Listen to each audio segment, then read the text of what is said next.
This time on Highway Through Hell. It's a very sad thing to happen to any family. A tragic wreck. Watch yourself there. That's bad. Puts the twist on Nick. This is what they call family bonding. 3 generations tackle a heavy load. Come on! This is a disaster. And a tough job takes its toll on a towing veteran. I threw up almost a liter of blood. On the Highway Through Hell. The last line of defense is a heavy rescue team ready to tackle any disaster. Because closure is not an option.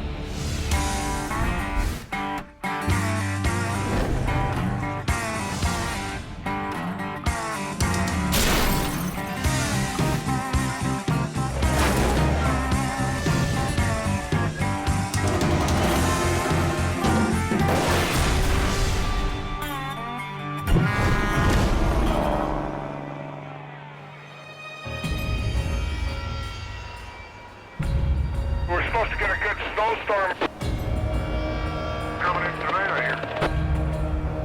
Yeah, that's what I hear. Just before midnight on BC's Coquihalla Highway. Just be prepared. A massive snowstorm is forecast to hit in the next 2 hours.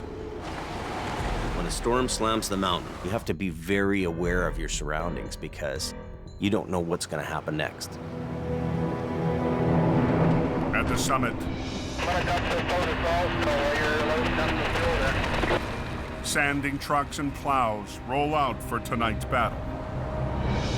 We're expecting roughly 15 to 20 centimeters. And with that, we bring all the top guns out. Plow driver Gary Eastman has seen it all. This hill's bipolar, because it'll change just like that, eh? We got 3,500 trucks a night up here, so we got to keep this open. Here we go.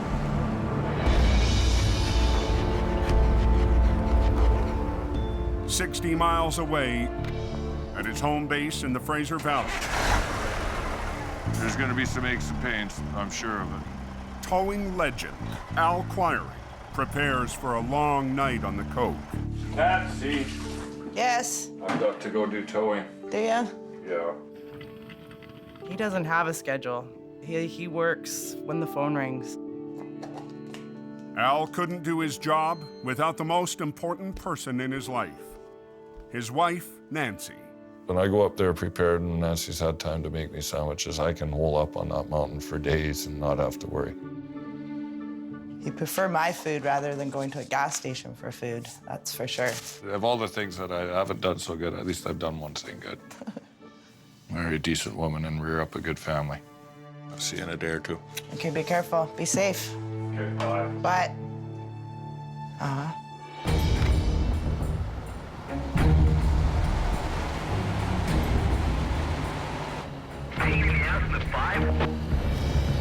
I think you got chain up at Box Canyon, if you can copy. As Al climbs Highway 5, Holy frig. the forecasted storm has hit the mountain hard. Hey, Alan, this low bed up here might need you. 1 minute it's all quiet, and the next minute it's full on like NASCAR wrecks everywhere. Knocking down the hill. A driver who tried to climb the hill without tire chains How you making out, buddy? has spun out in the hammer lane. As long as you got a visa that works, we can tow you right to China. You ready? Let's go. Start grabbing gears.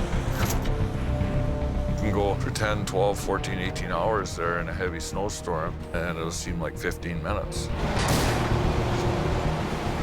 The sooner we get at it, the sooner we're eating. Holy frig.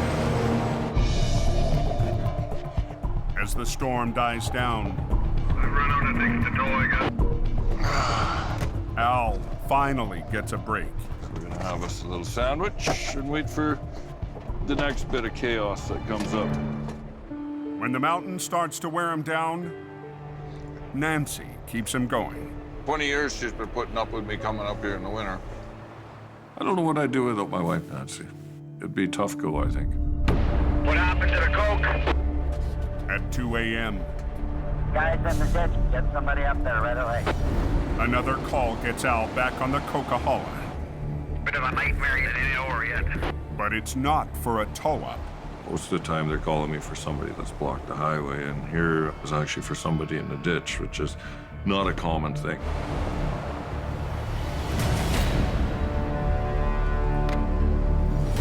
How do you think a guy does this? Must have been a good ride, eh?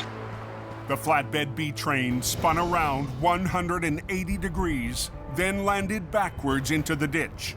This guy's in a 120-kilometer-an-hour zone, facing totally the wrong way. The driver survived the wild ride. It was down in the ditch underneath this thick, heavy layer of snow. When the 60,000-pound rig went off-road, it flash froze into the deep snow. You hit the ditch, the snow's flying, the truck's hot, and it melts into a perfect little cocoon type thing, and it's stuck there. And when it stops, it flash freezes. It's hard to break that unit out of there. She ain't gonna be pretty.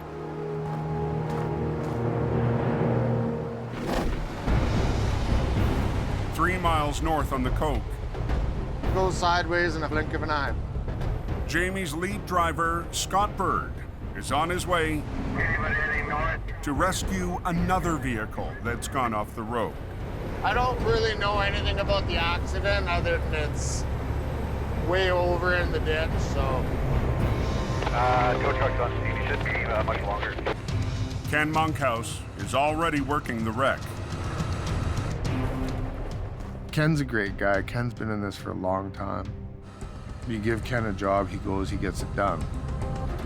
It's a routine job. What's going on there, young feller? Need a hand? Got the roadblock? I got through. I got special privileges, you know. But lately, Ken hasn't been himself.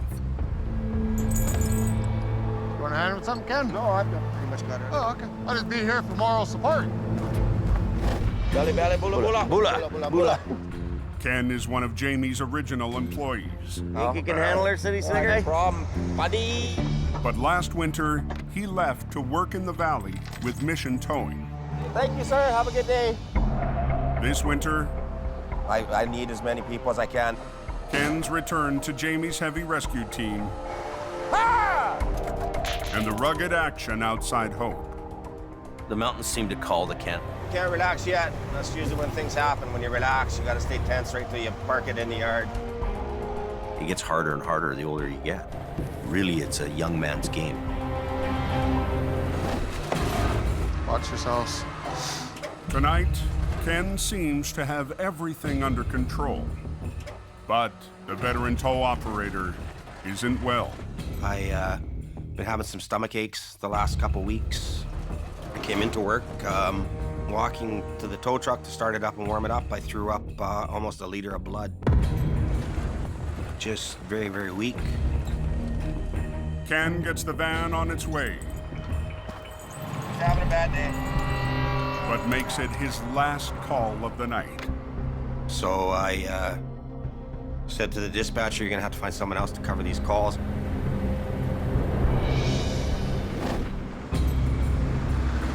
Extremely slippery. Just drove it right into the ditch. Quiring is on scene. 3 miles south, Al's dealing with a heavy wreck that spun off the highway. It's a tricky little spot. The amazing thing is that there was actually very little damage to the truck, which is kind of unheard of. The 60,000-pound B train is frozen into the ditch. If Al pulls too hard, he could twist its frame. Even though that unit might weigh 60,000 pounds, it's going to take maybe 100,000 pounds to pull to bust it loose. Al's only option is to attempt a series of sideways pulls to move the wreck up the bank. Everything is cold, everything is frozen, and the resistance in that ditch with the snow is at its maximum. Al starts by pulling on the least buried part of the rig, the back end. You're pulling on 3 separate pieces there, so pull on one end, work it up, pull in the middle, work it up. Come on, sweetheart. Oh, that sounds better.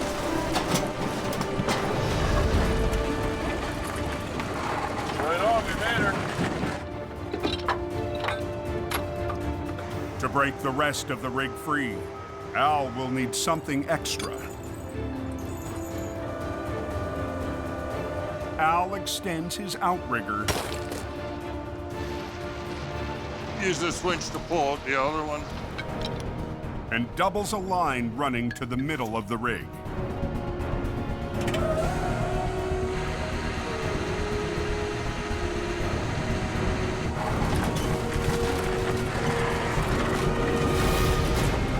But the more Al pulls, the more his 60,000-pound record creeps closer to the ditch. It's frozen and in deep ground. The more I pull on it, the tougher it's gonna be.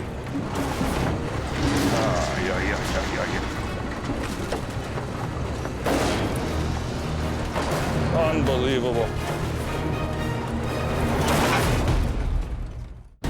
Roads are compact, slushy, slippery, temperature is -1. All the plows are working north now, guys. 2 a.m. on the Coquihalla Highway. Come on, baby. Al Quiring struggles to get a B train, frozen in deep snow, back on the road. All these little tiny molecules of ice, and you wouldn't believe huge holding power. The buried tractor and its 2 flatbed trailers are putting up a good fight against Al's heavy record.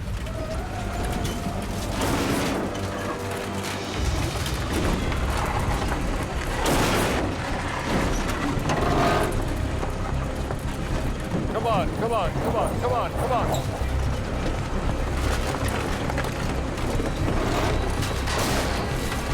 There we go.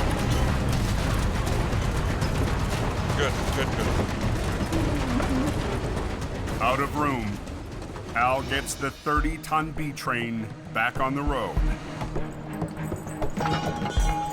It's nice when things work mostly like they're supposed to. Well, it was a little bit hard to bust out of there, but, you know, eventually we got it. We were able to get it bust loose with the power of the Vulcan V100 wrecker. But Al has one last obstacle. Okay, my friend, we'll get you off the road here. The semi is facing the wrong direction. So we're gonna take them back down the highway to snowplow U-turn and get them onto the right side of the highway. Here goes a little yeehaw moment. After 2 decades on the Coke, Al knows all the shortcuts to tow a customer back to safety. That was a heck of a ride. He's out of the ditch. He'll be warm tonight. That's the most important thing.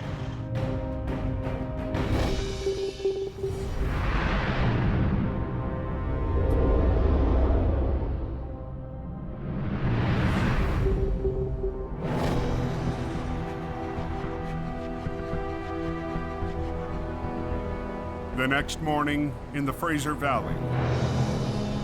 Yeah, that's Highway 7 looking. Close, going east. Now what happened, do you know? There was the head-on. Mission Towing's Nick Perrin is on his way to the toughest kind of wreck.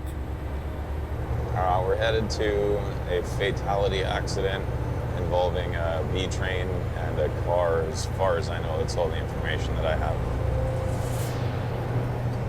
We're definitely going to have our work cut out for us today.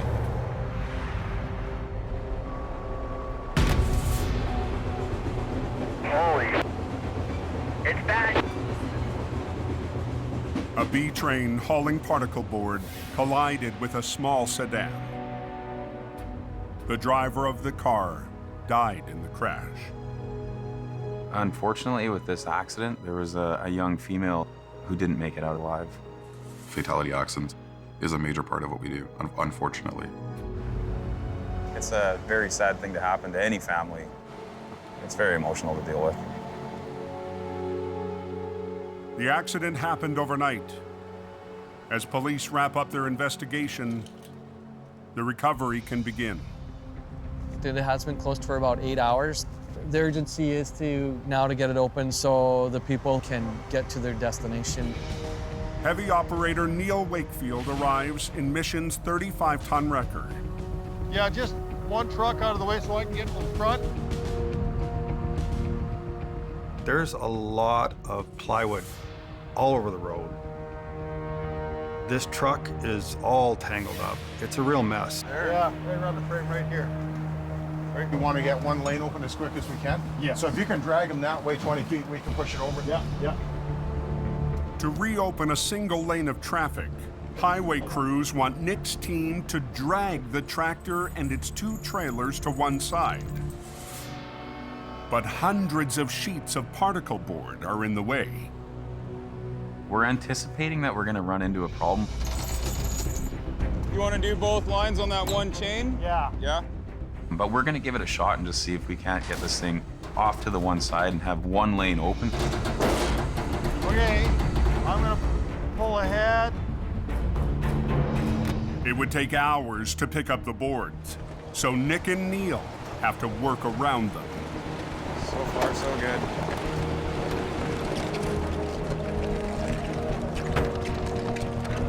Looking good, looking good.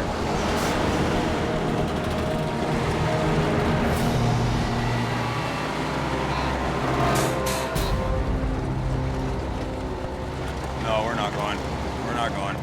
We've moved this thing about 5 feet. See if we can pull that back trailer around, because it's probably all that wood under the other side. It's jammed up in the particle boards, and it brought this whole thing to a halt.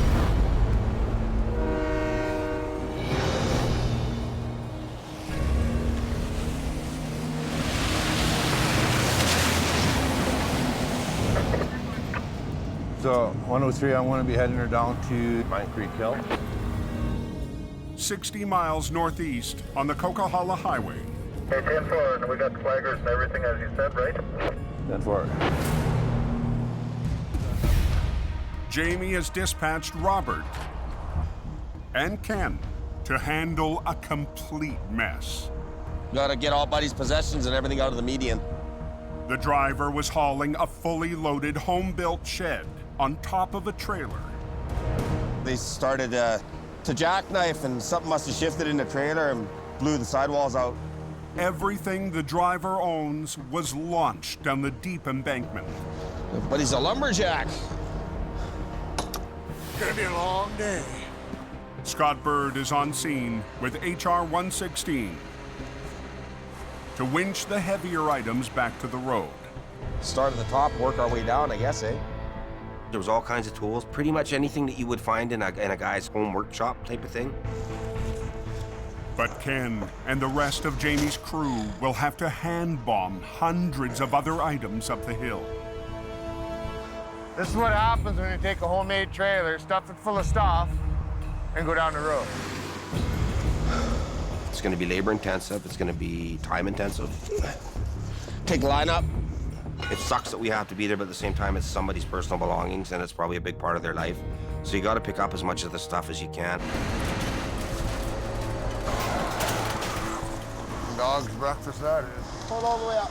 The guy had a lot of stuff in that trailer, a lot of stuff. The crew winches up the most valuable thing in the pile. Nice. A vintage motorcycle. I ride bikes, I collect stuff. I could just well imagine how I would feel if I was in that guy's shoes. But for Ken, recent health problems only add to the misery. I'm not feeling really good today. It's just the energy. The job is about to get even worse for Ken. I'm out of here. Where are you going? Mission. Mission? I got a phone call from Jamie, and there's a little bit more of a pressing issue down the valley that had to get dealt with. Unfortunately, I gotta take off. I don't want to, but I got to. With Scott leaving, the wrecker's powerful winch lines are out of the game. All this garbage. Scotty had to go, and this leaves me and Ken here. We got no small wrecker to pull stuff up. Kind of sucks, buddy. This is a disaster.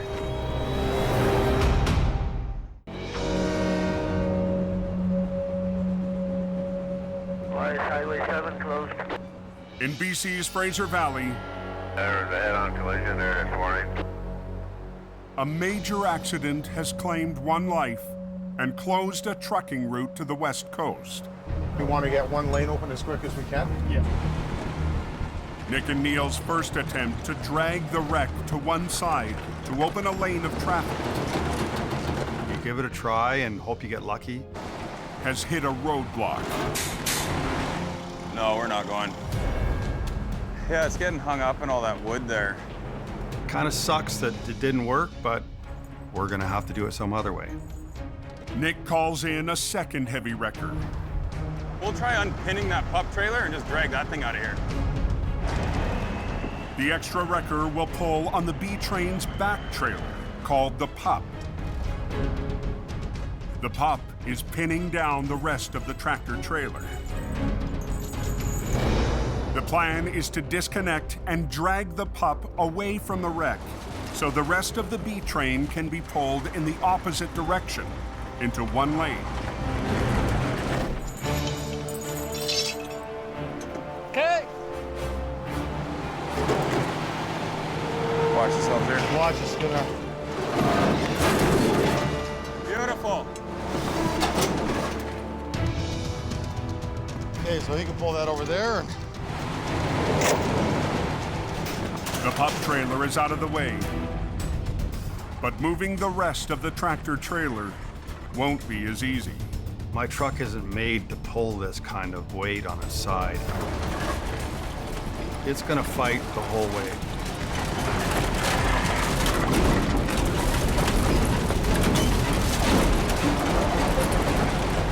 Neil's 35-ton wrecker bucks under the weight of the drag.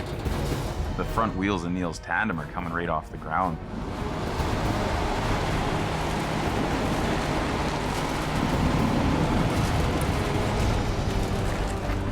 But gets the job done. That worked out. Before the highway can be reopened, a salvage crew moves in for its sweep. So did they open that westbound yet? No, not yet. But Nick and Neil still have to get the rest of the wreck back on its wheels. It's got a bad twist in the frame. Yeah. The tractor twisted 90 degrees off the trailer, and all that torque is waiting to let go. The truck's sitting on its side, but the trailer's actually sitting upside down, so there is energy that's inside there. That energy is gonna release as we start to take the twist out of it. The crew will try and line the trailer up before the flip, so the cab's frame doesn't come down too hard.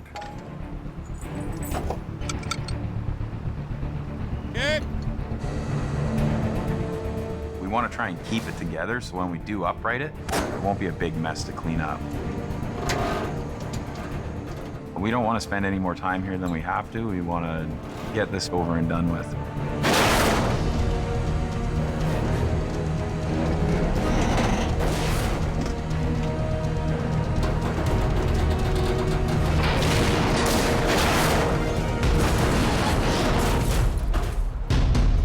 As Jordy would say, voila. Voila. Less than 3 hours after Nick's team arrived, the last piece of the wreck is on its way. All in all, I think the job went well. Given the circumstances, it's kind of a tough one to deal with, because there's been a loss of a life here. My hat goes off to every single first responder that was on that scene. It's a very heartfelt, very hard thing to deal with.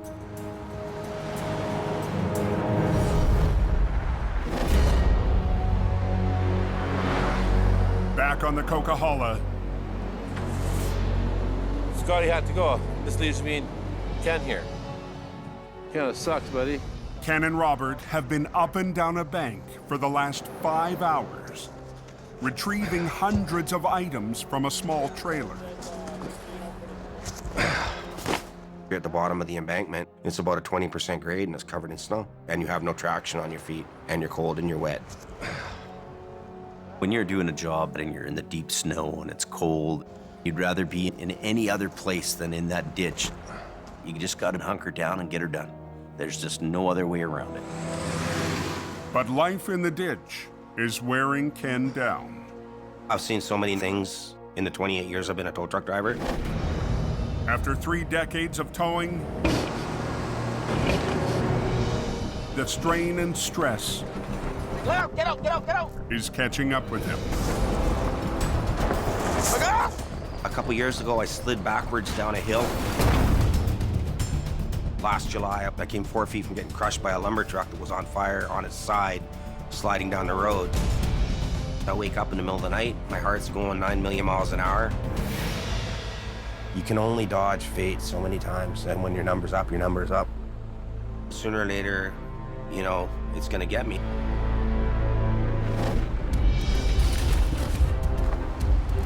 By late afternoon, Ken gets a break. Mike Reynolds shows up with a wrecker to help Jamie's crew wrap up the job.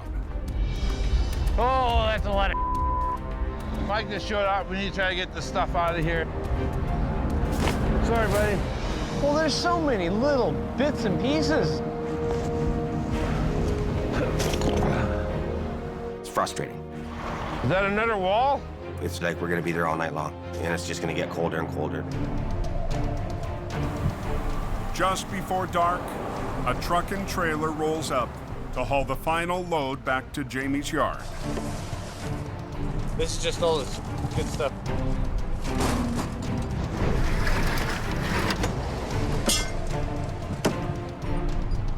After the marathon day, Ken and crew are finished. At a certain age, running yourself on a big job like that really takes a toll on you. Be out here in this kind of environment doing this type of work. Getting too old for this nonsense.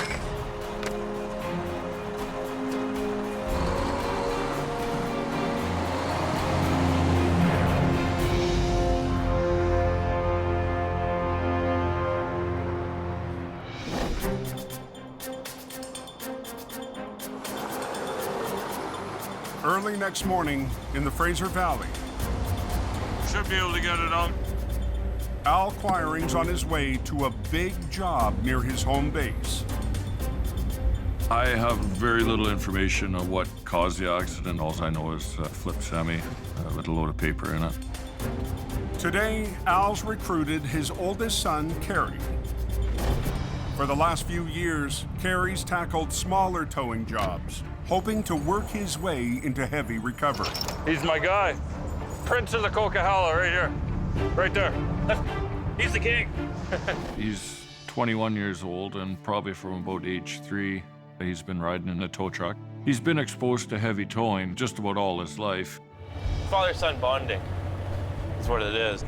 For Kerry, it's a chance to move one step closer to taking the wheel from his legendary father.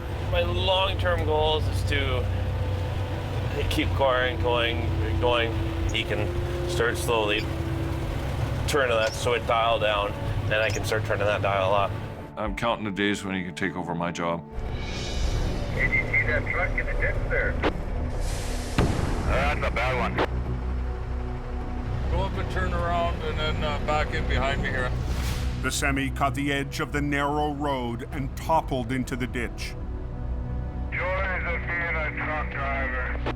knocking its load of industrial-grade paper onto the trailer's side wall. There's probably about 70 or 80,000 pounds of paper in it. Big, heavy rolls. Very heavy, hard to deal with. Rain is forecast, so unloading the enormous paper rolls is not an option. Chances are, once the paper is wet, the product is lost. How are we going to get this out without damage? The answer is a special tool designed for this type of heavy recovery. Inflatable airbags airbags are the best way to raise a loaded trailer without blowing out a wall. Air cushions were designed back in the 1940s for actually lifting aircraft. Al's dad, Bob, is also on scene. I did enough of this over my years, let me tell you. Making it 3 generations of Quirings. Between the two of them, they have so many family secrets that have been acquired for 4 generations. Book is green. It says Quiring right on the front. Guide to Heavy Duty Recovery. It's there, it exists. A lot of branches underneath the load. The airbags can't be installed until Al and Carrie clear some room.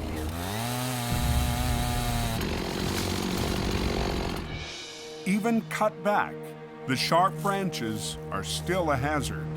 The airbags will get punctured. So Al shares another tow secret with Carrie.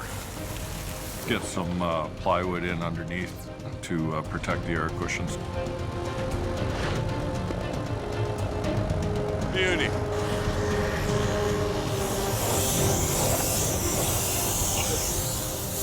Take another bite. But Al needs more than air power to get the job done.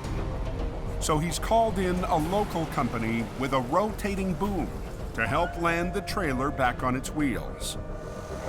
We'll let the air cushions get it up pretty high. Yeah. And then we'll get the straps on there. If Al isn't careful, tens of thousands of pounds of paper could punch through the trailer's wall. As that unit is going up, you've got to really watch that you don't fracture that trailer because it's a real possibility. That paper drum pushes against the trailer, and now that trailer is wrecked. Come on! This airbag might kick out here.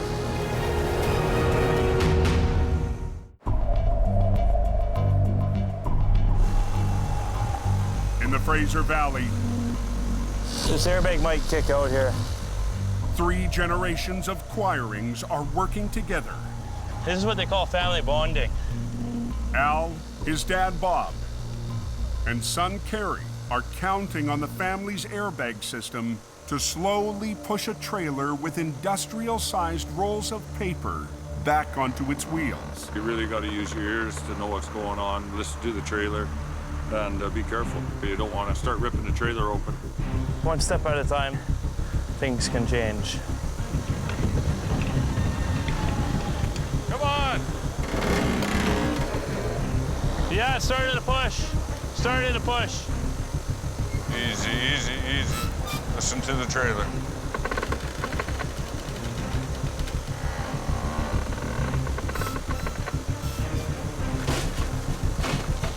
I think we're there. The airbags have raised the trailer as far as they can. So, it's up to the local boom operator to bring it home. Pull! Pull it!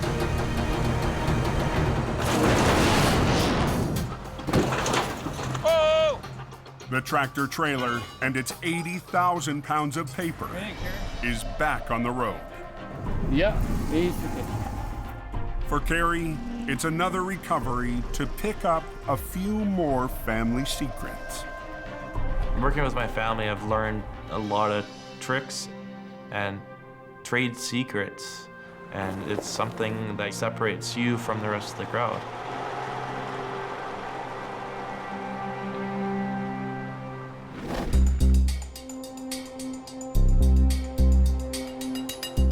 Back in Hope at Jamie's yard, Scott Bird is doing some maintenance.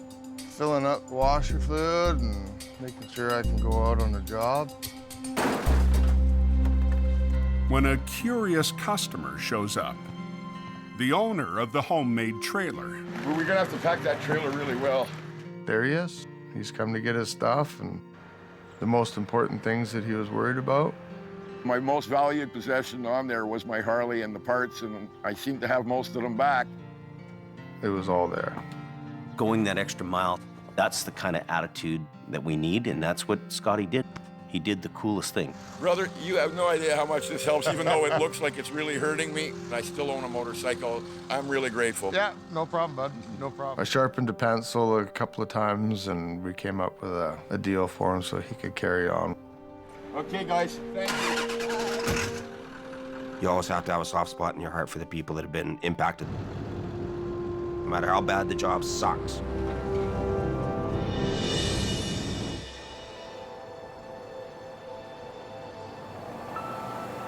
Ken's not at the yard for the reunion.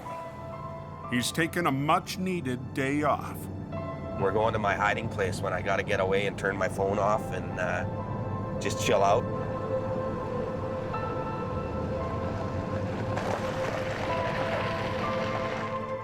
After one of his roughest weeks in years, Ken needs to calm his nerves and think about his future.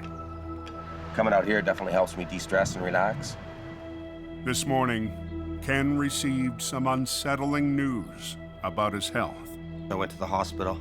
I was diagnosed with a bleeding ulcer. According to my doctors, I have to change pretty much everything about my life if I want to live to be a wise old man. It's all to do with I was involved in an incident on the highway just west of Hope last summer.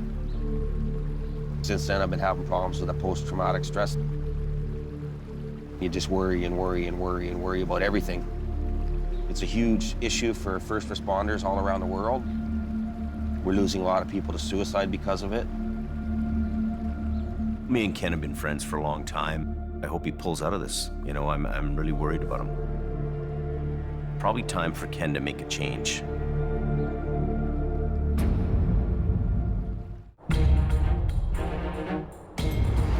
On a backcountry road. Oh, is it a four-wheeler? In BC's Fraser Valley, That's a nasty little road.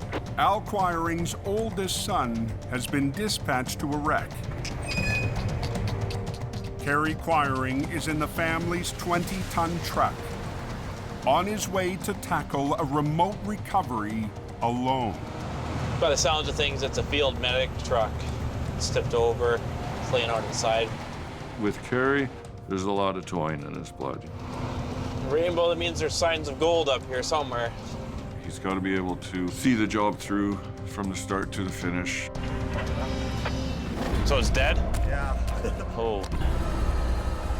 Learning the family business hasn't always come easy for Kerry. His last job didn't go as planned. Look like an idiot. It's been a slow progress for him, but it's been a learning stages as well. Today, Kerry's back road wreck looks tougher than expected. Out of cell range and on his own. There's a little bit of pressure. Another learning step. Kerry has to recover a fully loaded first aid truck deep in a ditch. This looks like a bigger job than expected. To there.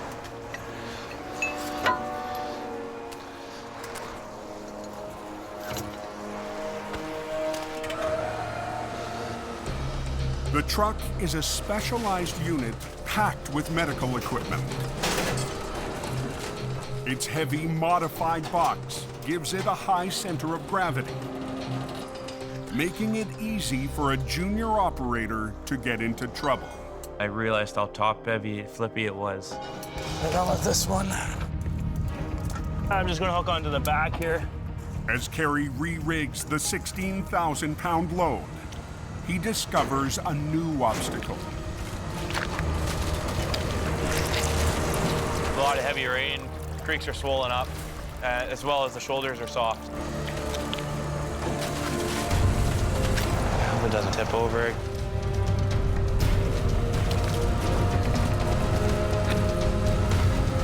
The truck is hung up. Am I doing anything at all? Come on, lift. Lift. Not plow, lift. The more Kerry tries to lift the wreck, the more it threatens to tip over. It started tipping too much, and I didn't like it. I don't like that at all. And I got to a point where it didn't matter what I did with my truck. Yeah, I'm just trying to fight it, tipping. I'm in a position where I don't like to be.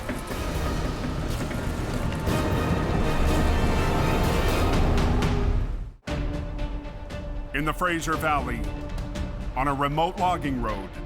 I hope it doesn't tip over.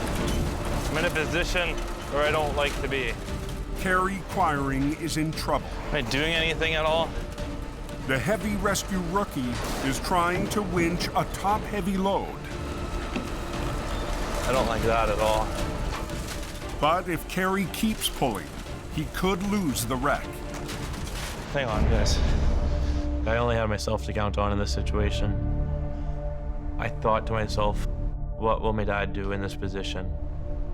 He's got to have confidence when there is no set plan in place. I got something up my sleeve here. I got a strap. Oh, I'm just gonna hook to this tree to get the angle.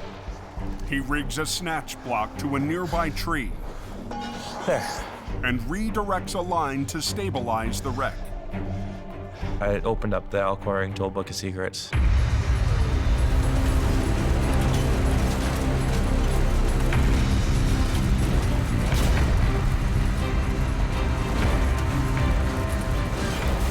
It's a good learning experience for him. That's a Quiring tool secret there. Kerry pulls out a victory for the family tow business. I'm not as quick as my old man, but he's got another 25, 30 years on me. The secrets of his father guiding him along. There's no actual book tow secrets, but it sounds pretty good.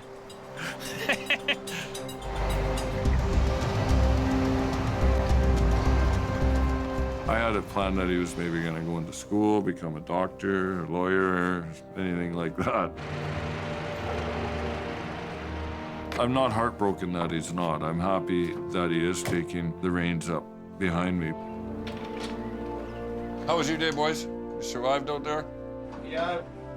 He just wants to be so much like his dad and like his grandfather. You know, he wants to be just like them.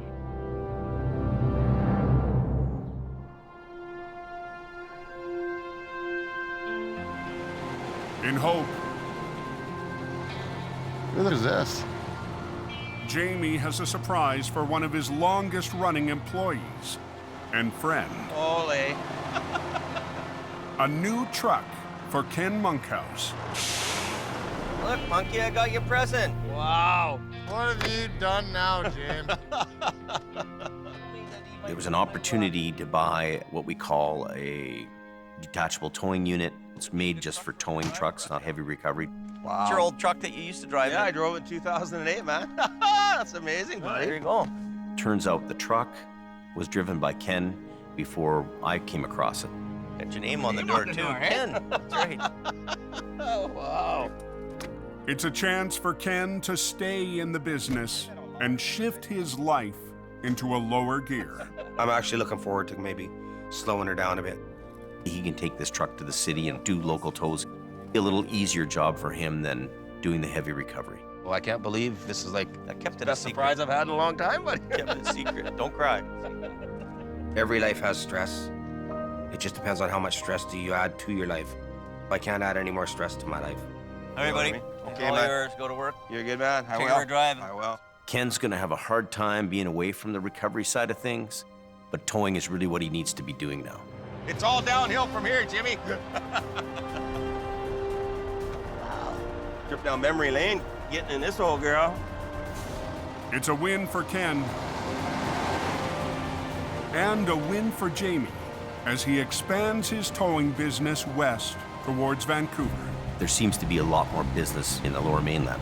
So hopefully Ken can pick up some of that business, give himself a little bit lighter of a job at the same time, and this deal can work out. Jamie trusts me enough to go out and start a new business and put my name on the door. That tells me that he's putting a huge amount of faith in me, so I'm not going to turn my back on an opportunity like that with Jamie Davis. If anybody can do it, it's Ken Bunkhouse. Next time on Highway Through Hell. Closure in the canyon. There's 2 trucks banged up down here. Wow. This is not an easy task. Forces Geordie's crew. We want to clear this traffic on this side. To pull an all-nighter. Team Green. Think of a giant ostrich egg. Juggles an odd job. And Jamie's top man. There will be words exchanged over this. Cleans house.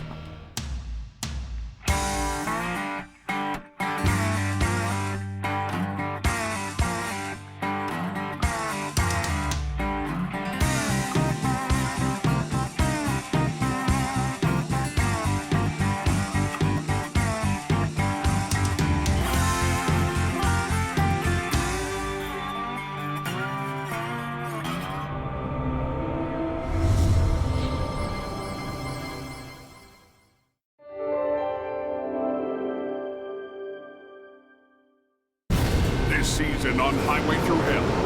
David is on fire. The fire truck is... Come on, let's go! Ah! Yeah! Come on.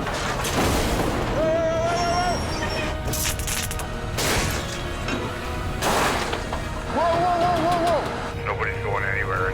Uh-oh. One chain? Are you serious? All in here? Oh, yeah. You pooched are good. That looks like it was a hell of a ride. Watch out, watch out. Definitely a Japan's moment.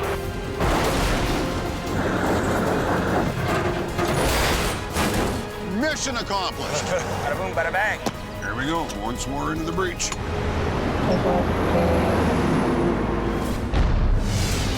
On the Highway Through Hell. The last line of defense is a heavy rescue team ready to tackle any disaster. Because closure is not an option.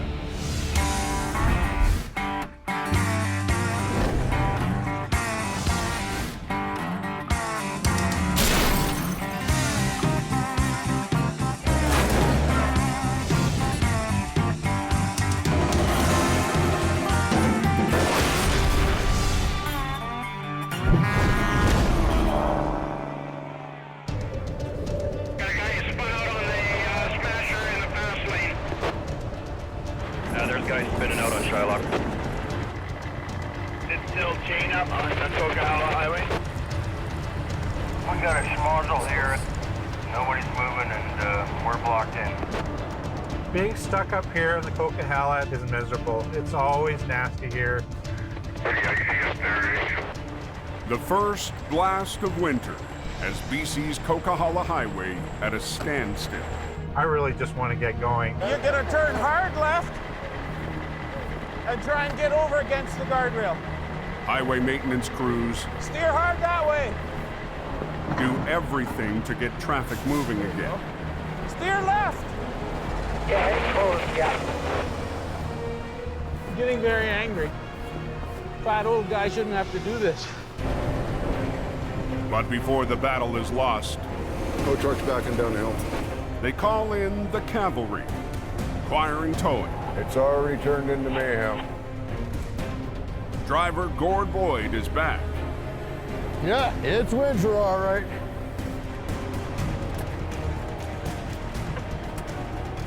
First storm of the season is getting up there and shaking the rust off. It is literally just like a war zone up there. Straighten your wheels! Straighten your wheels! Straighten your wheels up! I'm the guy who swoops in, does the dirty job, and gets the hell out of the way. That is not too smart, that one.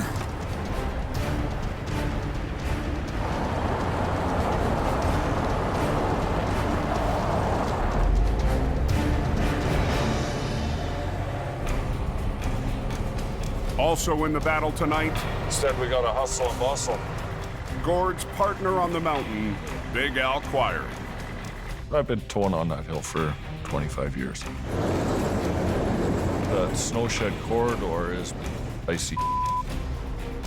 Al and Gord tow semis that are spun out on the Smasher, the steepest section of the highway.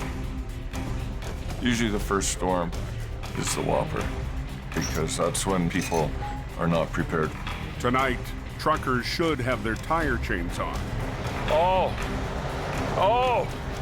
But Al's found something new. Snow socks. We don't use those in BC, buddy. They tested them in Colorado. They're so far away from the ocean there that snow is champagne powder. One set of good chains. I'm gonna drag your ass to town like we're going for hookers and beer. Hang on, we're going up the hill. Some kind of a condom or something. I don't know what that was, but you know, welcome to the Coquihalla. Those things are junk. Snow socks my ass. Halfway up the Smasher, He's got his wheels turned again. Straighten your wheels! Gord's tow-up has turned into a tug-of-war. When your wheels are turned all the way over, they're not turning. All they're doing is plowing. Steering from behind, the trucker Truck being towed. Straighten your wheels out. Straighten your wheels out. Turn them to the right. is making the tow-up frustrating. Straighten your wheels up! God, some of these guys. For the Quiring team, some things never change. There's always a few guys who just are unprepared for winter. Always. We have compact flushing delivery, temperature 0 degrees.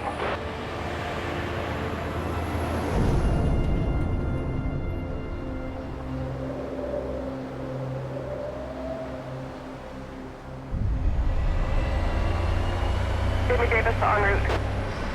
For Jamie Davis, we've owned this truck for 2 years and I've never stepped foot in it. Everything has changed. This season, I'm trying to simplify my life, simplify this business, and I've had to make some really tough calls to do it. 3 months ago, this is the last trip for me in the rotator. Jamie sold the most prized tow truck in his fleet, the rotator.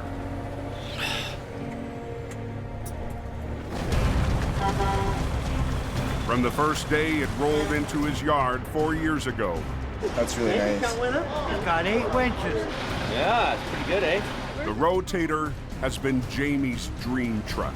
They have the ability to move and swivel around, and they can pick up huge weight in a short radius.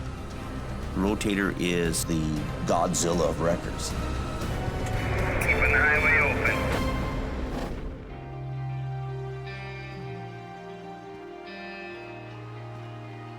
It's hard for you to get rid of one of your favorite trucks. You are it, and it's you. It's almost like losing a part of your family. Good luck with it. It's going to be a great truck for you.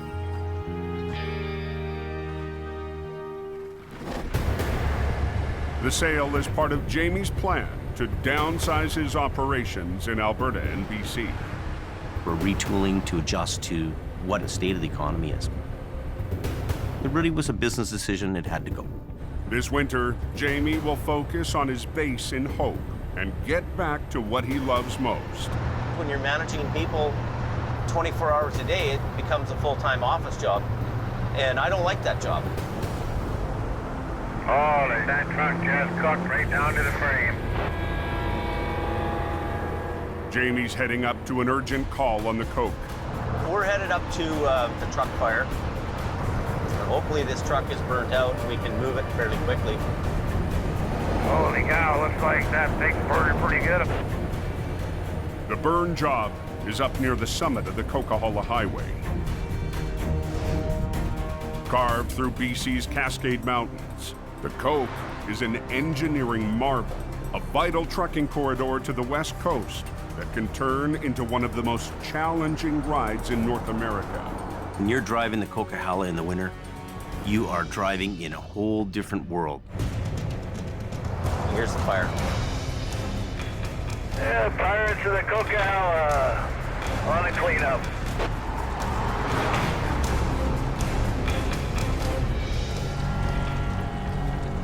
After the cab began to fill with smoke, the driver pulled over and disconnected the tractor from the trailer. Tractor fires are really dangerous. You have rubber burning, fuel, oil from the engine. It's like a living, breathing animal that's ready to bite you. The diesel fuel tank also has a gaping hole in it. We have no fire services. Nobody's gonna come and put it out. That's the end of that. The wreck is blocking one lane. Take your windows up, go by that truck. And billowing smoke across the highway. It's smoky, it's causing hazard to other vehicles. Well, it has to get off the road. To clear the highway quickly, Jamie makes a bold decision. We're not gonna sit here 20 hours to watch this thing burn. Drag the flaming wreck up onto his flat deck. Main thing right now is they want the lane open.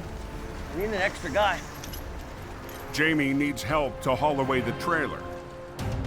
So he's called for one of his heavy rescue trucks, HR-66, and his new lead driver.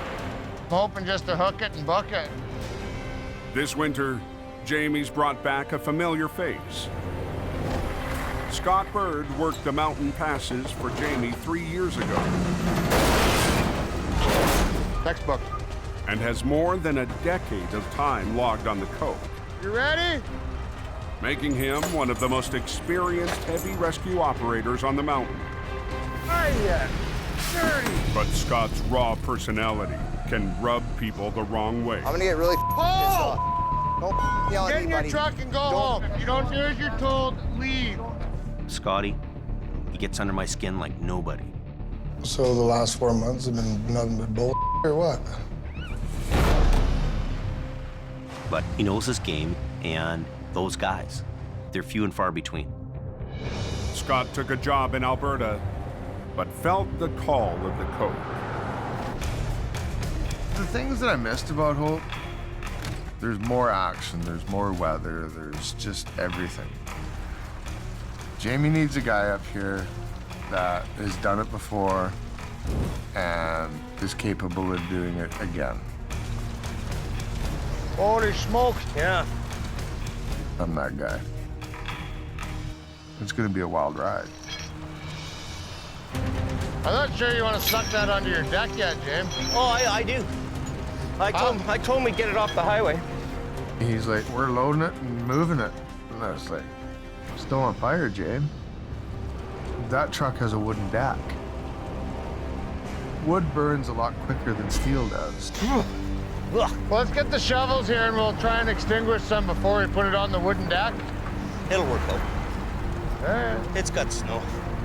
Scott's got an opinion, I don't have a problem with that. He's a smart guy, he gets it. But the lane's blocked. You know, what are we gonna do here? I would have just let it burn out. His name on the door, his checkbook, so. But as Jamie gets ready to winch. Give me some line, man. Oh, you all right? On BC's Highway 5. Oh, you all right? Jamie's new lead driver, Scott Bird, has had a close call on a burning wreck. You get off the highway. Scott's walking by the unit, and the fuel tank shoots out at you. It's like somebody taking a flamethrower and just shooting you with it. It singed your whole face. Did it? Oh yeah, all your beard and everything, your hair's burnt. Holy. This was the first big fireball come spitting out at me. It was a very freaky incident. He could have easily taken first or second degree burns. This could have been a lot more serious. Be careful of that. The flaming diesel is still flaring into the live lane. All the conditions are right for an accident with this fuel tank. This is a huge concern. We gotta hurry. Okay, we're gonna start winching. Bit of a bitch, eh? Come on, you. There's nothing here that rolls anymore. This thing's gonna be a fight for us all the way up the deck. Whoa! That fuel tank doesn't like us. That's gonna blow up again.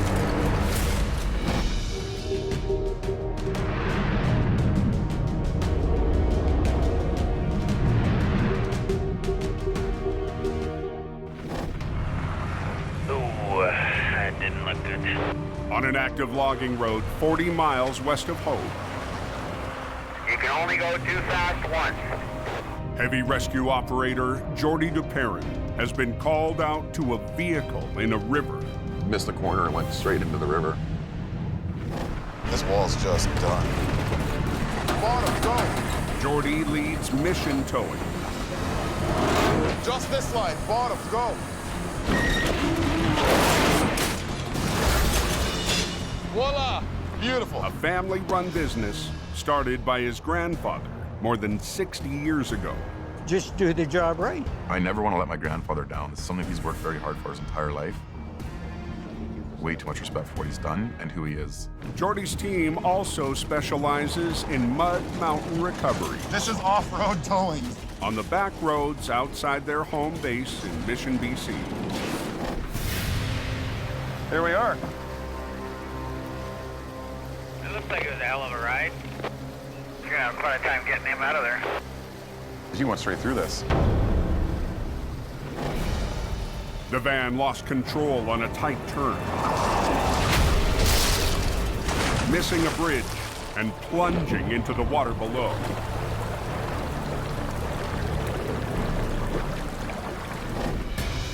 Holy cow. Yeah, you got lucky today. The driver found a way to climb out of the van and get to shore. How he survived that just blows me away. Very lucky he's alive. Jordy's called in a 50-ton wrecker to recover the van. The operator is Jordy's younger brother, Nick. Good, how are you doing? Pretty good. I'm Nick. Nick Darwin. Nice to meet you, Darwin. How are you? You can bring it right through the trees up to the road up this way. Nick has come back to the family business after 4 years of city towing. Well, I'll show you the path I want to bring it up. My brother and I are in the same breed. We come from the same blood of towing. Our grandfather and our great-grandfather started this business in 1954, so my brother and I are fourth generation to it. And Nick and Jordy need to prove to Grandpa they're ready to take over the family business. This is the path I'm looking at right here. What do you think, Nick? Yeah. Right here. This is gonna be our path with least resistance, definitely. It's my first job working with my brother since I've been back at the business, so very excited. It's also Nick's first backroad job in years. Up in the mountain dealing with this type of terrain, it's not just a regular ditch like in the city. There's a lot of obstacles to overcome. The van is nearly submerged in fast-moving mountain water. It may not look like it, but there's lots of force.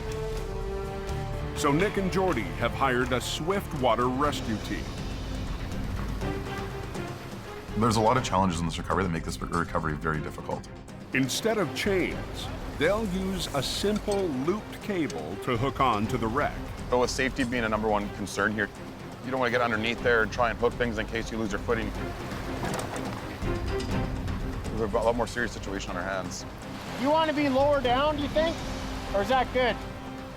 The team will try to attach the noose-like choker cable around the front right wheel. I need it to sink so I can get it down. I know, there's lots of force there. I'll just see what you can do. But in the frigid current, it's a struggle. Are you bringing it, pulling it right through? Or are you just hooking up the... It's hell of a shot right now.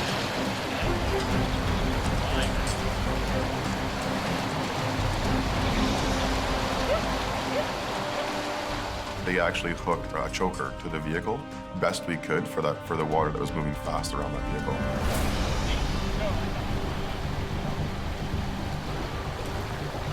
These rocks are gonna be the problem. The biggest fight's gonna be that big rock right there. This one here, you mean? Yeah. Okay, so let's get this block up. Let's get her going. Jordy and Nick will run a line high on a tree to raise the angle of the pull and lift the van over the rocks. Glue the shackle into the strap, right? And then we'll hook that hook into the shackle. We can pull in a forward direction, coming from a high point. We should be able to get the front end facing this direction and bring it up the bank. Okay.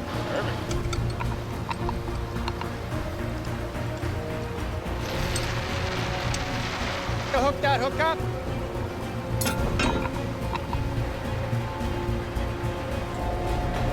To execute the recovery, Nick has to position his wrecker at an angle across the road.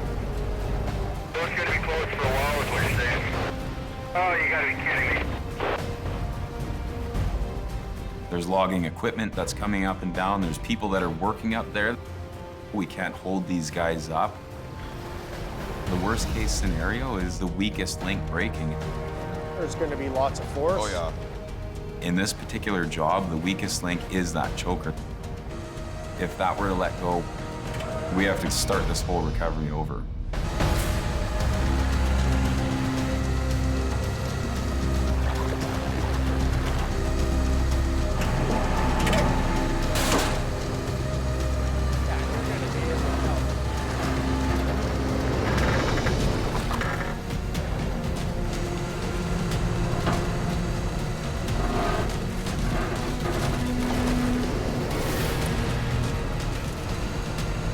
Heading right into that big rock. The van is on a collision course with a boulder.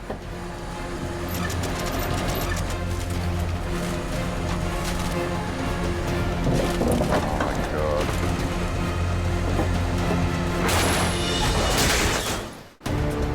Okay, has me.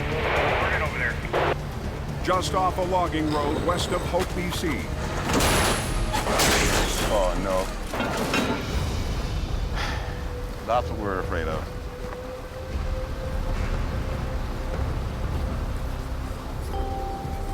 Did the choker come off? Yeah. A choker cable has slipped off the wreck, stalling Mission Towing's river recovery. Yeah, we can deal with that, eh, Will? Yeah, we can get underneath there and hook up your big stuff. The van has moved enough to rig heavy chains.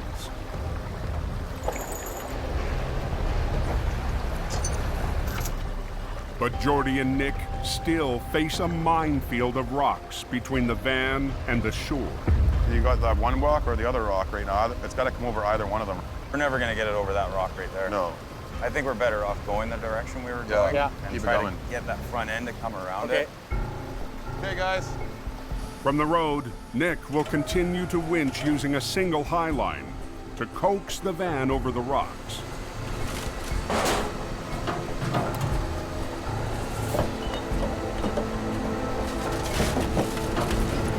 Moving. But as the van inches towards the shore, This is where it's gonna get ugly. a wall of rocks blocks the path.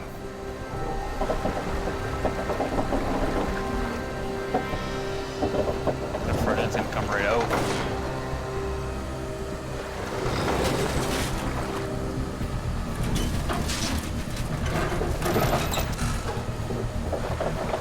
Oh yeah, look at it.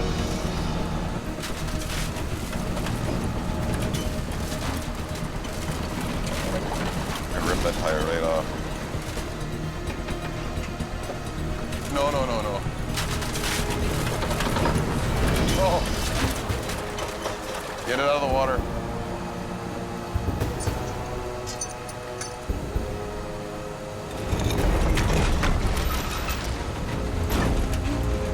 Up, more. Nick. Yeah, more.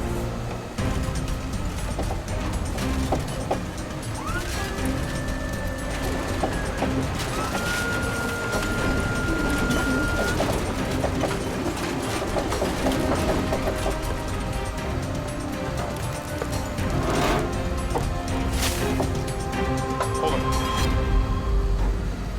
Tell them to stop there. It's out of the water. Beautiful. Now we're at the second stage of this recovery.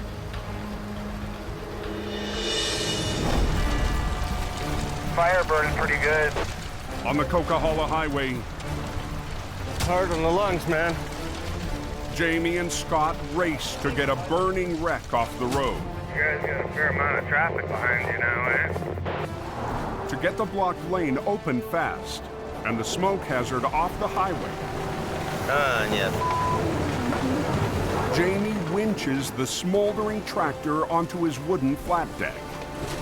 As much as I can get on. You guys want to bring the pickup now and we'll throw the rest of this stuff in?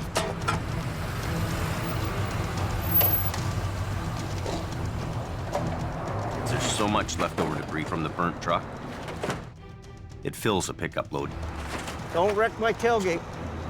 We gotta hurry. We gotta go! Sweep that thing up, sent the right gear, and it's gone. The fire is out. Jamie has to head back down the coke with the smoldering wreck. Feeding that fire with oxygen is obviously gonna make it flare up. I'm gonna start limping down the road. It's gonna be a real slow go. You know, going a little slower, you know, less oxygen. That's about the only way to get it done. Scott follows behind with the trailer. Get there.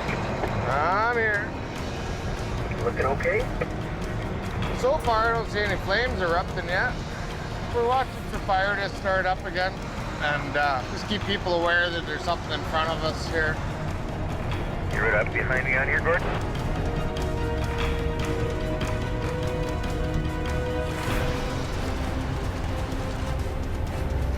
Fire on the deck.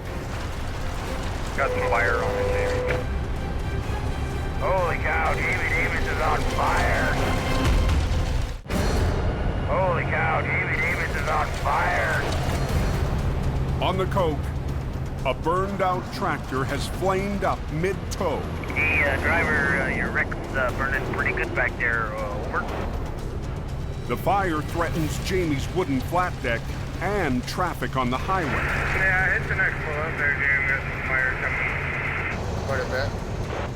Following behind with the trailer is Scott Bird. We're gonna stop at a wide spot, get this thing to go up. We gotta pull over right now and deal with it before it gets out of control. Oh, look at that. Yeah. Come on, quick, quick, quick. Come on, jump, jump, jump. Jump, jump, jump. Quick, quick, quick. Gross. Need a little snow. We find a spot and, you know, shovel some snow on it. Snow and put the flames out. That's the way it gets done here. Well, we like our wreck hot, eh? Just like we knew what we were doing. Me and Jamie are working together like we did years ago.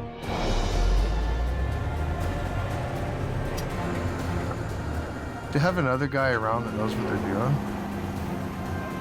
really, really makes it a lot less stressful. But I'm that guy for Jamie. Highway's open. Things are good. Nice to be out working. I'm happy. I'm a way happier person on the job than I am at the office. It's old school, like we used to do things around here. Scotty's here, he knows what he's doing. We're gonna take care of things. At the river, the van is out of the water. I want to rehook it. I don't want to go back in or flip over. But Mission Towing's backcountry job is far from over. Through there. Jordy and his younger brother Nick now need to thread the van through 200 feet of forest up to the road. I mean, the terrain here is not made for a vehicle to drive in and out of. We're gonna run that second line down to it. Okay. They'll use 2 winch lines to guide the van through the trees and over the uneven terrain. One line pulling the vehicle straight, the second line on a different angle to steer it around the trees. Am I stuck on something, George? Yeah, right here. Basically, you have one line pulling it. The other line is steering it around the way you want it to go. That tree's in the way. That's the only way you're gonna get around these trees. Yeah. Gonna be a pain. Traffic on the logging road has been shut down for the last hour. We're hoping to be quick for them, make this happen quick.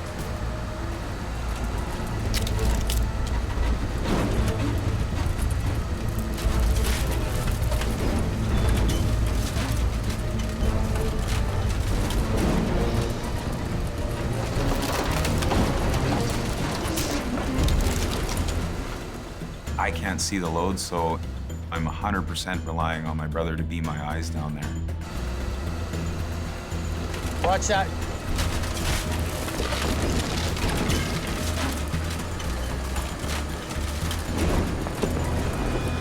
Oh no. Oh.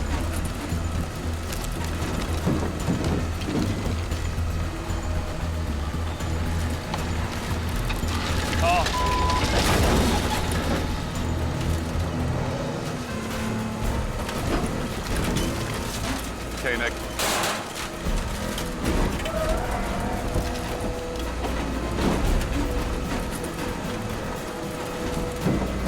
Come on.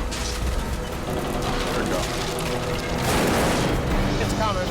Oh, yeah. We're almost there, guys.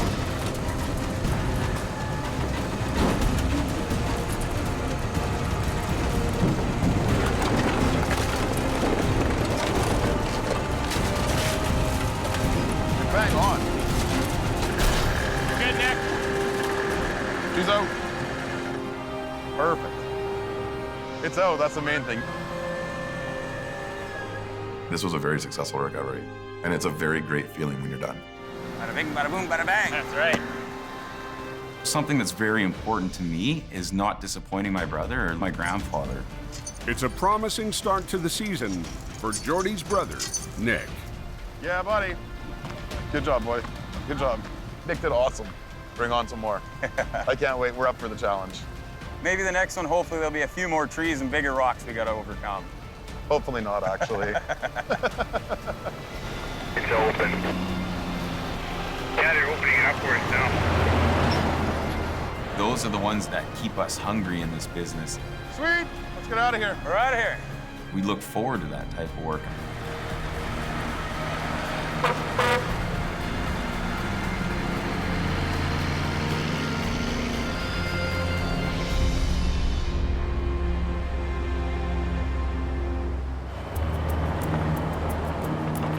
Six hours after the call came in, the burn job is back in the yard in Hope. There's snow smoldering.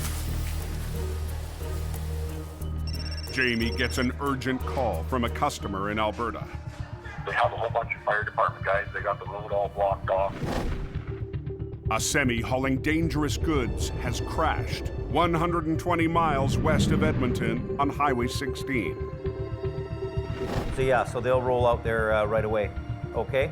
Okay. A hazardous material wreck is serious, they're dangerous, and there's no looking back. That's pretty serious stuff that they're doing there. You either get it right the first time, or you don't get it at all. Dispatched from his base in Edmonton, Yep, she's closed westbound.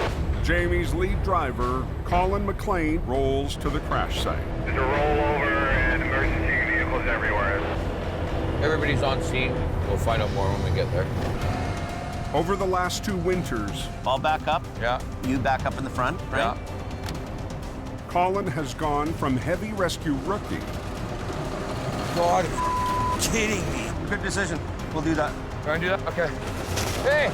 to top driver on Jamie's Alberta team. Did you see that? That was beautiful.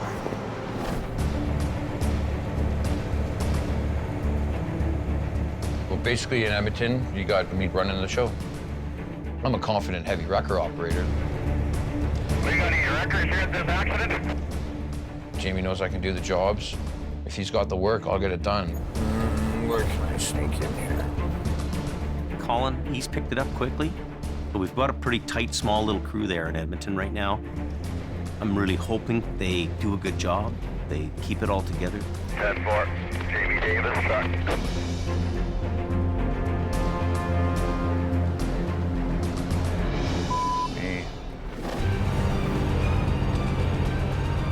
The driver lost control and plowed into the ditch.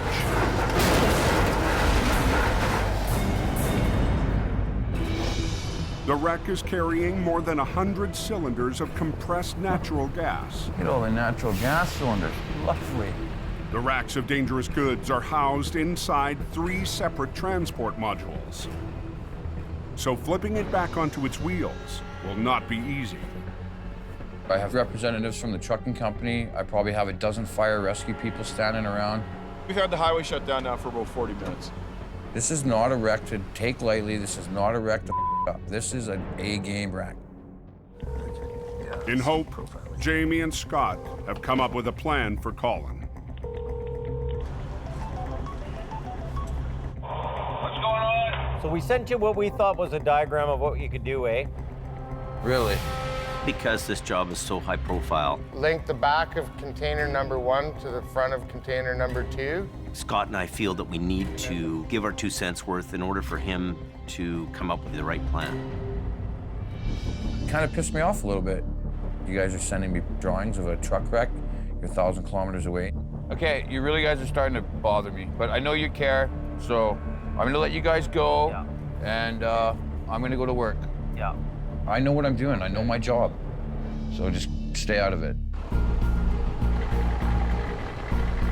Right now, westbound traffic is shut down, so it's important to get the truck off the road. She looked like she hit pretty good, though. Driver Johnny Tipton arrives to help Colin with the high-stakes recovery. You gotta be super alert. Any little mistake could turn into a big disaster. These modules weigh approximately 18,000 pounds. 18, and 15. Okay. It'll be a good challenge for me and Colin. This winter, Colin and Johnny are operating a pair of 50-ton wreckers, HR-116 and HR-117, the most powerful trucks left in Jamie's downsized fleet. These 2 units pack a lot of punch. They're heavy-duty recovery winch trucks. But all that pulling power won't matter if they can't hook onto the wreck. What can those lifting hooks take, you know? We lift the modules with those. Okay. It's rated for the weight of the unit. They're rated for lifting up, not being pulled on them. The modules hookup features were too small. Look at it. If they're not going to be able to take the weight, we'll snap them. The last thing we need to do is have anything break, have this thing roll back over. And we start pulling on that. This is new. Hey.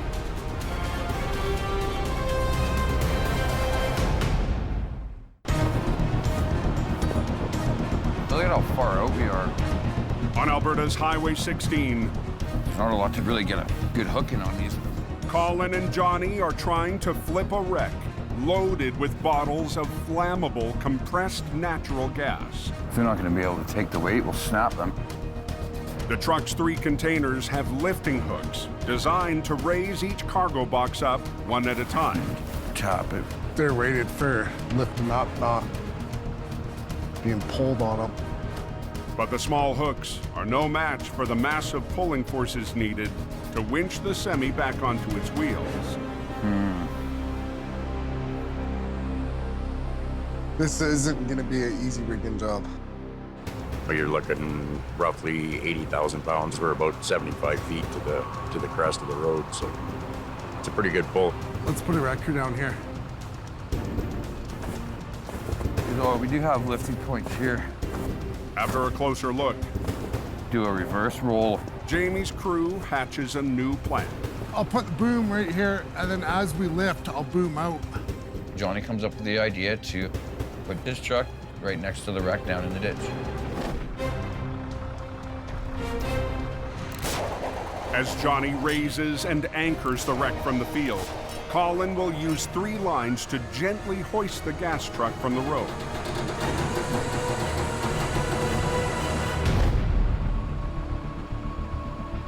Having the trailer come down hard is not an option. If you mess something up or create a leak or a spark, your ass is on the line. But Colin is still rolling the dice, betting the trailer's lift hooks won't break.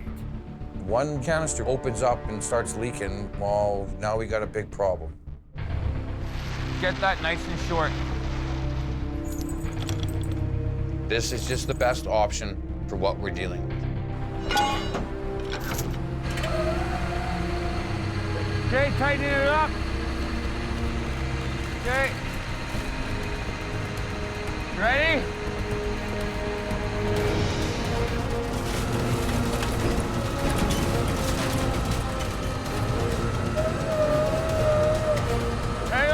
catch up.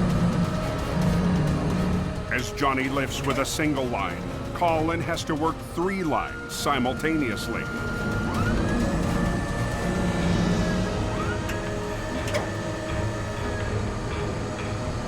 But the guys can't see each other. How you doing, Johnny? Yeah. Oh. Everybody watch out.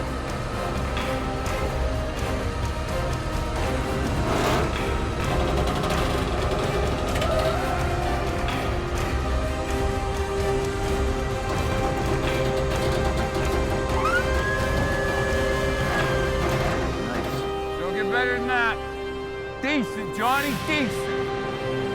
I don't even think it shook a door. But the semi full of dangerous goods still needs to be dragged out of the ditch and onto the road. Johnny will pull on the tractor while Colin supports the trailer with 2 safety lines. Because there is that possibility of it going back over. It's going to be a tough recovery because of the incline that we're at. Go!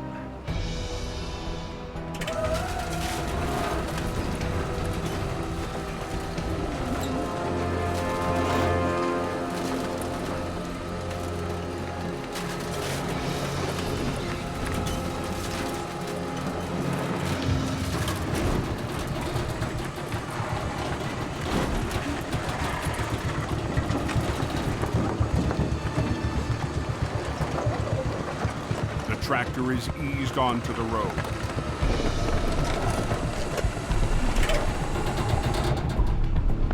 Good job, buddy. Colin and Johnny will drag the semi the rest of the way up using the underlift. It's going to be better if we just take it all in one unit. Johnny can back right up to that front axle, hook up to it. We're good to go. We were in a rush, so we decided that we would hook up to the front of it and just pull the trailer out. There we go.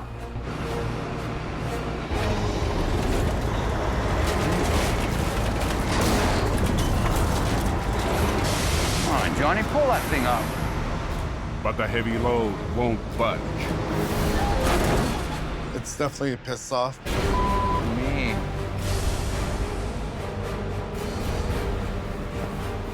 What the happened? It's got to be stuck down right there. Ah, son of a bitch. On Alberta's Highway 16, Hey, hang on. Colin and Johnny's plan to tow away a hazardous load That's what it is. dead in its tracks. Stuck in the hole of the back wheels there. Melted snow has turned the ditch into a muddy bog. Put your truck crossways. Just pull it straight ahead. Okay.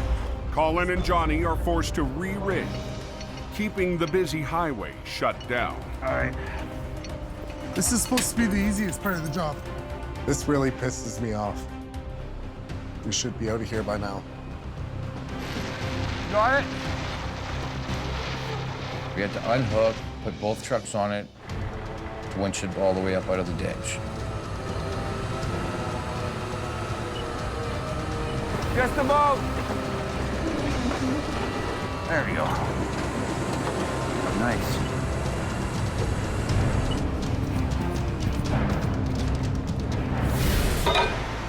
The wreck is finally back on the highway. Dangerous goods still intact. So you're good to go? So we're gonna go cross down and hit the dangerous goods route? The high-stakes job is over. And Jamie's tight 2-man crew, his last team in Alberta, found a way. Me and Johnny got the job done, and we didn't need anybody else's help. How's the road looking there? Hands on me, driver. And we're the guys that did it. That's what makes me feel good.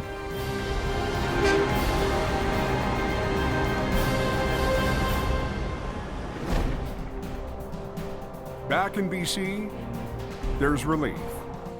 Bye. After 2 years of building up his business in Alberta, the economic downturn has forced Jamie to simplify his operation.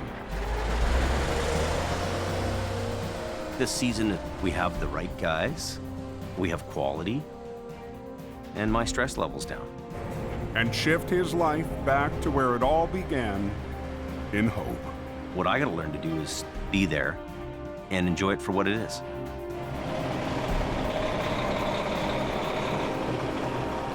My world's just starting. Less is more. It really is. Daddy, Daddy, you're home! Red tracks. Me too. Let's go. Let's go in the house, okay? Okay.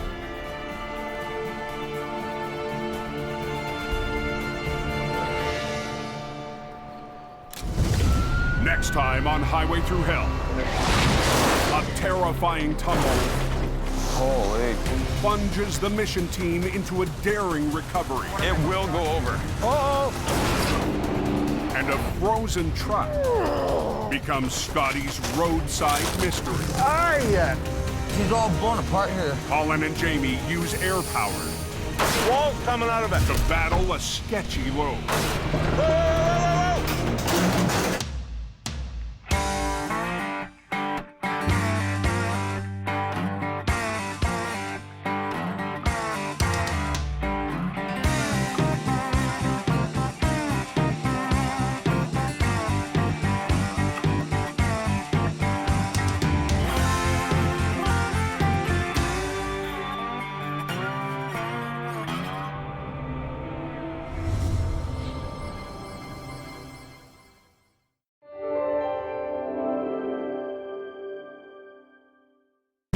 This time on Highway Through Hell, Take your brakes off your trailer! a Coquihalla cowboy. Wrong truck to poke. Why Gord Boyd Stay off my hill. never backs down. There's a totally different side to him. The mountain's iron grip puts the squeeze on Johnny. It's not bad, bro.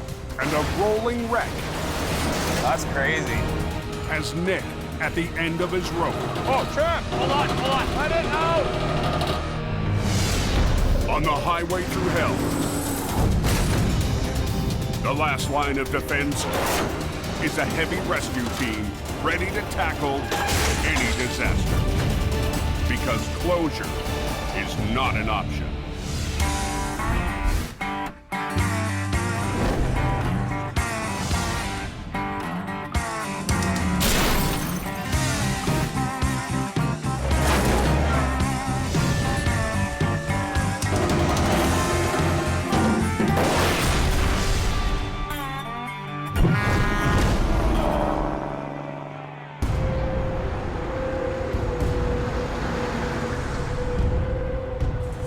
Anybody out there tell me what it looks like going up that Coquihalla? It was ugly when I came down, and then it got ugly behind me. A midwinter storm has hit BC's Coquihalla Highway. Asher's a giant mess. We got stuff jackknifing all over the place here. Gonna need highways help. In the last 2 hours, 6 inches of heavy, wet snow has stuck to the road. When you're up that mountain, you're on guard, you're on edge all the time. It's a very rugged, tough environment to be in. And mandatory chain-up for big rigs has been triggered. Drivers are supposed to chain up before climbing the steepest section of the cope, the Smasher. I'd be kind of ticked off if I had to put my chains on to go up there. But some drivers are going barefoot, AL22, quarter 10. making big problems for Highway Supervisor Richard Enns. Yeah, you can send your traffic warrior. Oftentimes when chain-up is required, the drivers choose to ignore our direction. Yeah, what's the fine if you don't chain and just spin out? A lot of people think, oh, well, throw one set of singles on, that'll work. And they're buying cheap chains. Drivers who roll the dice often only win one thing: a pricey tow from Gord Boyd. As soon as I lift off, you lift off. Let's get this done. When a storm hits, Quiring towing is called in by the Highways Department. We have been given a responsibility to keep this highway open I intend to fulfill that responsibility. I curse that hill as well. And I'm sure a lot of other people curse that hill. There's a couple of truck jackknives going down the shed. I just heard about a jackknife semi. We're gonna back down real quick and see if we can do something about it. Gourds battled the hill for Quiring towing for 7 winters. Oh, yeah. Today, even drivers going down the Smasher need help. You get a couple of guys jackknifed, and most of them are sitting there in the seat shaking, because they've just gave themselves a really good scare. We got a mess.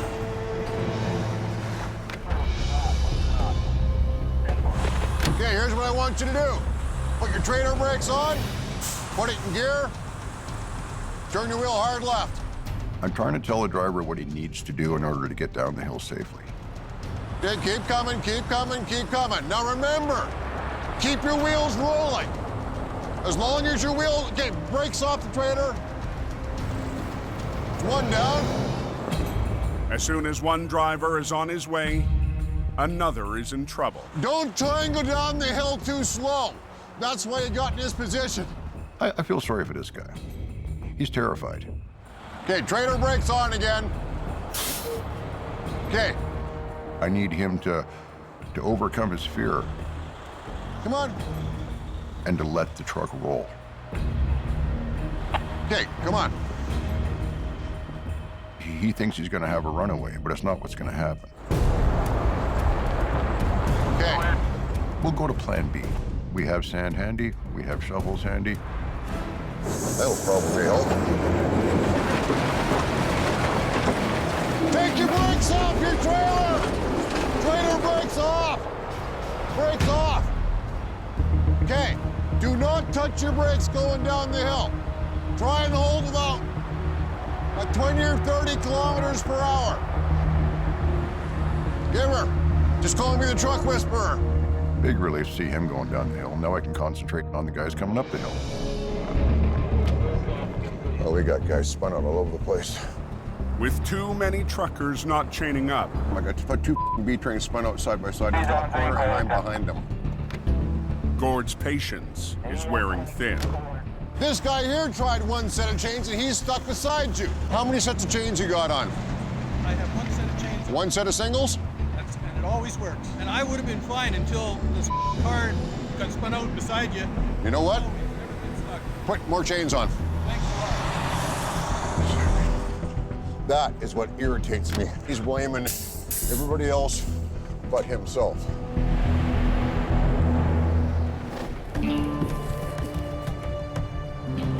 "20 minutes up the road, another heavy wrecker heads south on Highway 5. The driver is on his way to a tow yard in Hope. Jamie said that there's supposed to be a big snowstorm there, so he told me to pack a bag there. I expect to stay a couple days. If the roads get really bad out there, to give them a hand.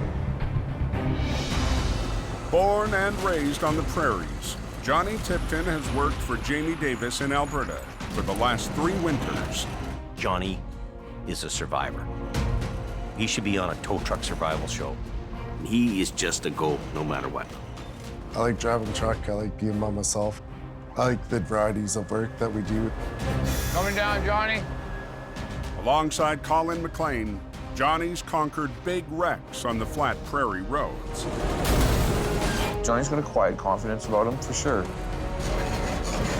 He knows what he's doing. It's just Johnny. Good to go.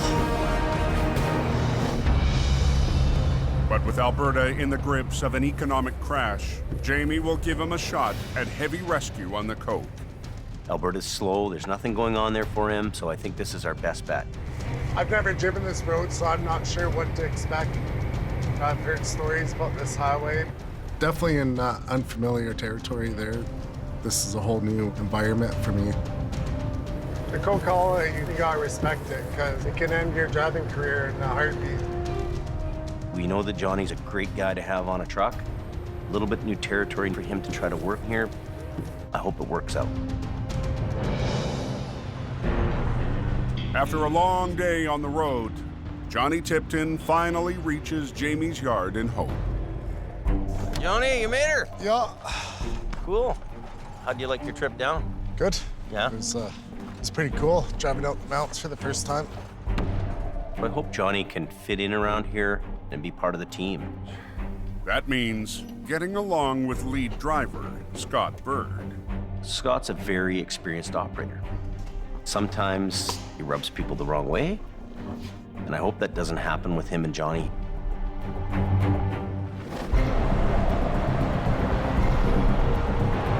Oh, it's a sticky mess. It's got some pretty slippery spots, not the best. Up on the coke, the snow's not letting up. Every time you come back down this hill, it's like a different world. Al Quiring has now joined board on the battle. We have a lot of those kind of drivers that just don't think ahead. Al's on his 5th tow-up of the last hour when he passes a small car in trouble. We've got a stationary vehicle in a 120-kilometer-an-hour zone. Could be an escalating situation where somebody starts a chain reaction. The driver has a fully loaded trailer on his hitch. I got a job in Saskatchewan, and we're hauling everything that we own.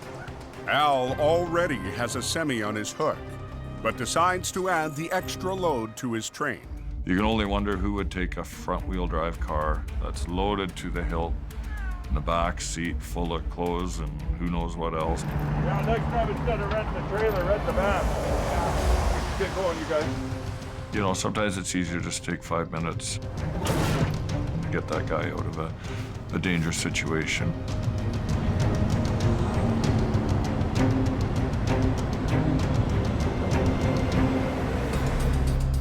After climbing to the top of the summit, Al gives the driver a break. That just saved you a pile of money. Probably like $300. They got a free ride. I've never been pulled up like that. It's sort of like a train of shame. It would have made my day if they'd have whipped out a grilled cheese sandwich or a hamburger fresh from Hope. It's another case of happy to see their taillights in the distance. Have a nice day. Here's what it is, eh? You betcha.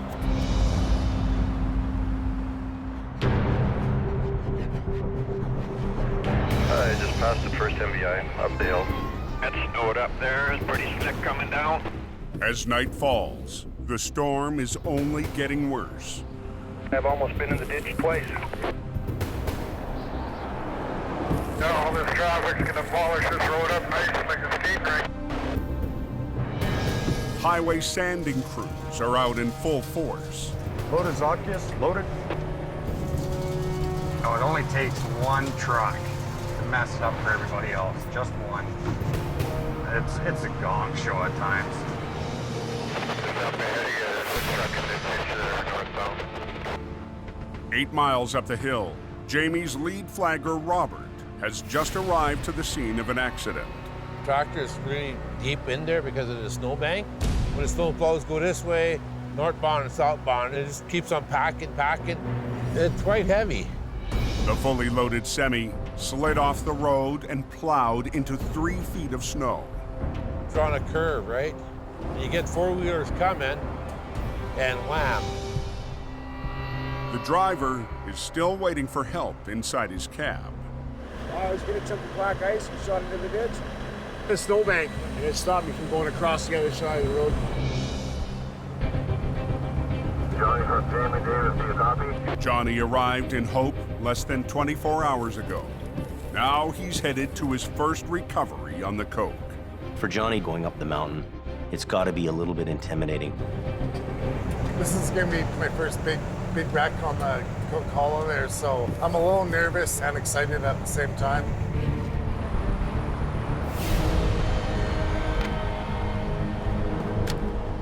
Johnny's out of his element. He's gonna have to be very careful because you can find yourself in trouble in a hurry. The truck and trailer was in the ditch with a lot of snow there, so it was in there pretty good. Guys, you just turn around right here? Or you want to go turn around down there and shoot her back this way? I'm thinking I should hook up that back iron. Johnny decides the best way to rescue the 70,000-pound rig Pull it backwards. Should work. is to pull from the same direction it went in. Well, let's hold traffic, bro. Okay, I'll be quick. But the heavy mountain snow could add another 20,000 pounds of resistance. The snow in BC is very wet, very dense. It's a very different snow from Alberta. For a guy who's never done it before, that's a big challenge.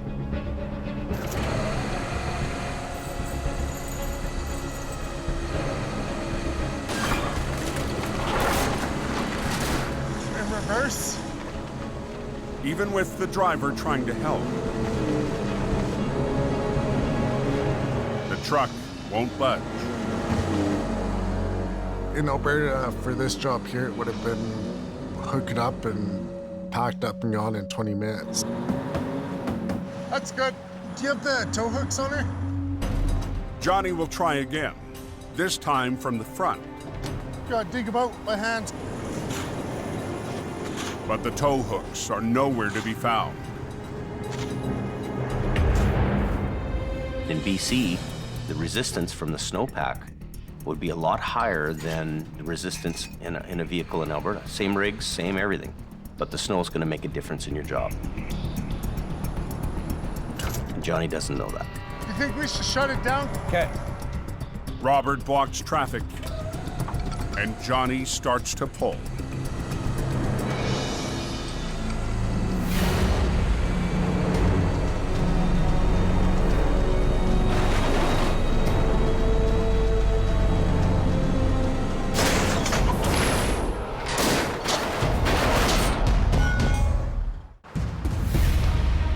Anyone know what's happening here? On BC's Coquihalla Highway, Now we're blocked here going northbound. They're pulling this truck out. a semi locked in heavy snow. Snap. Has stumped operator Johnny Tipton. They snapped the pin? Yeah. The snow's iron grip has sheared off the tow pin. This is sucked in there so good. It's Johnny's first recovery on the Coke. No, I was hoping it'd be a little more simple than this, but it's a whole new environment for me, that's for sure. There's always some curveball that comes from somewhere and kicks you in the ass. Johnny needs a new angle to get the driver back on the road. Thinking right here, slide it out that way. That's a pretty deep, lots of snow. So Yeah, that's what's holding us that's up what's right fighting us right there, so. It's like the snow is a big hand and it has a hold of that truck. To help break the suction, Johnny decides to pull from the side.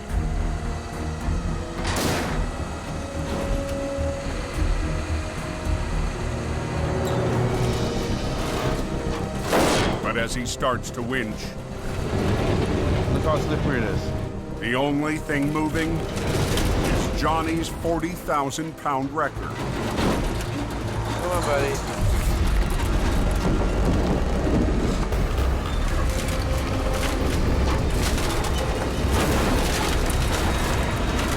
Come on, buddy. Come on. The dense snow refuses to let go of the rig. Sakes, man. Johnny has run out of room. He's a fish out of water. You got to adapt to your surroundings. You got to learn fast. You got to learn on your feet. And you got to come up with a new plan. Oh no, she's snowing. 6 miles south, And VSA 12, he didn't make it very far. He got to the top corner. Gord Boyd is back on the mountain. There's two spun out just outside of the shed there. They're both in the slow lane. Sometimes the snow comes down so quick and so hard you just can't keep up with it. Let's go see what this fellow's problem is. Another driver on one set of tire chains has spun out on the Smasher. He didn't make it very far. Buddy, what are you doing? As soon as I get a second truck stopped beside you, the highway's closed. People who just don't get it. You're in the middle of the highway, you're blocking the highway. God, these guys drive me nuts. Everybody says, well, nobody can get up this hill. And I go, well, let's see. Have you got tow hooks? You got it in? Lock. Go ahead, Rich. As soon as I take up slack, lift it off and just start grabbing gears. Oh, yeah. You know, if it had chained up properly in the first place, we would never be having that conversation at all. I just got both of us up the hill. What's the difference? Oh, hey, I know what it is. I got chains on all my tires. But as Gord heads back down the hill for his next customer, That better not be a truck you got on. it's already on the hook of another tow truck. Battle plan is quite simple. Win. Win against the mountain, win against the competition. If you're not going to play to win, there's no point in playing at all. Wrong truck to pull. That's my customer. Hey, back off, buddy. I got here first. Unhook it right now. Out of both of us, I might be the registered gun owner, but Gordy's the one with the short fuse. You should have waited for me, buddy. There's always a green truck on the hill. Hey, unhook it right now. I don't take from anybody. I refuse to let a bully get the best of me. That's just not going to happen. Stay off my hill. Tow truck's all jacked around down here. I am not afraid of anybody. Nobody bullies me.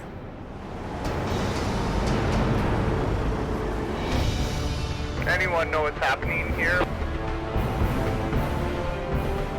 They're tracking the median. They're pulling it out. Come on, buddy, come on. High on the mountain, a new face on the coke is fighting a losing battle. Stuck. Johnny Tipton hasn't been able to get a stuck semi blocking the highway to budge. And his heavy wrecker is now on the edge of a ditch. You gotta winch yourself out. Yeah. Johnny will have to anchor his wrecker to the 80,000-pound semi and winch his own truck out of trouble. For Johnny doing his first job in BC, running a brand new truck that's worth $500,000, you've got huge responsibility and a huge weight on your shoulder. You just have to soldier on.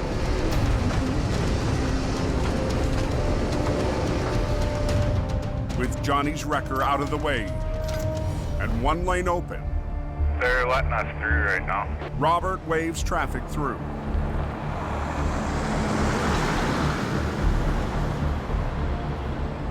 I can't believe it's not coming out. No, it's stuck bad, bro. The snow is not wanting to let go. He's got to attack this job with a different way of thinking. I'll let you talk to him. Hang on. Jamie's prairie operator needs a lifeline.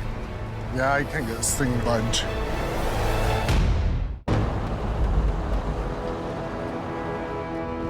I can't believe it's not coming out. No, it's stuck bad, bro. A semi stuck in heavy mountain snow has Jamie's newest mountain operator in trouble. When you're out of your element and things aren't going right, you got to figure a way through this problem. I'll let you talk to him. Hang on. Johnny calls for backup. Hey.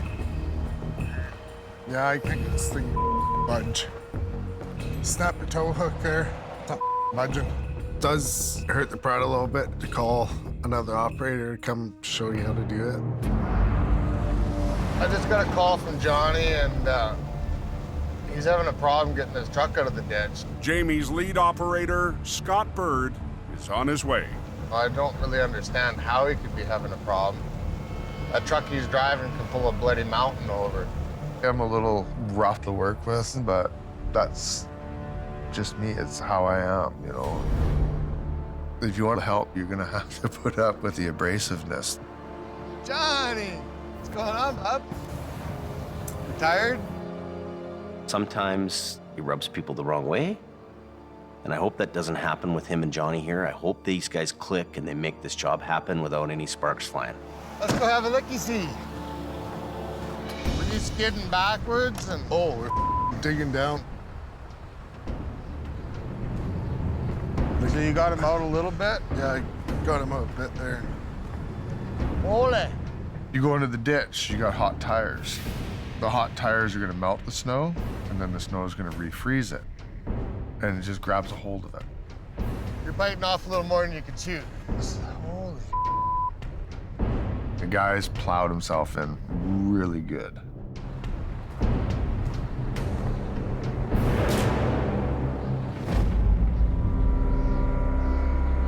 Looking pretty white up top.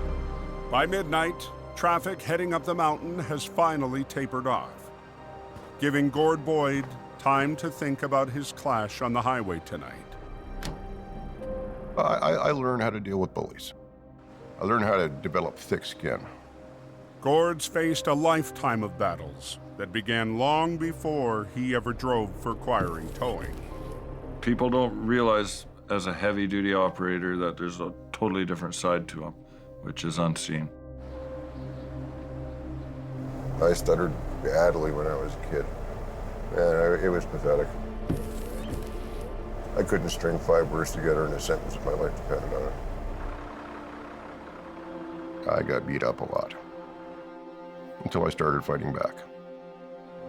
When you're a kid, the worst thing you can be is different. Because all the other kids are going to pick on you because you're different. It's been the driving force in the last 20 years of my life was to overcome my stuttering. It took me a lot of time to get over, and still do it to this day. And it's just one of those things I carry with me.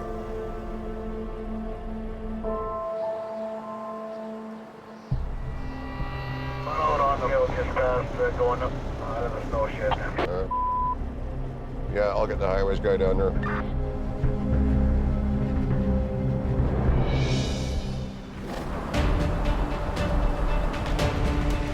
Up the highway, Jamie's most experienced heavy rescue operator has a plan.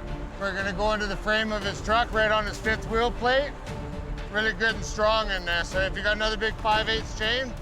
You have to break everything free. We're doing big bad pulls like this. We're going big bad chains, buddy. Scott gets Johnny to drag out his biggest chain. Johnny's experience has been out in Alberta.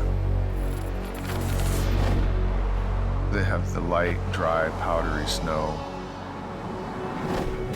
Out here, it's kind of halfway between concrete and crazy glue. You get stuck in it, it's gonna hold on for a while. But even after 3 failed attempts, Grab that heavy son of a bitch right there, would ya? Scott refuses to finish the job. I can just feel Johnny's frustrations with this because he's never been defeated until the Coquihalla defeated him. Coaching from the sideline, Scott makes Johnny work the controls. Just go on your hand controls. Don't worry about the remote. Pull. To free the tractor, Scott chains up to the 5th wheel, the solid connector between rig and trailer.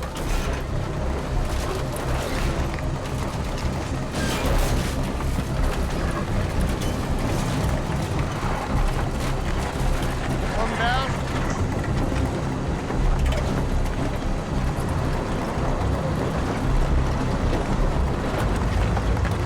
Hey, Johnny, kick her loose. Get yourself turned around, Johnny. And Scott has another tip for Johnny. Can't do a big long pull here on this, Johnny. I said you gotta do short little jobs, little short plucks. Run a line down to this chain here again. Okay, give him a little tuggy-wuggy. We're just gonna do another little pull at the back there. I'm gonna get the guy to leave his wheels the way they are for a few minutes. Good enough. Yeah. Just move it around a little bit, pull, pull, pull, pull, get everything set up the way you want it. Where you booming? Pull, little bumble, pull! Robert lets 1 lane of traffic pass by. Pull!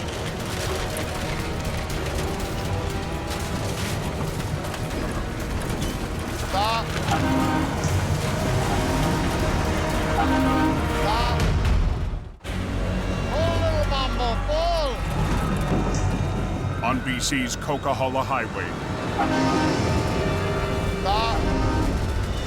Johnny needs to hit reset on the last stage of his toughest recovery.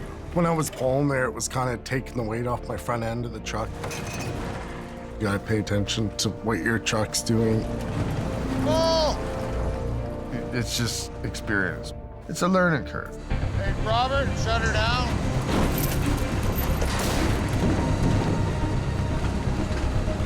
Let's go ahead to the left real hard.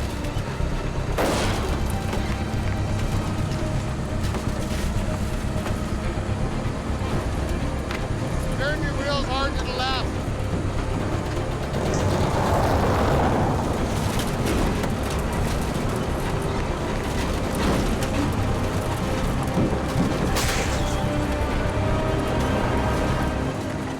There you go.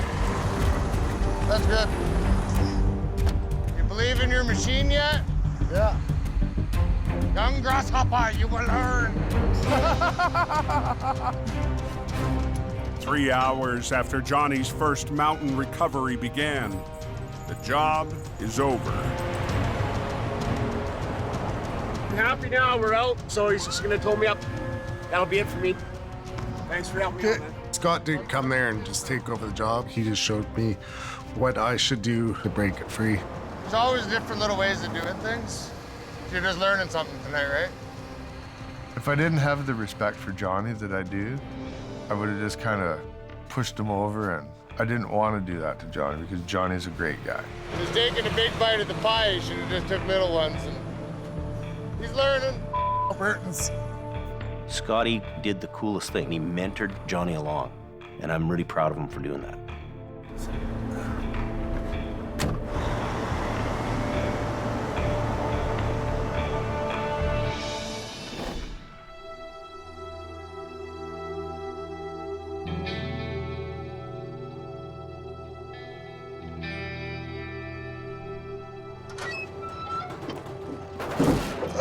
Okay.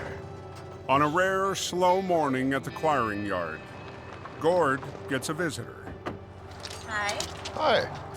What's your name? Caden. Caden? I'm Gord. A 9-year-old who shares Gord's passion for tow trucks. You like trucks, do you? Yeah. Yeah? Like these big ones? And something else. He's going through the same thing I went through, and I really feel for the kid. I was just wondering what that looks like. There's all my recovery chains and the blocks. We had a house fire, and then he didn't speak for quite a few years. And when he started to learn to speak, we noticed a speech stutter. I kind of just stutter when I'm excited about stuff or something like that. It's a story that hits close to home for Gord. In 1967, I was 7 years old. Standing on a street corner, waited till traffic stopped, took 2 steps and got hit by a motorcycle. And immediately after started to stutter. Back in the 60s, no one knew what PTSD was. That term didn't even exist. No one saw the connection between childhood trauma and stuttering. Do you want to see the inside of the truck? Sure. Hop in, I'll jump in the other side. You hop in there. This is my office. This is so cool. It is cool, isn't it? This thing is built to pull. This thing is built to pull anything. Is there people you give me a hard time at school for your stuttering? Yeah. There's gonna be a couple. And you know what? There's always gonna be a couple guys. I used to stutter really, really bad. Like seriously, and it bothered me. It just really bugs me when people bug me about it. You're not alone, believe me. You're not even close to being alone. I wish I'd have had someone like me when I was his age to talk to me, because I didn't have that. Everybody thought I was broken. Probably the coolest truck I've ever seen. Right on. So it's really impressive. Thank you. I'm glad you like it. You know, I really do hope I helped the kid a little bit, because I remember what it was like when I was a kid and going through that, and kids are cruel. You have yourself a good day, Caden. I'm glad you came by. Bye. Bye.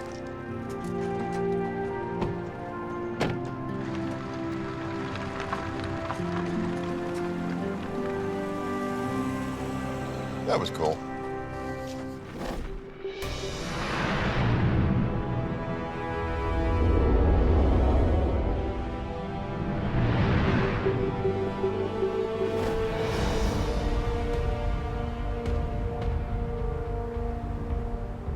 "50 miles northeast, in the backcountry near Harrison Lake, BC.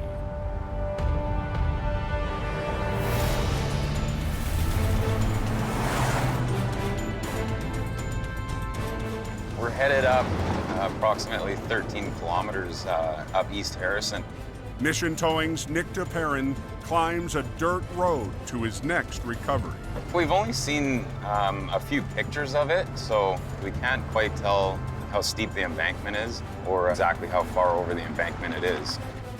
Along with his pickup, Nick's brought the only tow truck in the fleet that can make it over the tough terrain. You have to climb up to get into where this vehicle's located. A 1-ton with 4-wheel drive. We don't have any heavy-duty 4-wheel drive wreckers, and hopefully we're gonna have enough muscle to pull this thing out. Wow. Wow. This thing's a lot further than I thought it was gonna be. That's crazy.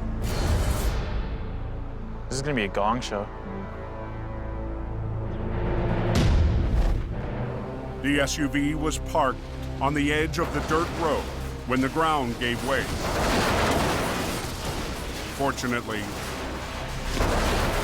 no one was on board. Now, with the help of junior operators Trevor and Reese, This will be fun. Nick will try to winch the wreck 250 feet up to the road. First thing we'll do is we'll grab the front driver's corner. Yep. Get it onto its wheels, spin it around so the nose is facing up. All right, Reese, you and I are going down. Hope you ate your Wheaties this morning. I did not eat my Wheaties this morning. Trevor is gonna stay at the top and run the truck, and I'll be bringing Reese down the mountain with me to give me a hand rigging this thing up. To get the pulling power needed for the job, Nick and his crew must double their lines. Our 3/8 line off the wrecker has a working load limit of 3,500 pounds. Hey, Trav, as straight as possible, okay? It increases that by 2 times to utilize the wrecker to its maximum strength. Where are you at, guys? Right here. Okay, you watching? See it? Oh, there you are. That one's passenger, this one's driver. But the SUV is so far down. Is that as far as that one goes? Hey, Trav. That's it. They can't run a loop from the wreck to the tow truck. How much line do you think you got, Trav? It's got 150 feet of line on the driver's side, and we're about 120 on the passenger side here. We're not gonna have enough length to reach all the way out to the casualty and bring it up. I thought that was gonna be the end of the day.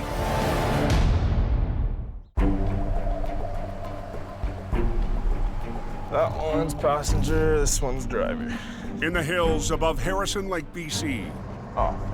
Hey, Trav. Nick's at the end of his rope, trying to haul a crashed SUV 250 feet to the road. That's it. We're not gonna have enough length to reach all the way out to the casualty and bring it up.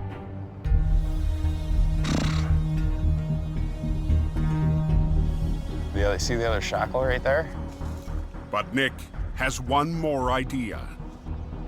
So I'm thinking we actually might have enough if we run that 7/16 line in one length right to it. Check. The crew will loop the first winch line through a snatch block, then rig it to the second line, making a longer single line to reach the wreck. What we're gonna do is marry the hooks. So we'll put that block on this right here. We've reached the distance we need to reach with our line, and we've increased our working load limit. That'll free us up that other line as well if we need to tie it off to a stump. Marrying the hooks will give the 1-ton the capacity to winch 7,000 pounds. So we're gonna give it a go and do the best we can with what we've got up here today. You want me to start running this up the hill? Yeah, please. But there's still a chance the truck's winch won't have enough power.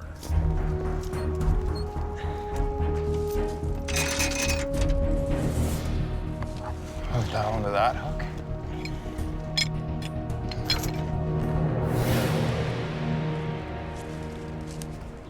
Hey, Trav. Yeah. If you start taking in your lines, we're hooked up. Okay. We're not totally convinced it'll be a 100% success yet. There's all kinds of sticks and branches that are sticking up. I don't even know what we're gonna run into trying to bring this thing up the bank. You got that one hooked up, right? Yeah, I'm holding it till it's snug. If we snap one of our lines by overloading it, we're not gonna be able to do this job, and we're gonna have to head back to the shop.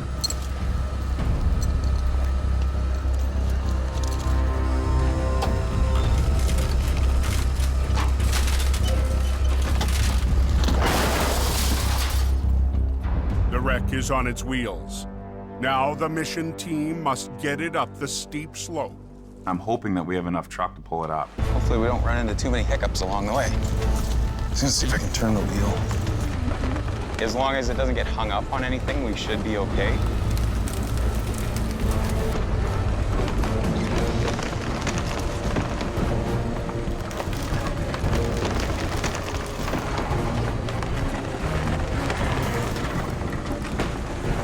Bring your boom in. Line? Yeah. But just 30 feet from the top, the load is fighting the small tow truck. Hold on, hold on. Oh,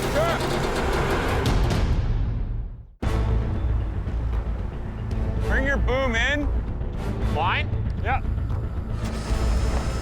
On a mountain road near Mission, BC, a wreck on the end of a single line is testing the limits of a 1-ton tow truck. Hold on. Oh, sure. And Nick's team. Let it out. Huh? Let it out.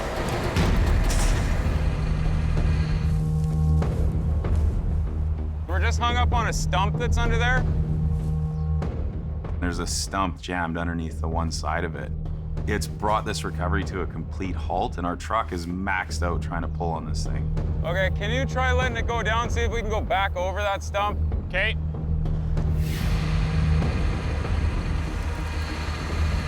I don't know if we're gonna be able to get it with this 1 ton. No.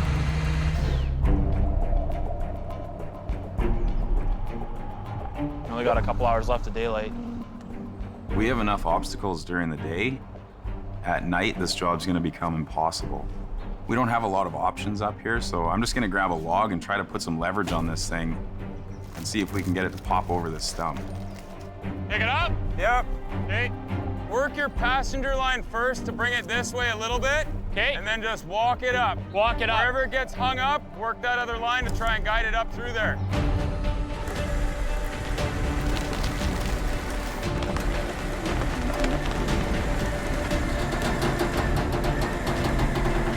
Okay, let it down.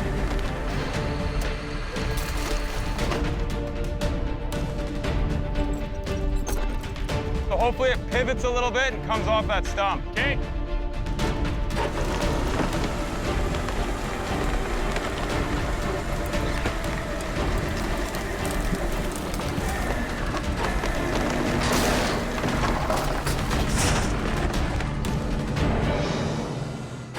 Good? Yep. The wreck is free of the stump. On the clear? Yeah. The biggest obstacle now is gonna be to get it up the steepest grade of the hill. We're not totally in the clear yet. A little more on the driver's side again.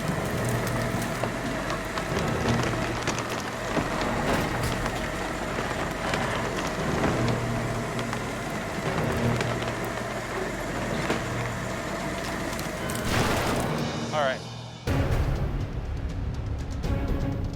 Lead with this side just a little bit. Bring your arm up. Okay, right there, bring your lines in. Okay, work your brake and your throttle at the same time.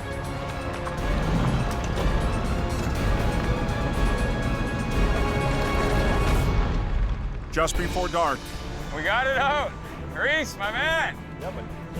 Nice job. Nick and his crew Nice job. Right on. are finally in the clear. Mission accomplished. To get this thing out and load it up and headed to the yard with it is a very good feeling. This was a difficult job to attack with this particular piece of equipment. All in all, it's a success. We got it done before it got dark. You guys did a hell of a job out here today.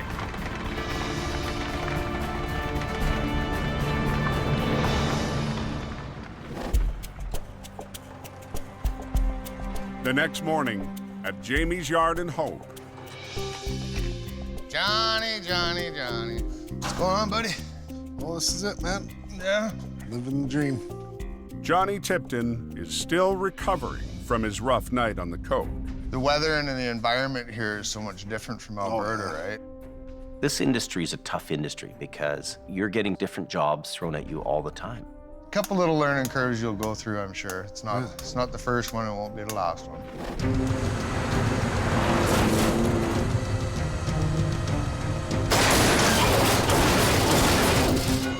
Johnny fumbles the ball a bit, but that's okay. Well, I was glad you were around there to help me out and all that. Scott goes up there, picks it up for him, and you know what? Touchdown. The way that Johnny and Scott are getting along here, I think I want to keep Johnny here in BC. Hey, Johnny. Hey. Hey, I need you to put your BC plates on. So we'll take the Alberta one off and bring it back to me.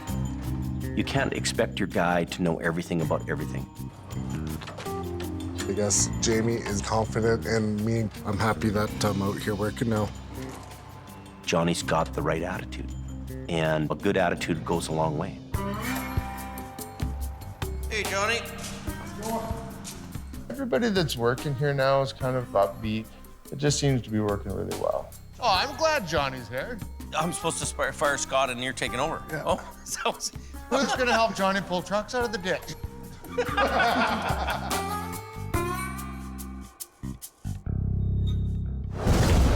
Next time on Highway Through Hell. Wind her up, give her some throttle. A battle in a bog. Like 3 big fat elephants. We're gonna lean into it. Has Al in deep. Man against machine. What? A crash in the canyon. Everybody do a little bit. Puts Jamie to the test. Try to work together. Hold it. It's wedged under there. I can't budge it. And Jordy and Gord tag team. Hang on. On a Tangled wreck. Hold on.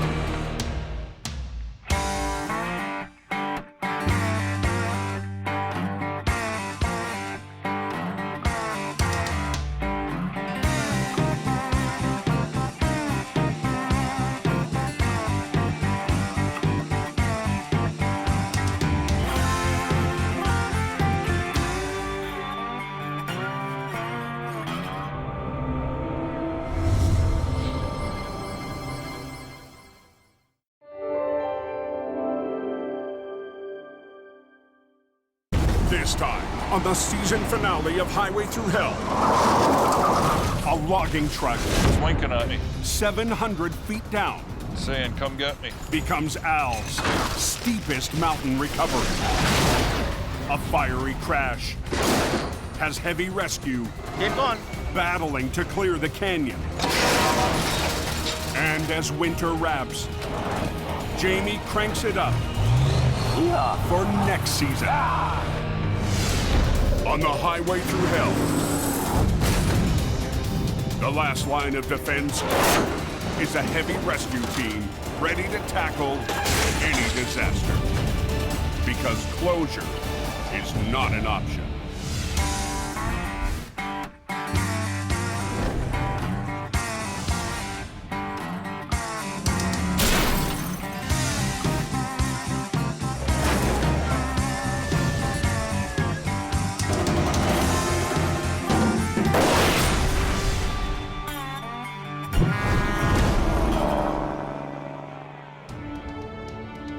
How's Coquihalla? In Hope, British Columbia, I just come down. It's beautiful. the Cascade Mountain peaks emerge from the snowpack. You got a good ride all the way up, eh? Nice dry road. It's a relief for drivers after months of winter. 80 miles north of Hope, Someone said a cup went off the mountain. Al Quiring The guy with the green record.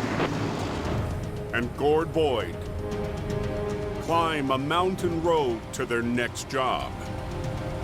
We're heading up to go and recover a logging truck and trailer that's go over the steep cliff and with a load of logs. It's a tough country. 10 feet off the road can sometimes mean 300, 400 feet down. This isn't the first time the Quiring family has gone to battle on these high switchbacks. Nearly 50 years ago, Al's grandfather tackled a logging truck in the same mountain pass. I guess it spawned a little fire in my heart, and I had to have a logging truck myself. My grandpa had quite a legacy in heavy towing.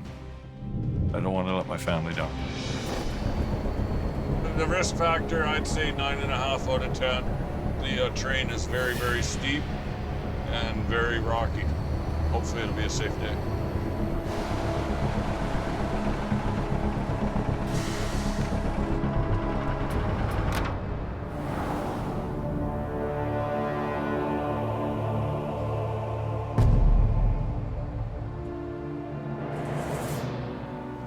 Long ways down. Oh boy. This is gonna be one for the books. The driver was standing outside the logging truck when the parking brakes failed and the rig began to roll.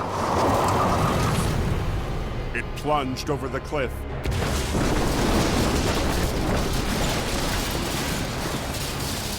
Tumbling to a stop 700 feet below.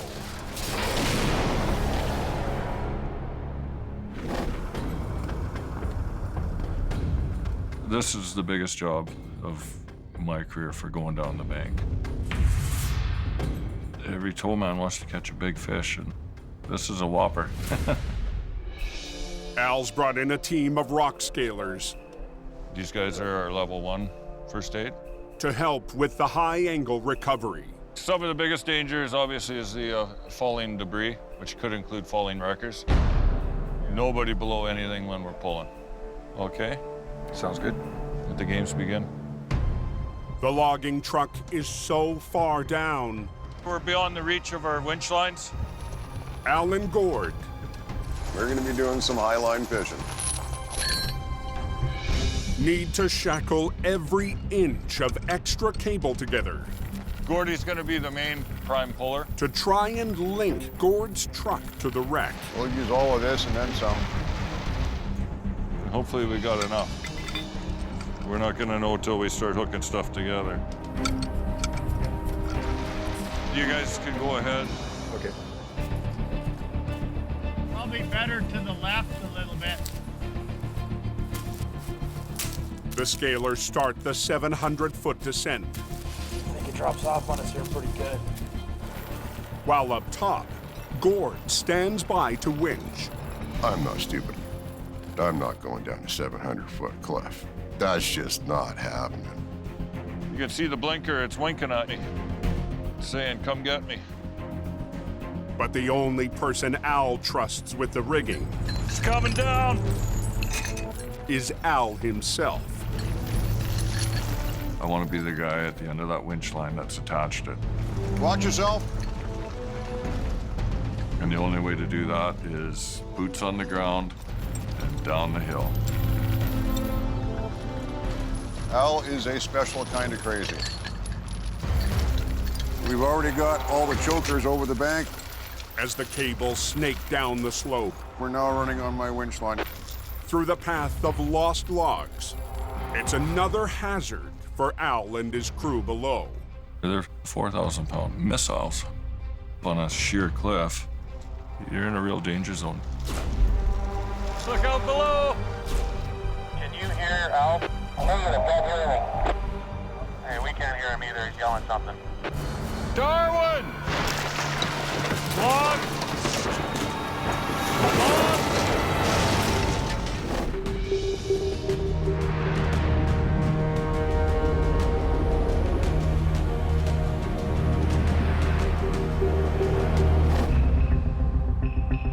"30 miles south. Yeah, big accident. In the Fraser Canyon. It's a complete no-go.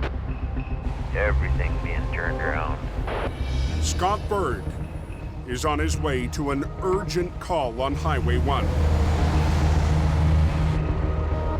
We will see what we got when we get there. It's always a surprise, like Christmas morning every time the phone rings. I brought Scott back because I needed to know that I had a guy who was solid, he could get the job done. He'll do it. I can rely on that. What's going on here? The tires ain't moving, or?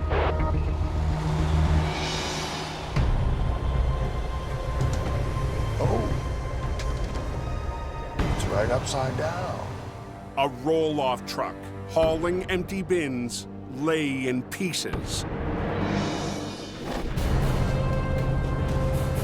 The rig lost control, hit a power pole, then broke apart and caught on fire.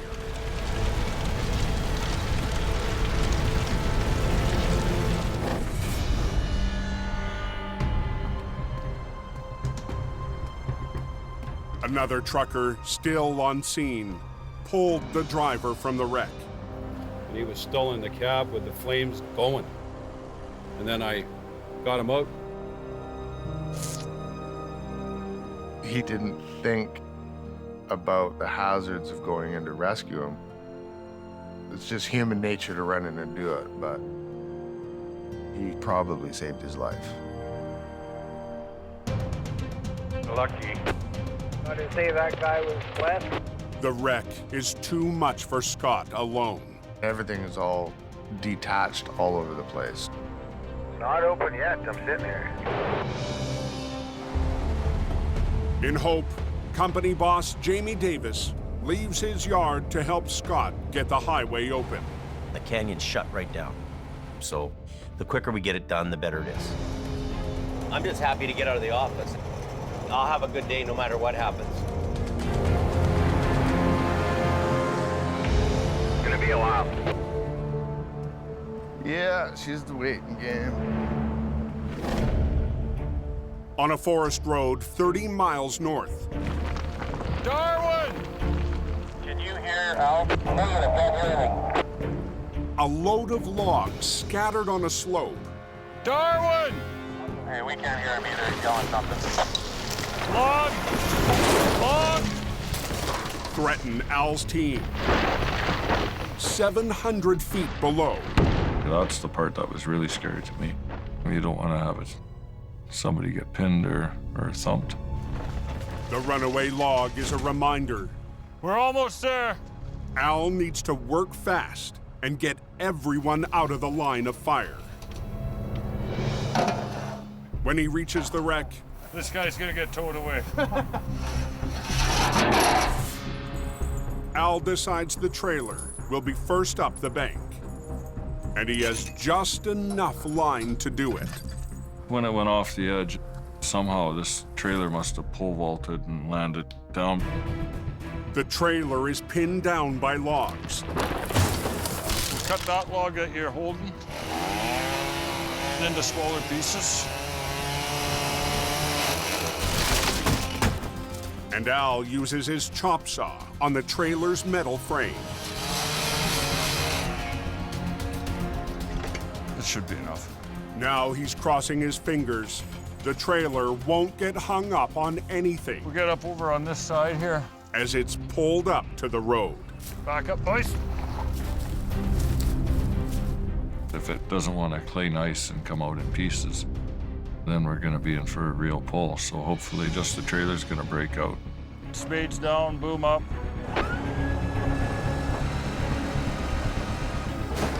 Talk to me. How do we down there? We're just starting to break it apart here now. Pulled the trailer apart and the truck moved a little bit. Come on, sweetheart. And somehow underneath, Looked like smoke, didn't it?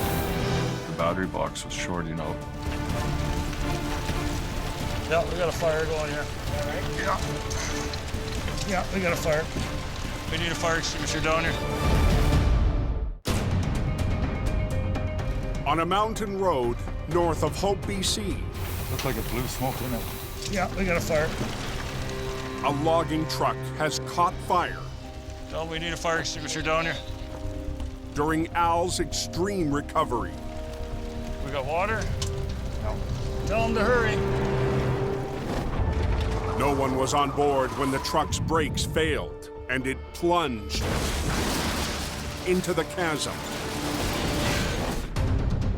700 feet down this god-awful cliff. Unfortunately, the fire extinguisher was up the bank. It's getting a lot bigger. Talk to me, what's going on down there?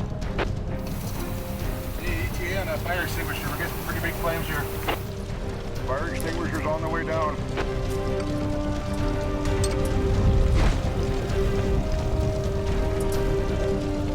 The fire's burning within proximity of 300 gallons of diesel fuel. We throw some gravel in there? Yeah.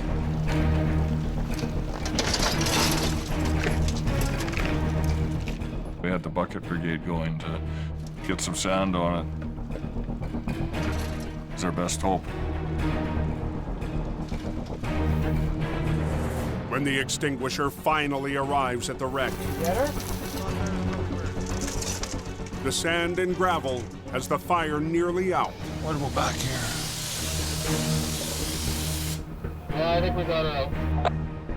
Okay. We were very lucky. Next time I'll make sure to check that list off before we go down the hill. Okay, let's clear out here. Now Gord will try once again to winch the trailer up the 700-foot slope. You've got trees, you've got rocks, you've got logs. Okay, pull her up there, Gordon. I'm relying on Al over the radio. Yeah, keep going. You're good. To tell me when to pull and when to stop. It's just busting loose here. You're literally working blind. It's just a tire. Keep going. Okay. Watch out. Back up, boys. The slightest tug from down below, you can feel it. Okay, keep going. But you can only feel so much. We're just stationary. Back off on it a little bit. I am standing by. Okay, don't do anything. Okay. The trailer is hung up and refuses to flop onto its wheels. It's gonna roll. It's a lot easier on its tires. Get a timber 8 feet and just kind of lay it against into the top bunk. But Al comes up with a plan. We gotta prop a log up against the trailer so we can pole vault it onto its wheels. Okay.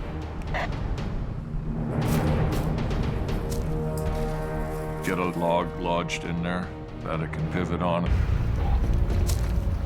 And bring her around over here. Yeah, right there. Oh. An old-fashioned pole vault. Hopefully it'll spring onto its wheels. Rip that baby right out of there. Okay, Gord, tickle it up. She's starting to tighten up. Yeah, we're moving. And then all of a sudden, bang. It sprung. That's nice. That is nice. Flipped onto its wheels. Pretty awesome. We're 10-4, Gord. Take her home. All righty. The log trailer will now make the slow and steady climb. Pull on her some more. See the light at the end of the tunnel.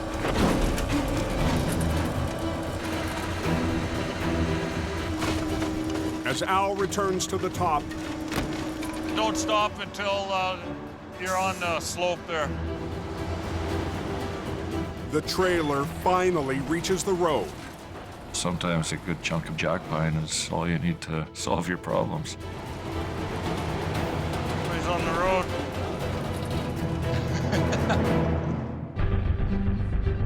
But down below, the tractor may be too heavy to drag up the mountain.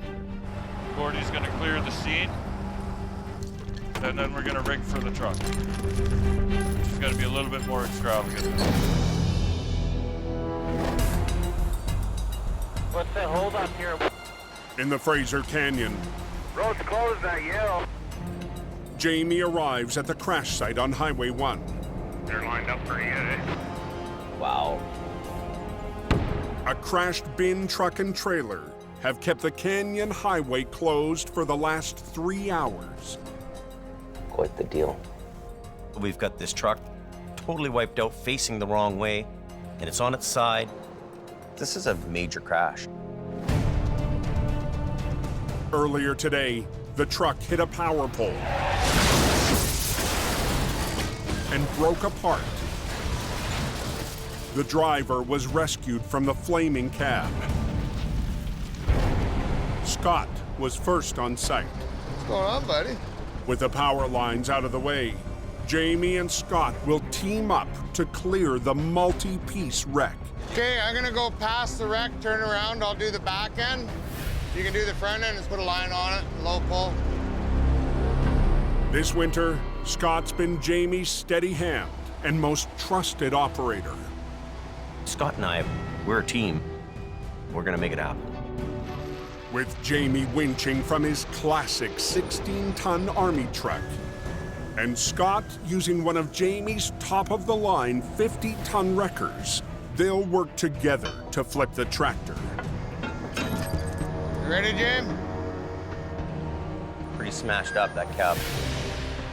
I'm worried about this hood. It's so damaged, it's like a piece of fiberglass in a slingshot and letting it go. Okay.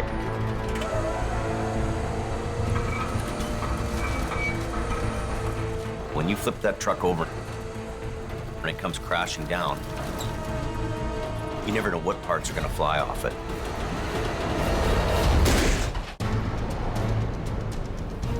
Anybody know if Highway 1 still closed there?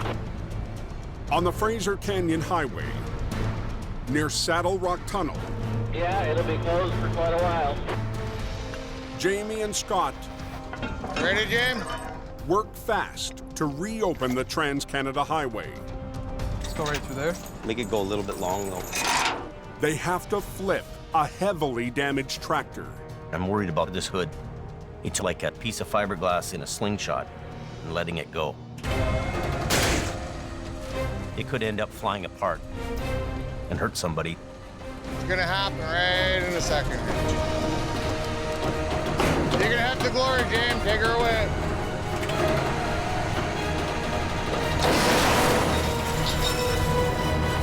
Smash. But when she hit hard. The hood held on. That's great. Let's get this wreck out of here. As Scott moves the tractor down the road, We're gonna put this container over next. Jamie sets his sights on a piece of the wreck still blocking the highway.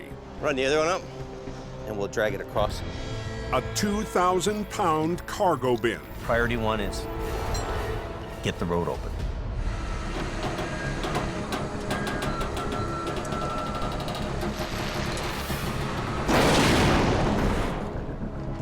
Oh, yeah.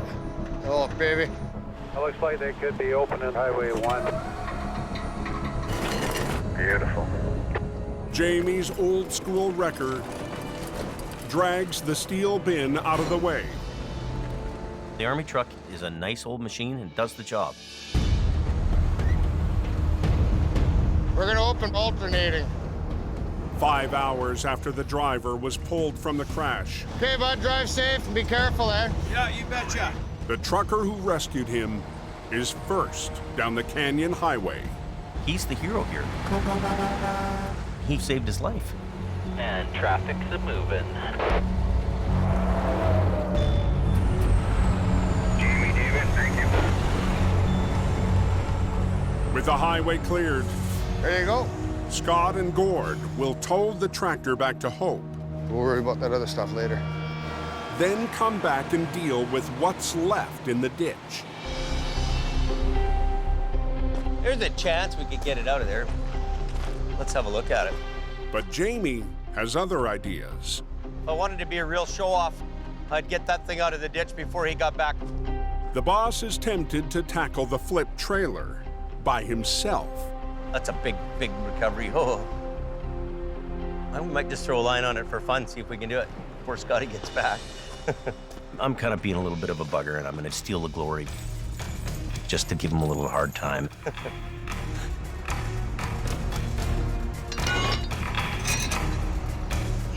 No matter what happens, it has to come over.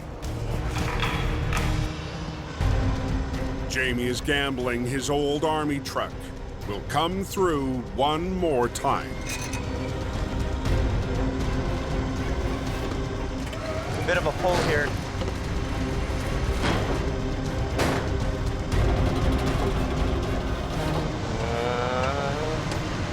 It's a little more than I should be doing.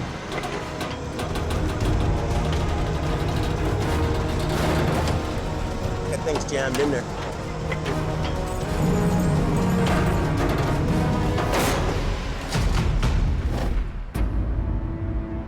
To the north. It's a long way down.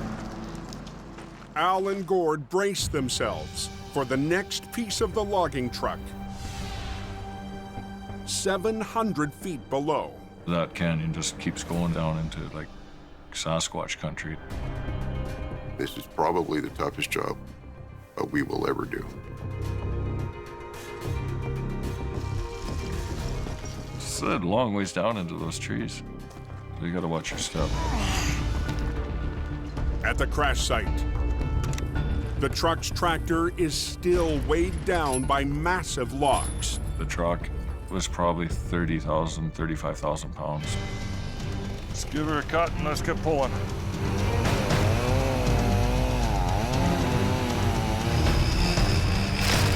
Al's crew carves away at the timber. I'll make this go in there a little bit further. To give Gord's wrecker a chance up top. How you guys making out down there? We're all clear at the bottom here. Okay, we're ready. Okay, start the pull. It's about to get heavy. Truck whisper to it. Woo, doggy! Yeah, keep pulling. But 700 feet up, Got my nose coming up. Gord's 50-ton wrecker is maxed out. I'm putting 100,000 pounds of pull to that thing. Oh, are you pulling? Pull. I'm pulling. It is not coming. The last thing you want to see is this great big green thing tumbling down on top of you. Cable snapping around him. There's something we got to do. On a mountain road, Got my nose coming up. Gord Boyd is in a losing battle with 30,000 pounds of mangled truck. I'm putting 100,000 pounds of pull to that thing.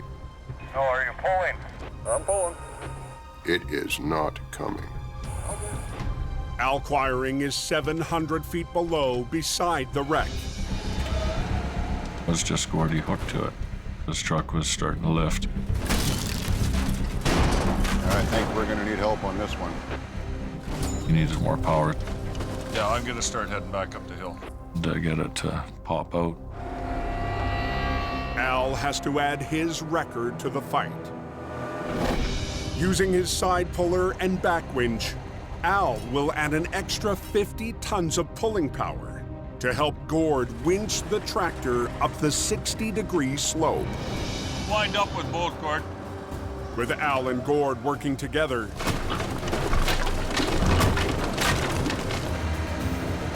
Yeah, you're picking the frame up now. the wreck finally starts to roll. But it has to get past hundreds of feet of logs and trees. Can we just keep pulling or what? Sure, you might get tight on you though.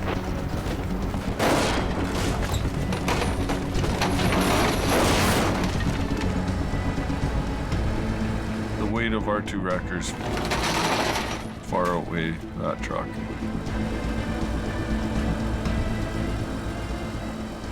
She's not coming up quick, but she's coming up. The more we pulled up the hill, the lighter it got. Just kept shredding to pieces. Top rock moves on the frame, I think. Sector's going. Copy. But as the tractor inches up the bank, Still a ways down there. Al's goal to be out before dark is slipping away. You don't want to be working in the dark. Hopefully we get this thing out of here before nightfall.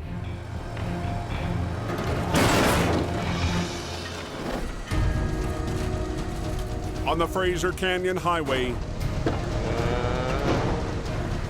Jamie and his army truck try to flip a 14,000-pound trailer and cargo bin. Scott's at the yard, dropping off the tractor. So the boss attempts the recovery alone. Bit of a pull here.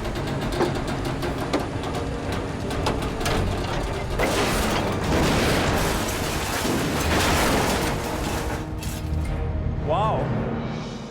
Jamie and his old-school wrecker So that's halfway home. get it done. Scooping Scotty is as much fun as an old guy can have. But the boss knows when to call it quits. I don't think we should try to do any more with this because I just know better, you know? You just know. And I really enjoyed getting out of the office today. I like this old army truck, just plain and simple. I'm out of here. Heading back to flip the trailer, When I get back up there, we're gonna finish it off. Scott's in for a surprise. Well, they flipped my trailer over, the rotten son of a gun. He beat you on another one, Scott. That bastard.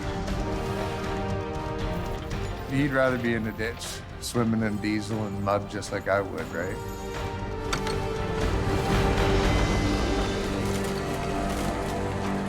That's all right by me because I know that as he's doing that, he's got a good laugh going on. This thing should be pretty fun to tow. It's ugly. Scott and Gord mop up the last piece of the wreck.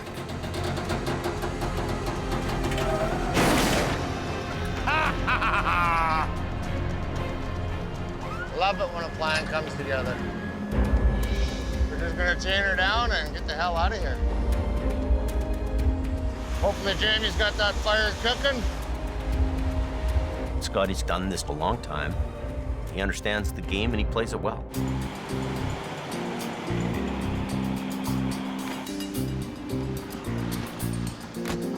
What is it? Every time I leave, I It's a come game. back and you got my trailer It's a split. game. It's a game. It's getting to be like the old days again, Flip it over and leave it to After you on the you, side of the Jim. road. and I'm starting to have fun. Oh, after you.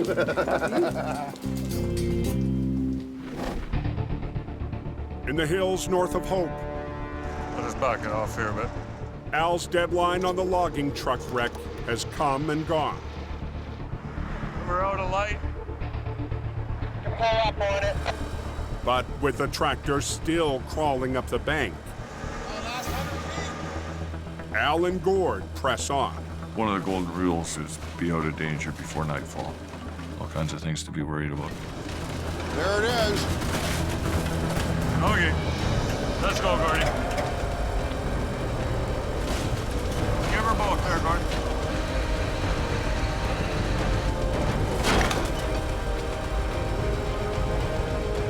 As the tractor climbs the steepest section, Easy, easy. the risk goes up. We're pulling off the side of the truck, getting off the end of the boom, so I'm kind of in a very dangerous spot. You don't want to have a cable snap back. Whoa, Gord, whoa! On the side of a 700-foot slope, There it is. Nice. Come to Papa.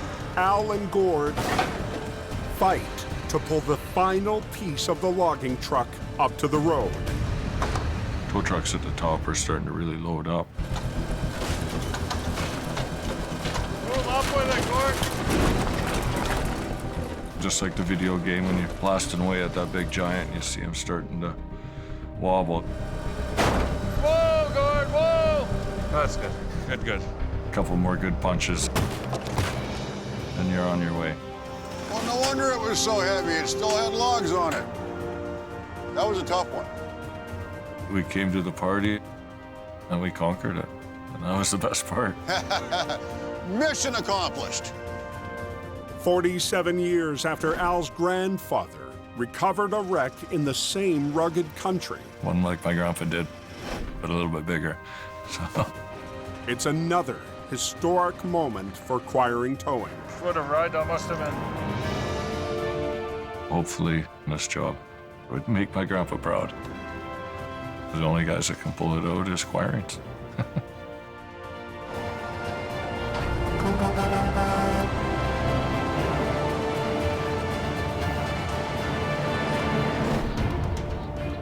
But this winter, we've had a few for the record books. Way more weight, way larger objects, way bigger challenges. That's a big-ass truck. If you don't push yourself, you're never going to find out how good you are. Wind her up. We're gonna rip this tractor out of here. He does not accept defeat on any job.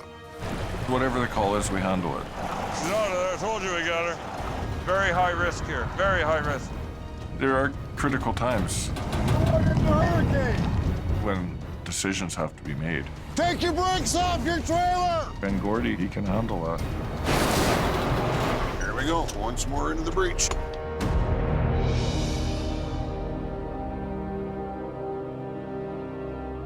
We're given a responsibility. Do whatever it takes to keep the highway open.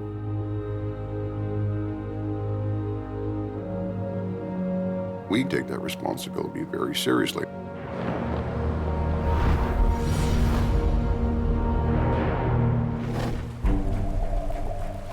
As the last days of winter melt away, Oh, the Coke is beautiful, man. an unexpected call has Mission Towing's Nick DePerrin heading up Highway 5. It might be nice and sunny, but the temperature in the air is still a little bit cold, which causes black ice and slippery sections on the highway. Here's an accident up at the top of the Coke.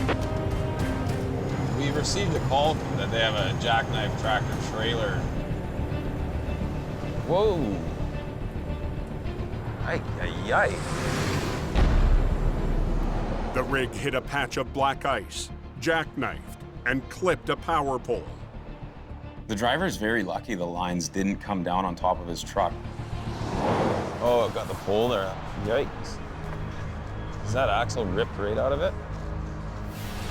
Holy. The pole ripped the front axle out of this thing, so it's not gonna be an easy hook up and go. We want to clear the highway as quickly as possible. To get the wreck off the road, Nick's called in heavy operator Neil Wakefield. Wow. Here, the front axle is ripped right out of it. Oh. This one, the whole front end is torn apart, so it's an ugly one. Nick and Neil will pull on opposite ends of the wreck. Because this thing's jackknifed, we can't just hook onto the front of it and tow it away. We're gonna have to straighten this thing out.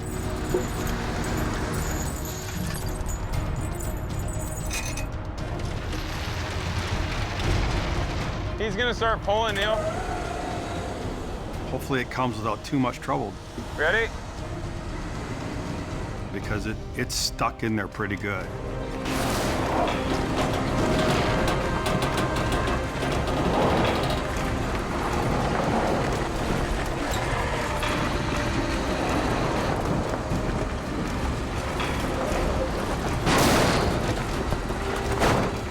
Beautiful, Neil. Beautiful.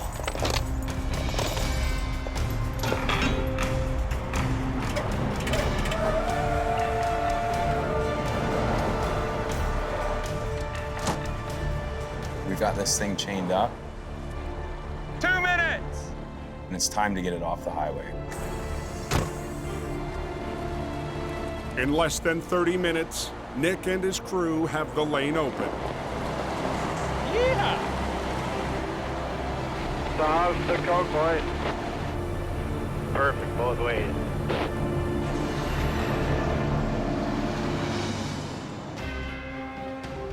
Two hours later, back at the mission yard, Nick checks in with the man who pulled him back into the world of heavy rescue.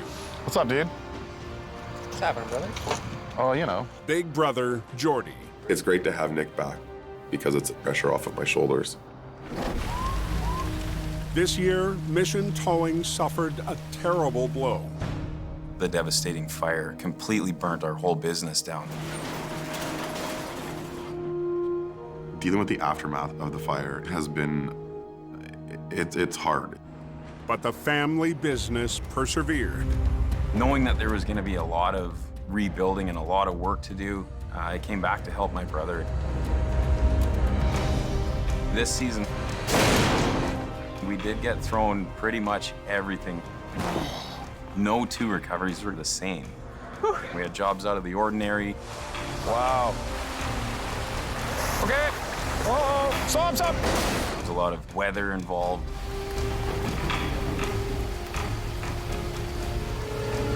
You get everybody clear? Serious, devastating accidents. That's crazy. We muscled through everything that was thrown our way. Right here. We have a very good team. Yeah, let's go. And a good team standing with you is the recipe for success. Bada bing, bada boom, bada bang. That's right. My brother and I are 100% on our A game to move forward, to rebuild this, and it's a whole new chapter in life. The sky's the limit, and we're excited to see what's next. Now, knowing what we're up against, we're able to put this together how we want it. Bigger, better, stronger. Yeah, let's do it. Yeah.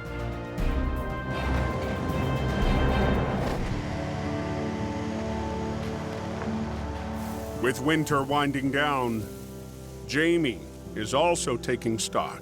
Looking back over the past months, feels like things are happening, things are getting better. So I don't come into work hating coming to work. Since we shrunk things down, it's just better. I'm sleeping at night again, I'm happy again. No nonsense, way better, way better.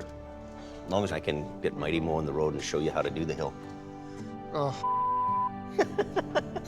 Okay, I better go do my stuff.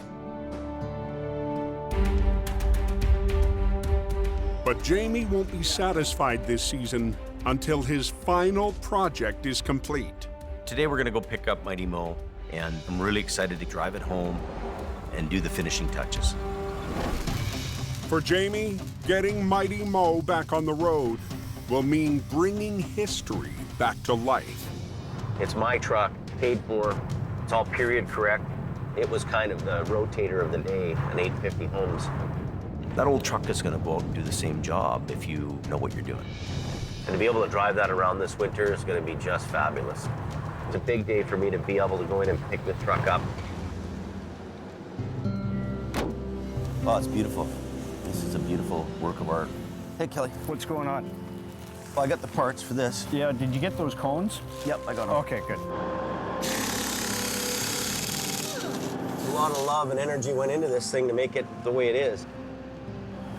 Okay, partner, I'll go get some fuel and hopefully I make it back.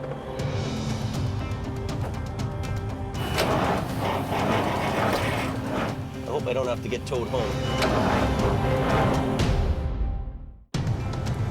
It's a big day for me to be able to go in and pick the truck up. Oh, it's beautiful. I'll go get some fuel and hopefully I make it back.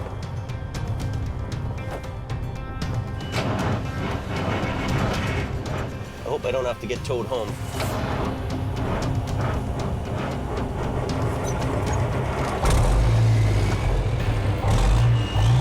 Yeah.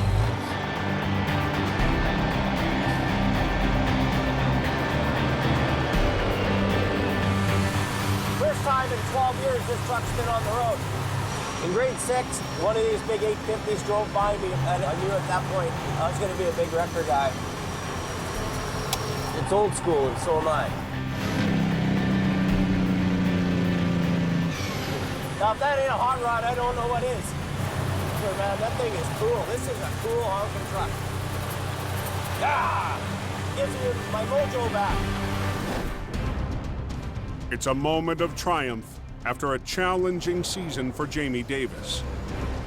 few years ago, we went to Alberta, and it seemed like the sky was the limit. We were adding trucks, hiring guys, and growing at an out-of-control pace. I could have never predicted that things would start to collapse and the oil field would be almost shut down. Jamie's strategy to downsize began with selling his prized rotator. Good luck with it. It's going to be a great truck for you. Then, been cleaning up and organizing. Retooling his operation in BC. Jamie also took a chance and hired back a heavy rescue veteran. I brought Scott back because I needed quality. Now we're cooking the bacon fat, son. His personality is, you know, rough around the edges. Before you do anything, check with the scene coordinator. But you go to do battle, you need to know you got a warrior by your side.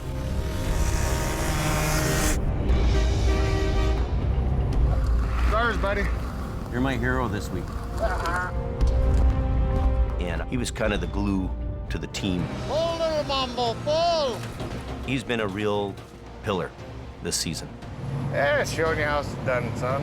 Showing you how it's done. Jamie's got his whole fleet up here. But this winter, Jamie had to say goodbye to a key member of his team. I got a position with another company. Wow. Colin, he's a self-contained towing army. Decent, Johnny, decent. Well, we're just gonna put the sunroof back on. I miss him because he was a very good worker and he did the job.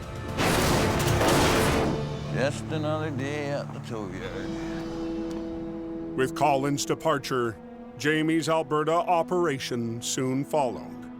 Bottom line is, you can only lose for so long. I think what it did, though, is it taught me that less is more. Rebuilding for the future, back in hope, life for Jamie has come full circle. Oh my God. Let's try. Look, see that? First time ever, and I'm doing wheelies. Daddy, Daddy, you're home. Mo's home. Yeah.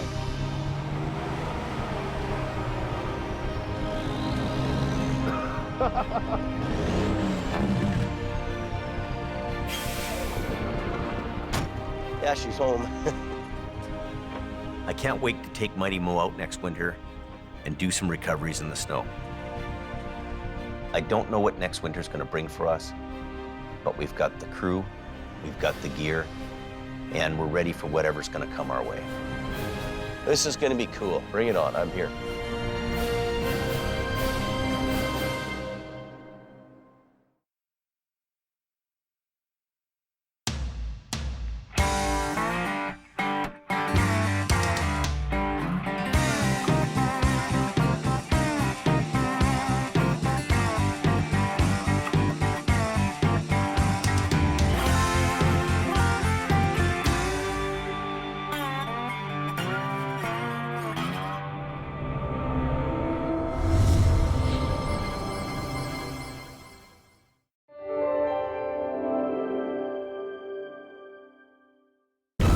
This time on Highway Through Hell, a terrifying tumble. Oh, he's alive.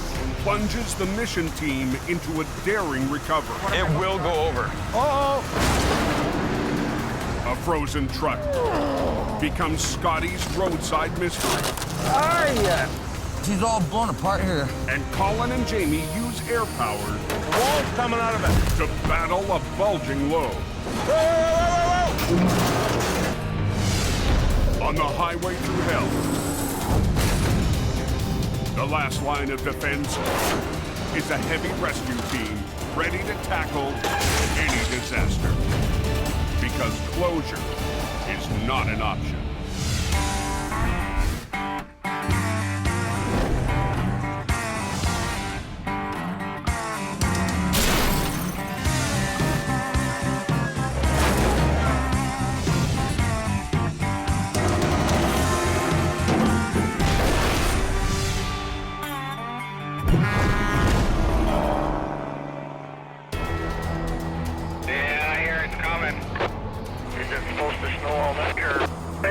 Look at him go. Oh, I bet you just It's just after 8 p.m. on British Columbia's Coquihalla Highway. Oh, it's gonna get worse. This is nothing.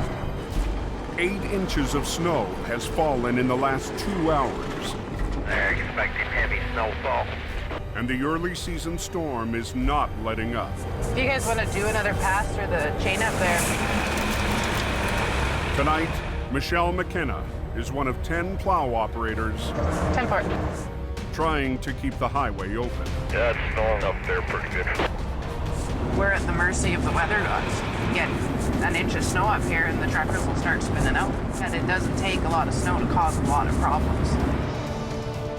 When the mountain gets slammed with a big storm, we're all working together to fight Mother Nature to keep traffic moving. 4 miles up the Coke, We've got quite a few guys out here tonight working. You know, it's snowing, expecting 30 centimeters of snow. Jamie Davis is heading directly into the storm. 20 or 30 centimeters of snow means business. But tonight, the heavy rescue boss is counting on his crew. What's the road like over on that side? It's, you know, hard packed. Jamie's on his way to Alberta to lead a tough job tomorrow. So he's left his BC operation in the hands of his new top driver, Scott Bird. I'm here. This winter, after years away, Scott Bird is back on the coast. I'm not sure you want to suck that onto your deck yet, Jim. Oh, I do. Now Jamie needs Scott to be his anchor and hope. You ready? With Scotty being there, he can manage guys, he can keep the trucks together, he's good mechanically, and he's a doer. Tonight's storm is keeping Jamie's new right-hand man busy. Well, tonight we're just kind of pulling truck after truck after truck. Is what's going on is there's trucks spinning out all over the place and a lot of ice on the roads. Make sure you can lift off, just try and pull ahead. The guy can do the job, and he's good at what he does. I don't have to second guess sending him on a job. Okay, see you later. Have a good one. You too. I got a bad feeling about tonight's weather. I think it's going to be a busy night.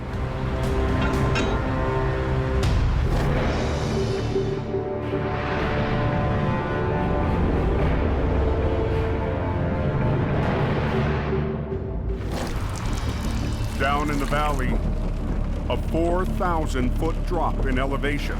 Holy, the wind is raining like a bastard. The storm has unleashed torrential rain. Distant rain, being telephone north. We got a fire truck up here on our side. Mission Towing has been dispatched Dispatch, search and rescue. to an urgent call. There's all sorts of fire and police cars there. Pickup truck has gone over an embankment down into a creek. Operator Neil Wakefield is behind the wheel of Mission's 35-ton heavy wrecker. We're concerned that somebody's trapped, maybe underwater. There's a rescue truck coming up that way too. Someone's having a bad night tonight. Racing to the crash site, Mission's new on-scene coordinator, Nick DeParent. Going the way you are. Nick recently returned to help his older brother, Jordy, run the family business. My brother and I are on the same page. We were trained by the same people. We were raised in the same industry. This is a very high-stress scene, really. It's certainly not a good sign seeing the search and rescue headed up here. Hopefully, if there is somebody in it, they're still okay. If not, it's going to be an unfortunate circumstance tonight.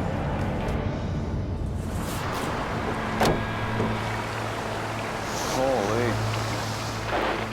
Pickup truck went over the edge, down the cliff there, down into the creek. It's actually called Suicide Creek, is its nickname. That's a tough place for a crash. It's a tight turn, and when it's dark and raining, it really sneaks up on you.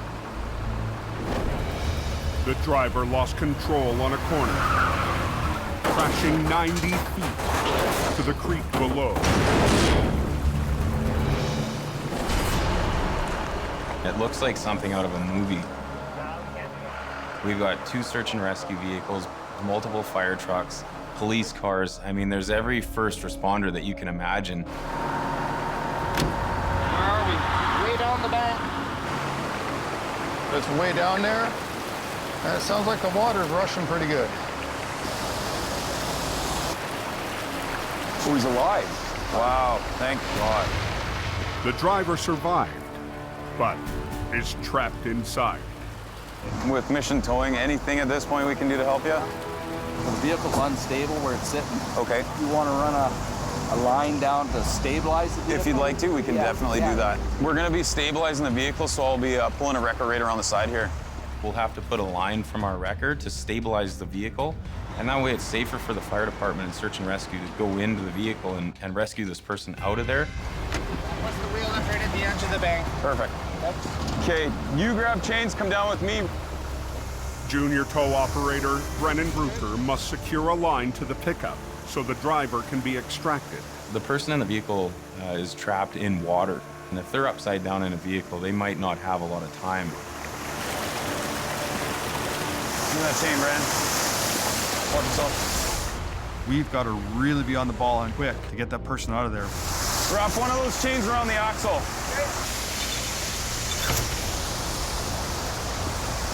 Take up the tension. Just snug it up, but don't move the vehicle. With the wreck secured, the rescue team moves in to get the elderly driver to safety.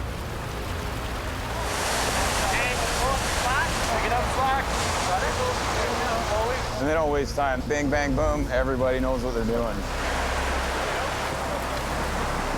The driver of this truck is extremely lucky. I've been to accidents where people haven't been as lucky as him to survive. How did you guys come across this accident? The driver was found by two young men passing by. No kidding. I was driving by and my lights reflected off of something down there, and we started honking his horn, so went and stopped and checked it out. Just by fluke. They just happened to notice one of the lights on the vehicle shining down the bank. They made a decision to go down. If they didn't, the guy in the truck would not have made it through the night. The 911 callers also got stuck just up the road. Tomorrow, I can come up myself and pull your truck out for free for what you guys did here tonight. Appreciate it. Anytime, guys. That was the best case scenario. These guys have done their job. It's our turn to do ours and bring the vehicle up. But as search and rescue drives away, Nick and his team lose their powerful lights. Shine it by the front wheel again? That's the most unfortunate thing is all the fancy lights are gone too. So it's a lot darker. That's one hell of a situation. The number one danger is the dark. We're talking about moving water, a steep bank, and the rain. It's a very complex recovery. Coquihalla is a mess. High up on the Coke, the temperatures dropped another 9 degrees. It gets worse here because it's snowing really hard. Hard rain in the valley has turned to heavy snow on the summit. Scott Bird, Jamie's top driver in Hope, has been working through the storm all night. Just before Juliet is stuck in the beach. I'm just by Juliet Creek there, so I'll be right there. I'm hoping this is just a quick pop out of the ditch thing. This is kind of a notorious black ice area. The thing about black ice is you don't know it's there until you're in the ditch. I'm seeing our guy in the ditch up here. Quick pull right on the back of his tractor. Tonight, Scott has an extra pair of hands. Jamie's newest recruit, Mike Reynolds. So this is number 3 here. So this one over here, we got to put a motor in. In the summertime, I quit my job at an automotive shop and took a resume over to Jamie Davis. We need to pump out 7 trucks within the month. Can you do it? Was pretty much hired on the spot.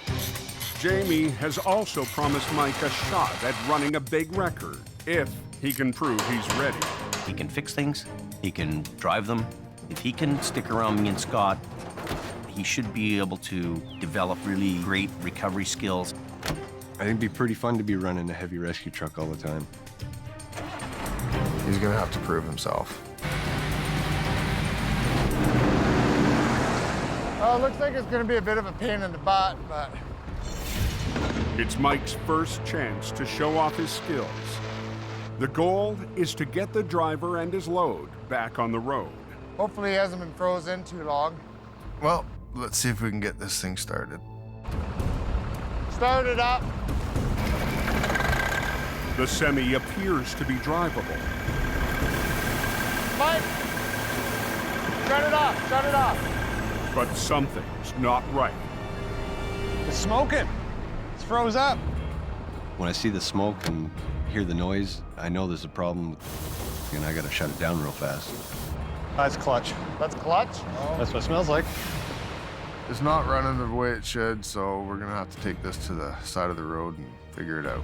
Go up in there and just try and keep that wheel turned as hard to the right as you can. Oh yeah, there's lots of frozen snow up in the steering. Well, it's not coming real nice, and it's not steering, so there's some more issues underneath that truck than we can see. We're just going up to the next exit there, okay? This is a situation where Mike's mechanical skills come into play here for the customer. Hopefully he can figure out what's going on with this guy's engine and get him on the way so he doesn't need to be towed. Frozen stiff. Yep, we need help, both sides. Scotty's got the hard side. Oh? Your side's frozen. Look out so I don't hit you.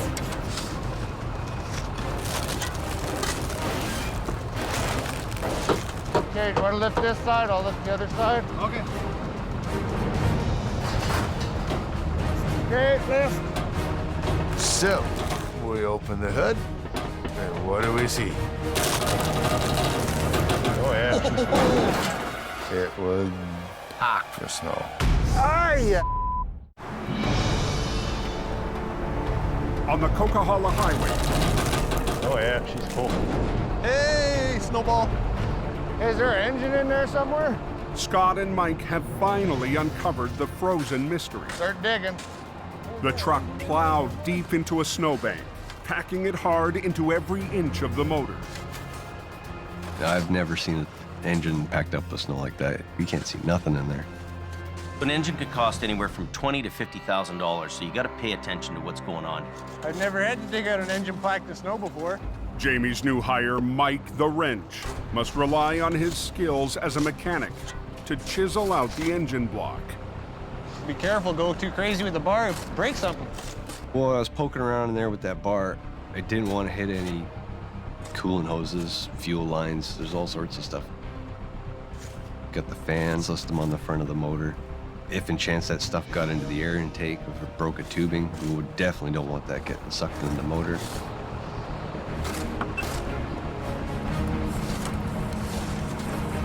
We're gonna fire it up.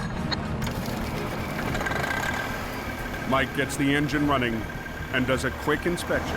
How's the oil pressure look? 60. Check the clutch travel, make sure it's not binding. You're very lucky you didn't even bend your bumper.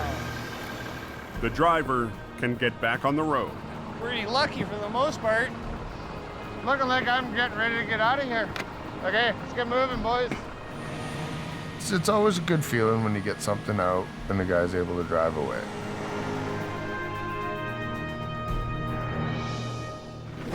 Harder angle, right on this angle right here. Okay. At the recovery site near Mission, BC, Nick and Neil position their wrecker to winch out a vehicle that's gone over the edge. Just let me get as much light as I can on you guys. The pickup truck plunged 90 feet into the dark ravine. It's tough because the truck's fairly far down the bank and my lights could only go down on so much of an angle. Over a bit more? Yeah, just a little bit. That should be good there. We just want to get past that rock. So we're gonna want to make sure that those chains are hooked in real good. There is a boulder right underneath the front of it. We need to bring it back and up and over that rock. That one over here? Take off the tension! Our biggest problem is there's rocks down there that are quite big, so we don't want to get hung up on those rocks. But if you get hung up on a rock, it's gonna go in places that you don't want it to go. Okay. You watch, I'll pull. You know, I can barely see the vehicle, so I'm relying on those guys to tell me what's going on. Do I need to boom up, Nick, or are we good? I'd boom in and up a bit. Okay. Winch? Yep.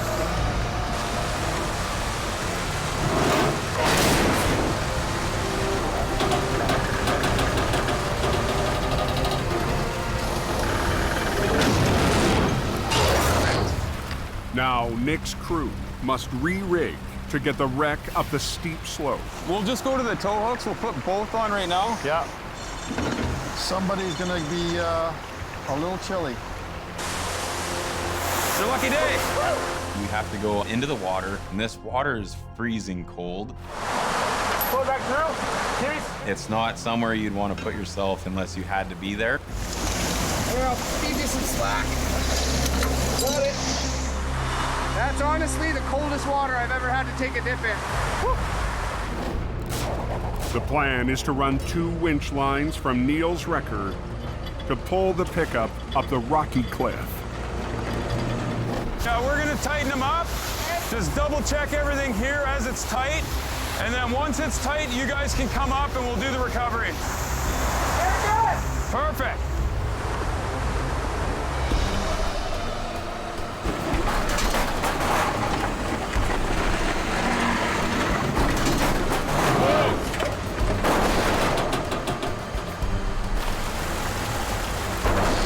Keep an eye on that spool. Both.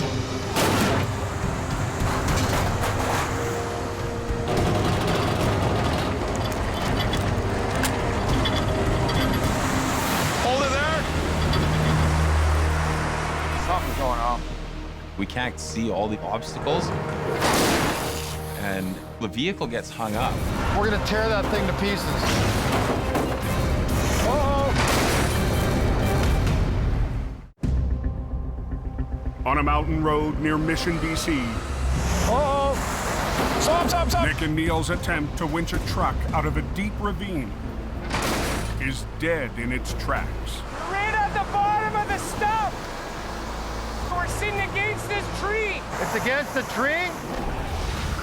The pickup tumbled 90 feet down a rocky slope. The driver survived and was rescued 2 hours ago.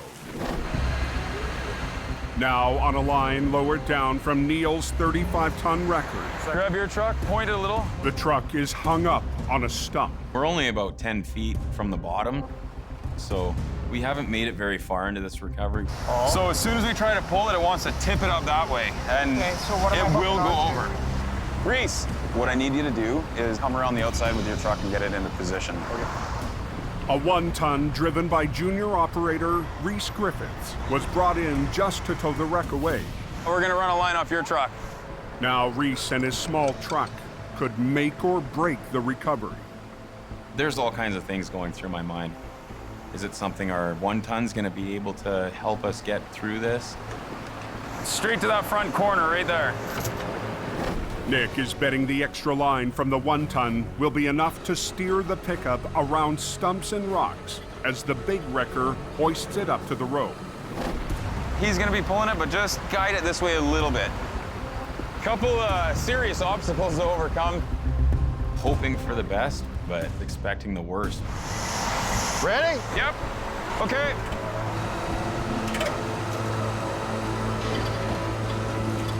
A little more line. Let your tension off a bit, Reese. Right there.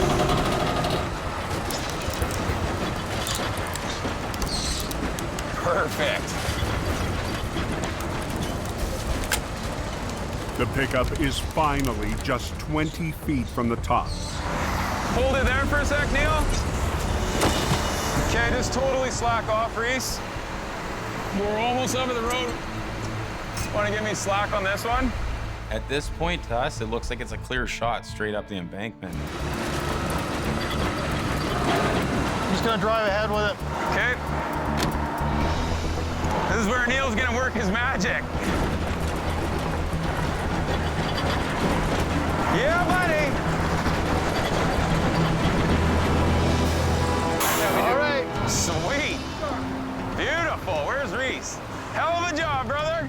extremely difficult job, not something that we're doing all the time. What'd you think of that one? That was a good one. Yeah? For everybody to pull together and everyone to work as hard as they did tonight, I still need a hot tub, boss. it was a rewarding feeling for our crew. Okay, out of here, time to dry off. But Nick and Reese will be back up the road tomorrow to fulfill a promise to the young men who helped save the crash survivor. We still have another major part of this, which is get these heroes' vehicle that we promised when we get out for them.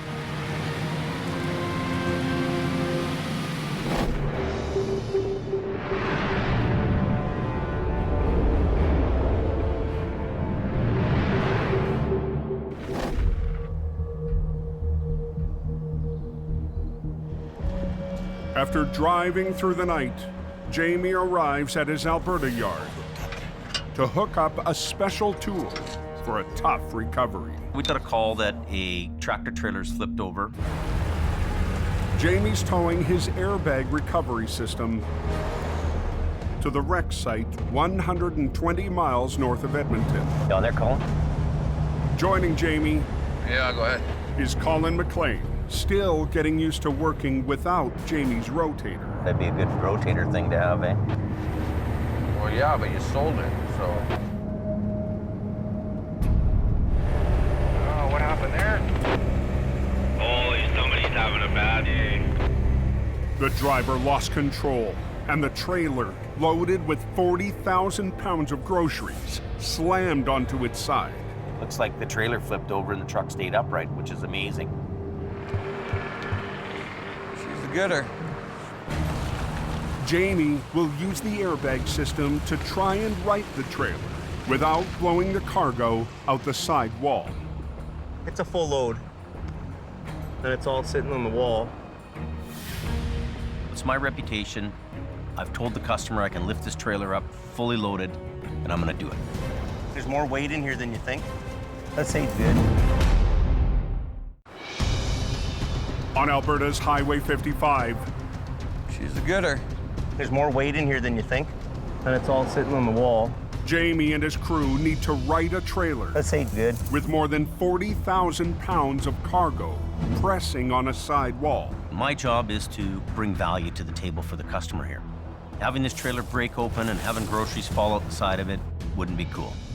We'll need all these hoses.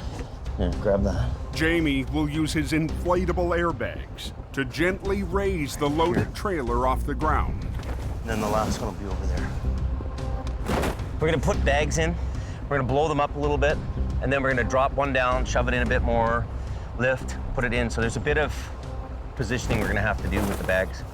Jamie has used his airbag system in the past on some of the most fragile loads. She's ready. Airbags, you may only use them twice a year. But when you need them, And the further down you get, the better. it's gonna pay off.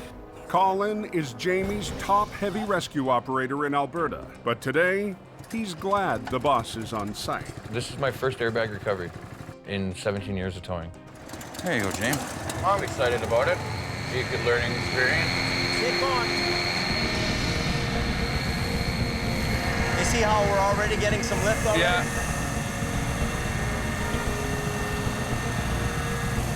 I'm just looking at how the bags are kind of picking up against the wall, making sure that it's actually lifting the trailer. And we're gonna be real careful with this guy right here. You gotta remember that the wall is very flexible and it's also very weak. So you don't wanna put too much pressure at any one point. If you try to lift too much of the trailer at one time, you're gonna collapse it. So you lift a little bit, little bit, little bit. If you get too greedy and you lift too much in one area, you'll end up blowing the wall out.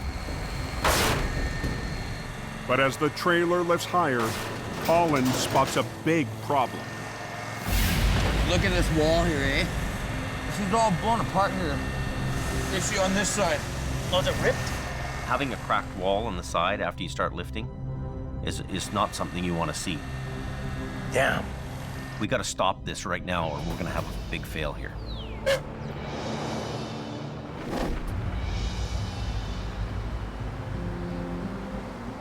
After the long night on the back road recovery, Nick Duperrin returns to his family's tow yard in Mission, BC.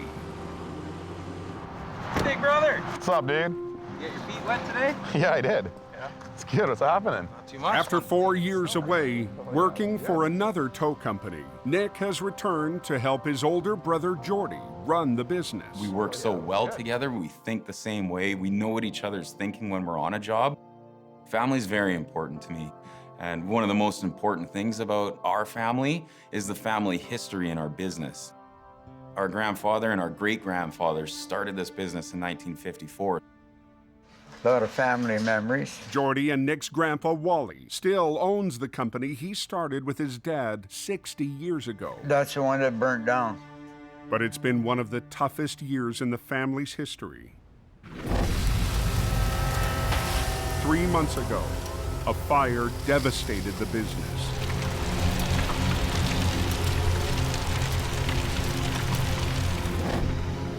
That was a toolbox, a 3-tier toolbox. Look at the door. Honestly, man, it just breaks my heart to see our shop like this. Everything that our family's worked so hard for is just destroyed. Everything's gone. There's nothing left. For the Peterbilt. Can't even believe this. There's a lot of memories you'll never get back. My grandpa's really upset. You know, him and his dad built this. We rise from the ashes. That's what we do, we rise from the ashes.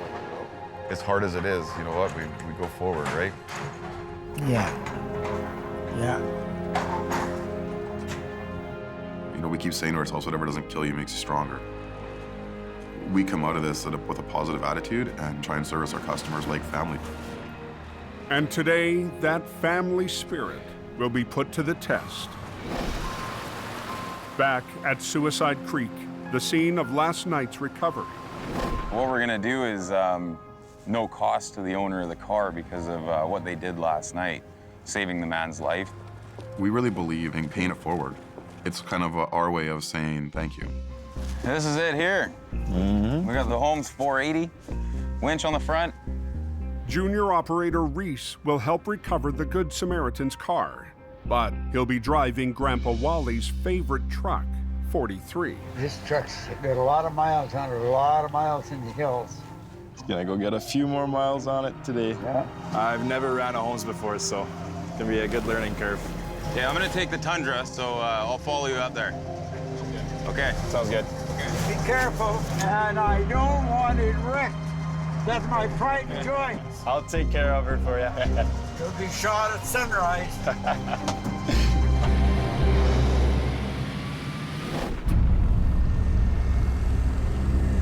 Hey, Jamie. Back in northern Alberta, Oh, no. Collins discovered a tear in the wall. This is all blown apart here. A trailer loaded with 40,000 pounds of groceries is coming apart at the seam. A section of the wall has opened up from another section of the wall. It's ripped rivets. That's bad. If Jamie keeps lifting where the airbags are set, the wall could fail. We found a tear in the side of the trailer. If I saw this flown out, I wouldn't even attempt at airbags. Well, is that going to be an issue on the back? Yeah, it's going to be an issue, period.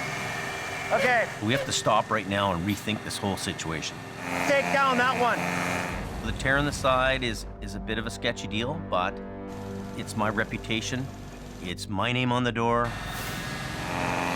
I think we got to take one of these ones out and put it there.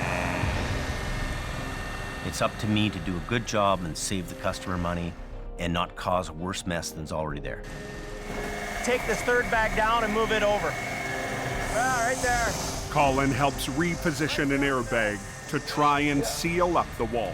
If you're lifting on both sides of the tear, you're doing this. If you put the bag on the tear, you do this. Okay. Using the airbags, we're able to put the metal all kind of back together. It brings the tear together. It doesn't separate the tear. It's risky to your equipment. You might end up, cutting a bag with the sharp edges, so it's a bit of a gamble. This is the critical time right now. The wall is holding. The guys need to rig up here a little bit now. Get your tailboard right here on an angle. You want to be pulling right here. Now Colin and operator Johnny Tipton will use their wreckers to lower the trailer back onto its wheels once the airbags have done their job.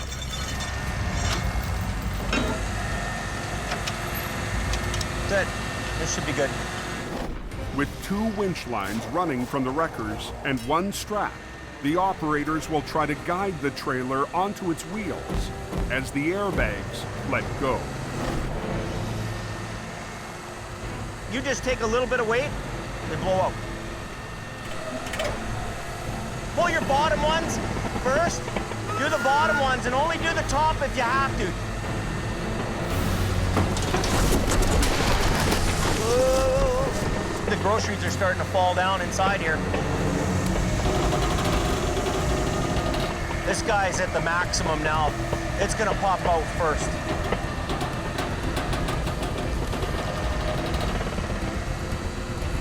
Good.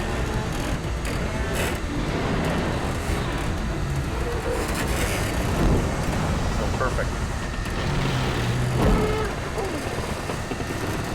Good. Oh, see, there he goes. The air cushions have done their job.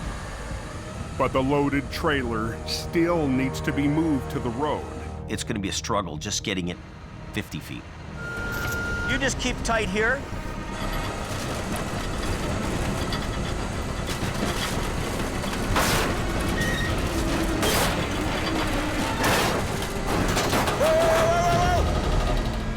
Wall's coming out of it. The force of the pull makes the back wall bulge out even more. Damn. This trailer's going nowhere. This is kind of a, almost not doable because of the rivets that were blowing out of there. You can just see it popping, right? It's gonna break. All bets are off. If we try to do anything more with it, you're gonna not even be able to tow this thing back. It'll be so wrecked. Gotta rethink this whole deal.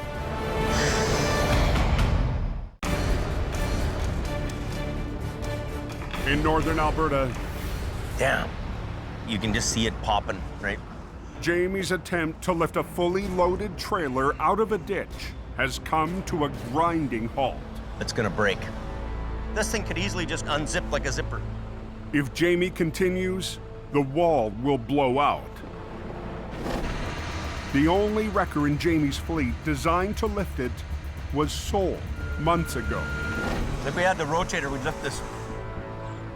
Really what we need here is a rotator and swing the front end of the trailer onto the pavement. Problem is we don't have the rotator here. So, we're faced with the facts. This is what we have to deal with. Put one safety chain to your deck to here, and you put another safety chain in over here so it doesn't slide on you, right? The only other option for us is to put the underreach underneath, lift up like a big hand, and then try to drive it ahead. And you pick this whole thing up, right? And then you just idle ahead. This is a really critical situation here right now. We're at a point here where this thing could blow apart. And that's all we can do. They've got the road closed for now. All stop. Tighten those chains up.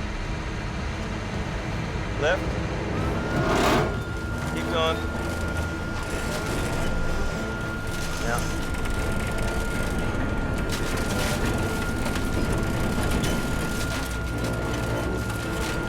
Okay, so what you do now is you just go straight ahead, okay?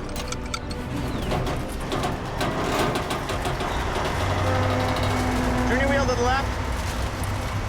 Okay, good. Keep going.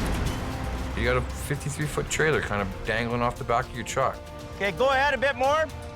Drive forward. Are you kidding me?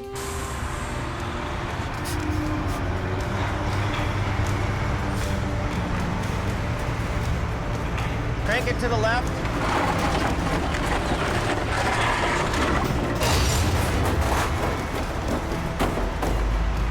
Okay, go ahead a bit.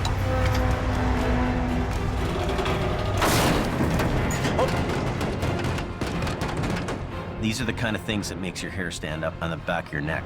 This trailer is just about ready to break apart.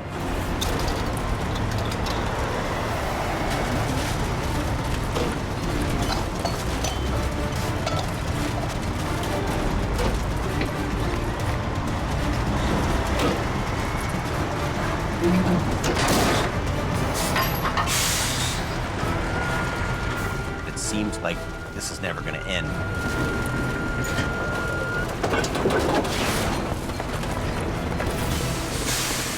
Another couple inches is all we need. We need this much.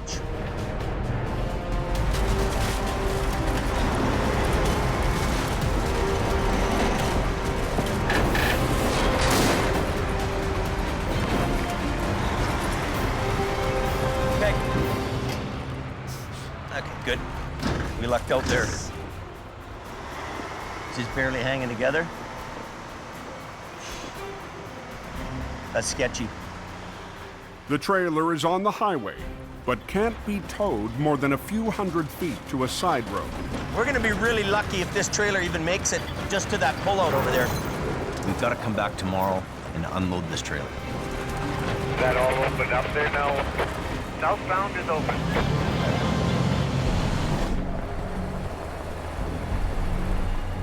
Near Mission, BC. We gotta be a little careful. There's a lot of sharp turns here, so it's quite easy to slide off the roads. Nick and Reese head up a logging road to make good on a promise. We're getting closer to where the vehicle's located, and the snow's getting a lot deeper. They're searching for a car that got stuck near last night's accident scene. The vehicle belongs to the two young men who called 911. All we want to do is show some appreciation for some people in our community that deserve to be appreciated. But it's getting tough for Reese in Truck 43 to keep climbing. The roads are getting worse. I'm hoping that we find this vehicle, because I don't want to be going too much further up into the mountain. Found it. Got a little slippery. Yeah.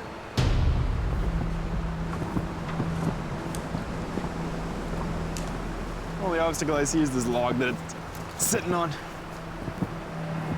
Well, we're on a bit of a hill here, so there's a big log that's stuck underneath the front of the car, so it's not exactly the nicest working conditions here. They slipped off the road and went down a log, so we have to actually get it off of the log. Get your chalk block set up. I was spinning my tires coming up here, so I'll put these down so I don't pull my truck towards the vehicle we're trying to pull out. The tricky part about it is being on the hill that we're on as well as the snow. We have to apply more force to get it out.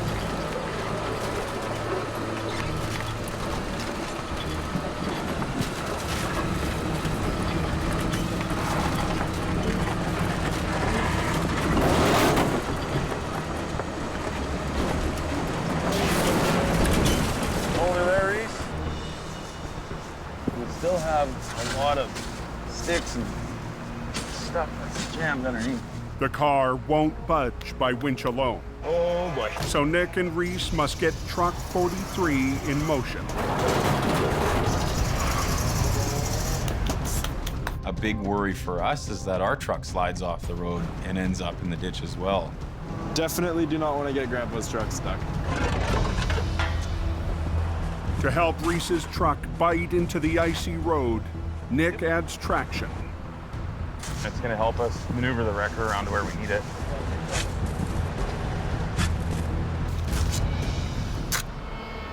But a sudden shift in the weather forces him to rethink his plan. Yeah, we need to get out of here quickly. Starting to see some snow, so this is a game changer for us right now. The weather can change really quickly up here. All of a sudden, we can be in the middle of a snowstorm and be in a lot of trouble. I'm thinking before we try moving your truck, let's bring the Toyota up and we can run the snatch block off the Toyota redirect and down to the front of this. Yes, sir. Nick will use his truck to redirect Reese's line to increase their pulling power. We're gonna put the Tundra to the test. We're gonna give it a shot. We need to get out of here quickly.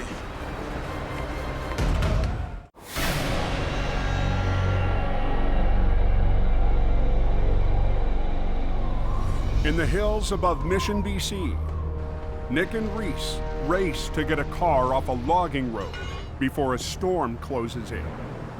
It's getting ugly. The snow's getting worse. We don't want to be up here in the middle of a storm. Okay.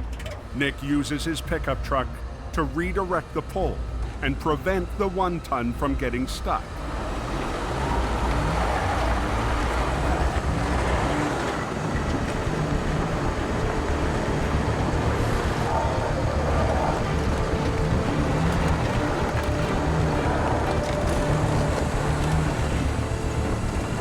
Awesome. Perfect. Look at that. Look at that. Reese, man. Nice job. The car will soon be returned to its owner at no charge back in Mission. You know, it's a great feeling for us to pay it forward to them. For what they did, for saving a man's life, was a really good feeling for all of us. Didn't get stuck. Now I gotta get back down the hill.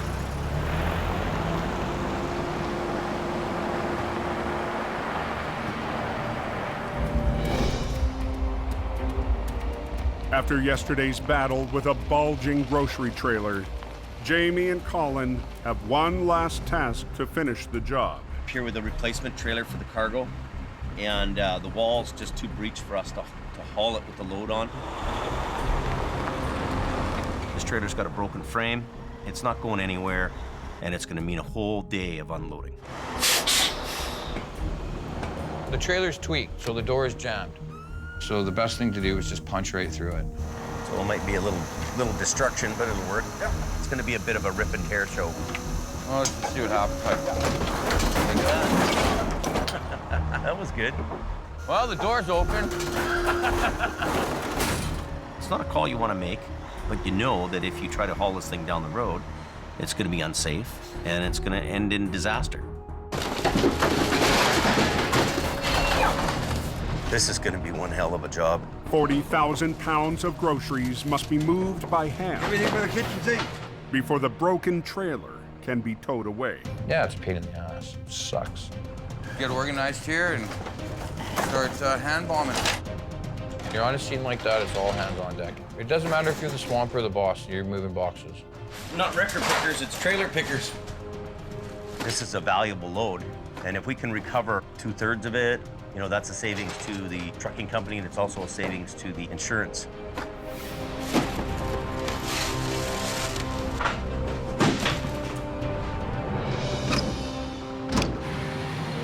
I guess we're all done then, eh? Good job, Jim. Good job. One of the best parts about this business is that really no two jobs are the same. You just overcome all these problems and you get the job done the best way you can. And, you know, you need a hot tub after 2 days of hard work.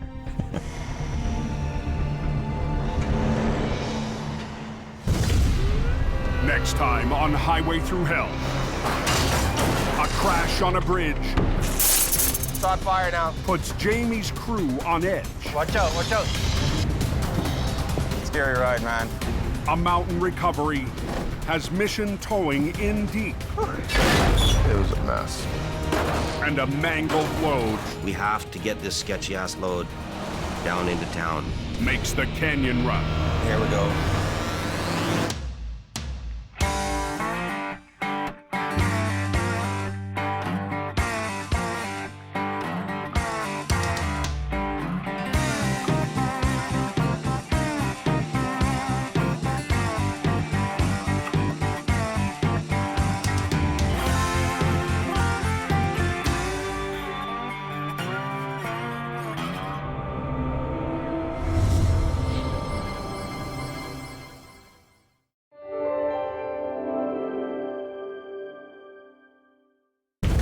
This time on Highway Through Hell. We're gonna roll some coal. Al's back in the bog. We're gonna rip this tractor out of here. For the final battle. You guys ready? There ain't nothing but misery and agony. A rock slide. It's a very big problem, extremely difficult. Has Jordy fighting a train wreck. Did you get everybody clear? And tough times I'm facing some tough choices. have Colin at a crossroads. Hey, is Jamie around? On the highway through hell, the last line of defense is a heavy rescue team ready to tackle any disaster. Because closure is not an option.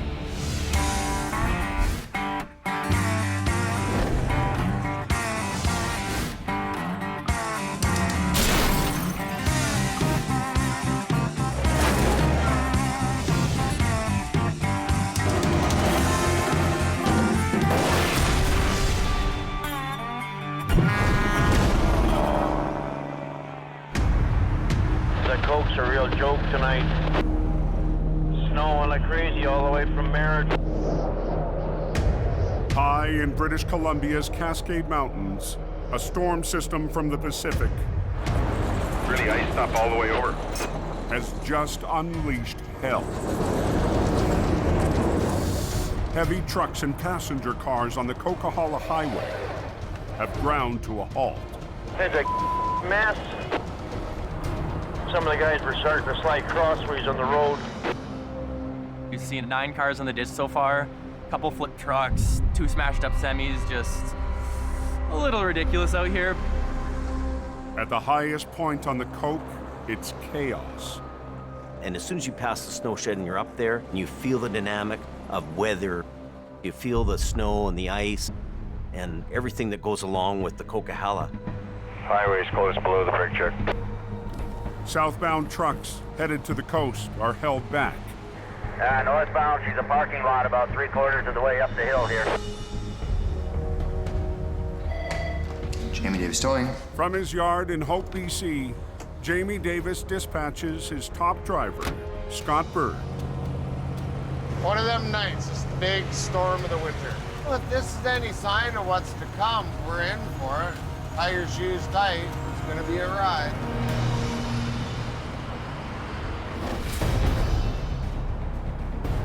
At the base of the mountain, Winch, lots of H2O. just outside the town of Hope, You gotta be kidding me. tonight's storm is pounding Highway 1 with heavy rain and tumbling a deadly hazard onto the road.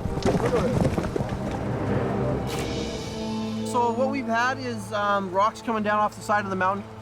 Took out the one utility pole, has been bent over quite significantly. And while we were standing there, we could hear other rocks coming down. Is any traffic at all getting through going east? Eastbound shut down because of the rock slide. Rocks falling onto the Trans-Canada Highway Looks like someone might have hit a boulder or two. have sent a semi off the road.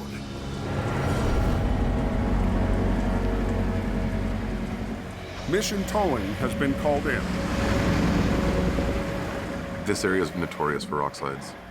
It's very dark. The rain is pouring hard. You're not going to see them until it's too late. Jordy DePerrin will lead the recovery. I'm looking at a tractor trailer that's gone off the highway.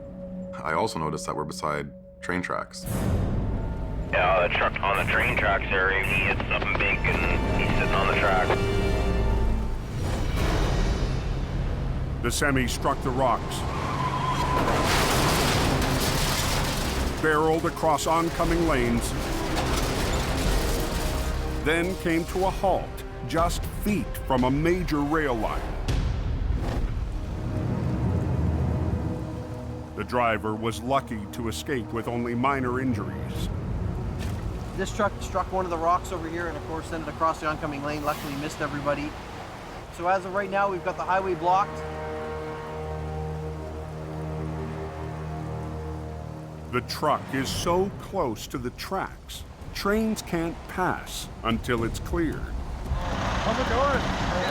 This the one truck here, right? A rail supervisor arrives on scene. This is mainline track. We can't be stopping trains for too long.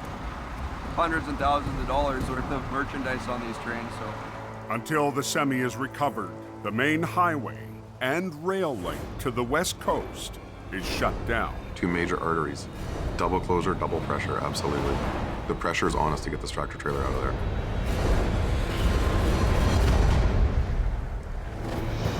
High on the Coquihalla. How's the coke, drivers? Chain up steady. The storm still has traffic at a crawl. But a red truck has come to the rescue.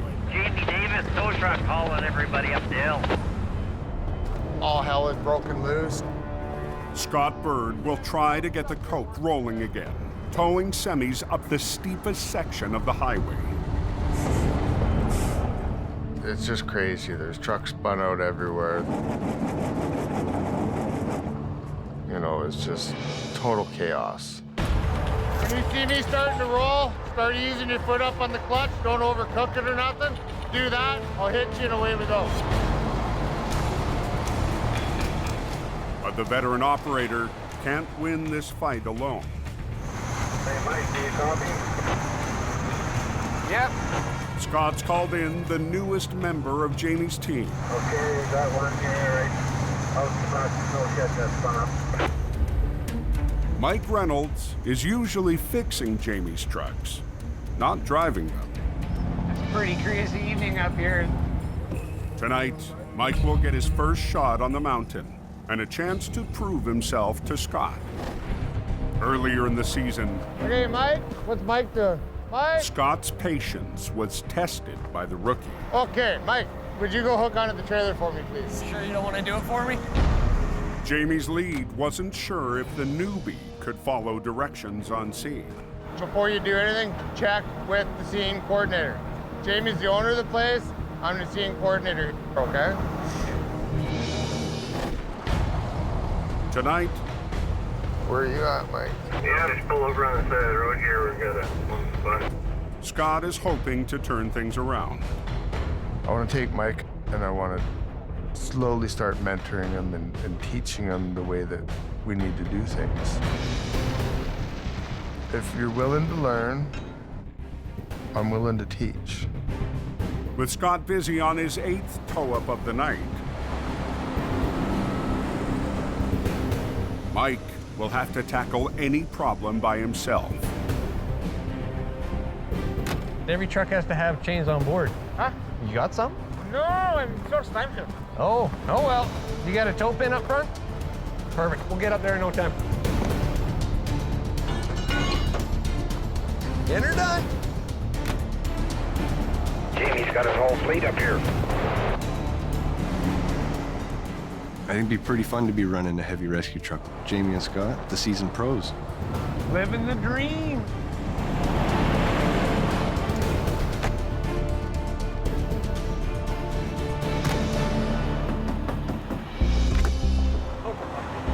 Hey, you got any bolt cutters? Yeah. Can't get this chain out. Oh, give me 2 seconds. When Scott needs a hand, Hey, Mike, you on there? Mike answers the call. White truck in front of you. Cut his chains off the driver's side for him. Sounds good. Turns out this driver I put my chains on down the bottom of the hill there, and they peeled off and got caught in the axle. is also new to the Coquihalla. I'm a prairie boy. This is the first time, because I've been on the Coquihalla. Let's put it this way, we're on the highway to hell. That's what they say. All right? Thanks, man, I appreciate it. No trouble. Have a good night, boss. You too. I don't like it. I'm going back to the prairies. But keeping up with Scott won't be easy. What's going on? Yeah, showing you how it's done, son. Showing you how it's done. After Scott and Mike's tag team on the mountain, the chaos is finally under control. Some people say I'm a little rough to work with, but we worked pretty damn good together that night. Move! Scott is a boss. He's pretty loud. I don't mind talking back to him, and he can take it. Good ride up, that's for sure. On Highway 1, You want to come over somewhere with her? What do you want to do? Jordy DePerrin's in a race to clear a wreck. An accident that shut down the Trans-Canada Highway and a major rail line. The pressure is on for sure right now. I'm really feeling it.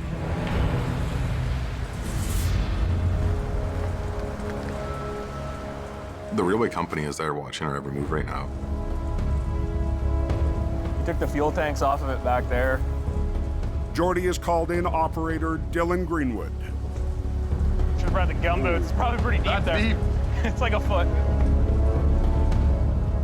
They'll begin by straightening out the tractor that jackknifed hard into the muddy bank.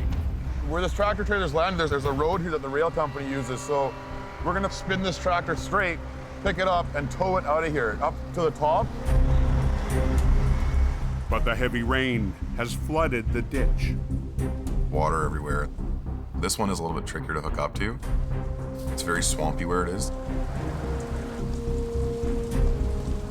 You got lots from over here. There you go. Thank you very much. Jordy manages to get a hook onto the rig above the water line. You got it?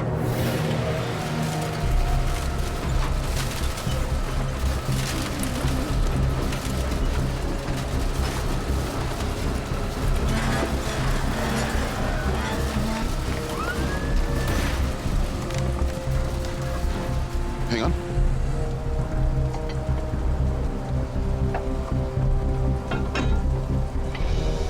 Okay, just go up. Up a bit. There we go. Up. You're good. The wreck is ready to be towed away from the tracks. Just before it starts pouring, eh? So the morning's first scheduled freight run can pass by. I got you another call back time here, so. Hopefully, man, we're gonna pick this up. Trains to go slow. Thank you. We have 40 minutes to be out of there and get it cleared for the next train to go by. But the semi's brakes are still locked up. If this takes air, we'll be out of here. Like 5 minutes, 10 max. If it doesn't, we're back in that little caging brakes off. The trailer can be aired up by Mission's heavy wrecker. Basically, we're gonna run an air line from the tow truck to the trailer to release the trailer brakes. Perfect. Beauty. Trailer takes air. Yep. But the air tanks that feed the brakes on the tractor See if it holds air. No. It's out, eh? Yeah. were damaged in the crash.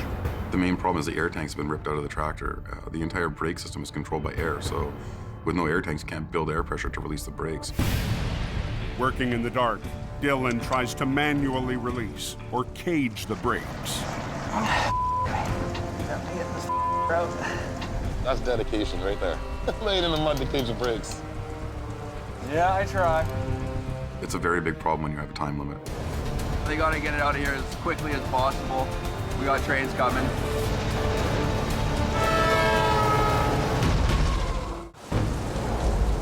What's going on Trans-Canada here? Got a truck on the hook.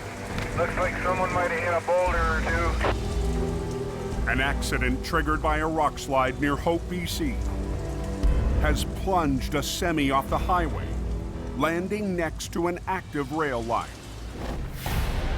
The tractor trailer hit the rocks, sending it out of control before coming to a stop just feet from the tracks.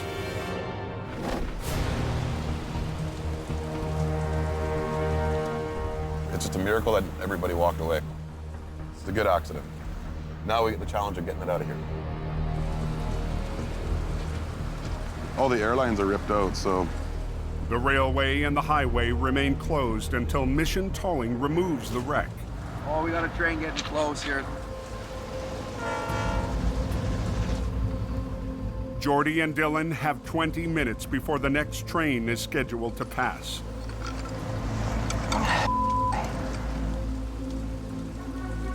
But the tractor's air brakes are damaged and have to be released by hand. With the 6 a.m. freight train closing in.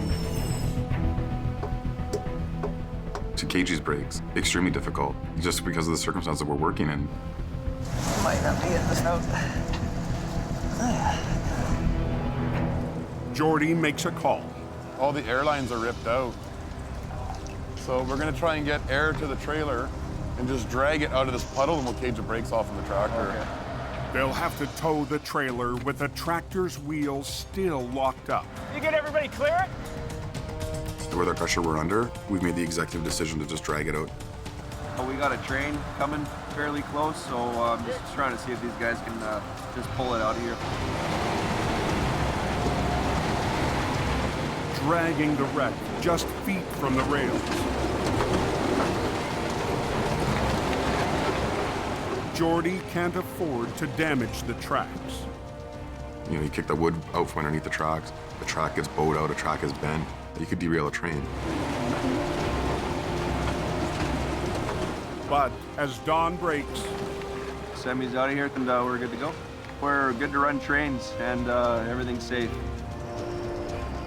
the railway and the highway are finally clear.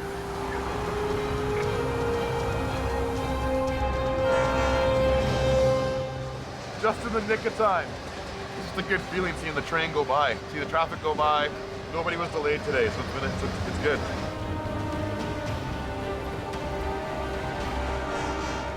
This was a challenging recovery. I'm very pleased that this recovery is out on the road and we can all go home and dry off.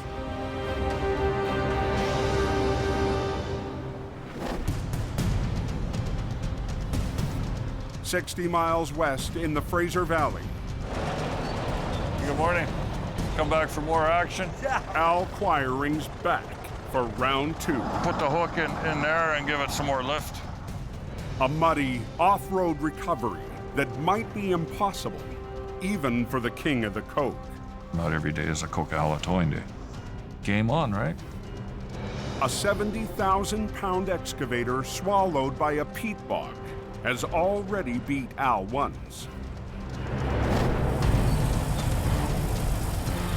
Head down that heartache road.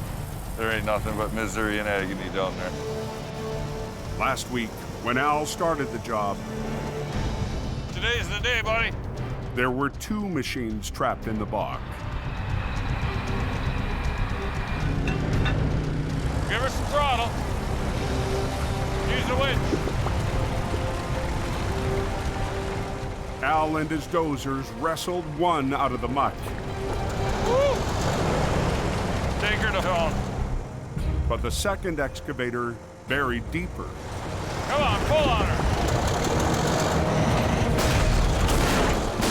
Would not surrender. What'd we bust? Chain. We'll just get some bigger and put on there. Load her up, Joe. Today, Al's back with a new plan. Rig onto one of the excavator's tracks instead of its boom arm. And punch a hole through the thick metal. I had to get in there with the oxy-acetylene torch and cut me a hole. The water in the bog is now low enough to expose the top of the tracks. That was freezing, frigid water that's wet. It gets in your boot, and then you're cranky for the rest of the day. Come on. Yeah, trying that.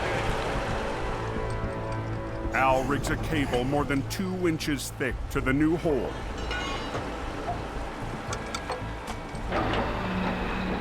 Then uses a bucket to hoist a second line and rig it behind the cab. But the longer Al takes, the deeper it gets. The bog is beside one of the largest rivers in the Pacific Northwest, the Fraser, and flows to the ocean. Water in the bog rises and falls with the ocean tides. You're in a swampy situation, so you got water coming from all directions. Tonight, the lunar cycle is expected to trigger the highest tide in a month. That's how high we're going to fill up, and that whole cab's going to be underwater, all the electronics. Al's client is nervous. High water could turn his $250,000 machine into scrap. The electrical components to run the grapple and stuff, very expensive. He wanted that out of the waters. We're filling up with water, so we're going to try and get it up out of the water there.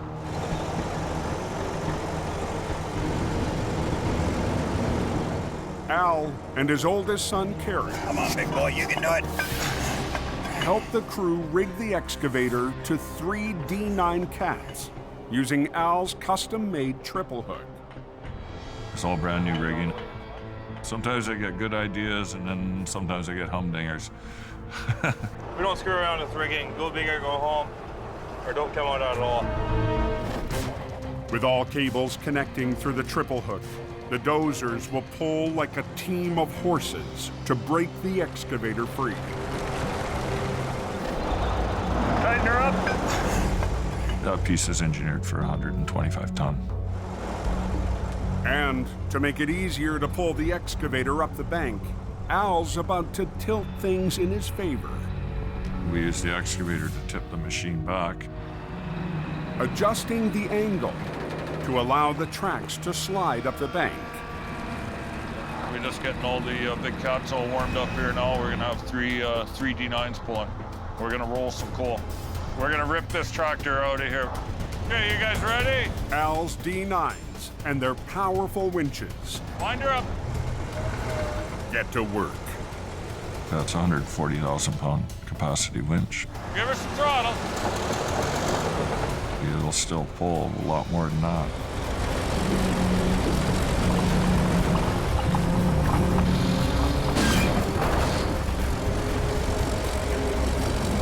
You're all right. Come on, pull on her.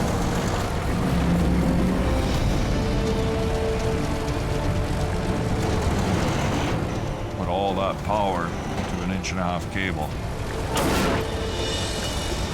Keep your head down. You can tighten it about 1 more foot.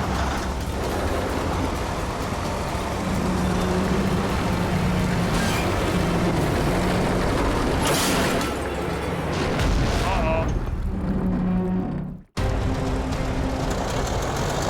You can tighten it about 1 more foot. In the Fraser Valley, Al Quiring is finally near the end of his battle in the bog.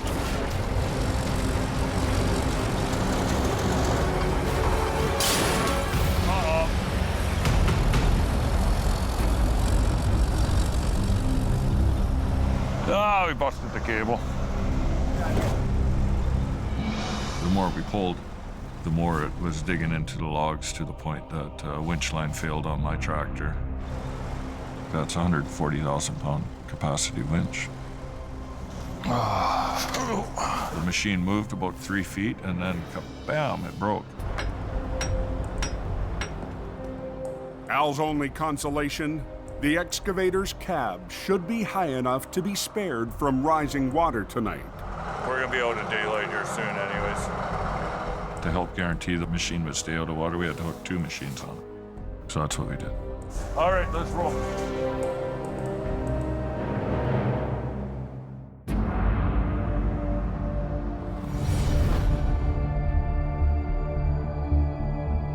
The next morning, Big heavy thing that you can't move.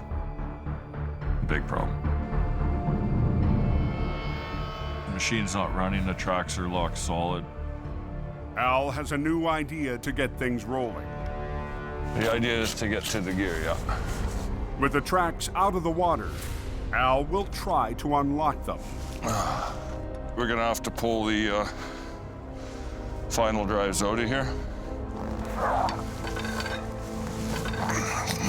And maybe we can finish the job without breaking anything else. There's so much resistance and holding power in those tracks. Undo the bolts, pop the gear out, and then it's free rolling.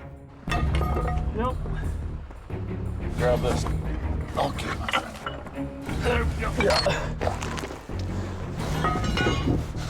Heavy, eh? Expensive too. Just remember that part when you're thinking heavy. Yup. The last one, huh? Sometimes the last one is the hard one. Right here, Glenn. With the gears out, she'll free roll now. Al and his crew get ready for what they hope is the last pull. Don't up the winch line. There's no guarantees. That's the thing. Hopefully you're not going to keep breaking stuff. Put her in gear, lad. Sometimes the only hope you've got. Let her go.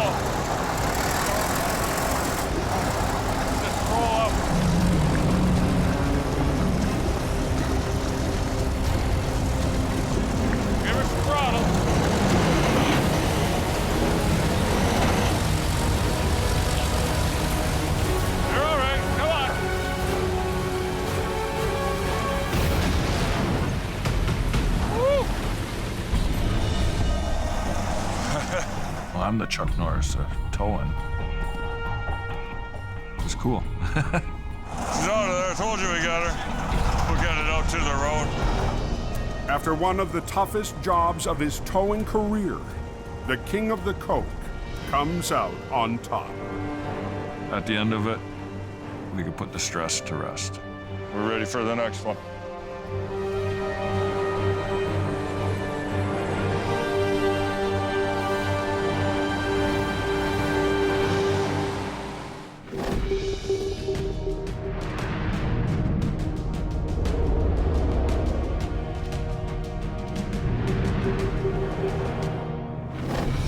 Advised I'm on scene.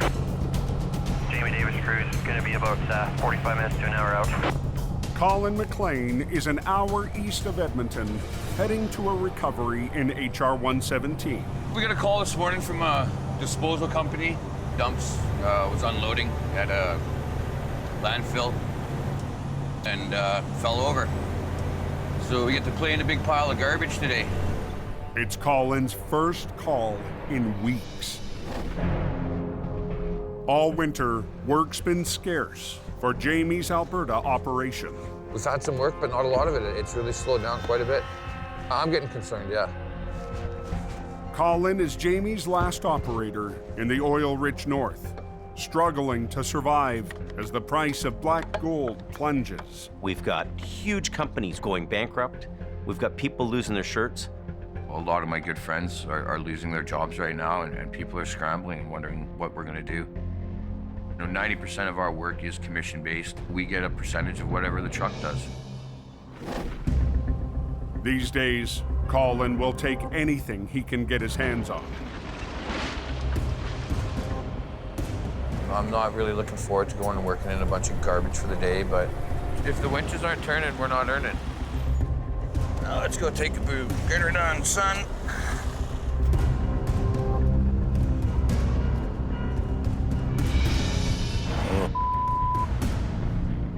The truck fell over when a frozen chunk of garbage shifted during a dump.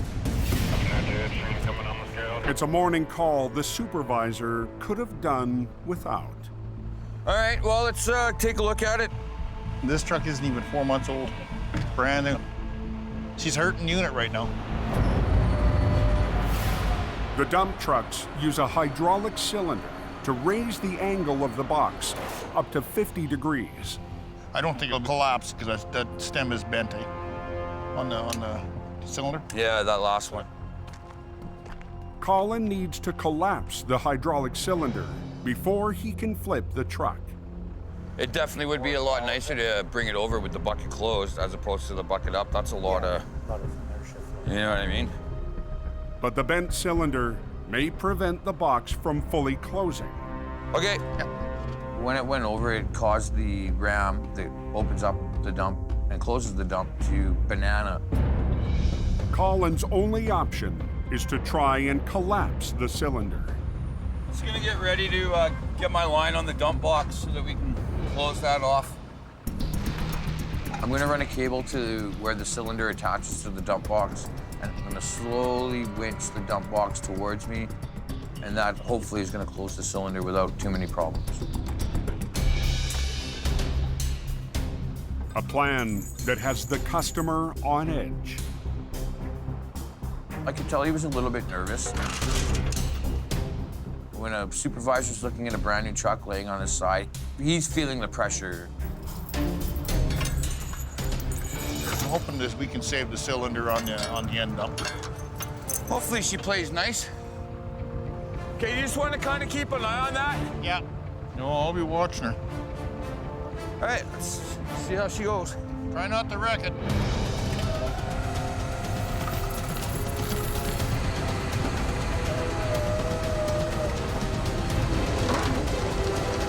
Coming in nice?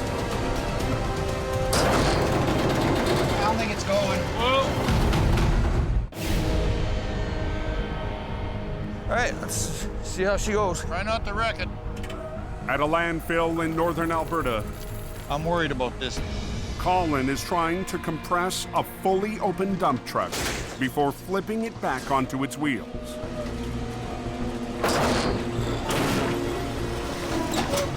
Oh, I don't think it's going.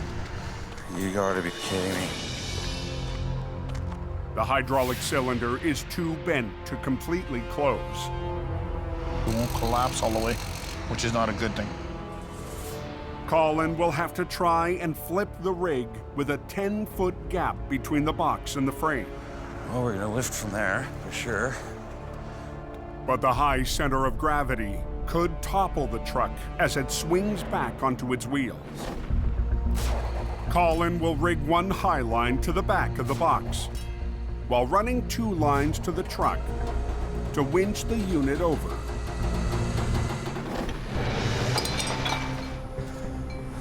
Whew, there's that cowbell.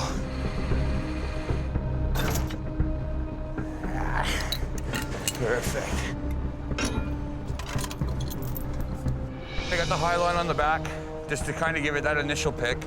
And then I'm at the drive tires and at the front axle, so she should come over pretty good.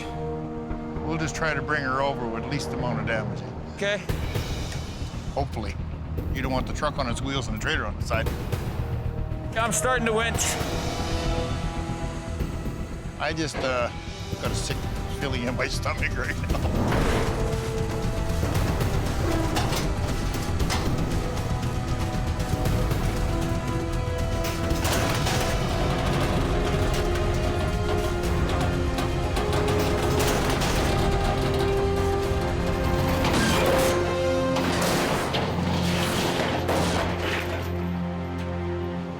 That's what we want. Colin gets the new truck and its hydraulic bucket over in one piece. It was perfect. It was textbook. Yeah, well, that was how we danced, so. Colin will tow it to a repair shop, and after a few minor repairs, the truck will be back to hauling trash. I'm pretty impressed. 4-month-old truck. Nothing we can do about it now other than just heal the truck and me. The client's relieved. We're gonna get out of here and get her back to Edmonton. But Colin's worried about his future. It's desperate. Guys are, you know, looking for work here, looking for work there. It's bad right now. With the economy, what it's doing here right now, I've definitely got some decisions to make. I'm getting a little concerned. Steady work every day. That's what I need.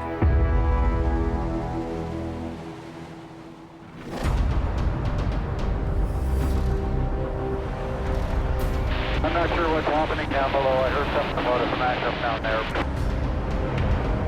On the coke, 44, copy. 10-4, 10-4, go ahead. Robert is dispatched to a wreck on the outskirts of Hope. Okay, I'm on the way back that way. When he arrives at the accident, Robert finds 2 semis blocking Othello Road, cutting off the only trucking route to a water bottling plant. To open the road, the trucks will have to be separated. One is drivable, the other must be towed. Well, this guy came a little too far over this way, and this truck here ran into it. Outgunned in his 1-ton tow truck, Robert calls for backup. Sherry? Huh? Robert just gave us a call. He's at a wreck on Othello Road. So we're gonna go down and check that out, give him a hand.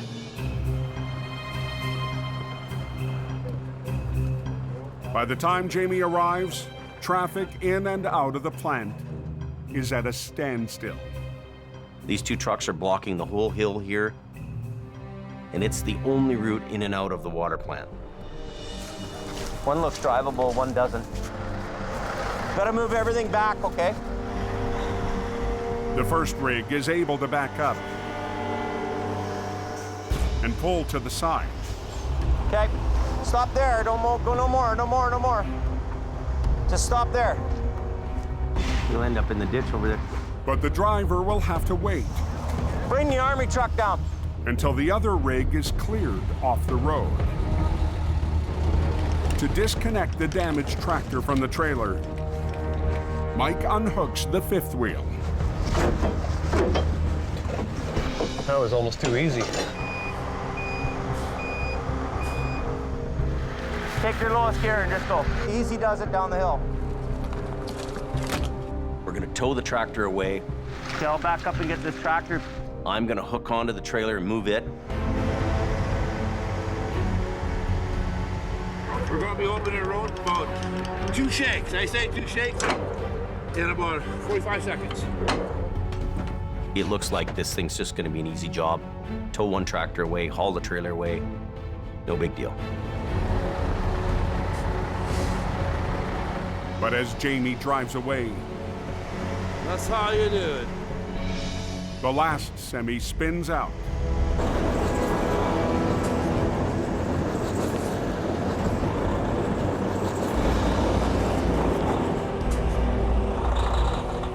Say, Sherry, it's Robert calling. Could you get a hold of Jamie? Just when Robert thought he could get traffic moving again, we're hauling traffic on both ends, top and bottom.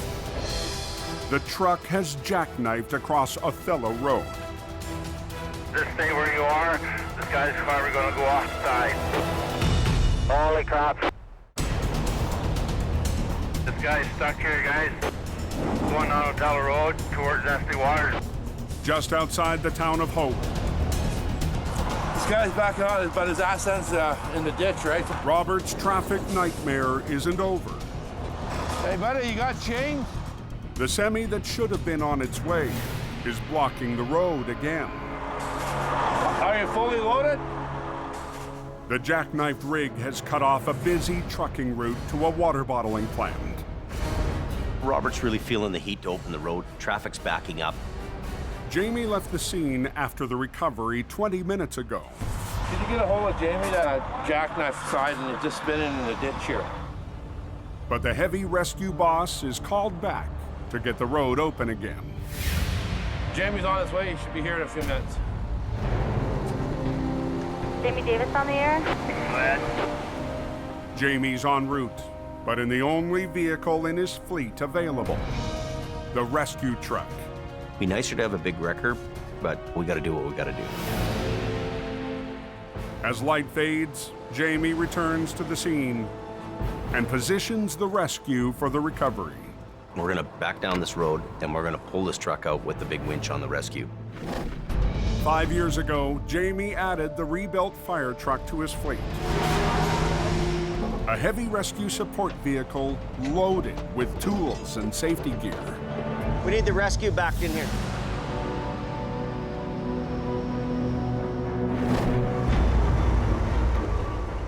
But it's also equipped with a 25,000-pound hydraulic winch. Can you pull that? Yeah. No lightweight when it comes to recovery. You can do a lot of pulling this truck.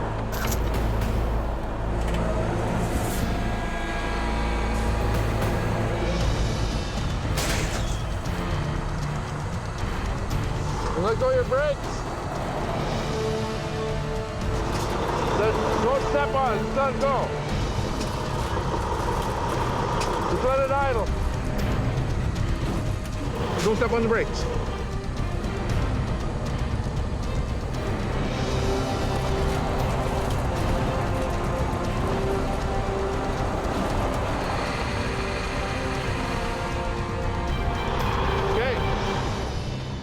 If you know how to run that machine, it'll do a lot of work. Roads are clear all the way to Hope. All good, thank you. Traffic's open, guys are getting through now, so back to normal. You know, this old truck is cool. And I love that old truck.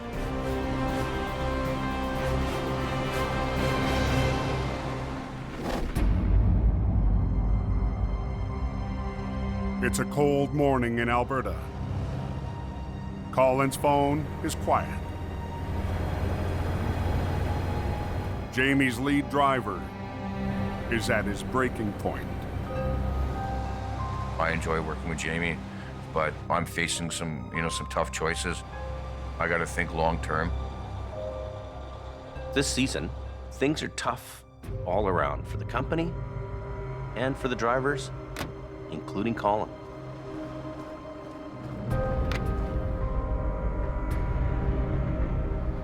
Jamie Davis, hi. Hey, Sherry, it's Colin. Is Jamie around?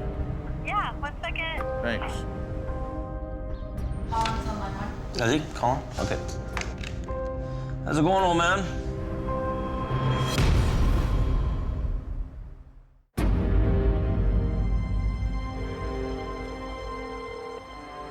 Jamie Davis, hi. Hey, Sherry, it's Colin. Is Jamie around? I stuck it out as long as I could, and it's killing me. I've definitely got some decisions to make. Colin's on line 1. How's it going, old man? Pretty good. How about yourself? Hey, not too bad. Yeah, I got a position with another company that I couldn't refuse. Wow. Yeah. There's no ifs, ands, or buts about it. I've got to move on. Yeah, well, it wasn't an easy decision, let me tell you that, right? I'm frustrated with how slow it's been. You know? This season, things are tough all around for the company, including Colin. I loved working with you guys and, got to run some of the best equipment in the industry and all that. But bottom line, at the end of the day, right, I got bills. No money's no money. No money's no money. Right, so. I get it. I get the numbers weren't there for him. I understand it. They're not there for me either. 2 winters ago, Colin joined Jamie's team as heavy rescue expanded into oil-rich Alberta. Get over! Nice, decent, Jimmy. Decent. It seemed like the sky was the limit. I mean, we were adding trucks, hiring guys, and growing almost at an out-of-control pace. Colin filled an important role, being one of our lead heavy drivers. Come on. I mean, he was the guy. Nice. Thank you. Now, it's time to say goodbye. You're always welcome back. If you ever want to come back, Give me a call once in a while. I will. Okay. Okay, bye. see you later. Bye. With his last driver in Alberta moving on, Jamie makes a tough call of his own. With the way the economy is right now in Alberta, I think I have no other choice than to shut Alberta down completely. So what, did he fly you in or what? No, I drove that. Johnny showed up out of the blue, pick up the truck. He just let me get a couple things out of it. No, nothing. It's the end of the road for Colin and HR 117. Well, that's kind of a sad moment right now. Son of a bitch. Oh, that truck. Oh, my God. Taking my cowbell. Jamie hated it anyway. It's just a beautiful piece of equipment. The time I spent with it, just, ugh. She's way better than a girl, that thing, you know? Okay, that's good. Johnny will take the wrecker back to BC. Here's the keys, have at her. Please don't wreck it. RCB, bye. Should all be yours. It's a pleasure working with you, dude. Yes, sir. Anytime.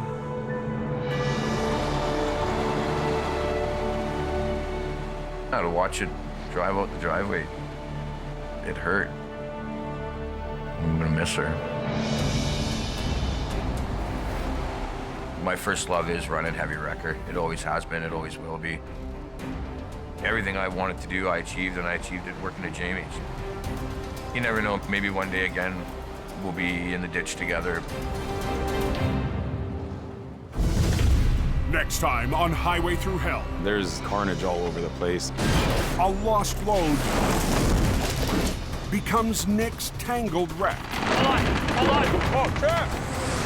A canyon crash 50,000 pounds of wood. has the boss This is going to be a tough job. bringing in backup. Put the rotator in on an angle. Holy. And an urgent call Did she get hit? for one of Jamie's crew.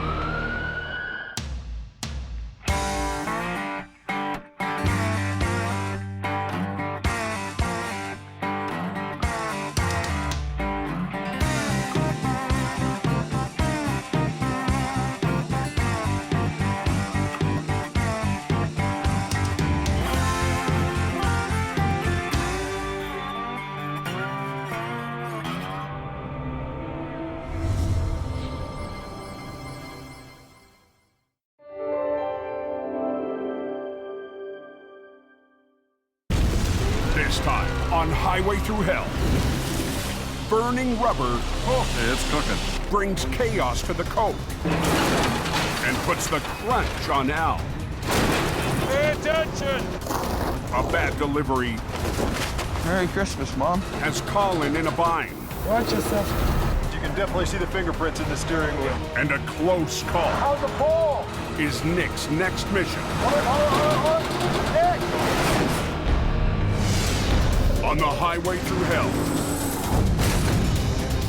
the last line of defense is a heavy rescue team ready to tackle any disaster. Because closure is not an option.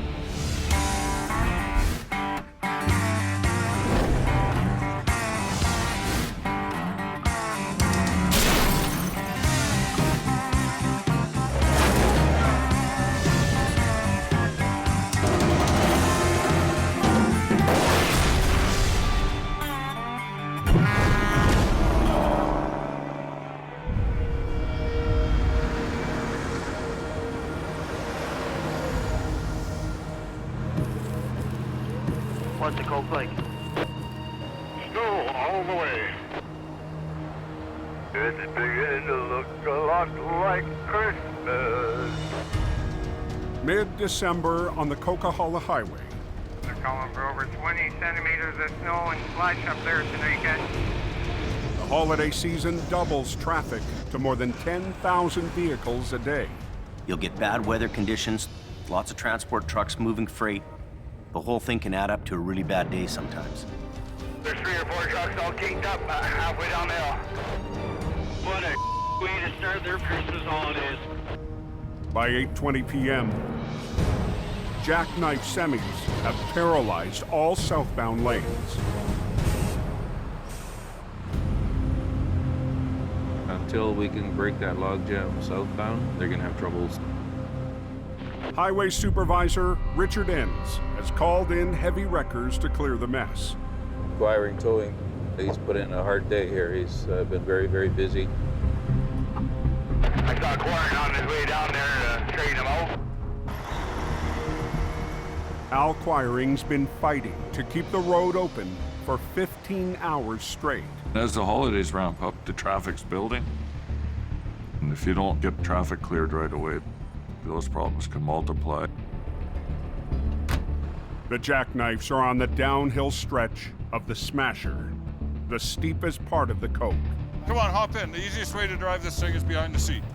For Al, sometimes the fastest way to clear the road is to be a driving instructor. Start it up, turn the wheels hard to the right.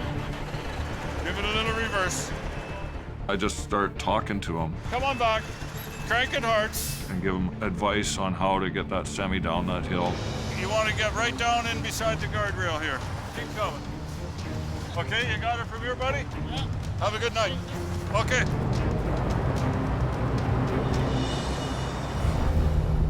But another semi still stands between Al and an open highway. We got the highway blocked and the highway. Then I put the chains, then we're gonna get you straightened out, and you can change. This is my property, okay? Yeah, but you're on somebody else's highway. The trucker was going downhill when he lost control.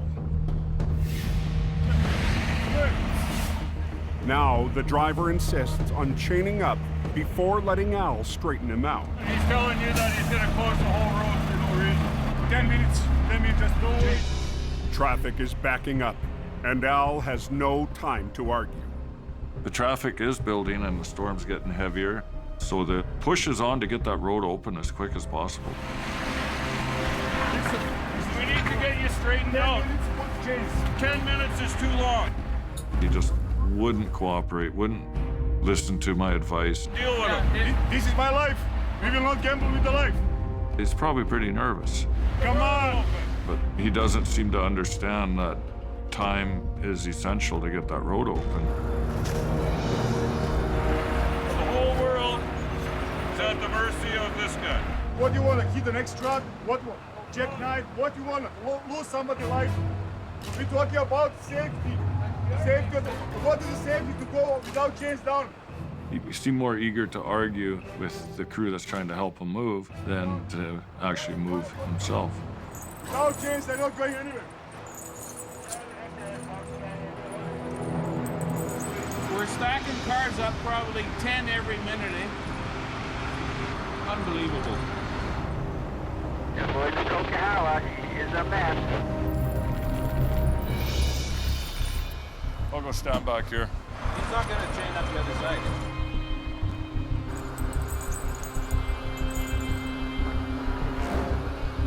So you're gonna have to start following instructions. Charlie Victor, as soon as you come up here, we're having troubles with the truckers. Richard calls in enforcement. The CVSC, the Commercial Vehicle Safety Enforcement fellas, they're serious business when it comes to motor vehicle traffic.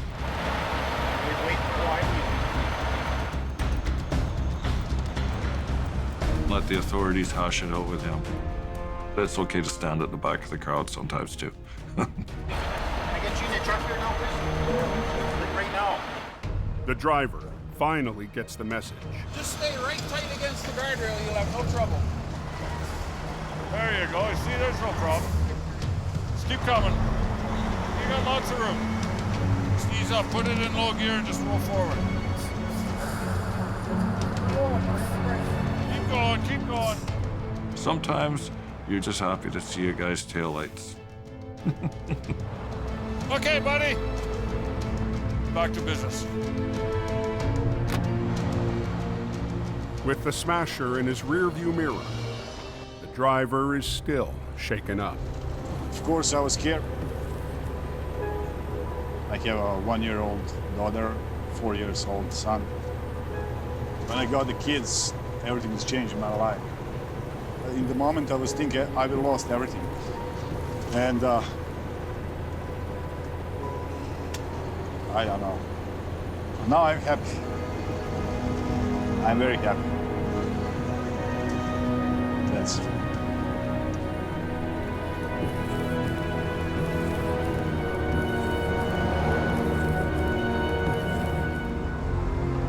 Looking like northbound.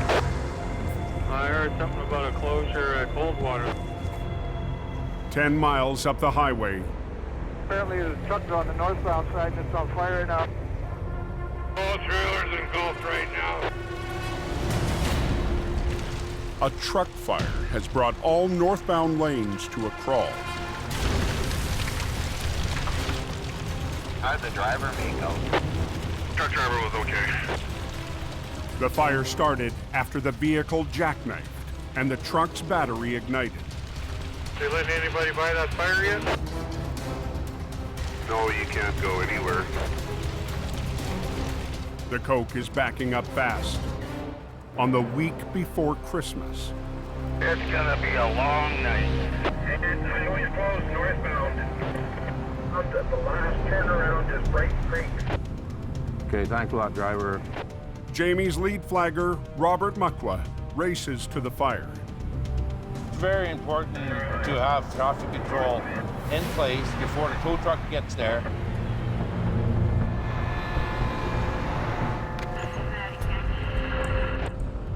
Robert sets up half a mile back from the accident to warn drivers. A lot of people are going home to their families for the holidays. Plus, we got truckers that are delivering stuff to stores and that for Christmas. The trailer is loaded with groceries. But with no firefighting service available here, authorities have no choice but to let it burn. Does anybody know if the Coke's open northbound? No updates yet. Trailer's still up in flames. We were assessing this trailer to see if that wall was going to collapse, but it seems like it's holding. As the tires heat up, I just don't want it to start popping off those tires. Right. there's a risk of explosion. We don't want any injury or property damage of a vehicle going by. There's a tow truck trying to get through to the accident scene. Robert may be running traffic control, but the raging wreck Hey, buddy. Come on. Good, good. now belongs to Al Quiring. Yeah, it's cooking. It's cooking. The rig is owned by a Quiring customer. So tonight, for the first time, Jamie's head of traffic works for Team Green. I'm not biased. He was available and I needed a traffic control, so Robert was a good choice. I sent Robert up there to give Al a hand with some flagging. Merry Christmas, buddy. To relieve the backlog, We can probably get them squeaking by. One here at a quick. time, just tell them to go straight through. Yeah. police decide it's safe enough to let one lane of traffic through. How about it, guys? Are we on the move from this accident scene northbound? Yeah, you guys are. But if the burning wreck gets too dangerous, they'll shut the highway down. Thank you very much. Have a good Christmas, guys. Right now, it seems to be just a steady burn. We're just trying to clear out as many vehicles as we can at this point in time. At 365 degrees Fahrenheit, the tires will blow.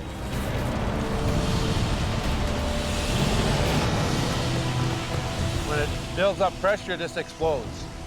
You can hear them. Just wait for the slow down.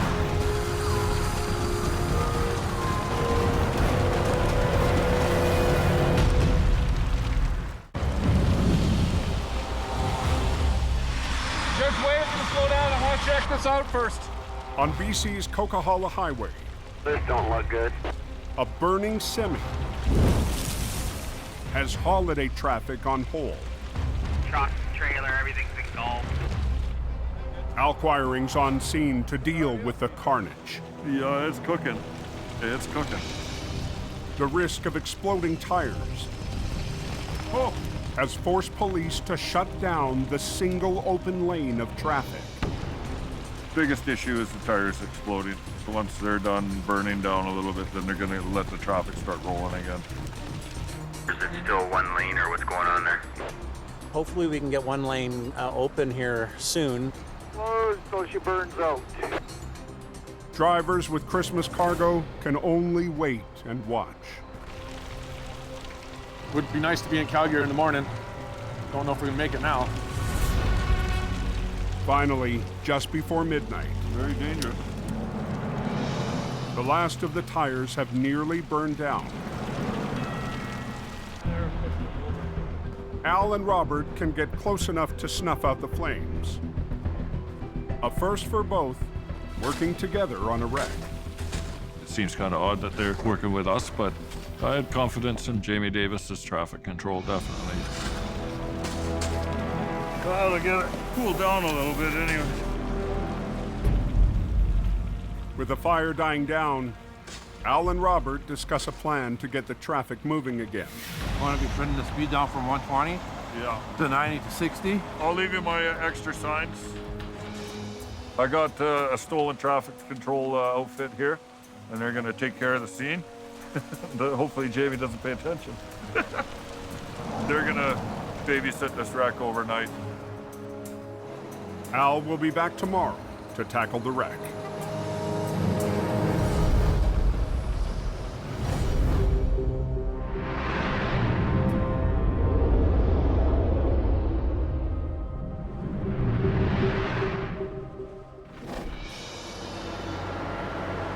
Early next morning, on Highway 16 east of Edmonton, Oh, yeah. Now we're getting into the good stuff. heavy rescue operator Colin McLean is feeling his way through ice fog I got about 10, 15 feet of visibility in front of me. to rescue a truck that's gone off the road. It's a different fog. It's really cold. It crystallizes on your windows and your headlights. Sure hope a cow don't run across the road. Colin is one of the last drivers working for Jamie Davis in Alberta. There's thousands of layoffs going on all over the oil fields. We've laid off staff. We're down to a very minimal crew. It's Colin's first wreck in weeks. Everybody's feeling the pinch here in Alberta right now. It's just something we're gonna deal with. Coming up. Oh, yes. Yeah, he ain't driving that out of there. Oh, yeah, deep boots are good.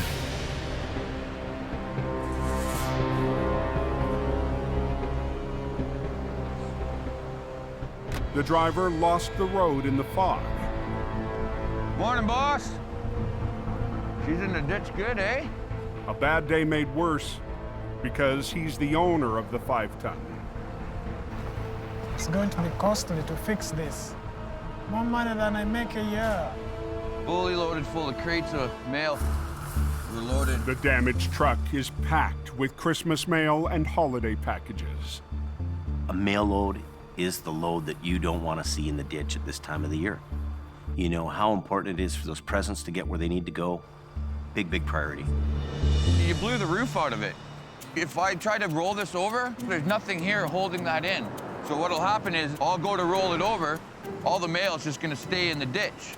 And you're not gonna be able to drive this away. The truck's totaled. He's definitely not driving this truck away. We start offloading this and getting it onto another truck. That's the first step.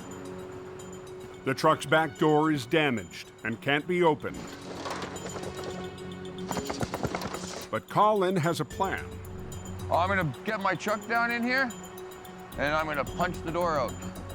The door's anyway, right? It's Oh, what do you mean? well, it's already the whole truck's. But the driver insists on leaving the door untouched. This one is damaged for sure. Yeah. We're not going to fix this, but the door can be reused. Well, He thinks there's a better way to get at the parcels. Let's rake one part of this. Through the roof. no, you're gonna end up hurting yourself. Grab it, go slow with it. Come on. Yeah, there you go. Just take the whole roof out. It's kind of what was holding in the mail, though. So, Merry Christmas, Mom. There you go, Ismail. The job's on hold until another truck and team of workers arrive to transfer the cargo. Now just let it sit. Don't hold it. Just, all right, hold it. The truck has sustained so much damage to it. If we don't empty it and we operate it, we're gonna rip the truck into pieces. We got our work cut out for us on this one here today.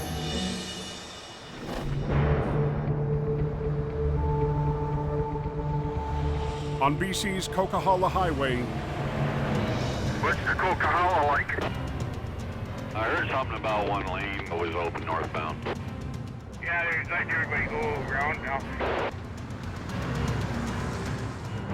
Al Quiring has to get the charred remains of a loaded transport truck off the road. Roasted potatoes. The flaming wreck took all night to burn down. Oh!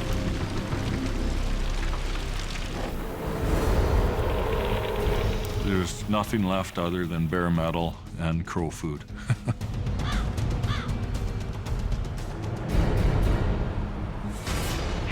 Duo here. Heavy holiday traffic has been squeezed down to one lane for the past 12 hours. I wouldn't take the Coke there northbound, and she's lined up there pretty good.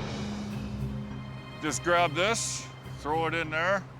We'll break the out of here nice and easy. Al's brought in a demo crew and an excavator to get the smoldering wreck off the highway. Just tear it apart with the hoe? Yeah, I think that's a good plan.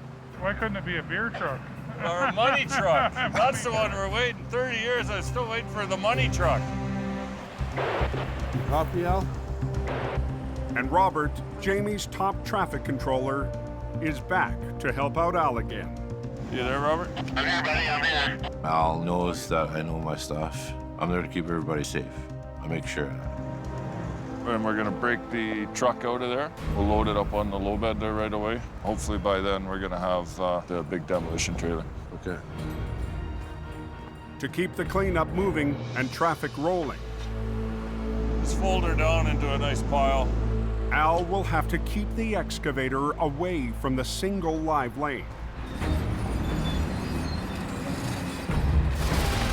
Just rip her right out, Daryl. Just scoop with the claw, roll this thing up into a super soft taco, and into the basket. Bring her right up to the front. We got about 1.5 feet there. Good, good.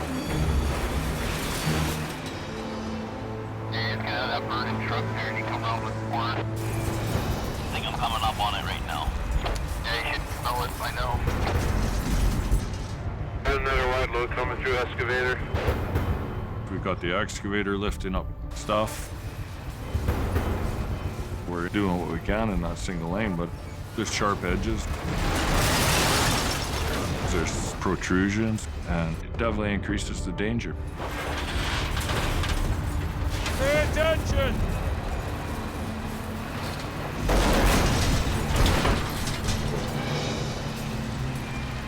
Two hours into the cleanup, the first load of the charred wreck What a mess. is ready to roll.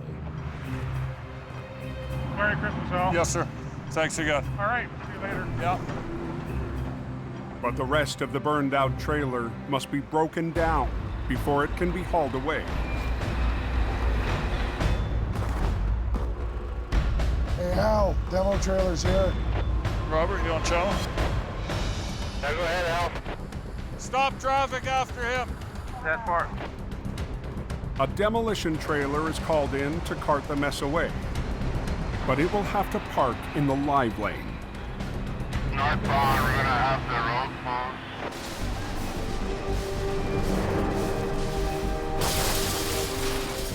When you stop traffic, you've got 5 to 10 minutes, and then traffic is going to start to back up. It's important that you keep that traffic queue as short as possible. But the mangled trailer is taking longer than expected.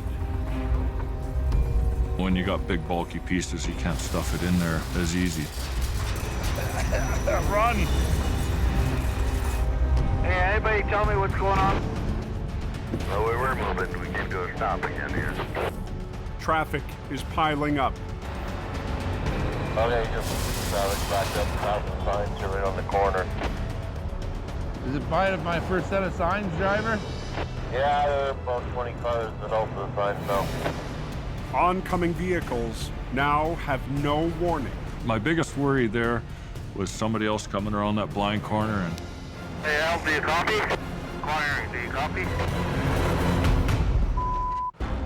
I got a line up behind me. Northbound on the Coquihalla Highway, Stay in the fast lane. We got traffic hold for now.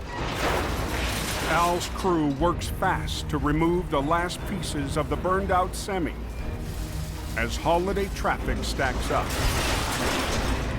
Backed up, top of the signs here right on the corner. All lanes are now closed for the excavator and demolition trailer. Is it by my first set of signs, driver? But Robert can no longer warn oncoming traffic to slow down. Yeah, there are about 20 cars that open the signs now.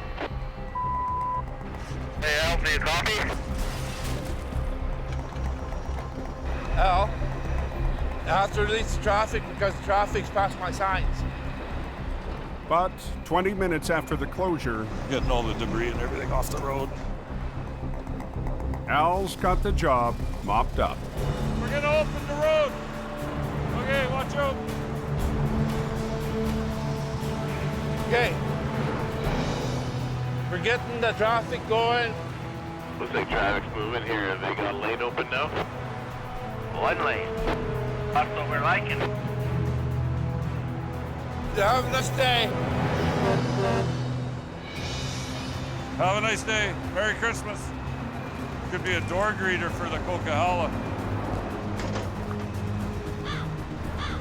Beauty. Looks better than it did last night. Very good, buddy.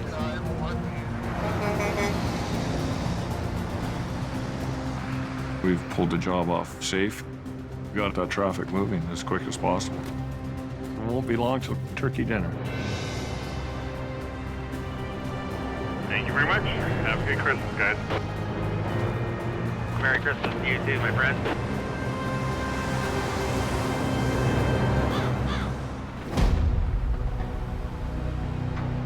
In Alberta, Colin's still in the fog, Just another day at the tow yard.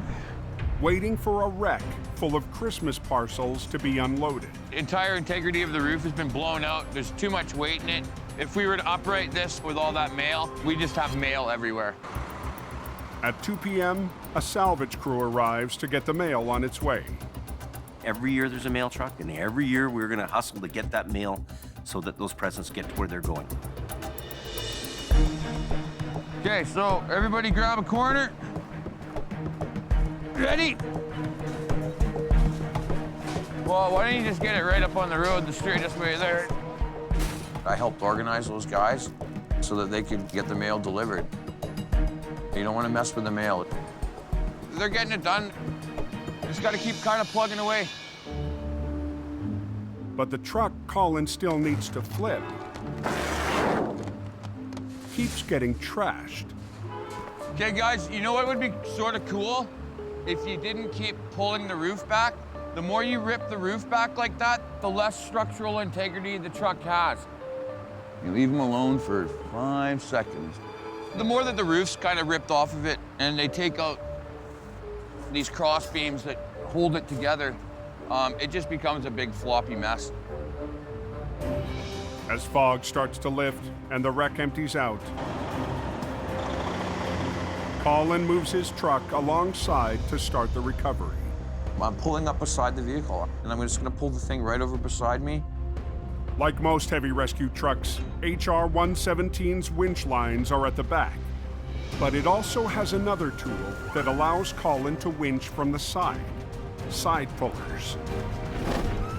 The side pullers' hydraulic legs stretch out to provide an extra angle of winching and another 35,000 pounds of pulling power. That's nice, eh? When you don't have a lot of room to work with, the side puller's the greatest machine. In a conventional tow truck, I'd have to T-bone that and use both the winches off the back. The side puller, you can work off the side of your truck, keeping the highways open. Colin will use the side puller to winch in tandem with a line off the back to flip the wreck while keeping the highway open.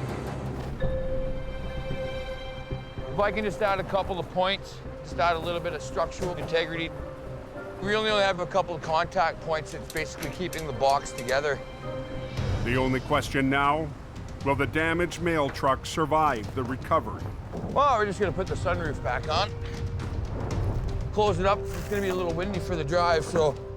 You know, this could go two ways. It could go very smoothly, or that whole rest of the box could rip apart as I'm uprighting it. All righty. It's good to go, kids. Boss, don't come past this point, because I'm gonna upright it. So I just want to make sure I don't have anybody in here. Actually gonna be tight. To work the controls, Colin must sandwich himself between his wrecker and the 5-ton. When you upright the truck, it's sort of leaning towards you. So there's a tendency that it could, you know, fall over on you.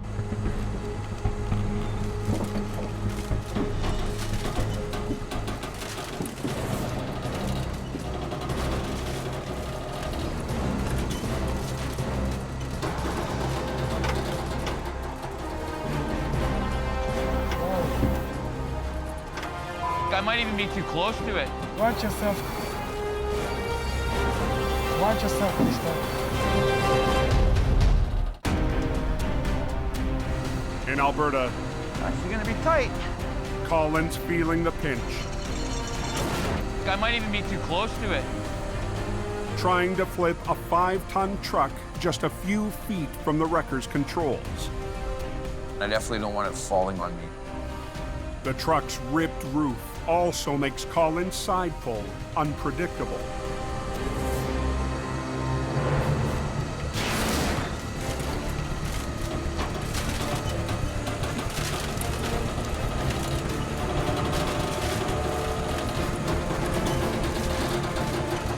Watch yourself, Mr.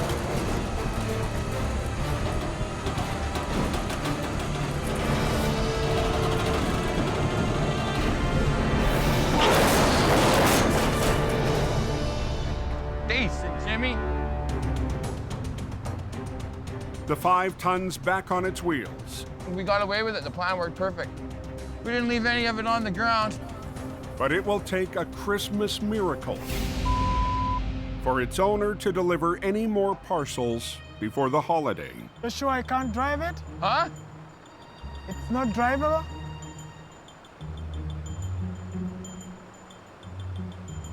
No, Ismail, that ain't drivable, buds. Not at all. It's a bad day for business.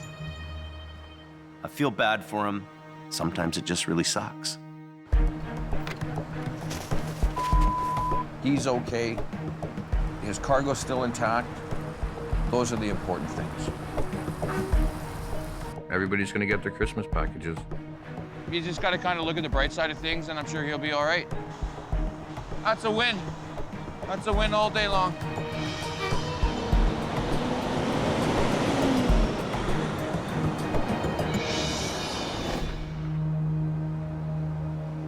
Back in BC. Holy, it's snowing.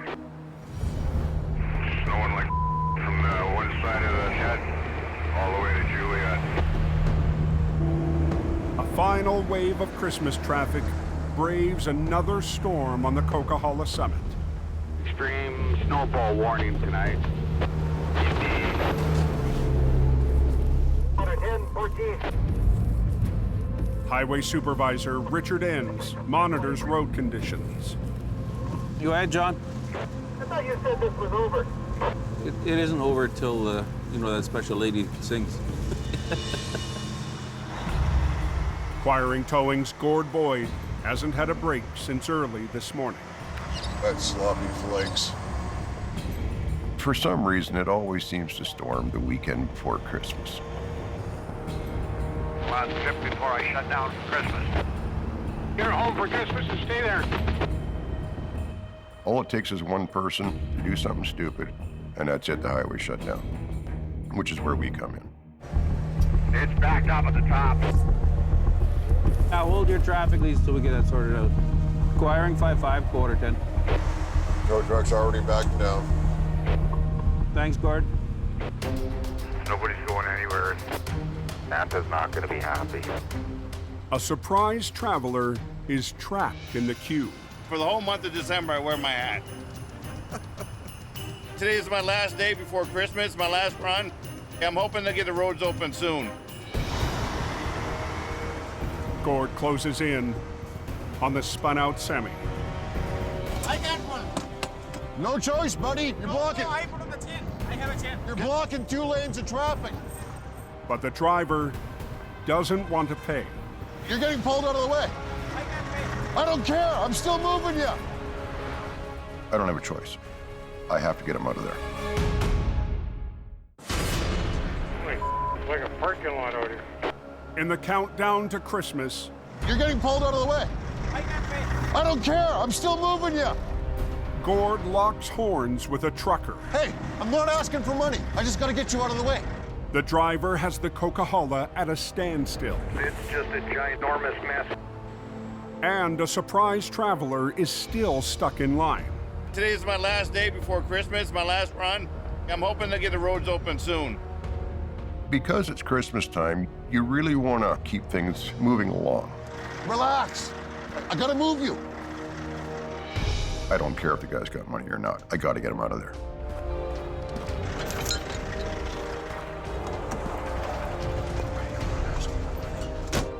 I don't want to pay. I don't want to pay. I didn't ask for money, buddy. I just got to get you out of the way. My primary concern is to keep the highway open. That's all we needed to do is get you straightened out. Gord lets the driver off the hook. It's Christmas. What the hell? Cut the guy a break. I'm heading home. Makes me feel good to get the road open. Hey, Gord, thanks for what you're doing. Merry Christmas.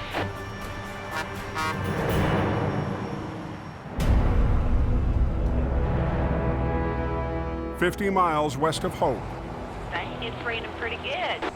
in the Fraser Valley, 3 truck wash today. the storm has unleashed heavy rain. Well, the closer we get to Vancouver now, it's starting to rain harder. At 3:30 p.m., Mission Towing's Nick DePerrin gets the call for a wreck on Highway 7. It's cold, it's raining, it's not gonna be fun. I don't really know what we're up against, But we have to get in and get out because we have a very important night tonight. The crew is expected at Mission's Christmas parade this evening. But for Nick and heavy operator Neil Wakefield, duty comes first. Apparently the truck crashed in the ditch there. That's not going to make for a very good Christmas present. A box truck has crashed into a ditch, narrowly missing a power pole. It's my second day with this truck. It's a brand new truck. I am in so much trouble. Yeah. You can definitely see the fingerprints in the steering wheel. The truck's empty, but because of its tight position beside the pole, Nick and his crew have limited angles. Quite often the truck in the ditch is very simple, but this one's a little more complicated. What we need to do is bring the truck straight back and prevent any collateral damage to the truck falling against the poles. The truck didn't hit it when it went in, so it can't hit it when it comes out. Back and bringing it with it, so we'll get you into position. To get the job done quickly, Nick's called in a local tow operator. We needed a second truck on this job. We can go to the suspension on the front and come over top of the tire. Okay, so. Yeah, just bring it back to here. Beautiful.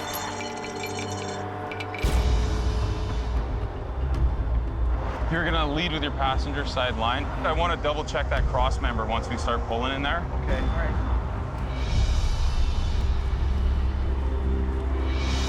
Let Larry take a bit of pressure. Let's see how that works for us. As Neil pulls on the back end, the other wrecker will redirect the front end away from the power pole. We've got inches to pull this thing out and not make a mistake. It could be a catastrophe. Whoa!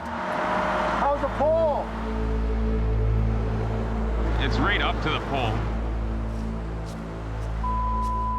These are live wires, so if the pole comes down, we're in a lot of trouble. Okay, let him take it in and then go with him just a little bit.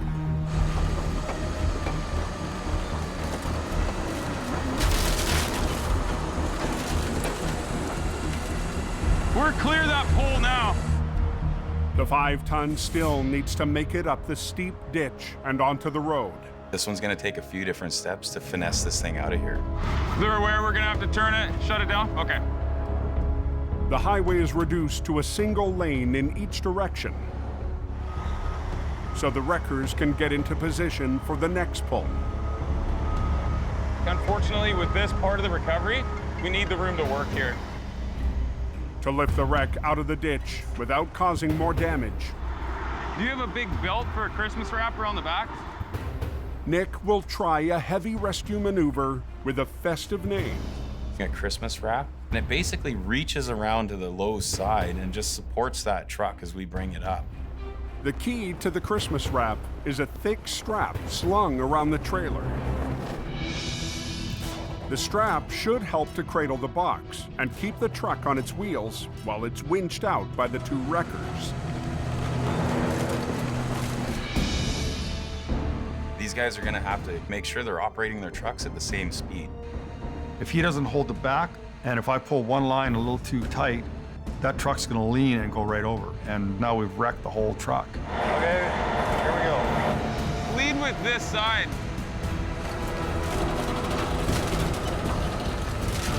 You want to start taking that one up a little bit? Hold it. Hold it there, Larry. A little support on the back.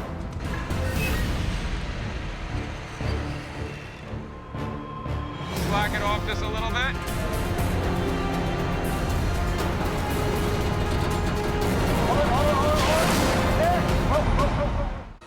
Lead with this side. On Highway 7, hold it there, Larry. Mission Towing is using two wreckers to muscle a truck out of a ditch and away from a power pole. If you get out of sync for a split second, the whole job can go sideways in a heartbeat.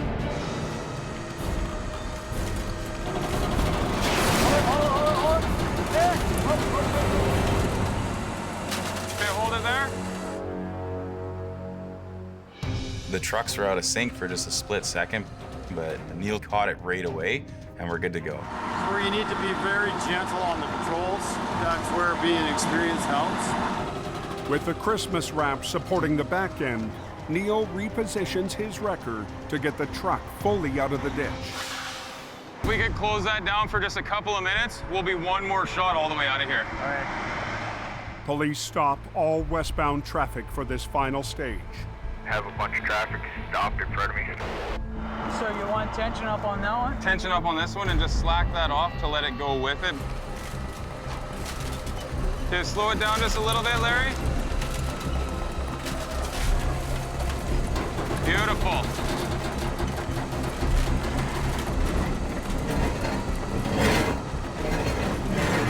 Okay.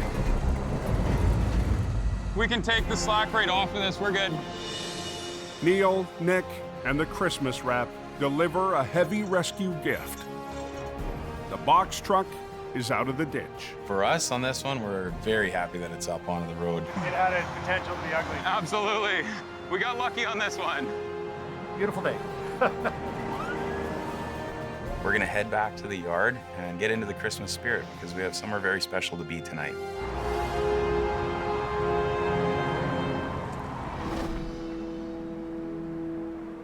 As night falls, thousands gather in Mission for the annual Christmas parade. Most of Mission City is there, lining the streets of First Avenue. Parade night. Mission Towing readies to roll out. Fresh wash job. To add a dash of red to the community event. This is a parade that my family has been involved with since I was a little kid. We're ready. We look forward to this every year. Merry Christmas. We have a few trucks leading. One of the traditions is that one of our trucks always hauls the Santa Claus float. We really enjoy giving back. And if it wasn't for the people in our community, we wouldn't be here as long as we are.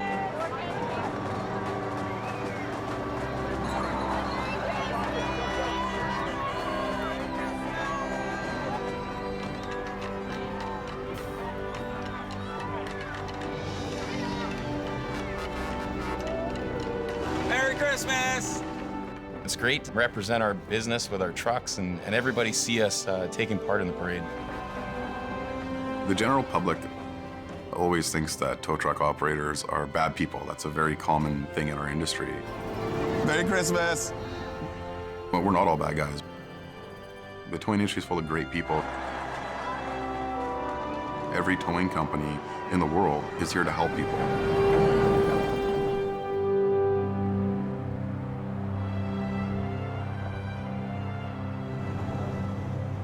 The level of commitment and sacrifice that tow truck operators make, it's unbelievable. They miss Christmas, they miss family events, and go and look after people and help people 24 hours a day, 365 days a year. Without question. You're paid for your service, but it's more than just the money. It's a way of life. Yeah, we're gonna go in another truck. You're gonna stay nice and warm now? It's a huge, huge responsibility that we undertake to be in this industry. Hey, buddy. That's a nice one, dude. Cool. This is the kind of call that makes a tow truck driver feel good because you're helping a family get somewhere safe. It's about helping people up there more than trying to get hold of people's credit cards. I understand that I'm sacrificing my family time so other people can get to spend time with their families. I feel good about doing that.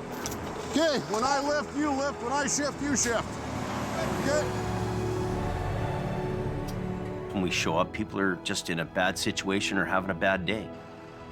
Really, we're just there to help. Okay, you have a good day now. Thank you so much. You're more than welcome. We look after you. That's what we do. It's a good feeling. Thank you, sir. You have a super Merry Christmas. Next time on Highway Through Hell. Take your brakes off your trailer! A Coquihalla cowboy. Wrong. Truck to pull, Jazz. why Gord Boyd Stay off my hill. never backs down. There's a totally different side to him. The mountain's iron grip puts the squeeze on Johnny. That's stuck bad, bro. And a rolling wreck That's crazy.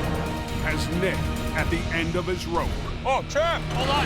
Let it out!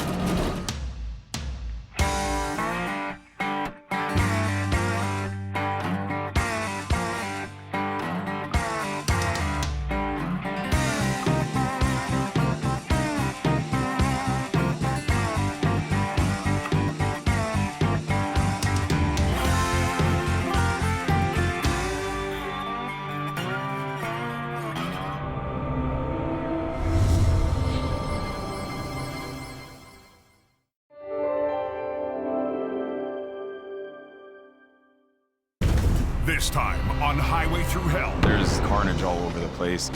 a lost load becomes Nick's tangled wreck. Hold on. Oh, Trap! A canyon crash 50,000 pounds of wood. has the boss This is going to be a tough job. bringing in backup Put the rotator in on an angle. Holy and an urgent call Did she get hit? for one of Jamie's crew. On the Highway Through Hell, the last line of defense is a heavy rescue team ready to tackle any disaster. Because closure is not an option.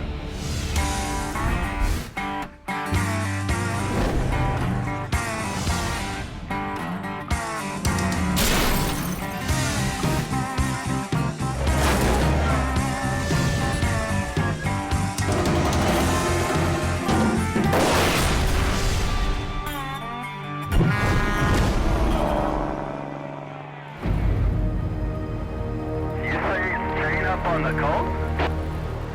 No one has. 10 p.m. on the Coquihalla Highway. The Coquihalla in the wintertime is not the place to learn how to drive. I've almost been in the ditch twice. Overnight freight runs struggle to climb the steepest leg of the road. Smasher's ugly. No, she's just going. Up near the highway summit, Hey, Al, can you come down the hill here? Yeah, 10-4. There's a truck on there, jackknife. Al Quiring is called out to a jackknife trailer in a dangerous spot. Oh, we got some kind of trailer blocking one of the runaway lanes. Holy, it's a disaster waiting to happen. Got livestock in that thing? The trailer is hauling a special live cargo. How many horses in there? We got a real problem on our hands. The horses are show jumpers, worth more than $1 million. I can't believe it did that The driver is one of the sport's top riders, Kyle King. We were just coming down. I was following real slow behind somebody else, and just kind of started going. I feathered the brakes, which probably shouldn't have, and then just spun. The hitch broke on the thing. The trailer is blocking a runaway lane, an escape route for truckers if their brakes fail. You're in Hell's Cauldron right here. Expect people to run into you, really. Traffic coming down the hill could lose control, tear into it and break it into a billion pieces. I'll get you off the road here, but you better get on the phone to make some arrangements, right? Hopefully we can rectify the situation. But the hitch is too damaged for Al to tow down the cove. When the truck jackknifed, the fifth wheel hitch was broken. With skittish animals in the back and a nervous driver behind the wheel, Go ahead, turn your wheels hard to the right. Al can only coach the driver out of trouble. Just put it in reverse and just a little bit of throttle. And hope the hitch holds long enough to get him out of the runaway lane. Do you just keep an eye on it? We don't want to break the hitch anymore. The last thing I want to hear is crumple, bang. Little by little, A little more. Just ahead a little bit here. It's easy, easy, easy. Al helps straighten the trailer. We've only got one very slim chance to pull this off. Just tease it a little more. Good, good. Wheels to the left. So I'll get you tucked in tight beside the sign there.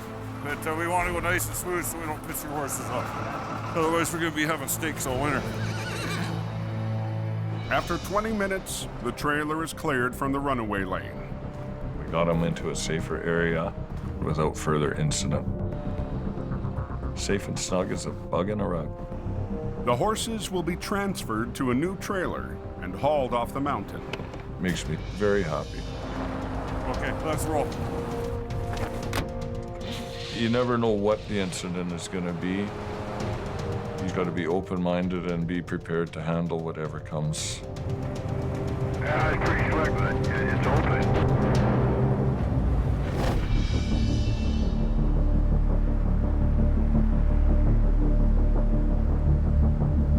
Wow, it's even raining here. I'm gonna wait for hope. The next morning in the Fraser Valley. Heads up, guys. It sounds like there's an accident blocking the highway. Mission Towing's Nick DePerrin heads to a call on Highway 7. There's a rolled over tractor trailer with a load of logs on it. There's a power line down somewhere. If the load's gone over the embankment, who knows what we could be up against. Anybody know what happened on that number 7? Just hope nobody's hurt.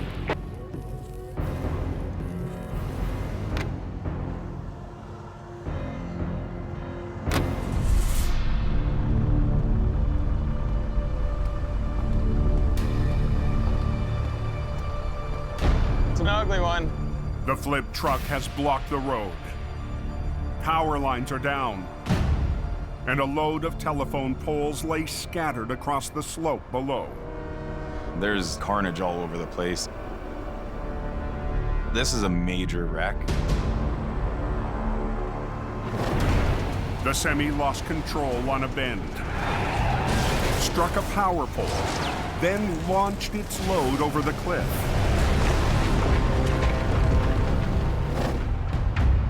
The driver escaped with only minor injuries. The guy's lucky to be alive. It would have been a completely different story if he would have gone over the bank with the load. The accident Don't go 7. has blocked Highway 7, an important secondary route to the West Coast, and cut power to the area. Hydro's got to install a new pole, take those lines, attach them up to the pole before we can get anywhere near it. This definitely isn't a typical recovery. Nick puts a call into Mission Towing's lead operator, his brother Jordy. Hey, dude. Oh, buddy. It's a good one. Oh, yeah. Since Nick's been back, this is probably one of the biggest jobs that he's had to be on. But Nick can't begin the recovery until hydro crews deal with the power lines. It's gonna be a while. They're just getting started here. Okay. Okay, I'll keep in touch with you. Okay, dude. Goodbye. Bye. One thing that is very important to me is to not disappoint my brother. That one log's just barely hanging on by the tip there, and I think if that one lets go, this one potentially can swing that way. And it is powerful enough to kill somebody. Most difficult part for us of this one's gonna be the load. We're gonna have our work cut out for us.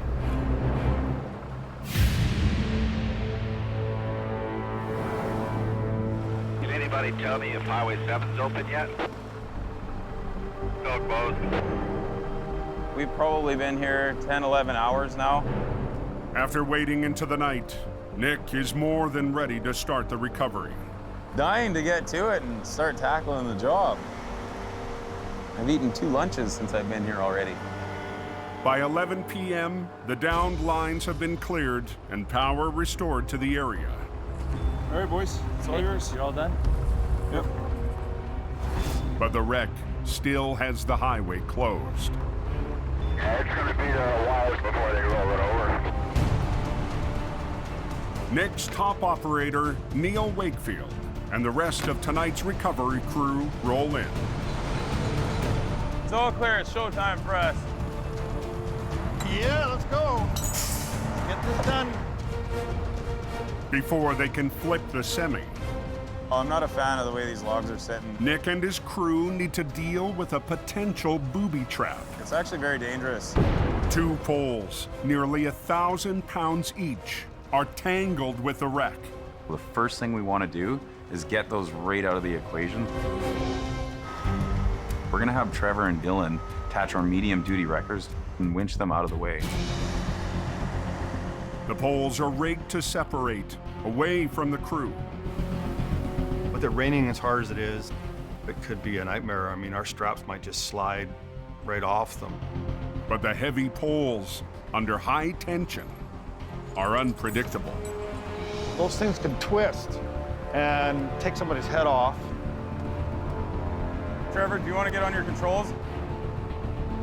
Okay, guys.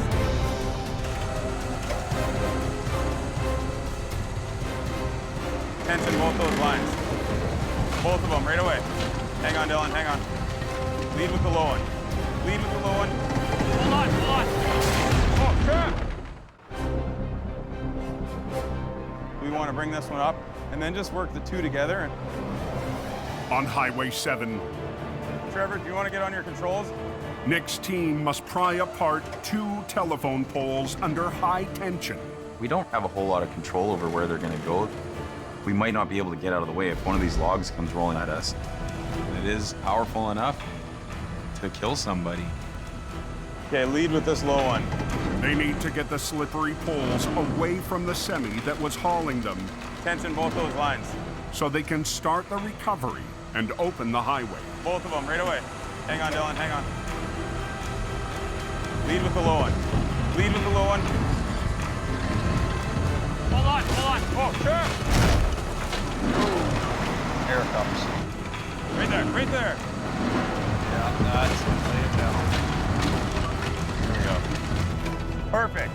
Exactly what we needed it to do. Good.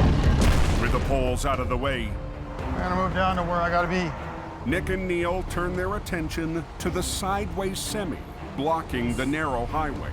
This is gonna be a bit of a bitch. We need to flip this thing back onto its wheels. But we don't have a lot of space to work with. We have to squeeze Neil's big wrecker in between a rock wall and the front of this truck. So I've got to be within 6 feet of the front of this truck.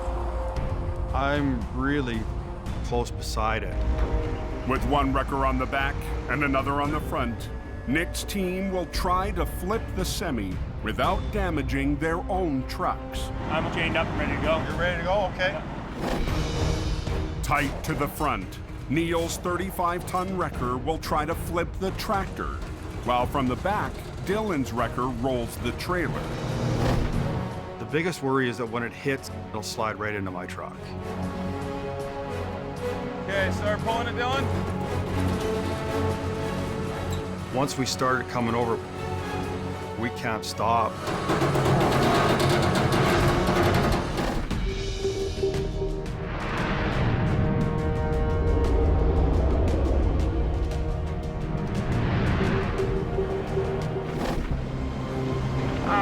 Rolling around Shylock up to the top.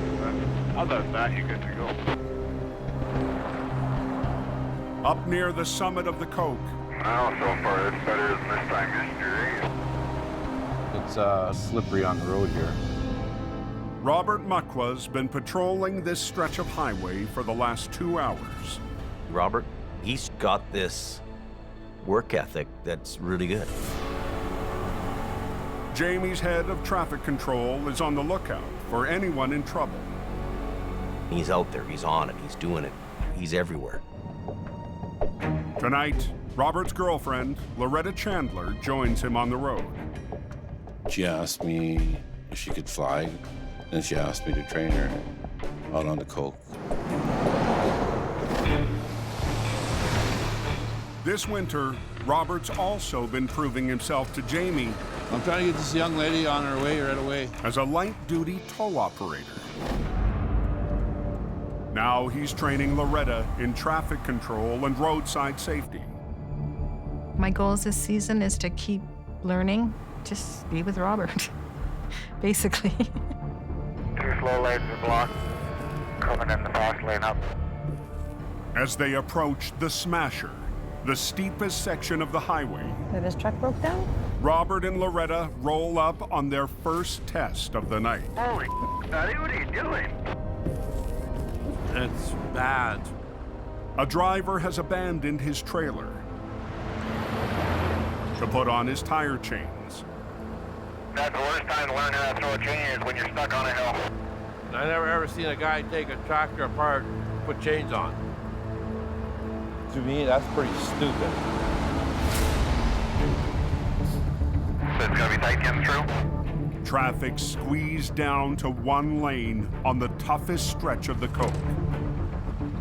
Robert jumps into action, but in a matter of minutes, the northbound lanes are completely blocked. Okay, pass me that radio. Pass me that radio. All tractors coming northbound. Can you stop that box canyon, please? We got another truck spun out. Robert tells traffic to hold.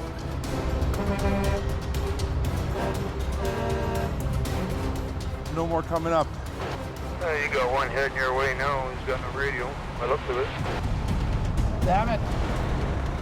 But one driver doesn't get the message. That screaming up there. The other ones behind them, they don't even have chains. Good night here, okay? Okay. Do up your jacket, BB, okay? Okay. Robert sends Loretta down the hill to warn drivers. Okay, we got another idiot with no chains just went by me. Then calls for backup. Hey, Scotty. There's 1, 2, 3, 4 tractors spun out. We gotta get up there before there's any more collateral damage. Jamie's lead operator, Scott Bird, heads up the mountain to break the gridlock. You're getting a buildup back here. This is absolutely a joke. Scotty's on his way up. Should be here right away. The traffic's backed up solid. Robert is helpless Unreal. until Scott arrives. Just a whole lot of ugly. You got all maybe 10 seconds to figure out a battle plan. Scott sets his sight on the first semi. That's where he's going to be hooking you up from. Grab the first one that's the top of the pile and start peeling your way down into it. Roads are solid white, very slippery, so. Truck backing down the granny lane. Next up, the truck that caused all the mess. The driver has reconnected his trailer, And away we go. but without Scott's wrecker, can't climb the steep grade. I don't know what he was thinking, but it surely wasn't the right thing to be thinking. Move ahead now. With the highway finally unblocked, Can we go now? Yep. Right on. Robert checks in on his special trainee. Do up your jacket, BB. I won't do up. Me and Loretta are like 2 peas in a pod. That's why. See, now I got him on one knee. Every warrior needs a princess. What's the Coquihalla like? Wide open.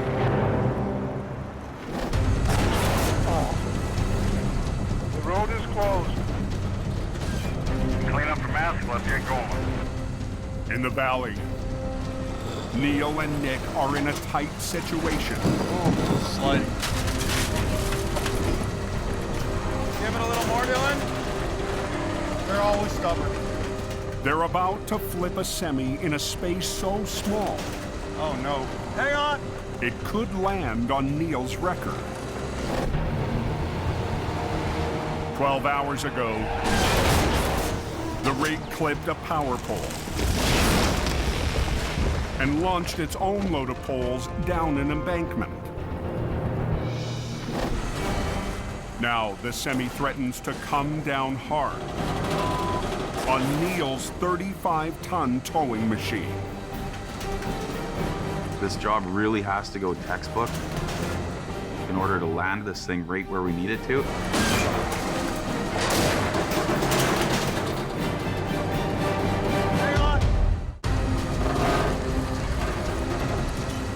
On Highway 7,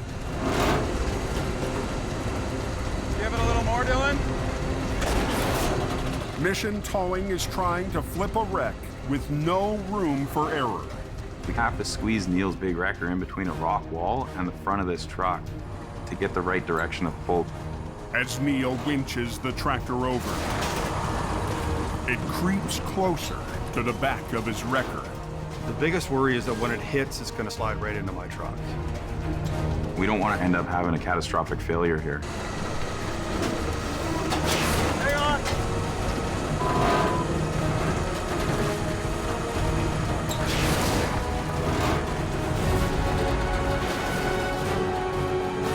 Right here.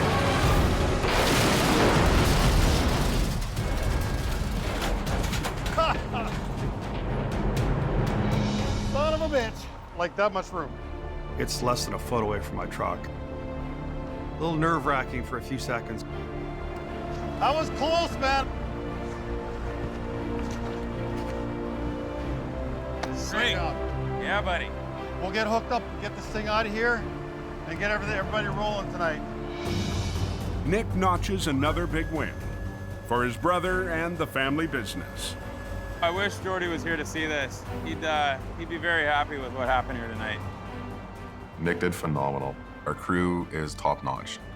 Being this was a complicated recovery, I'm very proud of them today. The wreck is cleared. Yeah, 7 is open. The highway's reopened, but the job isn't over. Nick and his crew will return tomorrow to recover the rig's load of telephone poles over the bank. It's been a long day. Everybody's worked really hard. We're gonna come back and deal with the logs in daylight.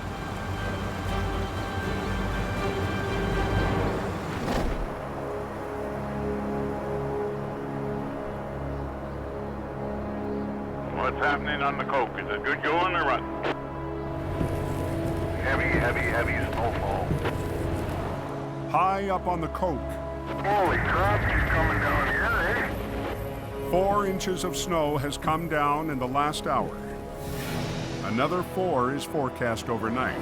Just be careful up there, she's slippery.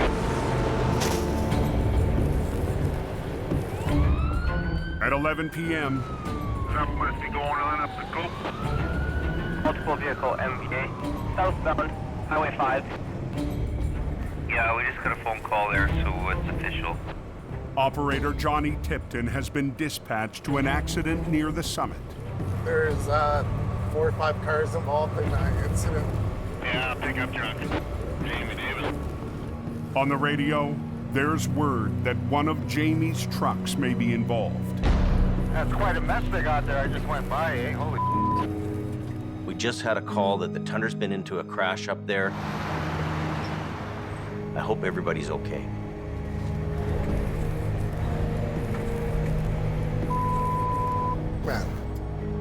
One of Jamie's flagging trucks was rear-ended by an SUV. Robert's girlfriend, Loretta, was inside the vehicle at the time. Did she get hit? Yeah, she got rear-ended. Okay. I don't want nothing to happen to her, if you know.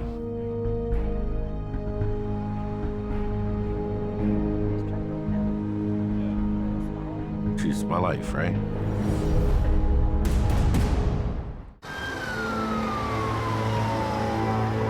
Multiple vehicle MVA, southbound, Highway 5.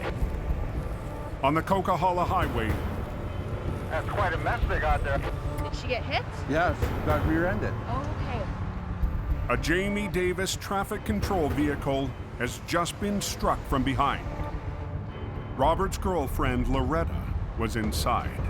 He's gonna go up and do an assessment on her. Robert and Loretta had pulled over to assist at another accident. And all of a sudden, I see this SUV coming. I looked at Loretta, and that's when the Tundra got hit. My heart sunk. I don't want nothing to happen to her. I love her. She's my life, right?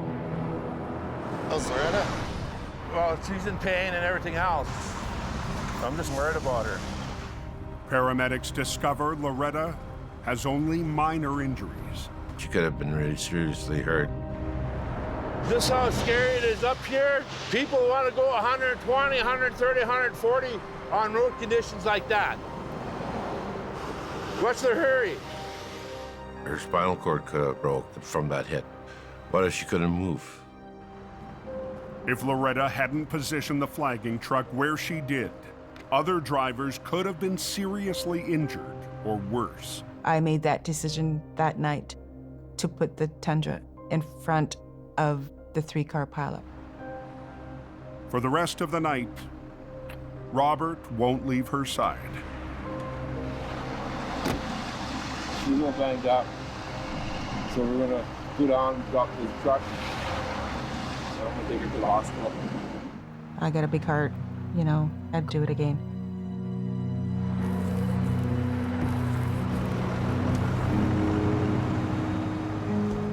Imagine if we didn't have the flag trucks there. Imagine if they weren't a buffer. Think about it as if it was your loved one at the side of the highway. Would you drive a little differently? When you see flashing lights, slow down and move over. We all have families.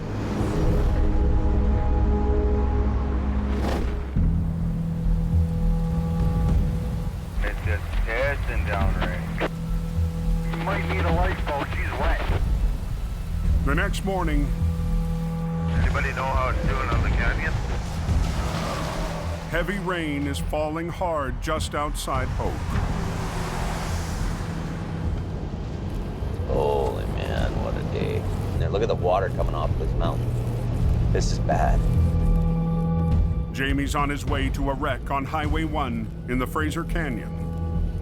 We've got this B train in the ditch. It's very heavy, it's loaded with lumber. This is gonna be a tough job. Oh, it's slippery.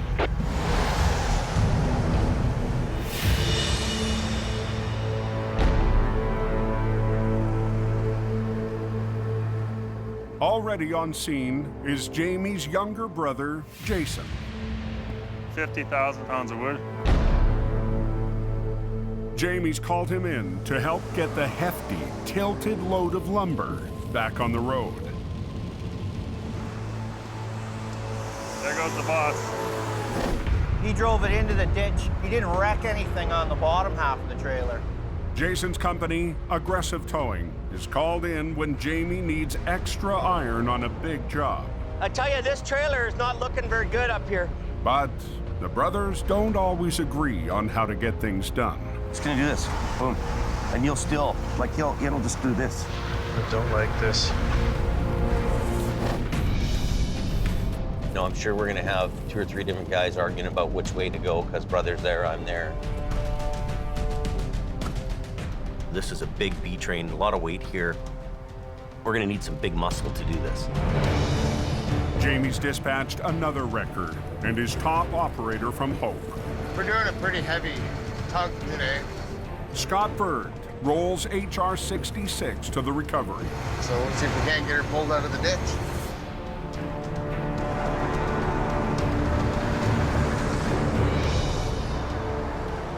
Jason's 60-ton rotator That's a nifty one. and his right-hand man, Chris Mervin, are on standby to tackle the tricky job.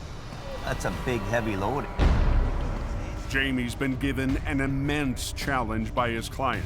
The customer doesn't want us to cut the lumber and leave it lying in the ditch. He wants everything brought out together. Gonna be iffy whether it stays? I don't think you're gonna save that lumber on there. Like, it's already enough where you can get a 1 strap around. It'd be nice to get 2 on each set of lumbers, right? Now, 4 heavy rescue heavyweights need to work out a plan. We need multiple operators.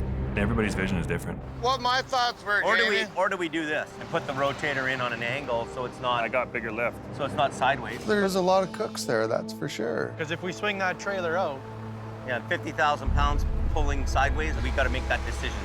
And we don't play pickup sticks.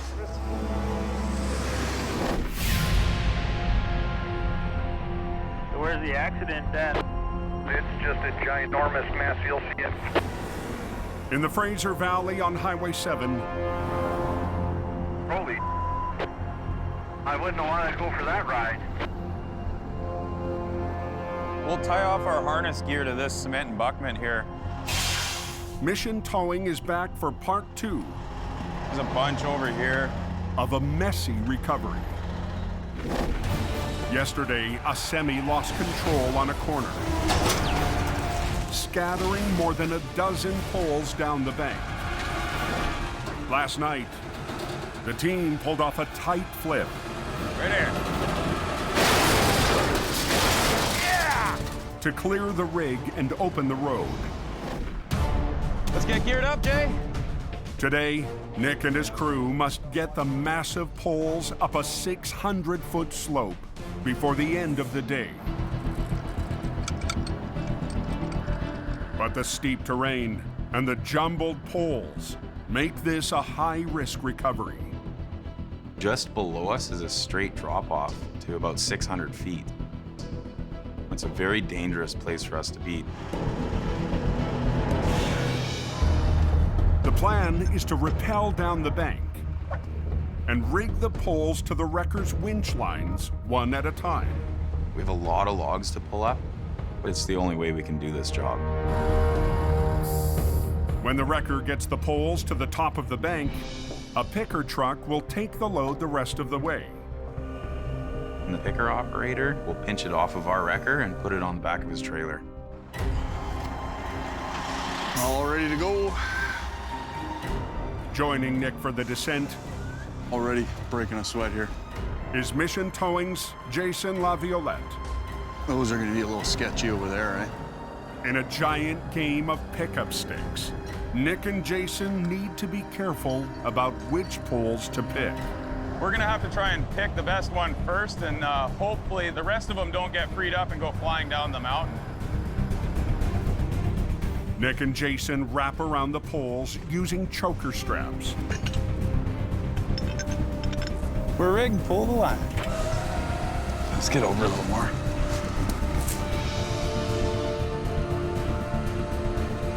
As the winch pulls, the straps tighten.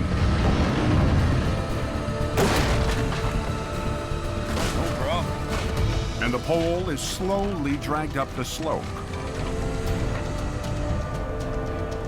The picker grabs the 900-pound pole and hoists it onto its truck bed. Okay, which one's next? Be real careful on that. This particular job is very dangerous for us. Okay? Yeah. With all the loose debris, with all the loose rocks, it's very easy to fall and break a leg. So we're trying to be as careful as we can.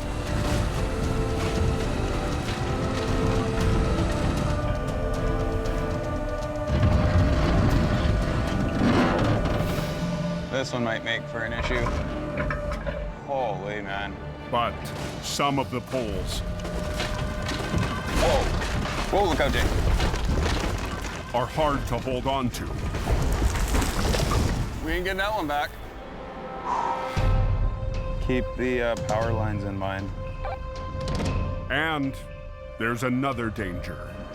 Dude, watch that wire up there, man, in case that thing comes down. He's right in behind it.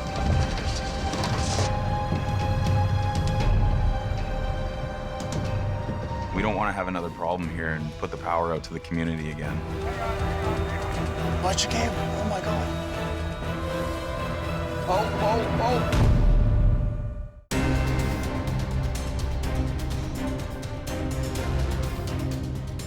Number 7 is down to 1 lane. Everybody's got to go slow. In the Fraser Valley, Watch that wire up there, man, and right in behind it. Nick's team is trying to work around power lines to recover a load of telephone poles. Watch your game. Oh. Holy man. We don't want to put the power out to the community. But the picker manages to steer clear of the lines. Thankfully, a potentially bad situation was avoided. The high-angle recovery isn't getting any easier. Let's take it in. But one by one. Pile's getting a little lower. Yeah. Nick and his crew get it done. It's kind of a good feeling, not gonna lie. Every pole that can be salvaged is recovered. That's it, my man. All of them. We did it. Nice job, dude.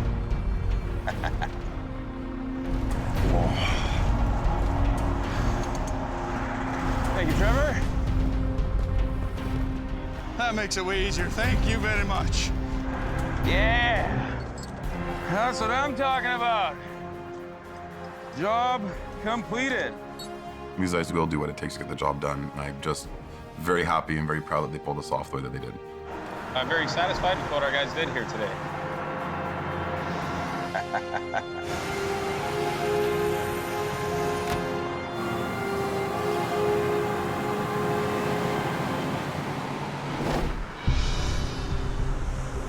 Apparently there's a truck crashed in the ditch there. That lumber truck fall over. On Highway 1, It's already enough where you can get a one strap around. It'd be nice to get 2 on each set of lumbers, right? Jamie, Scott, Merv, and Jason Those are 16-foot 2x10. They're heavy. are dealing with a 50,000-pound load of lumber tilted into the canyon wall. You could do 4 working lines off the back of him, though, if you use the 2 deck winches sideways to pull down. They need a plan to recover the rig fully loaded and avoid spilling 5,000 planks of wood into the ditch. Be up right in the center of this. And then I'll be in the same an line. old beat up Jamie Davis truck on the front. Okay. To lift and pull this thing out properly, this is a perfect job for a rotator. Jason's rotator is the only one available since Jamie sold his last summer. The rotator just makes jobs simpler. It's a wicked piece of iron. If I can get in the center of this lumber, then I can rotate with it as the wheels start coming up, right? Yeah. The rotator will have 2 lines rigged to straps wrapped around the lumber and another 2 lines for Jason to pull on the trailer while Scott winches the tractor. Pass those up the gourd, both of them. The load is just about on its side, so to be able to bring that up past the halfway point is going to be a tough job. I worry about that little hook. They don't like side pulling either too much. Those I know. But the limited capacity of the aging 25-ton wrecker could be the wild card. It'll hold, I think. I hope. HR 66. It's a timely piece. Don't get too greedy either, like 15 feet or something like that, right? When you're running the older equipment, you're always running risk of things breaking on you. Ready to make a mess? Gentlemen, confirmed total shutdown. Somebody tell me how the canyon's been? Somebody said 5-minute time delay. The tractor and its load combined make for an 80,000-pound pull. When you're dealing with big weight, there's big danger. These guys all have to work as a team, and that's the biggest equation here. Okay, let's go.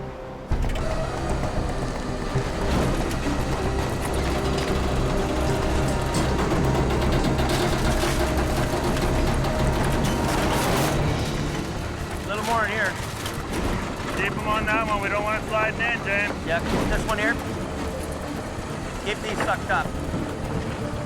Jason controls the boom with the rotator's remote, A lot of weight there. This thing could break. while Merv works the deck winches. Hold on for that, Jay. Stand back, guys. What's going on with an accident? Don't go number 1. in the canyon. Keep him on that one. We don't want to slide in, James. Jamie and his brother Jason fight to get a fully loaded lumber truck out of a ditch. Until this thing is all the way on the road, I'm not gonna breathe easy. Keep these sucked up. If they lose the load, thousands of planks will spill off the deck.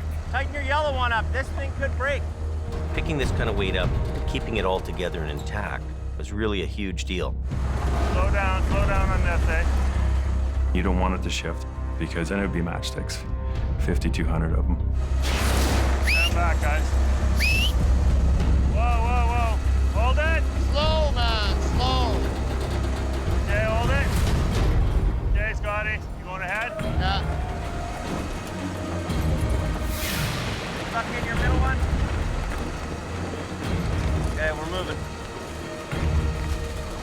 Keep going, Drew. Little bit on this. Yeah, keep on the other one. Easy. Not so hard on this one, eh? She's coming. Finally, we're on the road. The lumber truck is on the highway. Perfect. Damage-free recovery. Trucks are one thing, it's the guys running the trucks that makes all the difference in the world. I think we got her beat now. Okay. Everybody worked together really well. That's the art of recovery. Really sweet job. Yeah, nice. Way to teach my brother and Merv a few tricks here like usual, but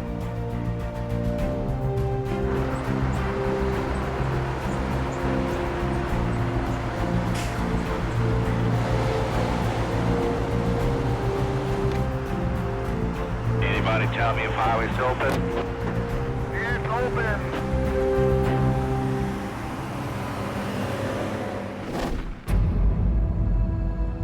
2 days later, at Jamie's yard, This is going to be the first time I've seen it since the accident.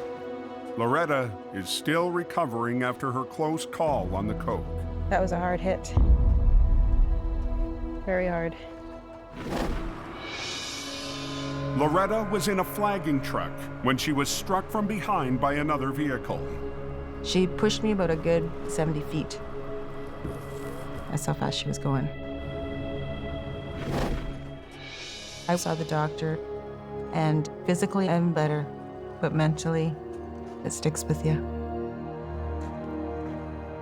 I'm glad that Loretta wasn't serious hurt, right? I'm grateful for that. I'm very grateful. Hello. Hello. What are you feeling? Still a little sore. A little sore? Yeah. I have a recovery to go and do. Yeah. I really hate to ask you, but I really need you. I had to ask her to come. Yeah, I can do it. You sure? Yeah, I can get back out there. She didn't hesitate one bit. She said, I'm there to protect you. I don't want nothing to happen to you. I'm gonna go out there and help him. Keep him safe. Bring him back home. Doing this recovery is a very important step to my recovery.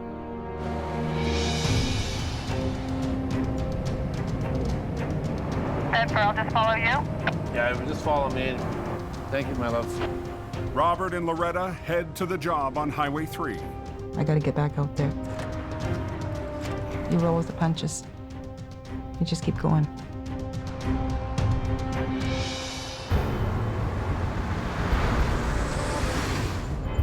Down the road, Where the heck is it? Robert's having a tough time finding the wreck. Oh, you gotta be kidding me. This is covered. The car is encased in ice and snow. Shoveling time. But it's a bigger job than I thought.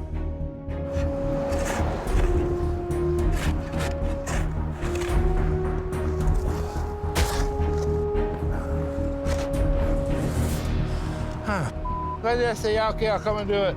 Robert is not a quitter. He'll do it. Oh.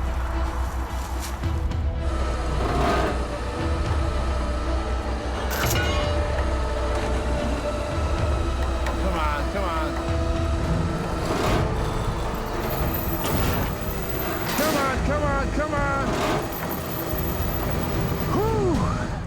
That is a big snow hole. That was in there good. Robert, he picks it up, he's getting it, and he's making it happen. G'day! Having Loretta with him is an added bonus. Hey, Loretta, I'm going to be coming up to you. She's top shelf, and so is Robert. Thank you very, very much. Okay? She's my warrior princess, and she's there to protect me, just like I'm there to protect her. Doesn't matter how hard your job is. When you love somebody, care about somebody, you can get through anything.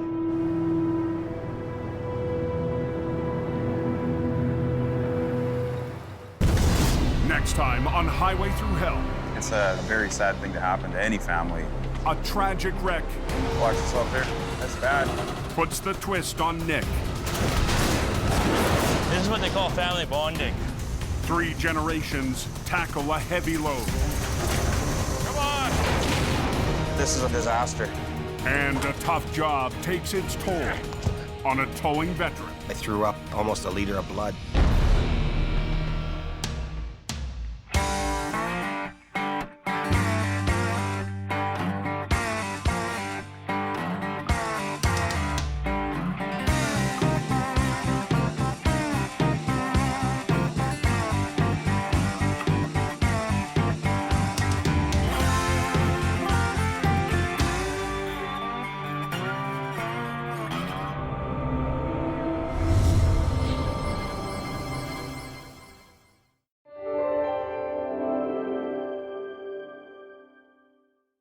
This time on Highway Through Hell. Closure in the canyon. There's 2 trucks banged up down here. Wow. This is not an easy task. Forces Geordie's crew. We want to clear this traffic on this side. To pull an all-nighter. Team Green. Just think of a giant ostrich egg. Juggles an odd job. And Jamie's top man.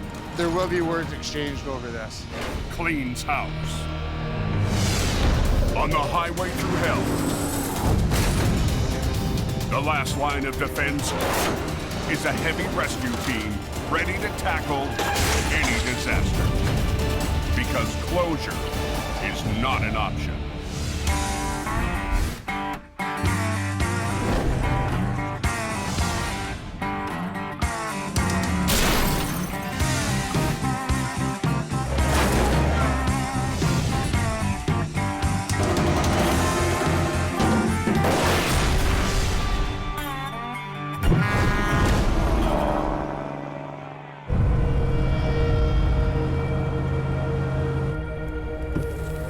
On the coast, this rain is supposed to turn into snow. Watch as you start coming up the hill. On BC's Coquihalla Highway, it is definitely sticking up and locking. A late-night storm has caught drivers off guard. When you head up the Coquihalla to the top of the mountain, you're heading into the eye of the storm. Oh no, she's a snowing. You're in your own little hemisphere of weather and trucks and snow plows. Clouds heading down the hill. Truck drivers are having trouble going up and down the hill. That night in the Coquihalla seems to last forever. Yeah, we got a little storm going on. Al Quiring is on his way to tow a semi blocking the hammer lane. Did that guy burn himself to the top of the hill, Angie? Still trying to get up, and I think Tonight it's mostly a case of idiots. I just got back down there to get this guy. Sometimes they're happy and recognize that they need help. Okay, just go easy. And then there's other people that seem to be content with being stuck in one spot. that guy's still trying to spin his chains off. Oh, he's got her full throttle there, so it's a little bit dangerous to be hooking on. I'll just wait till they blow something up.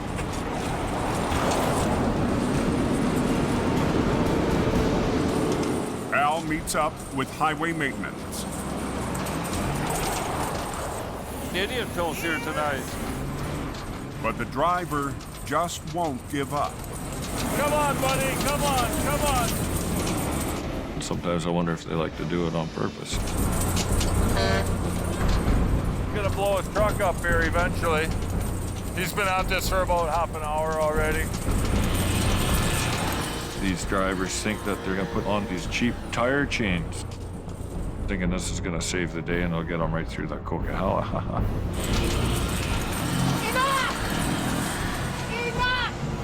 Finally, You're getting towed! the ice and everyone's patience has worn thin. Okay, watch out.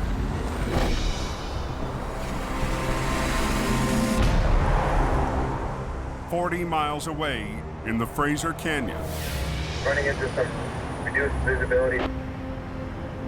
Pretty scary out there. dense fog is slowing down the overnight freight runs. Can't even see where the hell I'm going here. Just after 9 p.m., Okay, we're stopped up here. traffic in the canyon grinds to a halt. Two fully loaded tractor trailers have collided, shutting down Highway 1. There's a lumber truck rolled over there.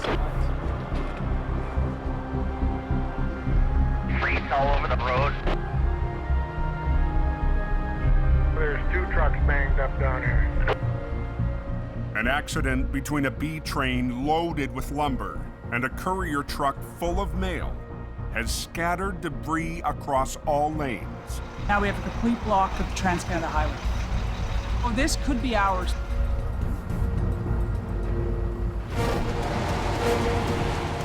The lumber truck lost control in the fog, left the road, and rolled onto its side. Moments later, coming from the same direction, the courier truck jackknifed hard into the B train. Both drivers escaped injury. The courier driver is still on scene. There was no way I was going to be able to stop. Slammed into him at about 100 kilometers an hour. Scared the you-know-what out of me. They're gonna need some heavy equipment to clear all this. Hey, buddy. Was fully loaded with lumber. Mission Towing already has one driver at the wreck. We're having a party on Highway 1. 10 minutes later, Jody DeParent arrives to lead the recovery.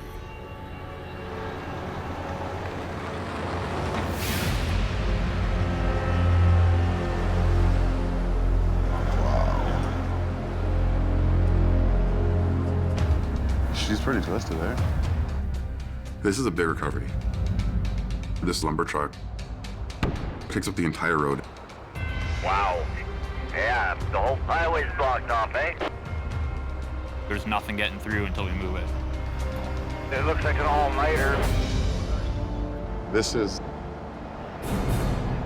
not an easy task.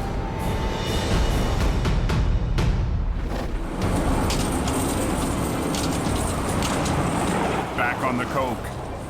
Come on, buddy. A driver blocking a lane, Enough! trying to get up on his own, Enough! has run out of options. You have no choice! You're getting towed! You're gonna cause an accident! Highway maintenance gives Al the green light to do his job. Thanks, Al! Some people just can't think beyond their own self. After a 30-minute holdup and 3-minute tow-up, How much is that there? the trucker, An arm and a leg, buddy. learns a tough lesson. You'll probably put 300 miles on your truck.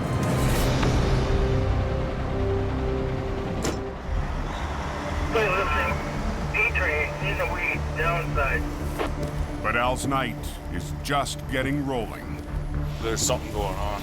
Down the hill, another truck is blocking a lane. It's getting worse by the second.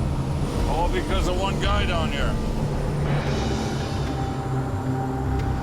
What are you doing? Just kidding. It looked like he steered off and into the snowbank to stop the truck because he was panicking. Can you get going? Because you're in a bad spot here. You're going to cause an accident. Somebody else is going to smoke into the accident. Put the phone down. We're trying to get the road opened up here. If you're gonna pull that down, how much? Pull you down the hill. You know how stupid that sounds? He wanted me to tow him down the hill. Well, if you hook onto that guy and something goes wrong, you're now a 200,000-pound missile coming down that bobsled chute. And God help anybody getting in your way. If you don't want to move it on your own, we're going to move it for you. We're going to... He's got the door locked now. Oh, let's go get the cops up here. We're coming for you. Woo, woo, woo, woo. A commercial vehicle safety enforcement officer arrives. You can't wait here. We got hundreds of vehicles up there waiting to go down. CVSE comes and they show him the badge and show him the riot act. Different breed tonight, eh? Must be the moon. And he finally agrees to put the chains on. It's a good word of advice, buddy. Don't come back here till you got winter tires, eh? Chained up. Are you ready? Lots of room, buddy. You got lots of room. The truck Nice and slow. heads down the smasher. You gotta go back up the hill then? Yeah. I don't know if it was Friday the 13th or full moon time, but it seemed everybody was wearing cranky pants. One of those nights on the Coquihalla. Down in the Fraser Canyon, Somewhere at the back here, nothing's moved up front, has it? No, not yet. a collision between a courier truck and a B train loaded with lumber Lumber everywhere. has choked off Highway 1. Did he ever do a number? Jordy and his team get to work We want to clear this traffic on this side coming down. on the massive multi-stage recovery. Get that one out of the way. Operator Dylan Greenwood hustles to move the lumber truck's rear trailer far enough You're good there, Dylan. You're past it. to open a single lane of traffic. They're gonna be opening up one lane. It's about time. Do single lane alternating traffic to relieve some of the traffic that's been stuck in the lineup. Opening up one lane. And work, thank you very much. Mission's heavy operator Neil Wakefield What's up, buddy? Welcome to the party. and Jordy's brother Nick It's a game plan, fellas. have all arrived to help tackle the mangled mess. There's carnage all over the place, and we're gonna be here a little while. Unpin the rear trailer, do it on its own. Yeah. The crew begins by finishing the job Dylan started. Put it onto its wheels. Get it out of the way. Let's try it. Flipping the back trailer of the lumber truck so it can be towed away. If we just get a long chain, we can grab hook. We actually have to flip this thing all the way around to set it down onto its wheels. Come on, slow down. But the live lane of traffic, just feet from Jordy's crew, Nick, watch your back. leaves little room to work. So I'm ready whenever he's ready. Okay, watch Dylan. I'll watch Neil. Okay, ready? Okay, coming over. Neil, go. We want to bring this thing up and rotate it and set it down onto its wheels. It's controlled the whole time. Keep that line. And just get ready, because it's going to want to swing. Kind of one eye on the wreck and one eye kind of keeping an eye over your own shoulder. Neil, hang on.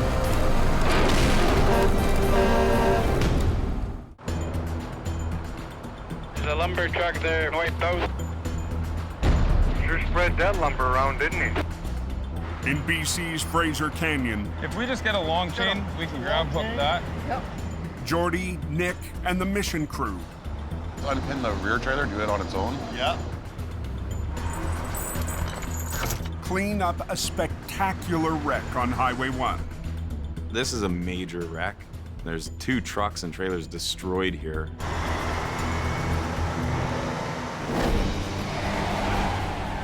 Two hours ago, a B train carrying lumber flipped onto its side.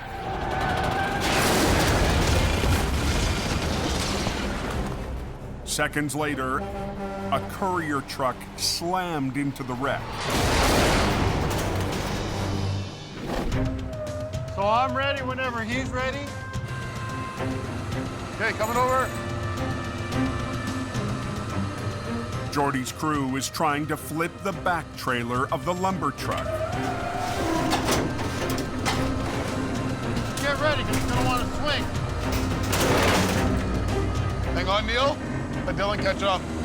To roll it onto its wheels next to a live lane of traffic. Now start taking this line in. Up with the boom a little more. There we go. It's gonna swing a bit. It's gonna swing in. There it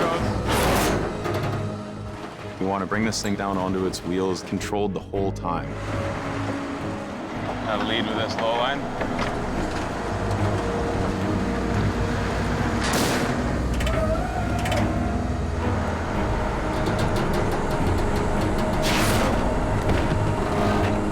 The first piece of the lumber truck. That's good, Trev. Didn't even break any airlines, so he can just drive away with it. Love it. Is hauled away. Now Jordy and Nick will tackle the courier truck. This truck has a load of mail and parcels in it. We want to get this delivery moving as quickly as we can. Hold tension on both of them for me, Dylan. Keep it tight. I'm not so convinced of this one being easy.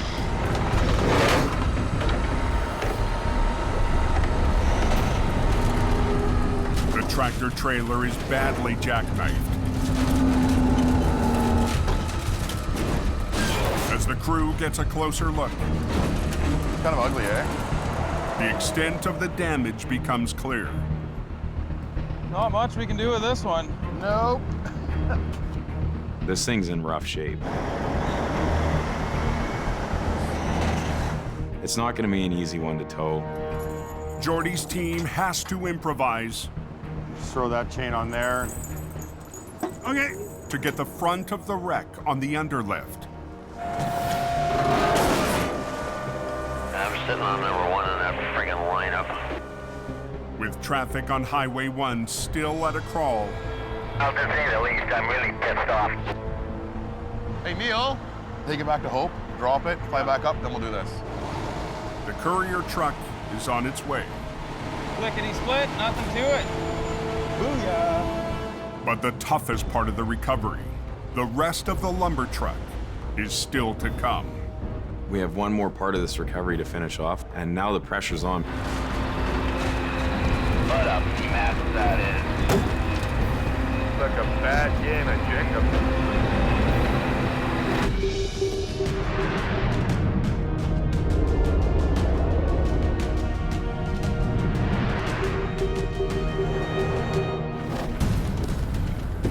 125 miles to the north.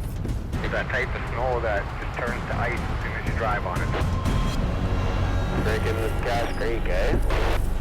Scott Bird drives through a storm. We are seeing snow tonight. She's slick. To a wreck 3 hours from Jamie's home base. We're on our way to Cache Creek to some sort of collision involving at least one big truck. I believe this is our accident. Southbound stopped at the bottom of the hill, just be advised. Pushed you a little bit up, eh? Well, you hit me hard, man. The semi was clipped by an oncoming rig that's already been towed away. She's a fixer. The driver's side hood is gone. The front tire is pushed way back. The wreck is blocking one lane on a downhill stretch. We got single-lane traffic here. Yeah, it would be wise to approach it real slow. It's obviously very icy. There's no time to stop for nothing. That's kind of a recipe for disaster. But the crumpled front end means it won't be a simple tow job. Because the axle's tore out of it. I don't want to trust the springs. I don't want to trust anything. This is a dangerous spot. You gotta think quickly, and you gotta figure a way through this problem. Hook it and buck it. Scott sets up for a chain lift, an old school technique for towing damaged cabs. That's the way we're gonna go about her tonight.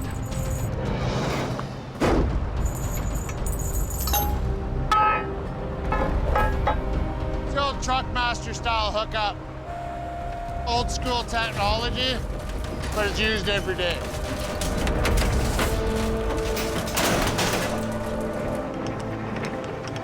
Unhooking it.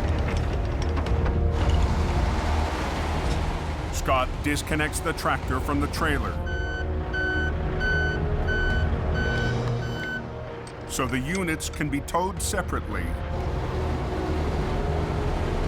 back to Jamie's yard in Hope.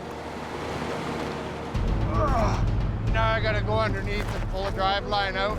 But before Scott can haul the tractor away, he needs to prep it for the road. I'm thinking, hey, this is gonna be easy. So we got the shaft out. We can open the road, make it a little safer for everybody. Air it up, hook it up, and go. Put an airline on this and we're out of here.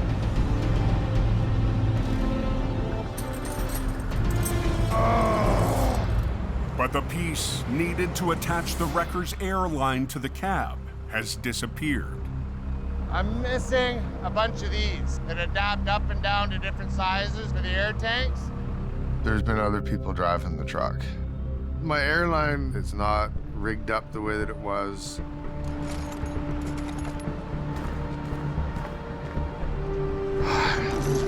Marbles. Scott suspects the part is at the yard in Hope, a 3-hour drive south. That's the bucket that had everything in it that one man would ever need to tow. And now it ain't there. I don't have an end on my airline. I ain't got all. They're alternating traffic. On a highway near Cache Creek, 3 hours from Jamie's yard. Scott Bird is in trouble. I don't have an end on my airline. I ain't got all. Scott's missing a small part needed to air up and release the brakes on a damaged tractor. Somebody else can use my truck. You don't put all away. Without the part, Scott can't tow the wreck back to Hope. Oh, come on. I should have had that thing picked up and moved off the road within 5 minutes. My hopes and dreams of a quick lift and go were very rapidly crushed. Now here I am on the side of the road looking like an idiot. But Scott isn't giving up. I can get it off the road. It's just a matter of finding enough pieces to do it. I had to get creative with some plumbing hardware. Scott improvises a fitting for his airline. Okay, that's that. Bada boom, done.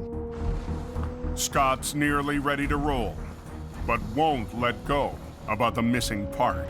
Chasing around after stuff because somebody didn't put it back the way that they found it. We can't do this on the side of the road.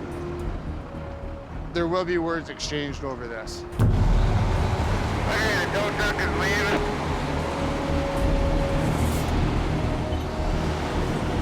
And we're out of here. What lanes are blocked? On Highway 1, This thing is messed up. Mission Towing is in the final stage of a massive all-night recovery. That accident cleaned up? After 7 hours, Jordy and his crew must remove what's left of a lumber truck. It's about 6:30 in the morning and we don't have a lot of time. Rush hour is right around the corner. To get it done quickly, the crew will try to flip the tractor and front trailer at the same time. I'm just gonna chain the cab down so that when we pull this thing over, the cab comes with it. To pull it off, they'll need all lanes of the narrow canyon highway. Just shut it right down? Shut it down. We try not to close the road, but the best way to do it is to do a road closure. One is closed. With two wreckers on opposite sides and opposite ends, one will try to lift and rotate the trailer, while the other peels the cab off the passenger side and onto its wheels. Backing up. And we're gonna basically belly wrap it so the chain comes out and comes around. We gotta go, traffic's backing up. The pressure's on for us to get this thing loaded on our equipment and get it out of here. Okay, we're ready. The two wreckers start to lift and pull. The back is so twisted out. Hopefully it springs back. Work that lower line. That lower. There we go. Okay. Be careful, you guys. We want to do this in one shot. Boom up a little more. There we go.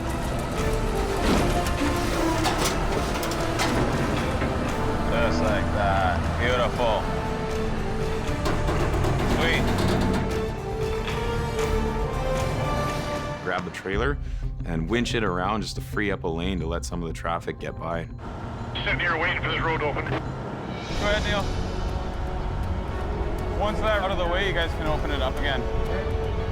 But we're trying to do this before daylight, before the rush happens on Highway 1 here. Are they letting any traffic through there on the accident yet? Yes, sir. Roger that. Highway's open. Very, very, very impressive. But the job's not over. Tractor and trailer must now be separated before being towed away. There we go. We're happy to have this thing basically on the home stretch now.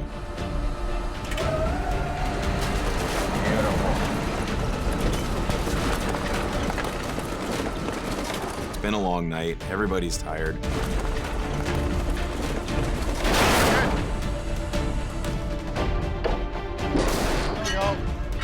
We're looking at the time, and it's coffee o'clock now. Slick. That was awesome.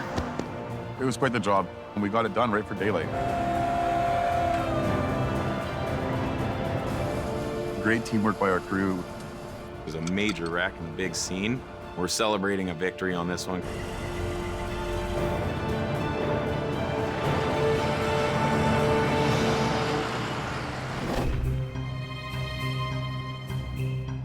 After a tough night, Scott Bird's back at Jamie's yard. All right, you dirty sons of bitches. On the hunt to find the missing part. This is other people's mess. That's garbage. Everything that I reached for that I thought was there wasn't where I left it, and it was just a pain. It's starting to really get under my skin. Scott finds the part after cleaning up a counter piled with junk. This little area is a dumping ground.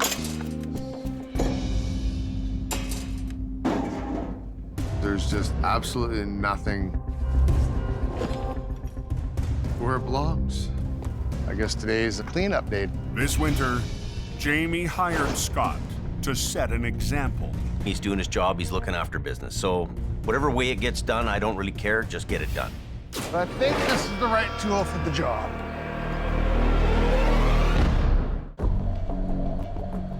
At the heavy rescue yard in Hope, This little area is a dumping ground. Scott Bird's still fuming. It's just a cluttered frickin' mess. But I think this is the right tool for the job. He's sending a message to the rest of Jamie's team to put their tools back where they belong. Yeah, I gotta get the stuff out of here and moved. As Scott finishes off the crew junk table, the boss returns. Got us some firewood for tonight. Wow. He's taken the bull by the horns, a little rough around the edges sometimes. Well, I don't mind this. I think this is a pretty good idea, actually. But I can trust he's gonna make the right moves. It's good. It's getting really clean in here. Things are gonna work out. In the Fraser Valley, Big Green to the rescue. Al Quiring heads down a back road to a strange call. Yeah, cement mixer overturned into a creek. See what the action is when we get there.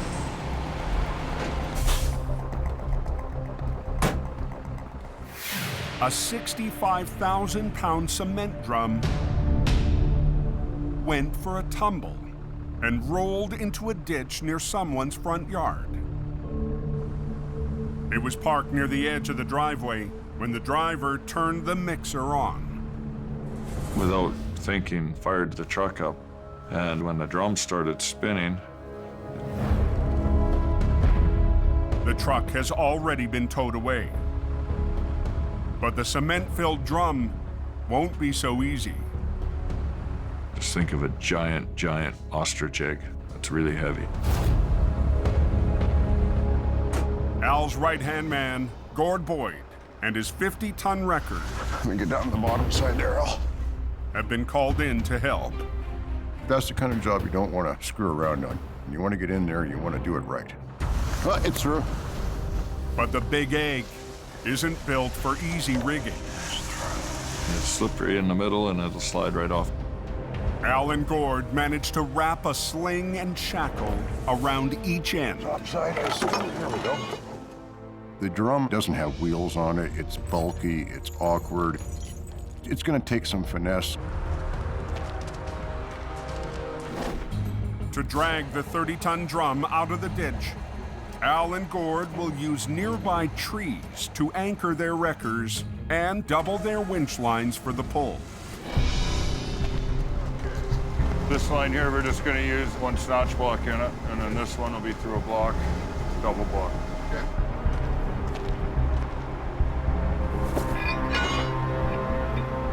There you go. Beautiful.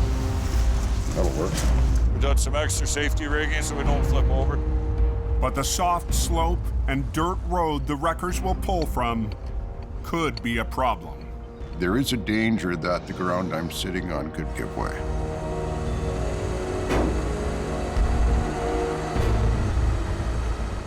Gord and Al tighten their lines. Anytime you're around those kind of conditions, you've really got to be on your game. Use both lines there, Gordon. Just bring it all the way.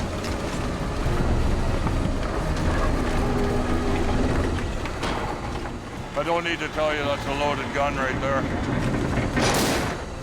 Gord, pull more with the bottom.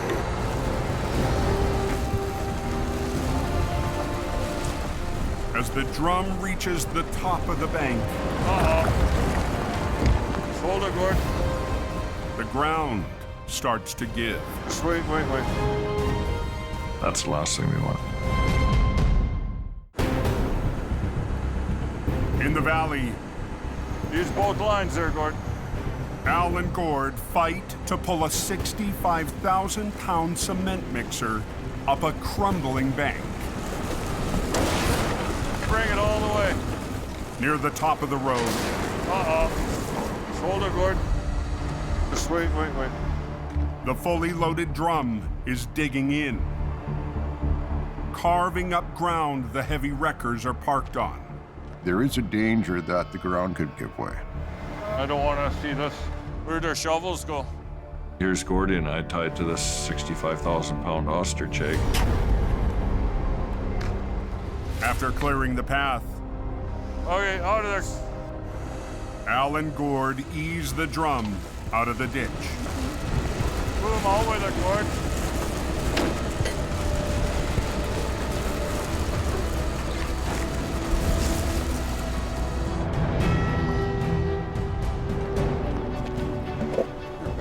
Okay, rig her down.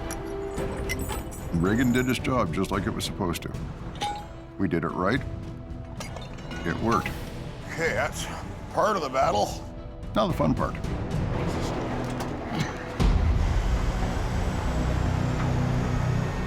Al and Gord need to maneuver the mixer another 30 feet to the road. What we're gonna do is just hopscotch it out.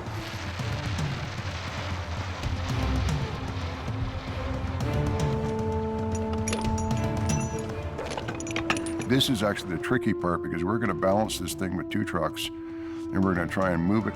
Just back up till you're touching and just start booming out with it. Don't worry about the tree, you'll go underneath it. Okay. It's going to be a bit of a dance to get this thing out onto the road.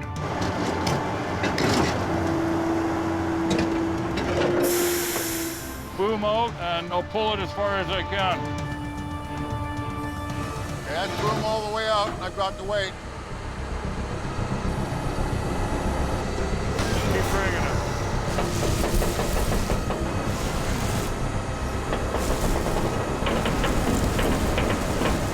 Peek it back up one more time. Okay.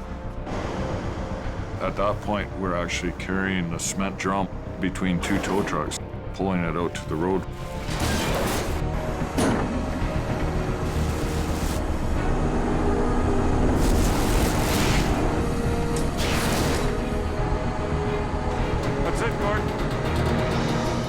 Out. With the drum on the road, a flatbed rolls in. Get this thing loaded and get it out of here. To cradle the big egg for the ride home.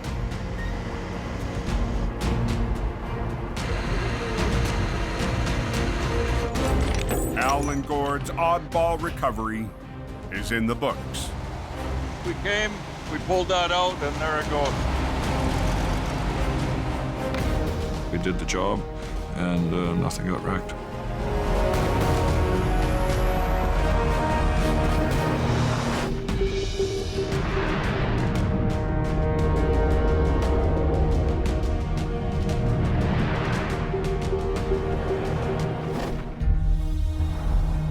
Three hours east.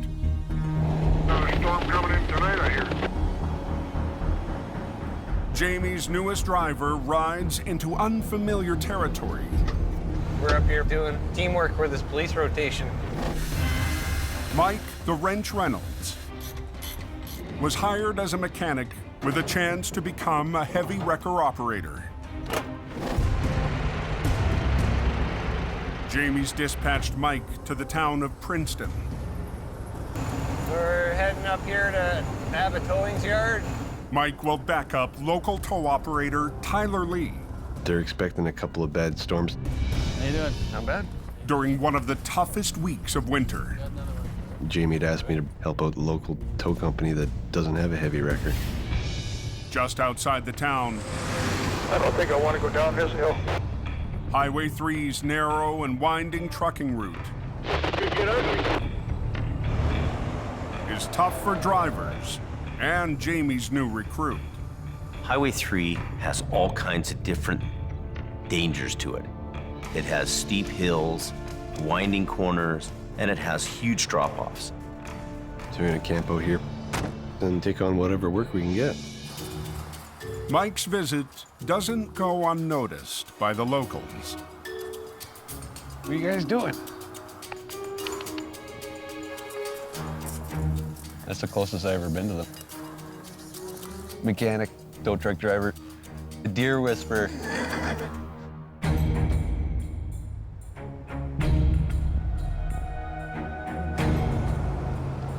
At 8 p.m., Getting a couple inches of snow out on the road right now. Mike heads out to Whipsaw Hill. Whipsaw is on Highway 3, and it's the same steep hill as the Coquihalla, just add a few more curves to it. Trucks spin out on it just like they do on the Coke. 11% downhill grade. Slowly slipping down this damn hill. 20 minutes into the Whipsaw stakeout, Truck's biting and clawing and scratching and trying to get up. Mike's on the move to a spun-out heavy load. All the way to Brisbane. So, There he is. The loaded B train is blocking the road on a steep switchback. You gonna be able to pull me up? Icy conditions. Super big, huge, 120,000-pound double trailer truck. It's tough stuff.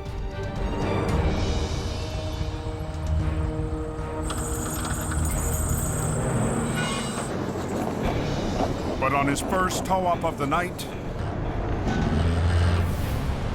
Come on, you freaking newbie. Mike's having trouble getting in gear. He's rolling. Waiting in there. After 10 minutes, Feel pretty good. Mike gets the trucker to the top of the hill. Thanks a lot. Have a good night, eh? Sweet. 2 minutes later, another stranded semi yeah, I come to a stop there. Tow truck. sends Mike back down the hill. He spun out up on the second set of switchbacks here somewhere. Not too far up the road here, I think. How's it going, bud? But Jamie's heavy rescue rookie Son of a bitch. runs into his first major hitch of the night. You got the tow hooks that go in your bumper? No, I don't. The tow pins on the spun-out truck are missing. It's not too awesome not having the proper tow hooks with the guy in the truck. That's the worst case scenario for doing a heavy load pull-up up a hill. If Mike can't come up with a plan, Where are they? traffic will stack up on the slippery highway.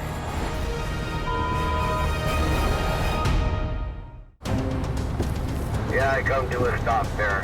Tow truck. On Whipsaw Hill, How's it going, bud? Mike the Wrench is helping truckers climb an icy stretch of Highway 3. A little bit new territory, new ground for him to try to work within here. When he runs into trouble, He's got no tow pin on the front of his truck. He's got tow sockets.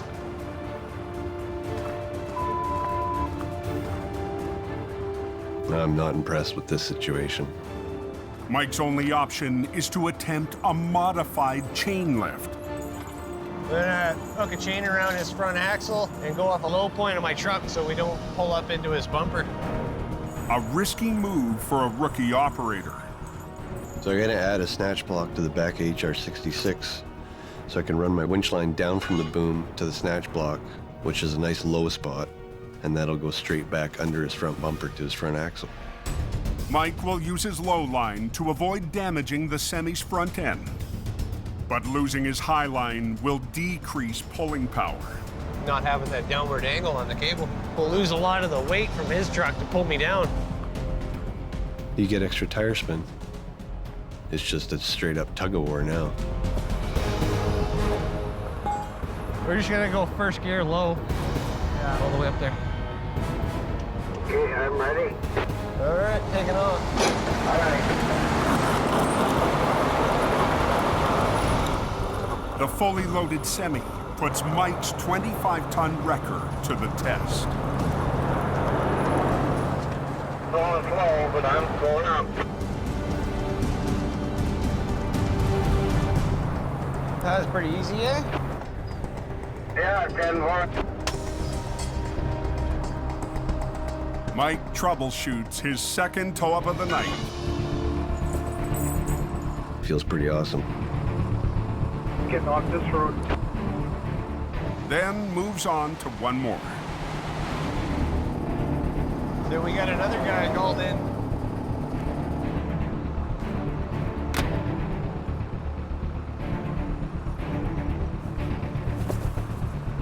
All right, buddy, here we go. All right. Third pull-up tonight. That's pretty good, even for Coquihalla standards. Good old girl. Thank you very much. No trouble, bud. Safe travels. I think Jamie will be able to get a good night's sleep tonight. Decent first night. I haven't wrecked anything. I kept myself busy, got all the jobs done, and made some new contacts. We're just getting warmed up.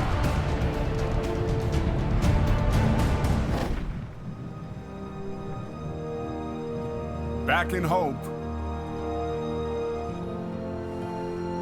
Done and done. Mike returns to Jamie's yard after a successful first tour in Princeton. Mike's taking care of business here, and he's starting to learn the recovery game. I think he shows great promise for the future. He's a ticketed mechanic. He can fix things. He can do recovery work. And I've got my select group of guys with me. Well, good job. You pulled it off. Really good job. He's a valuable part of the team. All right, we'll see you later. You betcha. Gotta deal with the office. It's a good feeling. I don't have to second guess sending him on a job. I know he's gonna handle things.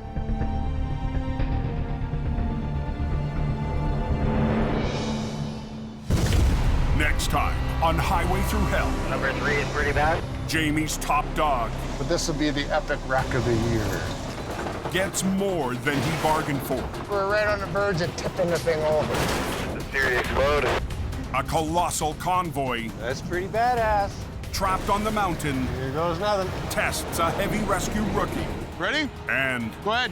mission towing I'm not convinced it's gonna work. tackles a river monster.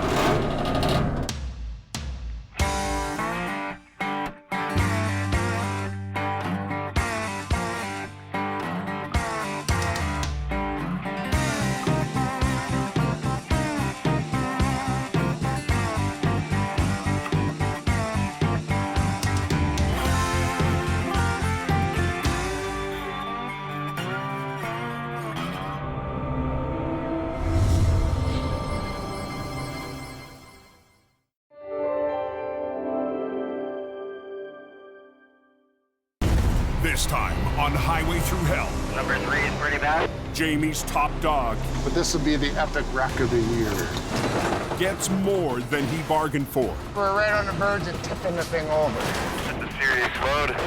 A colossal convoy That's pretty badass. trapped on the mountain Here goes nothing. tests a heavy rescue rookie.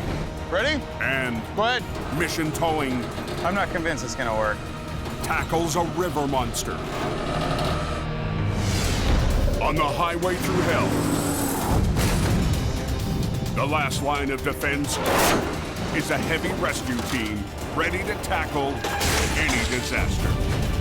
Because closure is not an option.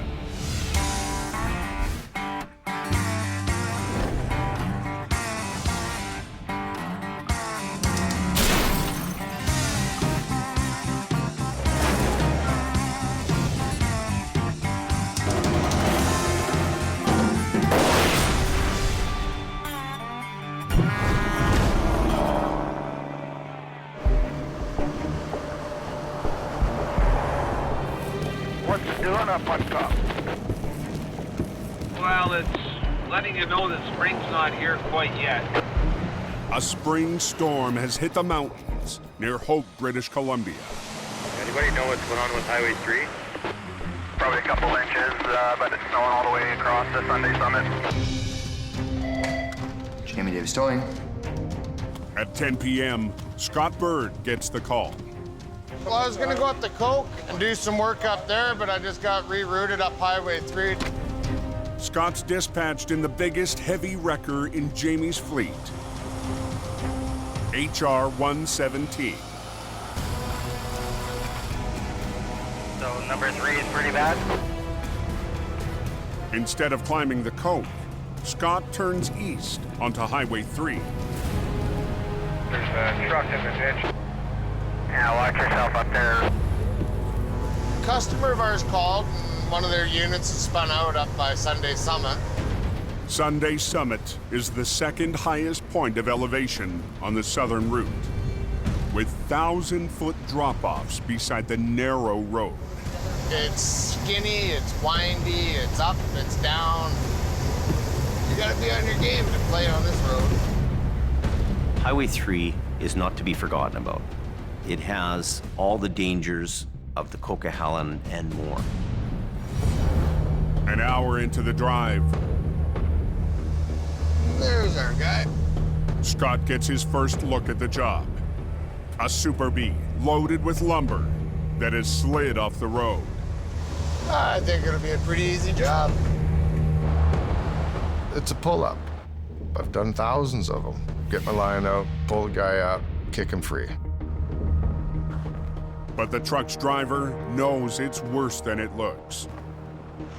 The road missed that way, and I just started sliding over into the ditch. The B-Train's tractor and its two trailers are leaning hard to one side. Truck's running and everything okay? Yeah.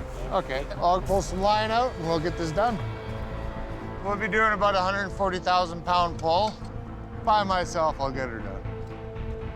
I can go to anything and deal with anything. Once that cable's tight, release your brakes. If you start going backwards, go back onto the brakes, okay? Okay. Yeah, watch yourself up there. You're gonna come up on a tow truck trying to pull a lumber truck out of the ditch. The highway is still open.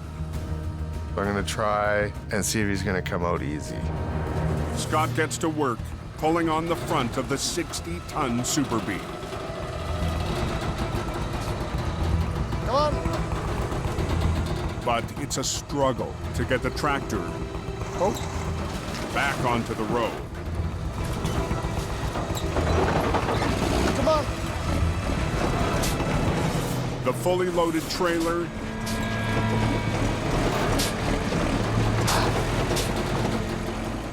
refuses to budge.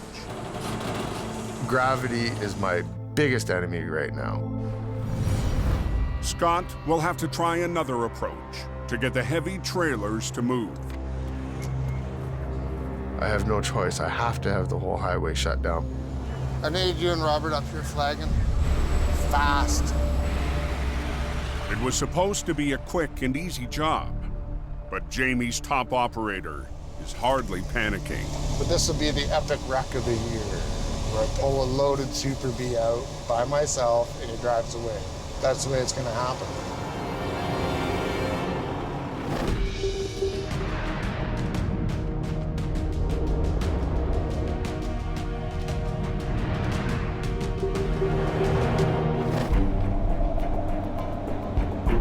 With Scott tied up on Highway 3, There's something blocking the snow shed. Jamie sends his newest driver up the coke. I just got a call to head out for a spun out 13-axle truck up on the smash. We're gonna go up there and give him a tug up the hill. Mike's gonna take a shot at this job. He's new here, but I'm confident he can get it done. Mike's behind the wheel of one of Jamie's smallest heavy wreckers, HR 66.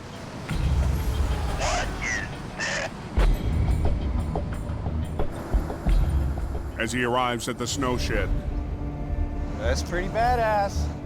the job takes on a whole new dimension. The first thing I see is the back end of this big, huge trailer.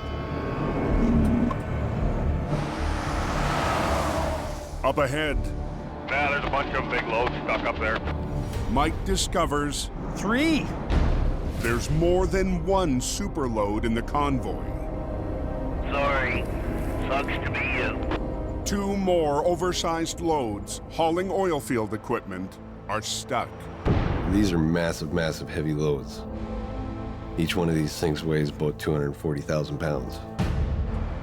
The 3 enormous units were no match for the steepest section of the coke. Once you start climbing, you're weight starts going to the back. And when it starts going to the back, you start losing traction, eh? And all of a sudden, wham, bam. The convoy's lead driver needs the oversized loads up the hill tonight. These oversized loads run under permit, and they only have a certain window that they can travel during a 24-hour period. And if they don't get through, it could cost a lot of money. These trucks are 13-axle tractor trailers that weigh about 5 times as much as a regular tractor trailer load. The rookie driver and his 25-ton wrecker won't stand a chance without chains. When something's blocking the highway, the pressure's on you to get these chains on in a hurry. Hold on a second. It's a little bit of a fight to get them stuffed in there, but I'm flexible. I fit in here. I'm gonna get this done. Done. I'm gonna be at first. Okay. And I won't shift. We'll just crawl it up. We'll crawl her to the top, and hopefully we make her, right? That's right, sir. Okay. Hope nothing breaks. Chained up, Mike starts moving the first super load. Crawling up the Smasher's 8.5% incline.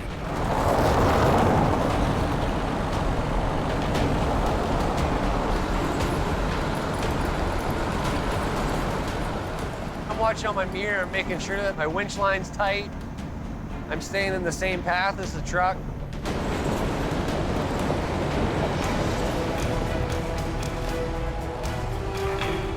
Every moment that we got these heavy loads blocking the road is potential for a bad accident, and there's potential for lost freight time.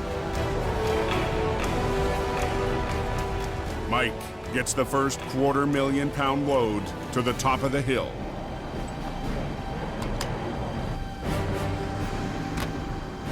That's a little weighty. Yeah. Back down the road, 2 more wide loads remain stranded.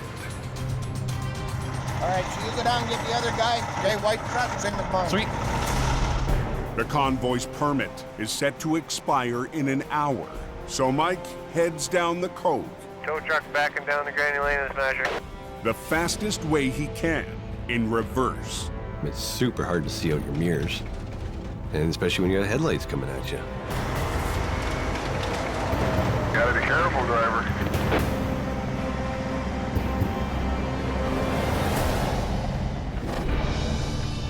Across the mountains on Highway 3. What was supposed to be a simple recovery is turning into a problem for Scott. Damn it. The recovery veteran has struggled to winch the heavy B train out from the front. Okay. Scott's called in flaggers Robert and Loretta to shut down the highway. You have to slow down to come around that curve, right? So I'll let you know when I get down there. Closing the highway will give Scott room to pull from the side. Narrow truck's coming up and then Scotty's coming out. Be stopping all traffic.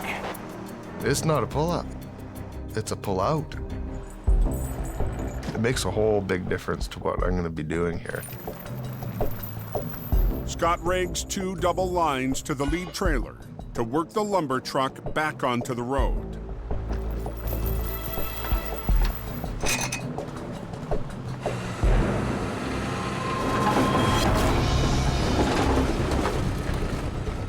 There's not a mark on this truck or trailer anywhere. The load's perfectly intact. So now the pressure's really on. With more than half the B train out of the ditch, Scott re-rigs for another attempt at pulling from the front.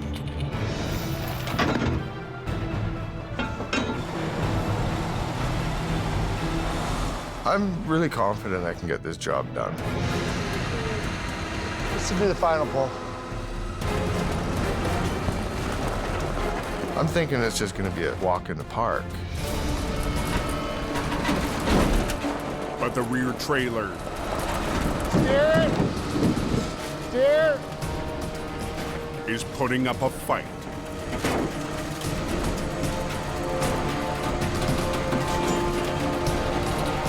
I noticed the back trailer is starting to tip over.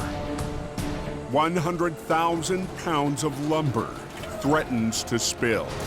If the back trailer goes over, it's going to take the front trailer and it's going to take the truck over. And if I'm the guy that flips that thing over, I'm going to be kicking rocks down the road looking for a new job.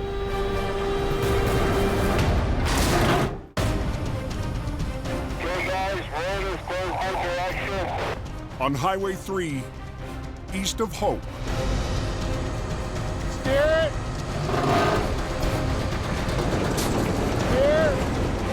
Scott Bird struggles with a loaded lumber truck.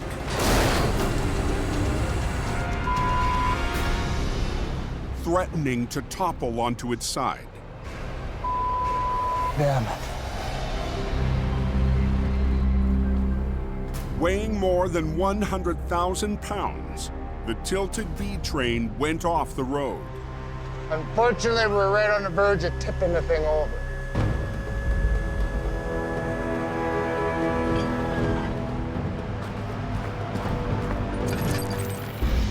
Sometimes they look easy, and they're not quite as easy as they look.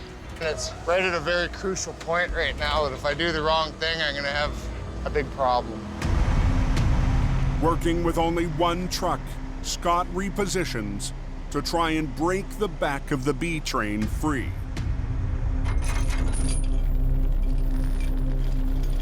We have to immediately address that back trailer. It has to come out sideways.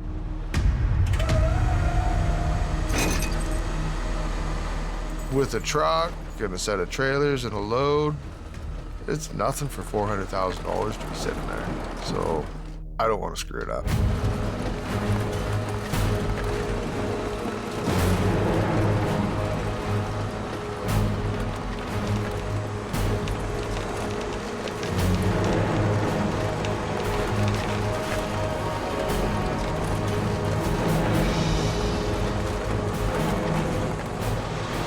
Made a thing into a good thing.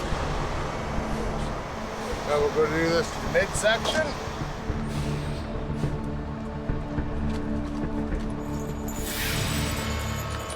I'm gonna put it back on the road without a mark on it. That's the way it's gotta be done.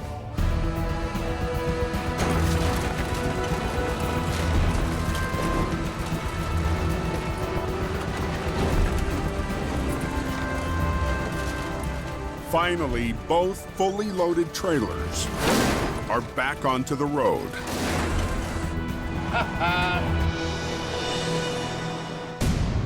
Hey, I have another problem. But at the front of the rig, It won't start. It won't start? Nope.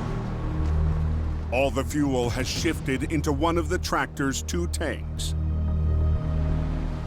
All of his fuel's gone down to the downside tank. The driver can't start the truck.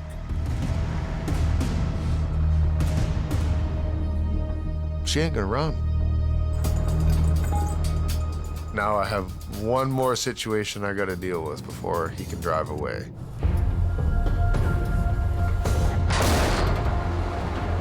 Okay, I gotta try and pulse start this fella here. Okay, drivers, Scotty's almost got him out. Not much longer. Excellent, thanks for the heads up. Okay, let the clutch down, let's try and jump start it now. If the clutch start works, the driver should be able to get on his way. Give me a thumbs up if it's running.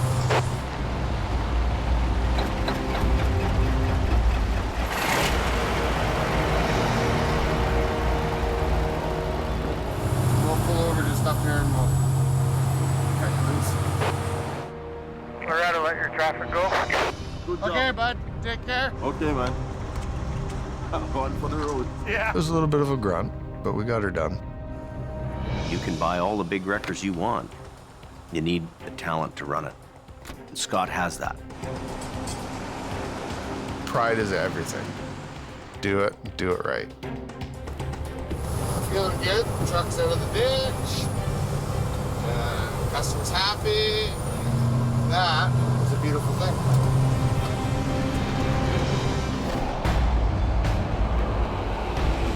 Back on the Coke. Tow truck's backing down the granny lane of this measure. After getting an oversized load to the top of the smasher, Mike Reynolds backs down to try and get the rest of the massive convoy moving. It's a little intense backing down the hill, especially when it's your first time.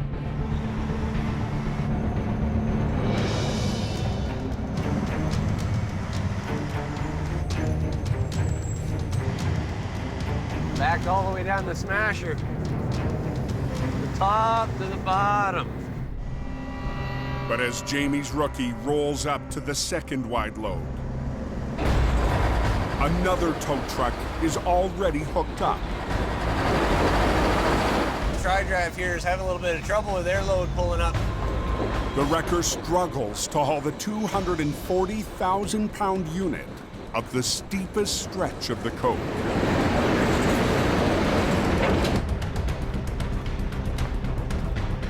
These oversized loads, they got a time restriction on their permits.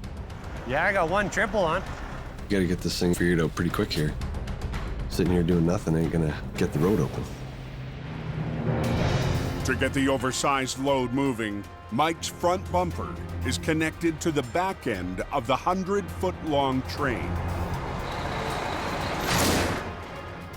And I'm gonna act as a push truck and help push him up while the other tow truck pulls him up. It's got to be in there far enough, eh? That's a long one, eh? It's probably bottomed out. Never got to be a push truck before. So just first gear in it? Yeah. All ready back here? Ready to move.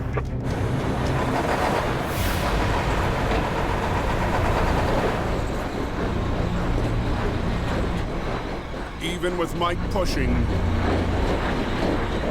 and the other truck pulling, the load won't move. Tires are smoking away to pieces, trucks jumping all over the place. This is being super hard on my truck. I'm just burning my tires and chains off back here, man. Not very good.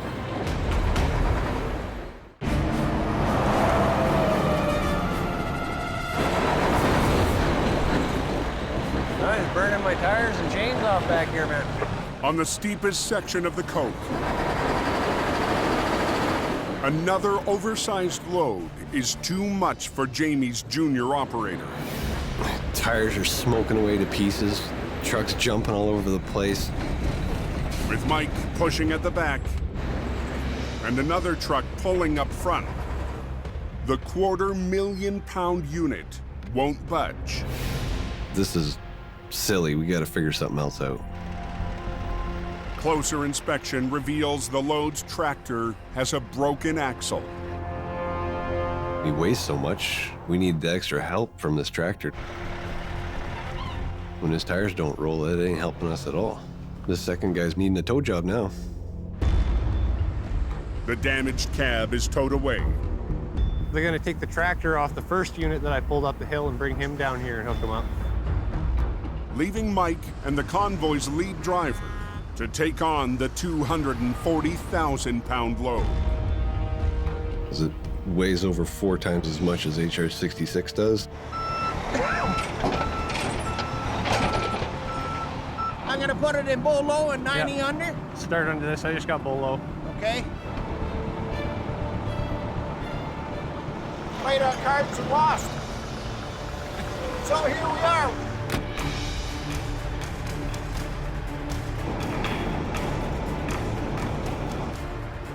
All right, buddy, I'm going to ease off on the brake, and then we're going to start going. I'm in bull low, brakes off, ready to go. Bull low is the lowest gear Mike has in HR-66.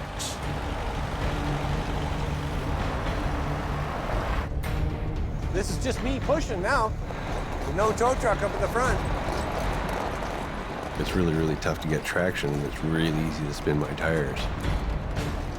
It's a little bit of a chewy fight, but we're gonna deal with it and get this job done. Stay in the hammer lane right to the top. Guys are towing a tractor up the hill here. Serious load. Okay there, Mike, we're gonna slow it right down and then we'll come to a stop there, okay? It's the second heavyweight load of the 3-part convoy. I'm in neutral. Mike's helped up the Smasher tonight. A little bit of teamwork. But there's still one more unit to rescue.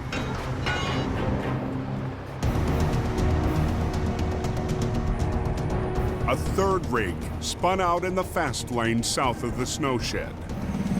And backing down the Smasher.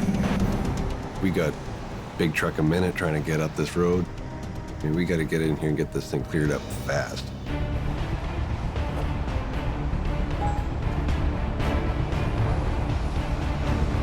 Just got to get through this last one. There goes nothing.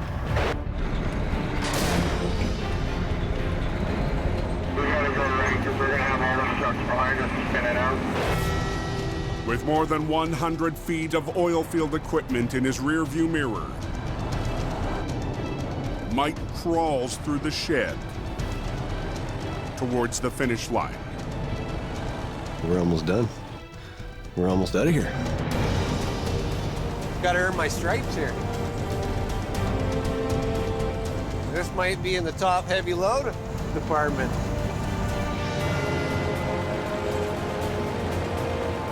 The mechanic turned heavy rescue man as the last piece of the convoy to the top of the coke.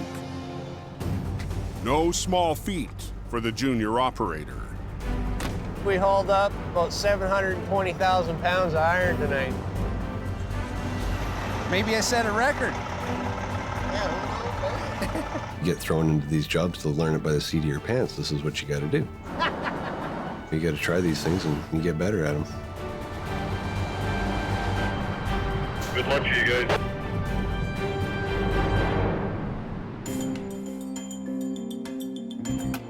Done and done. Mike pulled off a huge night, and I think he holds the record for the heaviest load pulled up the coke. Yeah, you got to be a warrior to do that hill, man. It's not for the faint of heart, right? No, that's right. But good job, though. That's really good. Thank you. Yeah. Okay, all right, I got to get back to my paperwork, buddy.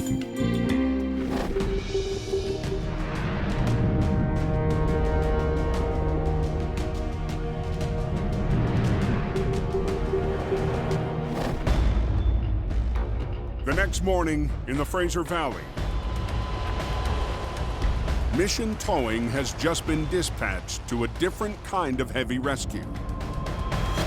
We're heading out to a mill that's been torn down.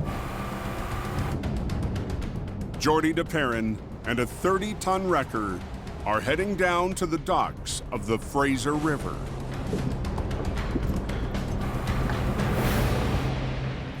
A customer called us stating they had a piece that was in the river. You're walking into this job blind and you don't know what you're really getting into. Oh, this is a mess.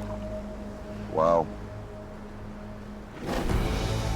Underneath the water, a 40,000-pound log conveyor is anchored in the deep mud.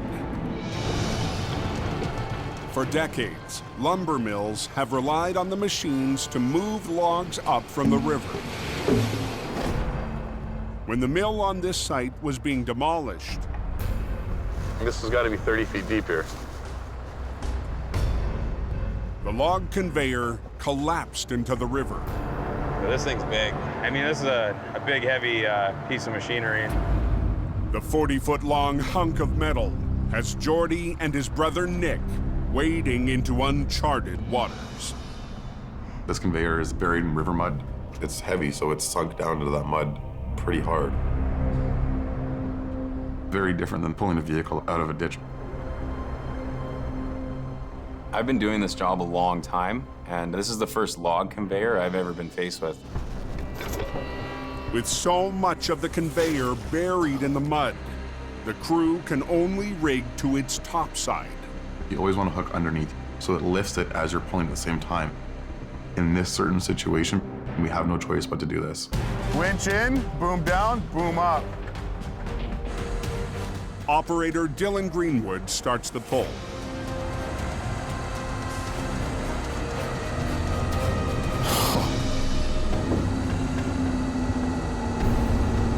budged it.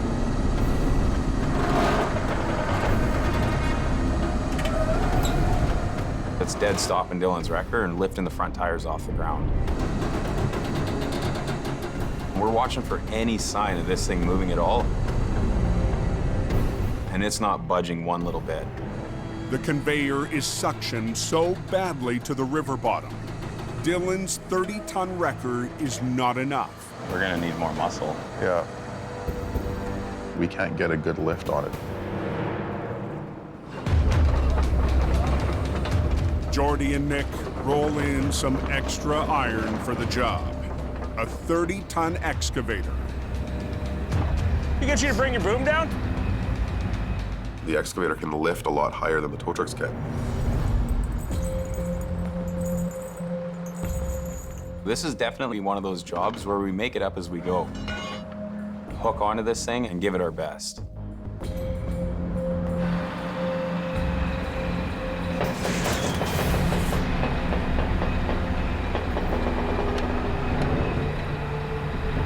Okay, ready? Go ahead.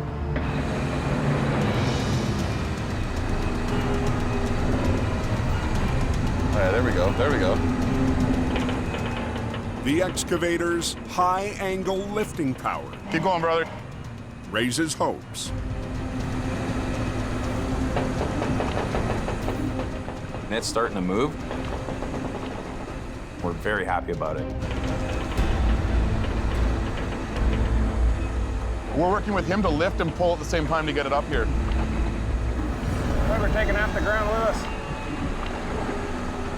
But as the 40,000-pound relic finally starts to rise, He's pulling a boat anchor out, eh? it begins to plow up another obstacle. The resistance that we're trying to overcome is overcoming us right now. We're gambling right now with this one. Dylan! Dylan! Stop. Stop. No, no, no, no! In the valley, on the banks of the Fraser River, load it up. Mission Towing tries to pry 40,000 pounds of dead weight out of the mud. This thing's just a big hunk of metal. It doesn't have any wheels on it. It's not gonna roll. And it's gonna fight us the entire way. As it finally starts to move, the log conveyor builds a wall of mud, pushing the limits of an excavator and a 30-ton wrecker. Dylan! Dylan! Stop. Stop. No, no, no, no! Sinking in down here.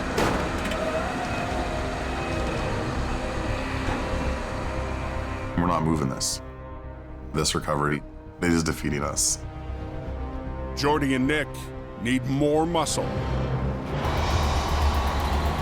Mission Towing's 35-ton wrecker and driver Neil Wakefield. Jordy gave me a call and told me to meet him. They couldn't move it any further. Got there as quick as I could. Neil has spent years customizing Mission's eye-catching wrecker, Truck 70.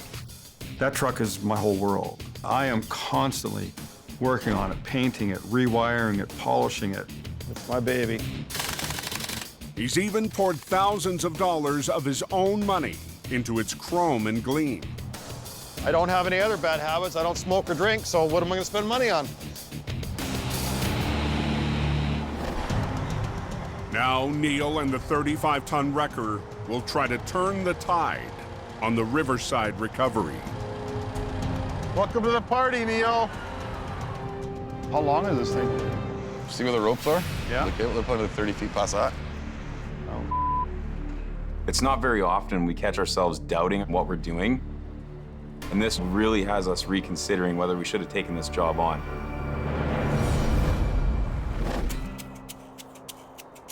In hope, Here, take this to E and ask her where she puts all those.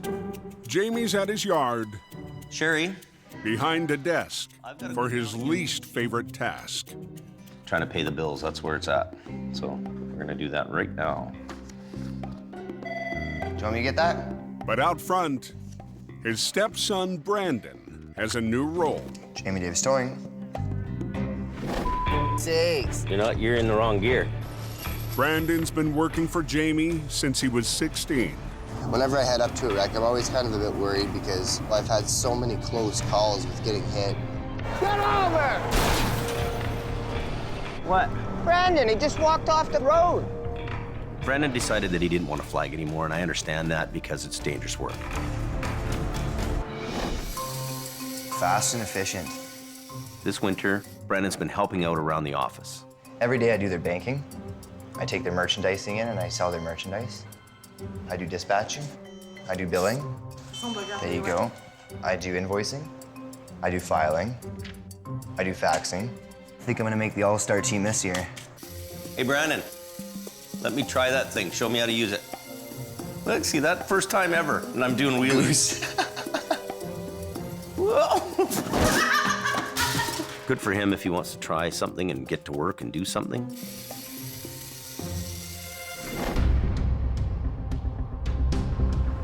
At the river, Are we gonna do 2 into 1, or are we gonna do 4 lines? 4 lines. Okay. Mission Towing is forced to add a third weapon to break the deadlock with an 18-ton log conveyor. We've maxed out Dylan's wrecker and this excavator, so we're hoping the 3 of these things working together, we'll be able to get this thing out of the water. To free the conveyor from the riverbed, they'll use 3 machines and 11 lines. The pair of wreckers pulling at an angle and the excavator lifting from above. How much more do you think you need, Dylan? We're gonna go right where this line is going. It's underwater right now. Okay. Let's hook to a chain underneath it. Jordy is throwing in everything he's got to reel in the big catch. We have 11 lines this load because we're dealing with a lot of weight and the resistance. We're at a point right now where we're not sure. Can we get this out? We got lots of pulling power here. Perfect. Well, let's keep our fingers crossed. Yeah. But 3 machines and 11 lines still may not be enough. We're gonna run out of truck here is what's probably gonna happen. I'm going up.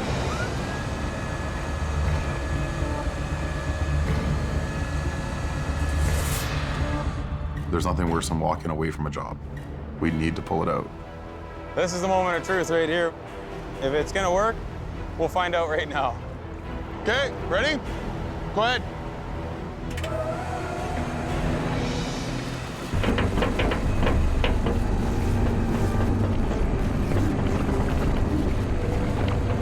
Finally, the massive hunk of steel. Beautiful. Breaks suction.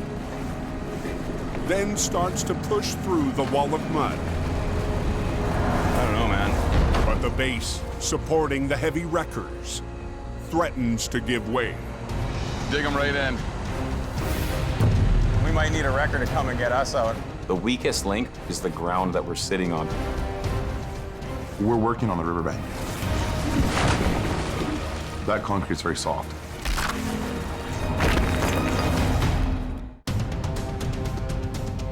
On the banks of the Fraser River. I don't know, man. I'm not convinced it's gonna work. Mission Towing is losing ground. Stop! Fighting to reel in a 40-foot catch. It was moving. So are we. Dig them right in. Okay, ready? Go ahead. As Jordy's wreckers pull on the 18-ton conveyor, they punch through the old pavement. Keep going, brother. There we go. But with 2 trucks, 1 excavator, and 11 lines on the job, Jordy's crew makes a breakthrough. Sweet. And all of a sudden, it just sort of jumped. Ah, okay, we're gonna actually get something done today. Beautiful, Neil. Beautiful. I'm not feeling defeated anymore. But the recovery is far from over. The massive relic must now be maneuvered past old pilings and a 15-foot retaining wall. This is going to be the hardest part. The fingers are crossed.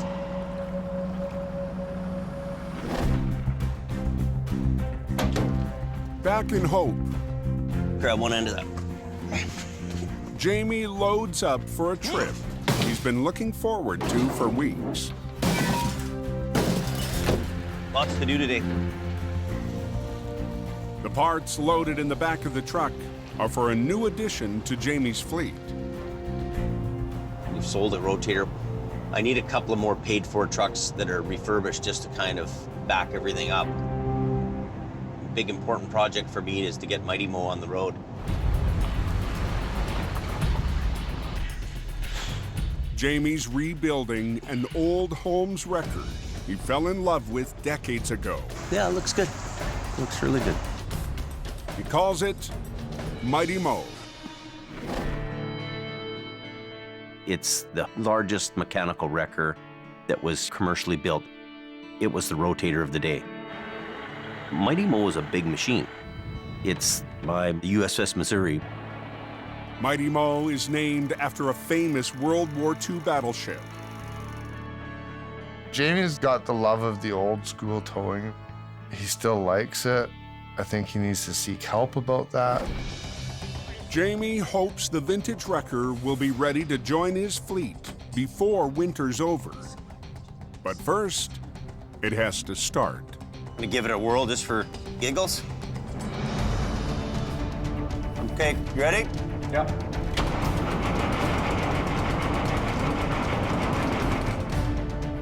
It's old school, cool kind of truck. Is it pumping up, Jamie? There's no electronics, there's no onboard scales. It's all manual labor. We had one fault code on the dash, but it ran. We'll figure it out. That's part of the game. I can't wait to take Mighty Mo out and do some recoveries in the snow.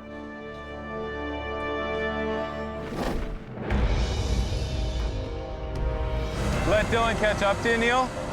At the Riverside Recovery, Mission Towing has spent the last 7 hours in a tug of war.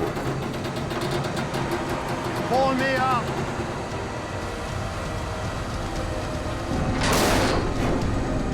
We've worked so hard to get it to where we're at now. Our fingers are crossed. The 40,000-pound log conveyor is free from the mud. But Jordy's crew needs to lift it past a row of wood pilings and a 15-foot retaining wall. Take some weight up.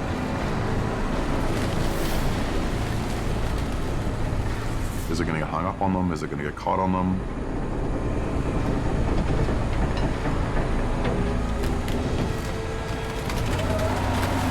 Hang on, we're pulling against each other right now. Hang on.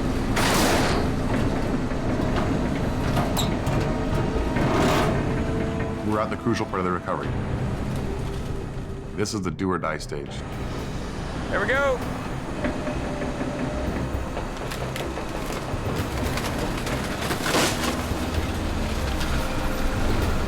The conveyor clears the retaining wall. Neil, hang on. But gets impaled on a wood piling. Got a log coming out with it. Let Dylan pull. Let Dylan pull. Pull, Dylan, go. It's worse than a tug of war.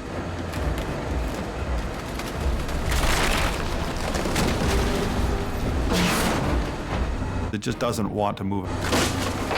The only play Jordy has left They rip these frickin' things right out. Who cares?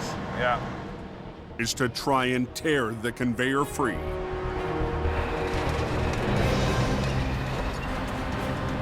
We're gonna turn it over to the excavator and let him fight this thing the rest of the way. That's a pretty serious pull. That's gonna go.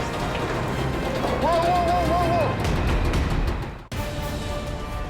whoa. On the banks of the Fraser River, Whoa, whoa, whoa, whoa,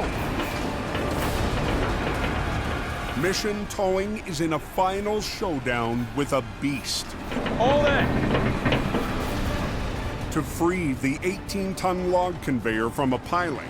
Hang on 1 second. Yeah. Jordy's crew has brought the excavator back into the fight. And you see the back end of that excavator coming way up in the air. Next thing, we got that thing on its roof. That's gonna go. Just need you to lift right now. Don't try pulling.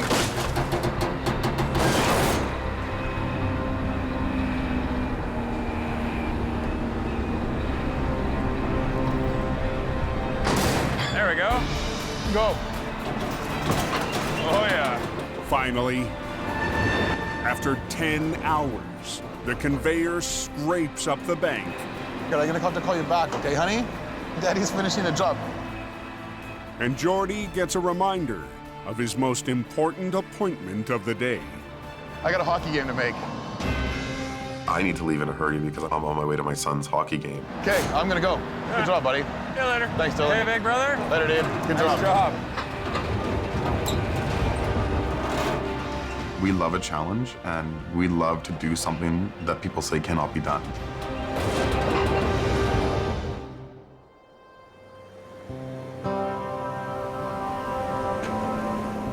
We won the recovery, and I get to go watch my son play hockey. It's a win-win for everybody. That boy, push through, push through. All your stress from work goes away when you come to the hockey rink and watch your son play. That's why we do what we do for our kids, right? It's a big part of our life. Stay on it, Dave. Stay on it, stay on it, stay on it. Come here. I have 3 beautiful children. My son, who's 10. Hey. What's up, buddy? I have a daughter who's 6 and another daughter who is 19 months. My children will be the 5th generation to mission towing. I'm very excited for that. Okay, let's go. Jordy is not alone. I got Junior with me here tonight. That's the life of a towing family. It's a feeling all heavy rescue operators share about what's most important. What you deal with every day makes you realize that life is short, life is precious. The value is really the small things in life.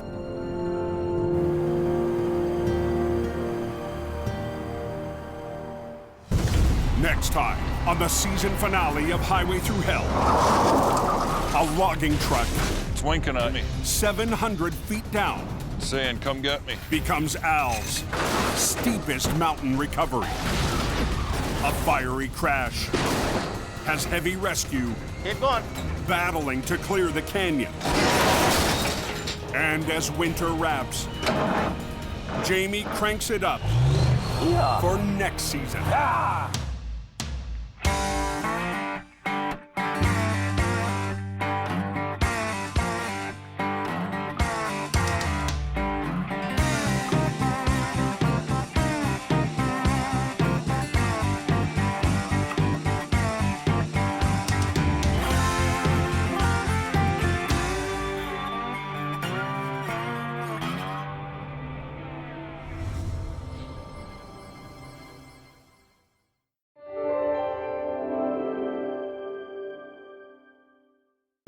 This time on Highway Through Hell, a freak storm Order the hurricane. sends a semi-airborne.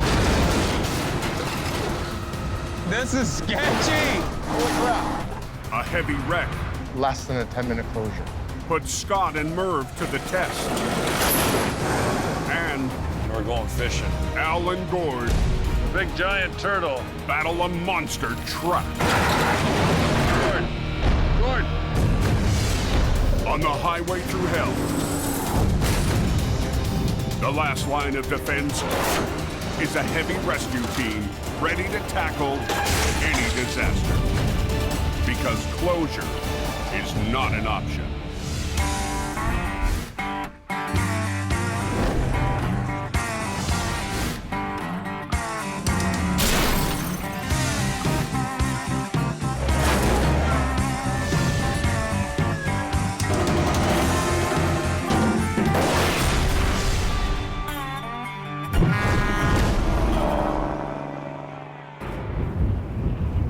Holy, it is extremely windy.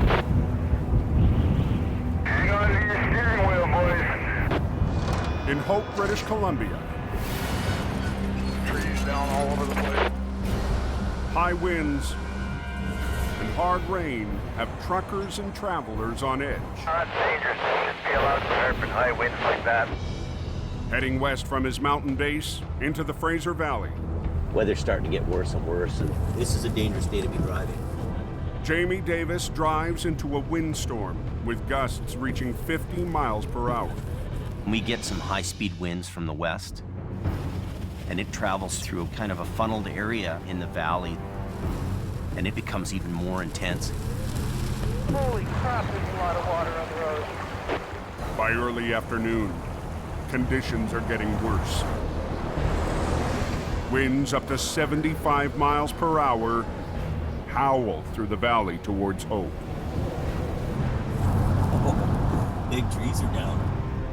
When a windstorm comes through like that, it does damage. Damage, damage, damage. Yeah, well, let's pull a truck over. Holy monkey. Truck is slipped. Oh my God, where? On the radio, there's word of the windstorm's first major casualty. Heads up, guys. Sounds like there's an accident blocking the highway. At 12:15 p.m., Al Quiring gets the call. Sounds like we got a semi flipped over in the wind. We haven't had one of those out on the highway here for quite a number of years. Could be exciting. Mission Towing's Nick DeParent has also been dispatched.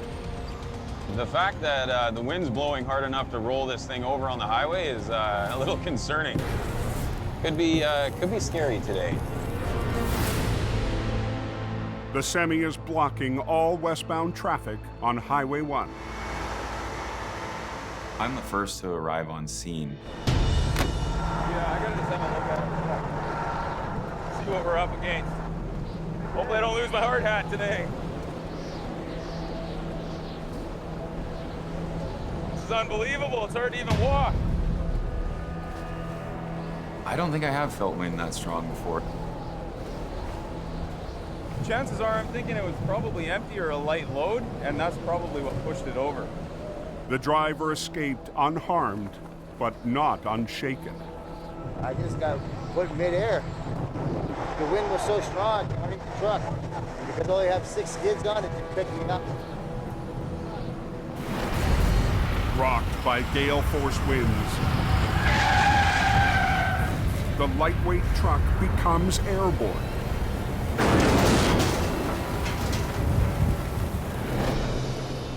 I was about 8 feet in the air and just hung on for dear life.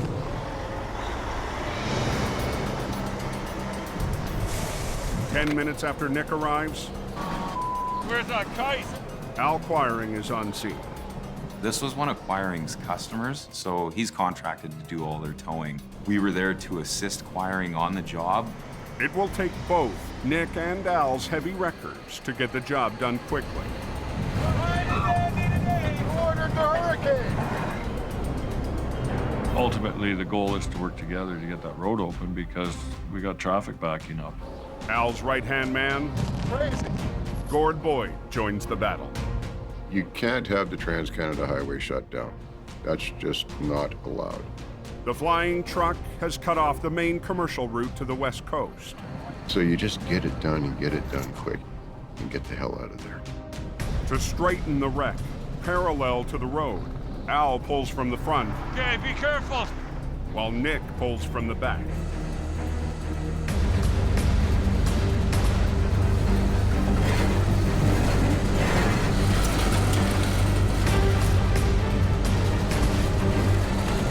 I've never felt wind that strong. Not on land.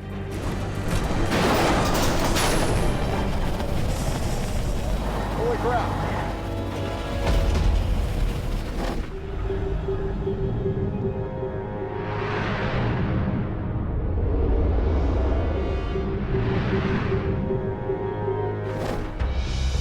What's it doing up on the coast there? Blizzardy slushy is starting to accumulate. High on the Coquihalla Highway, the same storm system is hammering the summit with heavy snow. Driving up here is a completely different animal. you get that wet snow, you can slip out at any second. Okay, 103, you can turn off your air board.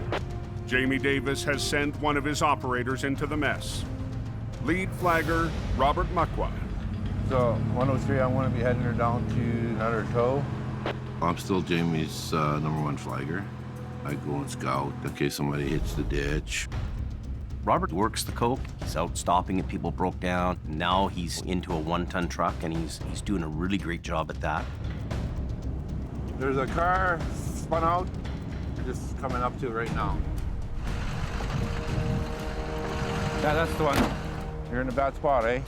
Yeah. I'm trying to get this young lady on her way right away. In case another vehicle comes along and slams right into her. Last winter, Robert's first season on the coke. Stop! Stop! A close call nearly claimed his life.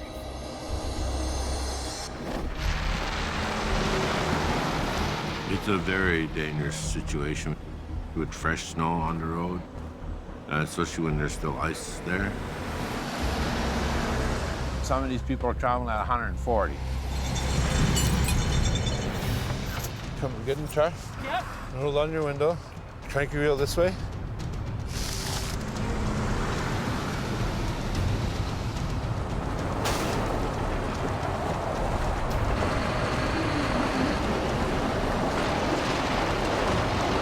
Despite the dangers, Robert gets the driver out. Doesn't matter what these big guys do, let them pass you. Your life is more important than getting their cargo, and it's important for you to get home to your family as well. Just take your time. Okay, you have a good day now. Robert always has a great work ethic. He stops and talks to people, and he does a great job. It feels good to have a job well done. 103, just... With another 5 inches of snow forecast for the coke tonight, Robert's day isn't over. The roads are very slick and slippery. Recipe for disaster.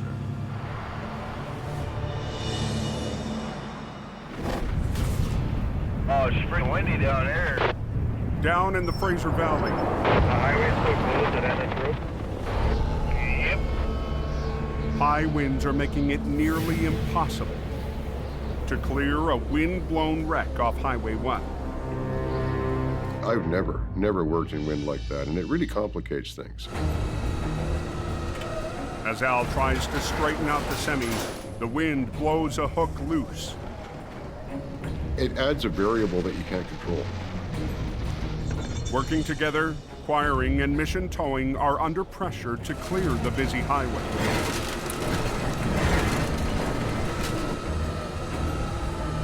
They got the truck coming over there. Watch out. Highways wants the road open, RCMP wants the road open, and you got to get it done quick. Well, I'm concerned once we pick it up in the air that trailer's gonna act like a sail. No matter how we do the job, it's gonna be a little risky. We're gonna do an all-to-grove jelly roll. Just pick it up and then rotate it right in the air. Okay. No worries, he'll walk you through it. Al and Nick will perform an end roll. With their 2 wreckers on opposite ends of the trailer, they'll slowly lift, then roll it back onto its wheels. A technique Al nicknamed the Aldergrove Jelly Roll. An Aldergrove jelly roll is an end roll done our way, with a little bit of finesse and a little bit of skill. This is a first for me for the jelly roll, so we're gonna learn something from Quiring today. But in a windstorm, Al's trademark move could end badly. Very high risk here, very high risk. This thing is already blown over once. Hook it right on the 5th wheel pin. My biggest fear is the wind catches it, flips both wreckers over. Now we've just wrecked everything. This is ugly. Ah! Don't do a thing. Dude, this is sketchy. All of a sudden, there's this huge racket. Crap. The highway westbound is still closed, eh? that front door to get open so we can get through it. On the Trans-Canada Highway, It's gonna be a long way. Wind is downright crazy. Murphy, Al, and Nick are about to flip an empty trailer in gale force winds. I'm worried, man. The semi was blown off its wheels. The driver was lucky to survive. Don't do it, Nick. But just before the roll, All of a sudden, there was this huge racket. Barn just lost the roof. What? Barn just lost the roof over there. Turned our head, and here goes this big barn roof, like some scene out of a tornado movie. Al has to rethink his plan. I can put my side outrigger down, but We're fighting that wind big time. You know, if a good gust comes in, our sticks are right up. I was worried about the stability of their truck. Their truck is quite a bit lighter. we're going to just err on a bit of caution. We're going to put the other wrecker in here and hang on to it just in case the wind comes in here and catches this thing and takes this thing for a ride. To help add some weight to the recovery, Good. Al's son Kerry arrives with a 20-ton wrecker. Okay, snatch blocking up. With Nick's wrecker tied down. Good, that's good, that's good. Al's hoping the extra weight is enough to keep Mission's wrecker on the road. As soon as that trailer starts to come up, the wind's gonna be pushing against it and fighting us the whole way. Okay, be careful. When we picked the trailer up, it moved like 3-4 feet in the air. You could actually feel the wind on that trailer. Keep that tire skipping right on the ground. Keep that tire on the ground. The winds aren't backing down, so Al adjusts his roll maneuver. Lower your winch line there, Nick. Hey. Keeping the trailer's wheels anchored to the ground. We get this thing up in the air, and a big wind comes, it's already knocked her down once, so. There's a chance it might go over one more time yet today. It's always in the back of your mind that something's gonna happen. Let her down. Let it down on your red. Let it down on your red.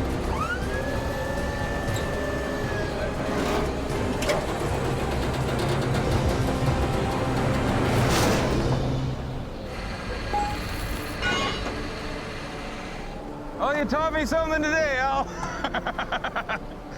That was a first for the Alder Grove jelly roll. Nice job. An adrenaline rush in the wind like that, very high risk here, very high risk. We pulled it off though. Just as things wrap up, Nick's brother Jordy arrives on scene. I missed the Alder Grove jelly roll. Yeah, we pulled it off in the wind too. I legitimately had to finish 2 other accidents. Of course, by the time I get there, the rollover is complete. I was concerned with that wind, it was risky, but it came up, wheels just slid, set over, beautiful. Just like you knew what the hell you were doing. You'd almost think I'd done a jelly roll before. Traffic's coming through, boys. Yeah, we're moving now.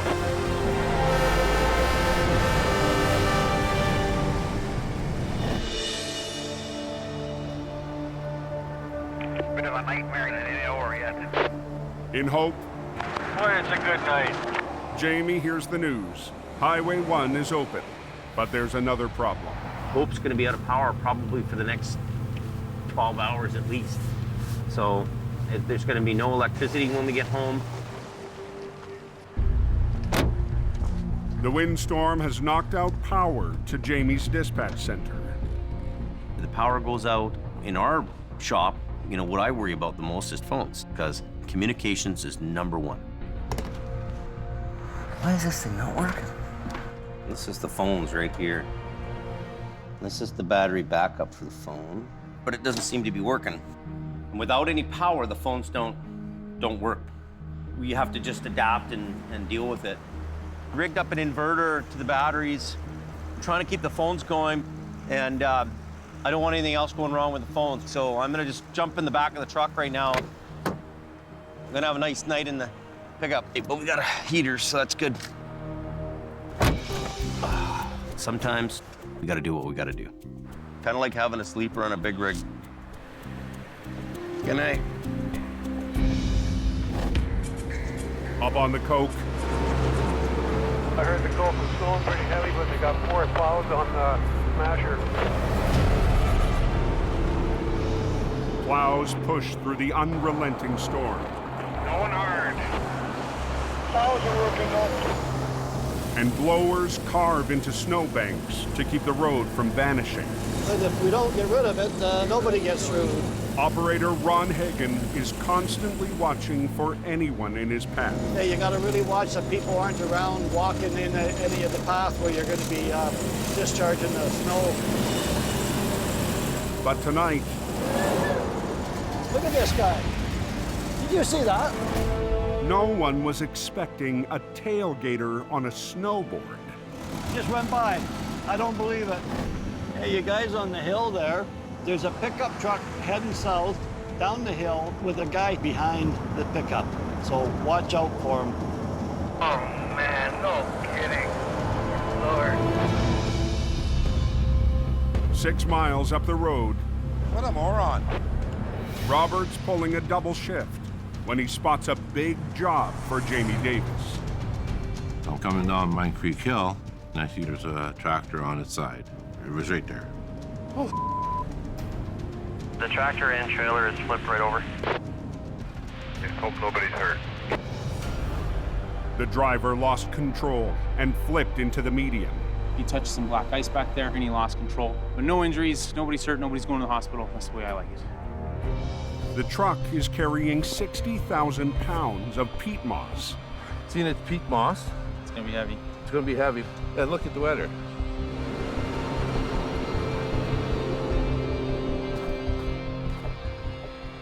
Robert takes photos, then calls Jamie.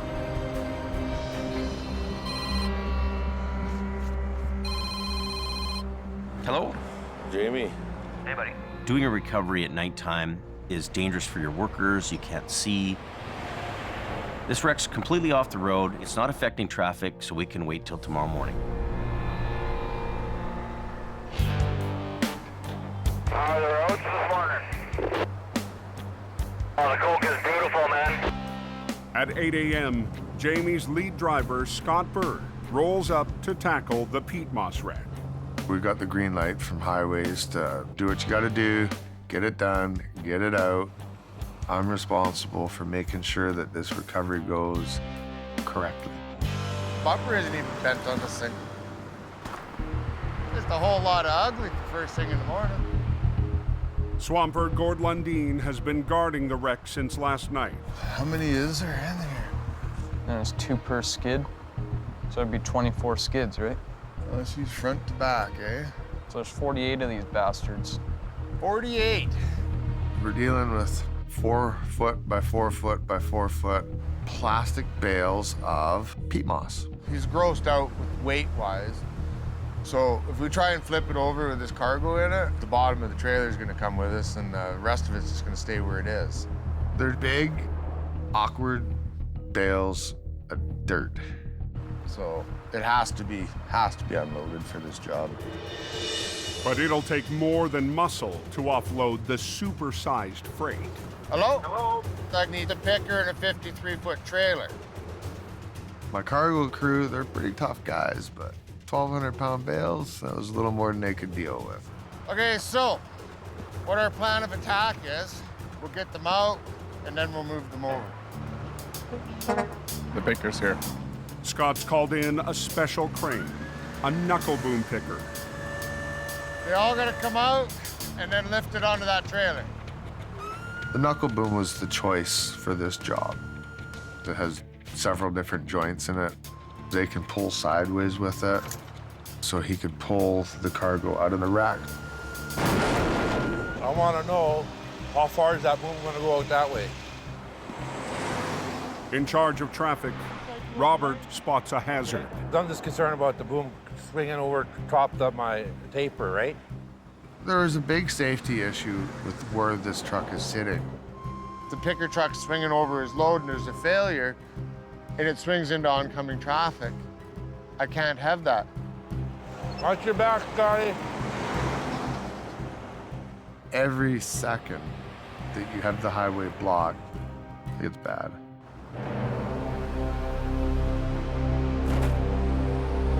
Hey, all good, buddy? Yeah, haul it out. Heads up. You gotta do the job, and you get it done as quick as you can get it done.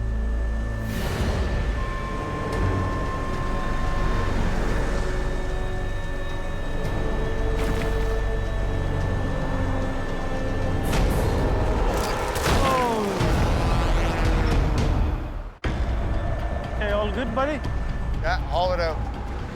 On the coke, Heads up. Scott and his crew are offloading 1,200-pound bales of peat moss, We gotta work it.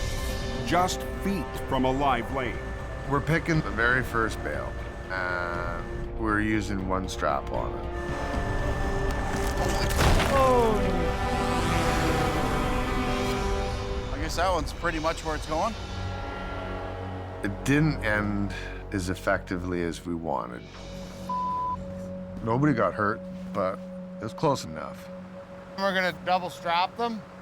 I want every one of them doubled, please. After that happened, we decided we were gonna put 2 straps on it. There's really no other way of doing it. It's a time-consuming, slow pain in my arse. Hours behind schedule, the extra step will push the recovery into evening. Fast. And you gotta get them out. It's just a nightmare. How far did you got the trailer done? Oh, slow, slow, slow. We're pulling her out one bundle at a time. 8 hours into the offload, the knuckle boom is still hoisting bales from the wreck. And then the sun goes behind the mountain. When you're working in the dark, little things become big things. We gotta get it done. Can you foresee any problems if I go into town? I gotta go get a tow truck. I got it, man. Everything's under control. To get ready for the recovery, Scott returns to Jamie's yard in hope and fires up the only wrecker available tonight. MR-60, also known as the Army truck. With 16 tons of pulling power, the Army truck has become an important asset in Jamie's downsized fleet. It's an old, steady Clydesdale horse, and it'll tow till the cows come home. But its old school mechanical winch lines make it a challenge to operate. The Army truck, she's a little slow. Should have put it in the museum. It's fun to work it once in a while. Would I want to drive it every day? Not so much. With the rest of Jamie's trucks out of town, Scott needs a second wrecker to back him up. Mr. Mervin. Chris Mervin is the top driver for Aggressive Towing, owned by Jamie's brother Jason. You guys ready? And it's not the first time Merv's lent a hand. Mervin's really become a seasoned veteran now, and we're really lucky to have him. Come on, baby, just a little more. I'm always excited to go help. It's back to physics, buddy.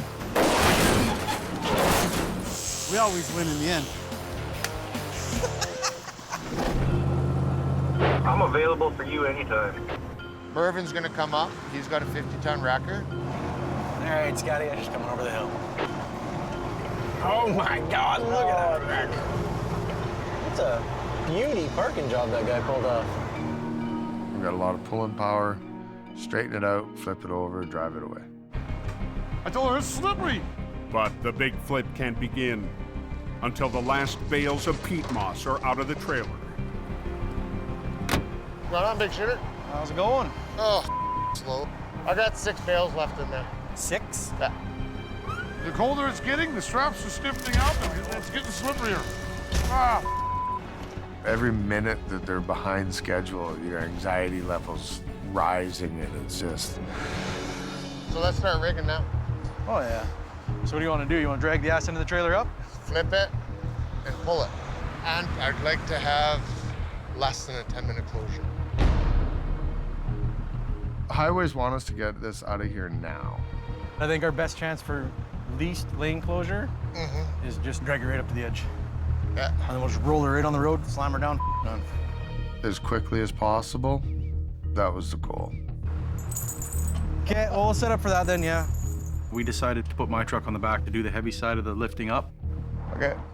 And Scott's truck on the nose of the tractor to bring it over. After 12 hours of unloading, Oh, looks like that's it. the trailer is finally empty. Scotty's given us a 10-minute time frame once we start. He's a little short-handed, being a little tiny truck, but whatever you're given to work with is what you got to work with. So we got to kind of finesse her to keep both trucks working together in sync versus one truck doing all the work. Do you want Rob to shut down that other lane? Yeah. Stop the traffic. The Coquihalla is closed until they clean up that accident. You ready, Scotty? Go, go.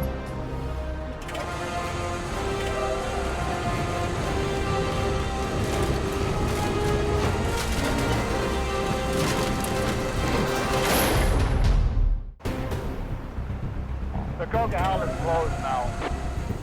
With all northbound traffic shut down, You ready, Scotty? Go, go. Scott and Merv have 10 minutes to get a semi back on its wheels and open the highway. How long is that road going to be closed for? Who knows? We've got this window to deal with, and you don't want to be the guy failing. Scott's old-school Army truck must keep up with Merv's modern 50-ton wrecker. Merv's winches work a lot quicker than what I have. When you're working with older equipment, you definitely have to pay attention to the other truck. If you operate two wreckers at different speeds, worst case scenario, we tear the trailer in half. Hold on, Merv.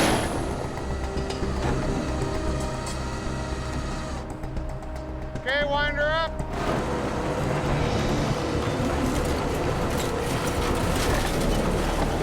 That's good there, Merv. Okay, let's loosen off and rig up to the top. The wreck is within 10 feet of the road. Scott and Merv can prep to get it back on its wheels. Now we're gonna re-rig in order to flop the truck and trailer back over. What's going on here? Happy, happy, go forward. Happy, happy, go, go. Yes. Done. Okay, He is. pulling. I gotta get on this before Mervyn outdoes me. Middle line, Merv! Hold on, Merv! Okay, wind her up.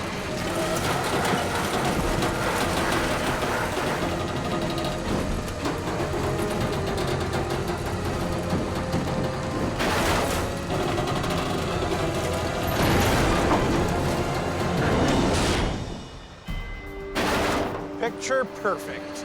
Are we under 10 minutes still? Yeah, we are. What are we looking at, 5.5 minutes, Scotty? Whatever it is, buddy, it's working. And we'll let the traffic go. Let's get the road going, people. Okay, here's traffic. Everybody out of the way. You can just kind of take that sigh of relief. You couldn't ask for a nicer job to be done.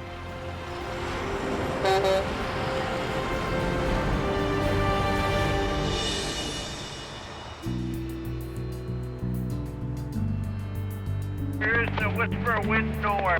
Trees dead calm.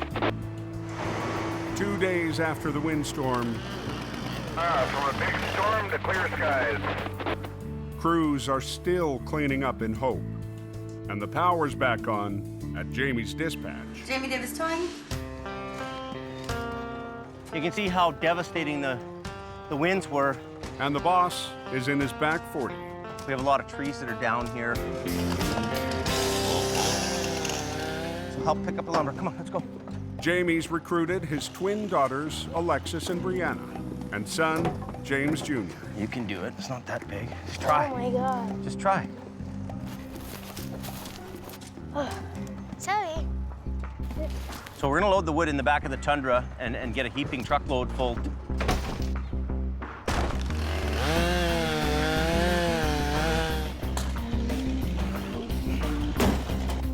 That'll be good enough for today. Get in the truck. It's nice to have all the firewood for the house and for the shop, but I hope we don't have another windstorm for a long, long time.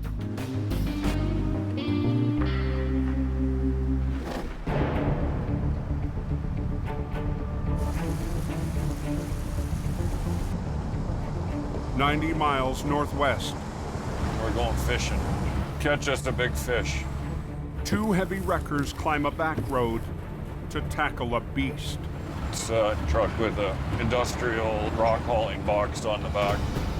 It's laying on its roof about 40 feet over the bank. Al Quiring. Oh! Watch out for the wheel wash there. It's a deep hole. And Gord Boyd. Pick up on 43.5. Are on their way to a mammoth recovery at a mine site. It's probably a 100,000-pound dump truck or close to it. So the forces will be against us to begin with. Pick up down 41.2. This is all washout here. Survive and get out of here alive is the goal. Pull in tight by this excavator here. This is gonna be a fun day.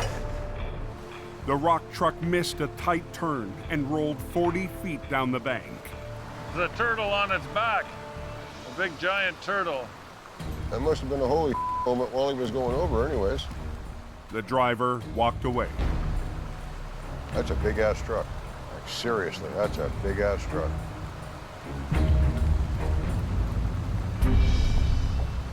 That thing weighs as much as both of our wreckers.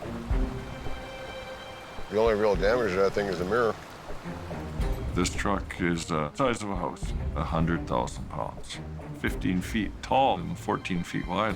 They call them a West Coast fat truck. Real crazy. This is crazy. Yeah. Gordy and I have a lot of experience, but a job like that maybe only comes across the tow man's desk once or twice in a lifetime. We're gonna be doing some pulling. Hopefully we're not outgunned. Want to walk down and see if we can get a hook in the frame on the far side? The Goliath will be the ultimate test for Alan Gord. It's not going to get out of there on its own. The sooner we start pulling on it, the sooner we're going to be out of here.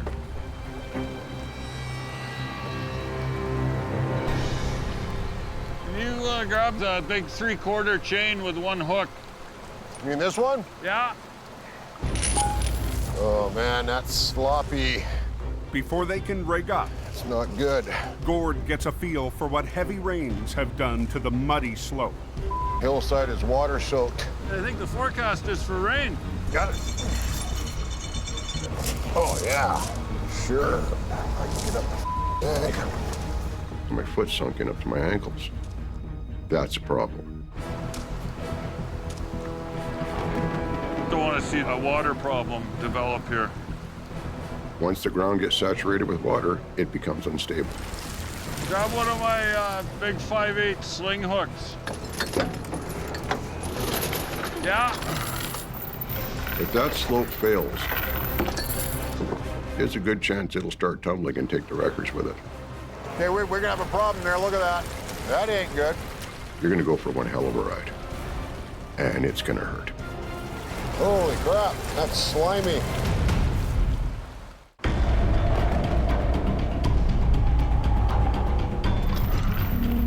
Damn, that's a big truck. An unstable slope. Okay, we're gonna have a problem there. Look at that. That ain't good. Threatens to wash out Alan Gord's recovery of a 100,000-pound rock truck. If that slope fails when we've got that thing halfway up, there's a good chance it'll start tumbling and take the wreckers with it. Don't like the edge of this road. Oh yeah, we got water issues here. If I can't have my truck sitting on solid ground, I'm not pulling anything. Time to come up with a plan B. If you can't find the path of least resistance, create it. Luckily, the quarry that we were actually working for had a loader and excavator. That's a rock. Always be ready to improvise. We got Michelangelo in an excavator here. He's painting us a nice picture. Yeah. One more load down here, and I think anymore we're gonna be having a dance floor on it. That's nice. That's real nice. then we'll start getting rigged up here. At least the rain has stopped. Gord backs up his wrecker to the bank to rig up for the flip. And my truck is going to be available at the tail end of the recovery to actually winch this unit out.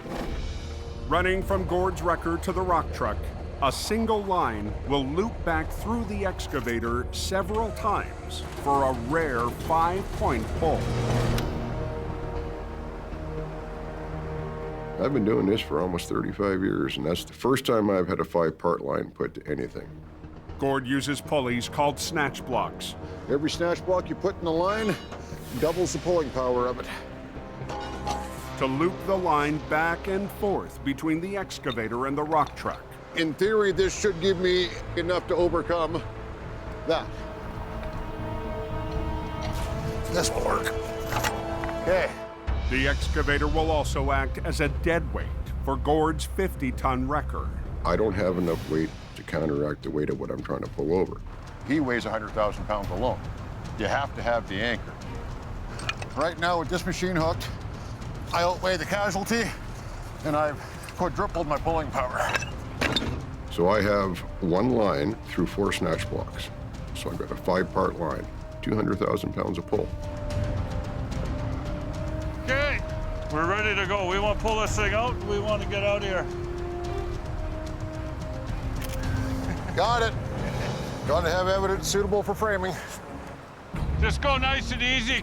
This was a chance for me to put theory into practice. Most jobs, 1 or 2 snatch blocks is more than enough. You don't get a chance to do these things too often.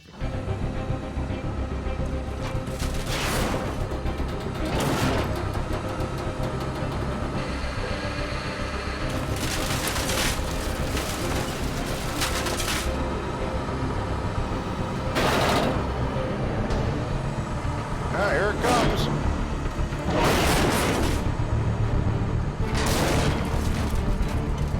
Now is when it's going to start getting heavy. The hard part is getting that big fat turtle onto its feet. Come on. Start to piss me off.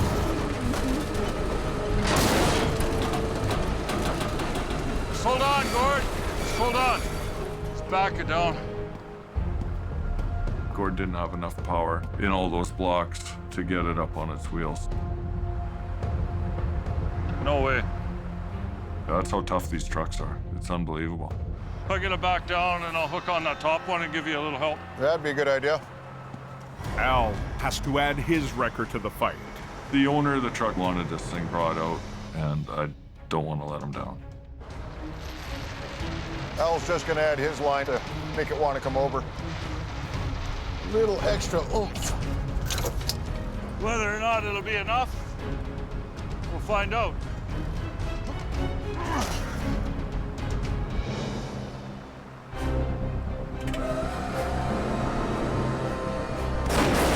Hey, go easy, Al.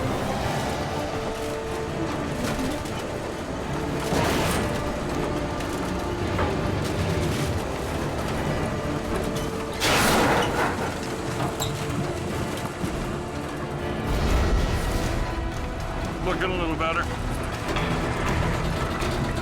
You just might get lucky. That's what I like to see. Okay, hold on a sec, Al.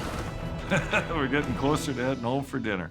The rock truck is on its wheels, but still needs to make it up the steep slope. It'd be nice to get air to it right now and get it to release so that it rolls back.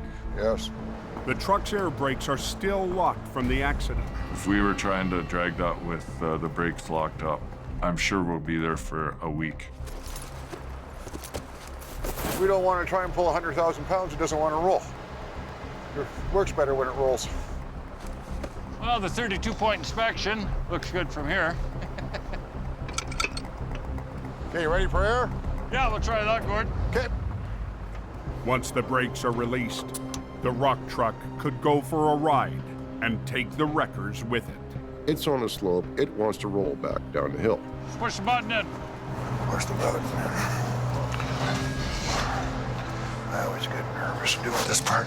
If things went sideways, I was gone. Gord. Gord. Push the button in. I hate this part. Gord and Al are about to attempt a 100,000-pound pull up a steep slope. I always get nervous doing this part.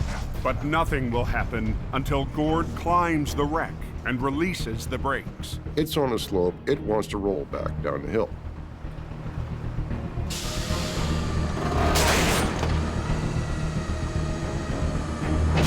Gord. Gord. We should be okay. I always get nervous doing that. Yeah, as long as the wheels will just keep tugging on her. I'm gonna have Gord keep his lines on it to control the truck and get this thing out of here, hopefully.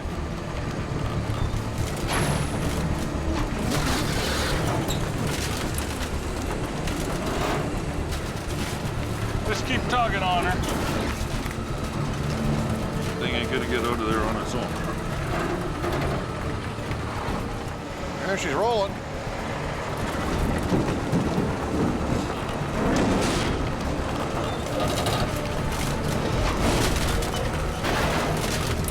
Go, go, go.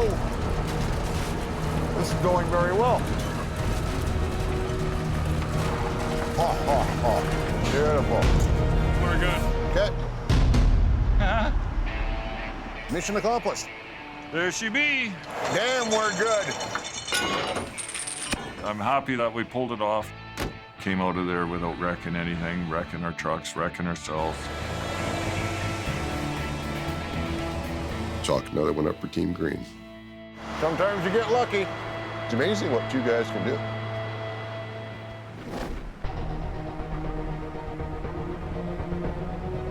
So far, so good. You're all fair and clear up here. Battered by a windstorm 2 days ago, life in Hope, BC, and the highways that run through it Copy that. has returned to normal. Be careful, be safe. That's what we're liking. Nice dry road. But for Jeff McLaughlin and his airborne truck, it's still a struggle to understand how he survived that day. And I thought, there's no way. This isn't happening. Before I knew it, it's like an airplane. I hit the highway, the windows smashed, and the sparks were flying inside the truck. This driver is very, very lucky to be alive. They don't know how I walked away. I don't know how I walked away. And I love the road. I love the mountains. It's gonna take a little more than that to get me out of the truck. For those workers who are out there on the highway, putting their lives in danger to help people, the risk factor is huge. Next time on Highway Through Hell, burning rubber it's cooking. Brings chaos to the Coke and puts the crunch on Al. Pay attention! A bad delivery Merry Christmas, Mom. has Colin in a bind. Watch yourself. You can definitely see the fingerprints in the steering wheel. And a close call How's the ball? is Nick's next mission. Hold on. Nick!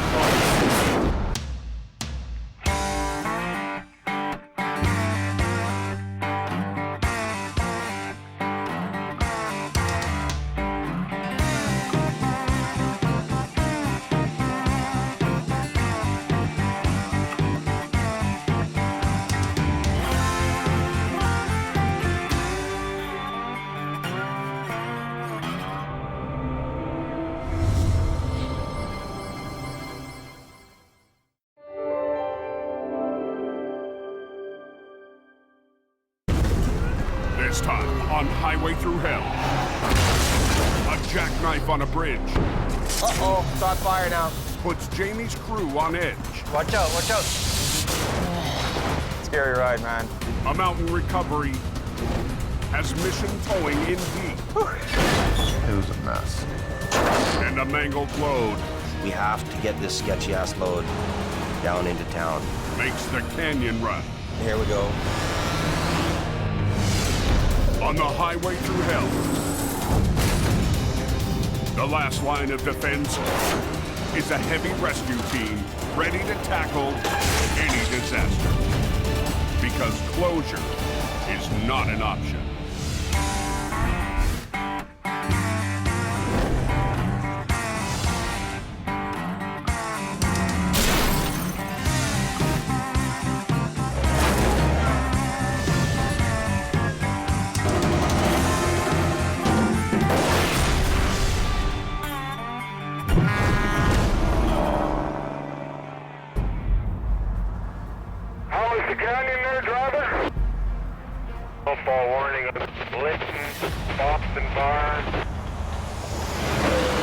British Columbia's Fraser Canyon Highway.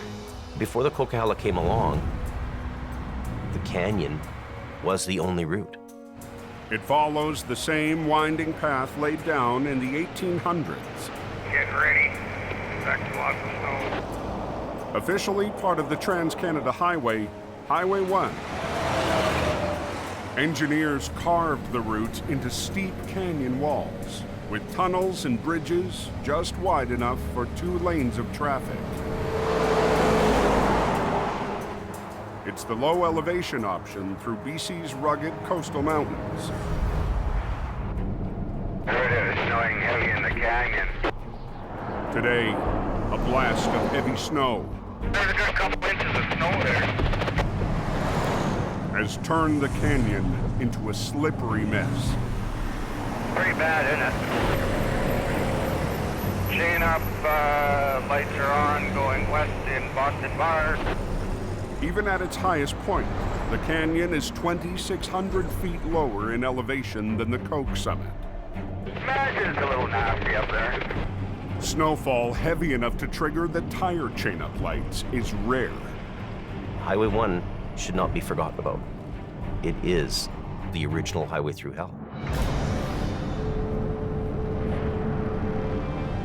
Hope Search and Rescue. Page out for MVA. Just after 12 p.m. Truck's tangled up on a bridge here and it's blocked off. Gonna hang over the bridge almost. A wreck on Spuzzum Bridge shuts the canyon down. Nobody's going anywhere. Are you the driver? No, I saw it happen. Is he okay though? We can't see him. The driver is trapped in the cab, inches away from a 350-foot plunge. You got any cuts or anything?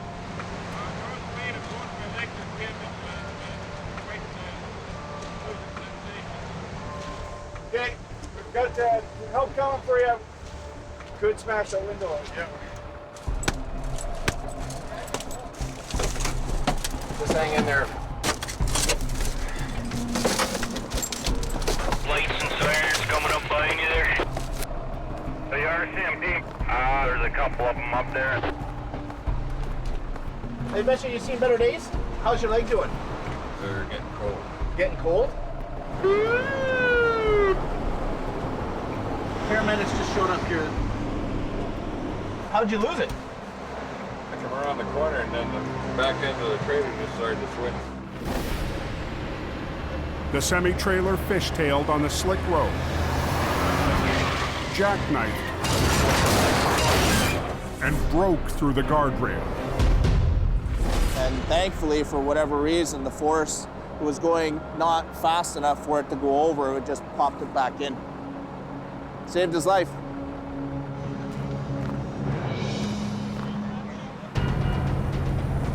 "25 miles away, Ken Monkhouse races to the scene from the valley. We're going up to Spuzzum Bridge. Buddy driving it is still entrapped.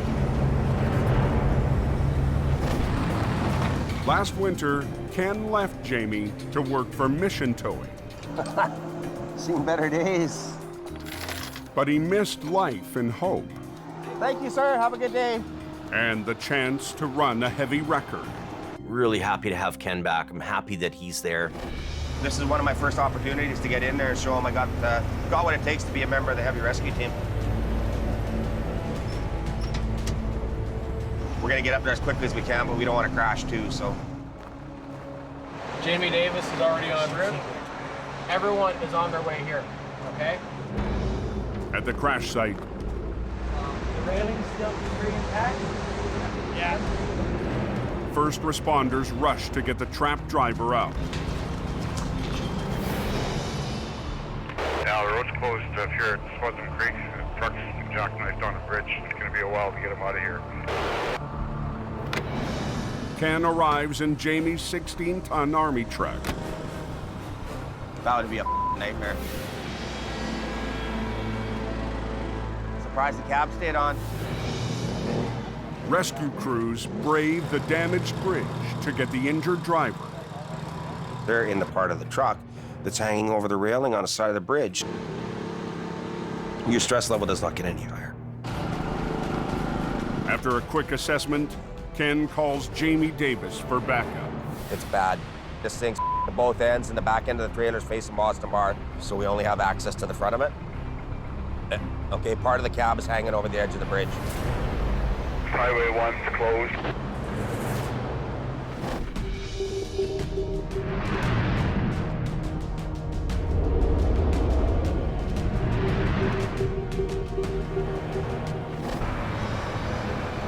With the canyon shut down, traffic bottlenecks onto Highway 5. Snowing heavy all the way to the top. But the same storm system is hammering the cove. Are they making us chain up? Yeah, you need them on. This way. On the sand. Drive on the sand. It's a big headache Really? for highway boss Richard N. Get over on the sand. When Highway 1 gets closed, that can create a huge backlog of traffic, which ultimately just floods us. Don't tell me. Quiring 5-5, Colderton. Hey, tow truck's backing down the hill again. Richard calls in Gord Boyd and his quiring record to clear the stuck semis.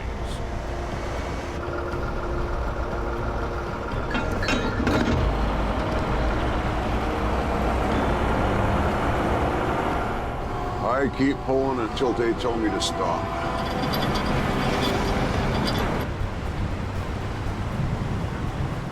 Yeah, you are coming back down, right? Yep, if you need me. Yeah, here we go. There's a dump truck pulling a quad trailer. He's definitely gonna need a tow. He's done, Richard. He's done.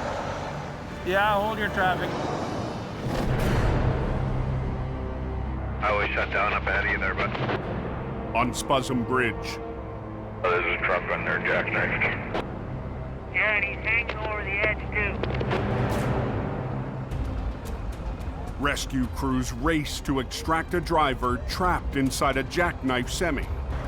That guy with that truck, did he survive that?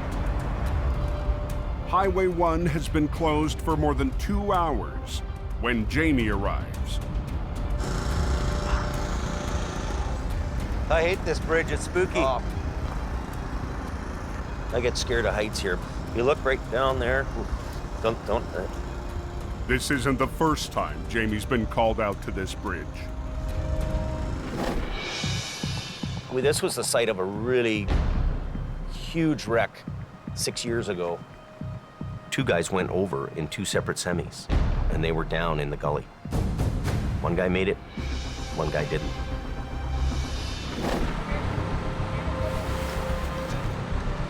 Okay, keep coming. Today, it's a different story. The guy that crashed this truck is alive and well, which is amazing. This guy is lucky.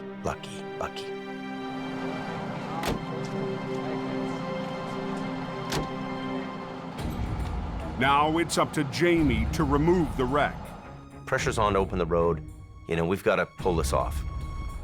But the jackknife is blocking access to the north side. We can't even get around with a wrecker on the bridge because it's so tight. It's a 5-hour drive to get another wrecker all the way around. But Jamie's in luck. Well, we got Bonesy here on the other side. That's good. Bones, a local tow operator who got the first call from police, will join forces with Jamie. Bonesy's truck is on the other side of the bridge, and he can help us on the back end of the trailer, pulling it back. Oh, yeah. So it's all coiled up, so we're gonna bring it out like this. Jamie's army truck will pull on the front of the unit, while Bones' 5-ton will winch on the back. But the semi is so wedged into the bridge, it's a tall order for 2 small wreckers on a slippery deck. It's gonna go on the bottom. It's jammed into the railing, it's jammed into the concrete. I'll come and stand right there and be in the middle. So you just go ahead, pull. Pull back.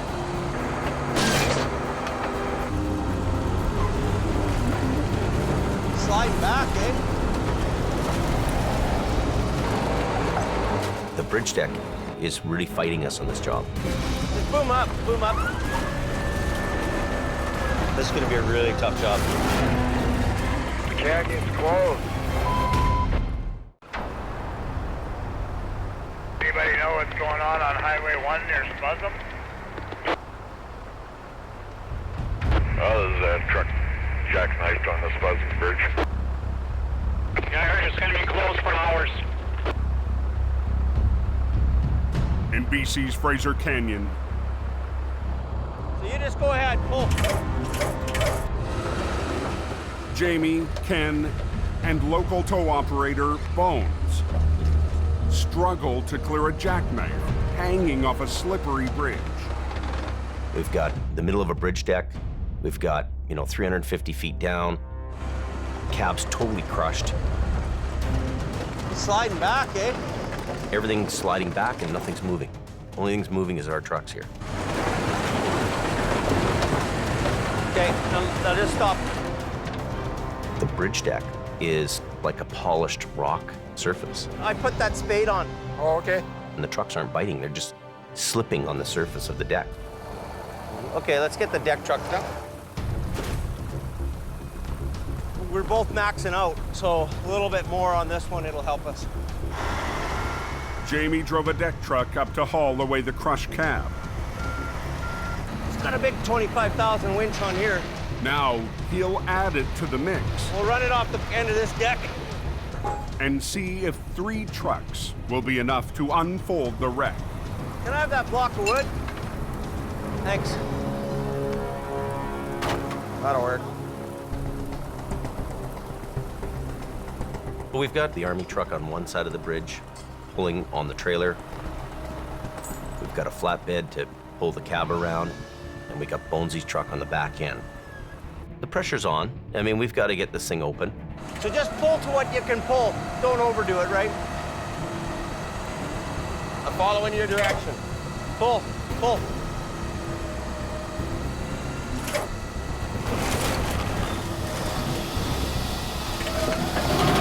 Keep pulling.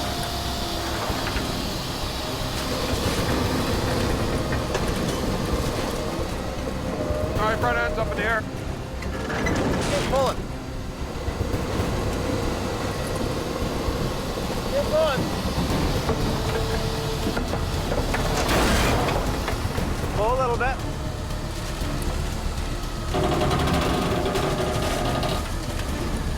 Front wheels are coming off the truck.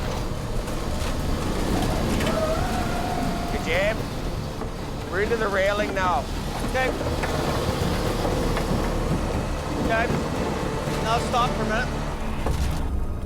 The 3 trucks are maxed out. We're working in some really tight quarters here. And we're right on the edge of the railing. We're like in a tunnel, basically trying to unravel this thing. Just be careful in case. I wish I had a rotator right now. A rotator is equipped with a boom arm that can swing out to reach wrecks in tough spaces. Good luck with it. It's going to be a great truck for you. But over the summer, Jamie sold it to cut costs. You know, it'd be really nice to have a rotator. We could reach out and pick that cab up and bring it around. We don't have one. Yes, sir. Hey, buddy, we have to have you up here. I need as many people as I can. The jackknife won't budge. So Ken calls in the last truck available today. Bye-bye. I got Scott coming up. We have to get this wreck off the bridge to get the road open again. So there's no way around that, right? Nope. Will you tell me how the coke holds up here? Back on the mountain. Not worth it, man. The 5's not worth it. Diverted traffic is clogging the cove. Idiot. What are you doing? I told you to stay here until the plow trucks go past. Richard is still fighting a battle to keep a lane open for his plows. If you would have thrown those chains on, he could have been on the way now. Once the semis are all stopped, they're done. Yeah, drive out in the snow where you're gonna spin out. If you would have stayed in the brown lane, you'd have been just fine. Back him up. Back up! Hey! Just when we're trying to get traffic flowing. And I got all excited because the coke was open and damn it. Road's gonna be closed for a while is what you're saying. On Spuzzum Bridge, Fuel leaking all over the place. a jackknife semi has heavy rescue in a tight spot. No space to work. Fluids leaking all over the place. Oil, fuel, it's slipperier than heck. Gord's here now, he can help too. Swamper Gord Lundeen and Jamie's lead operator, Scott Bird, show up in another flat deck. We can tie Scotty's truck off to you. When I got there, we strapped the two trucks together. Scott's truck will anchor Jamie's flat deck on the slippery bridge. We're working in a really tight little area here. Hopefully we can do it with all 4 trucks. Okay, you guys pull. Stand back.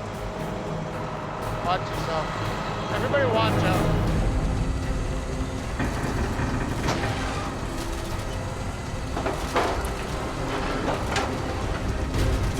We're getting there, Jimmy. Barely.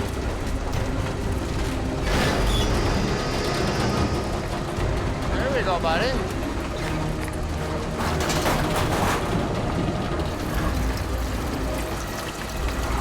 Keep going, son. Keep going. But as the cab comes off the railing, Here we got sparks. We got sparks. Sparking again like crazy. Watch out, get out of there. Anytime you have sparks, you have fire.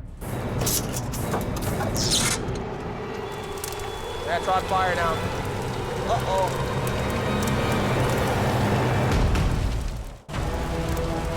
Uh-oh. It's on fire now. Got a fire extinguisher? an electrical fire has flared up on the bridge wreck. Watch out, watch out. Getting it about halfway around, all of a sudden, wire arcs out, and this unit catches fire. Send me these batteries. Get a crescent wrench. Got a crescent wrench? Jim. Here. And we've got flames happening because the batteries are still energized. Jamie must disconnect the batteries that are sparking the blaze. There's diesel fuel everywhere. There's diesel fuel on the bridge deck. That's just something we don't even want to think about. Hey, it's going in the cab, man. How bad is that? Oh. Keep spraying till she won't spray no more. Spray the hell out of it. Oh, let's get the batteries disconnected quick.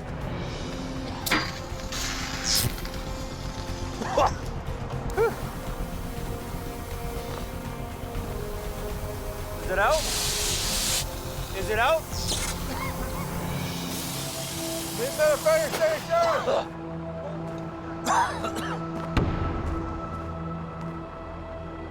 Is it out? We're good.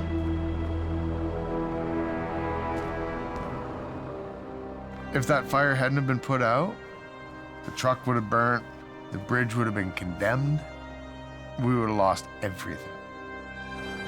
Okay, good. Full. Traffic's been diverted, but the jackknife on the bridge still has the highway shut down. You only have 2 lanes. You can't use the shoulder of the road because there's no shoulder of the road there. I'm gonna move my truck off the cans and I can't get the other way. We're just about done.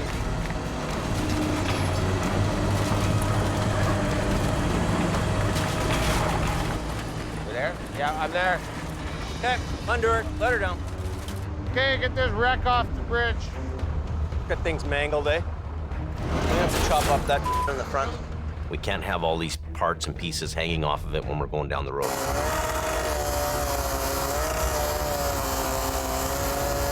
After 3 hours of battling the wreck, Yeah, I think we're good. Jamie and his crew are 1 pull away from opening the road. Ah! We've got the old school know-how. I just like yelling at people. And I'm happy that we're doing it with less. So less is more. That should be good there, Gord. Okay, stand back. The highway's shut down here. We've got to get this road open. Hold it, hey! Hey! These aren't turning.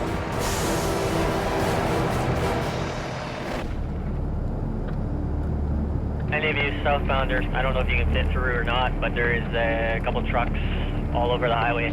As light fades up on the Coke, There's 4 no posts sitting across the 2 lanes, the middle lane and the hammer lane.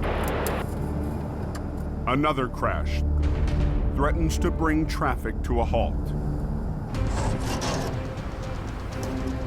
This truck right behind me here, he's impacted the guardrail significantly. The concrete barriers called no posts have created another hazard for the highway maintenance team. This day just gets better and better, don't it? Richard needs to engineer a quick fix. So the supervisor takes matters into his own hands. Gonna stand these guardrail up and just temporarily position them.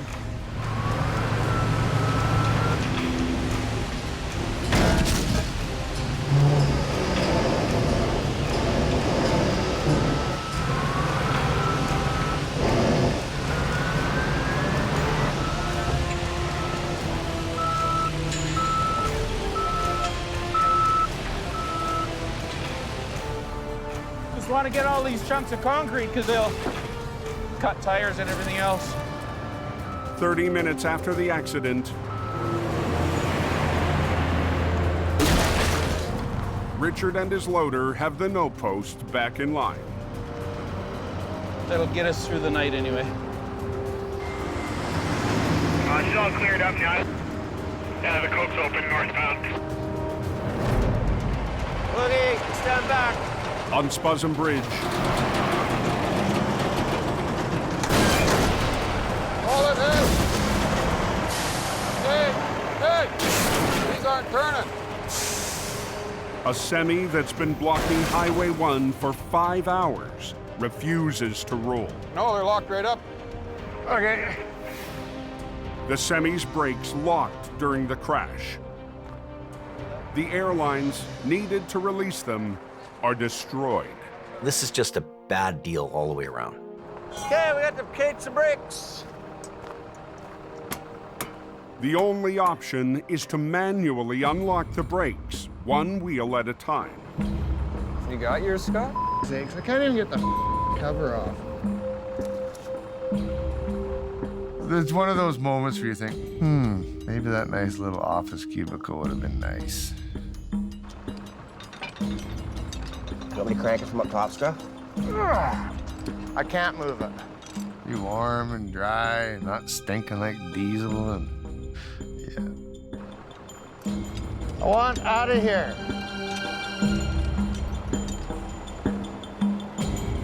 Hey, James, all the cage and bolts but one are screwed. Okay, well, let's try to pull it. We got the trailer brakes off.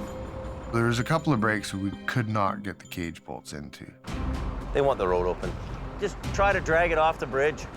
People want to get going. The trucks were holding up and stuff, so. It had to get drug off the bridge with some of the brakes still locked up. Okay, everybody should stand back now.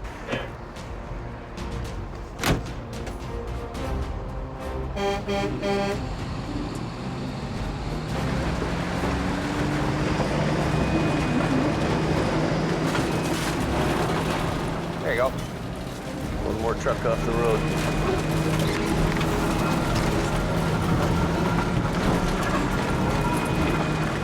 For once, the slippery bridge deck works in Jamie's favor. That trailer's getting worse and worse. Hey, Scott. You know what? That side is breaking as you're moving it. That's gonna bust. That thing's gonna bust in half, so I want it unloaded. Okay. And it's all breaking here. And if this snaps anymore, the whole load's just gonna wind up on the highway, so. This whole truck is so mangled, it's a sketchy load, period. And it isn't going anywhere. We're gonna have to come back tomorrow to deal with this. That's just how it is. It's open.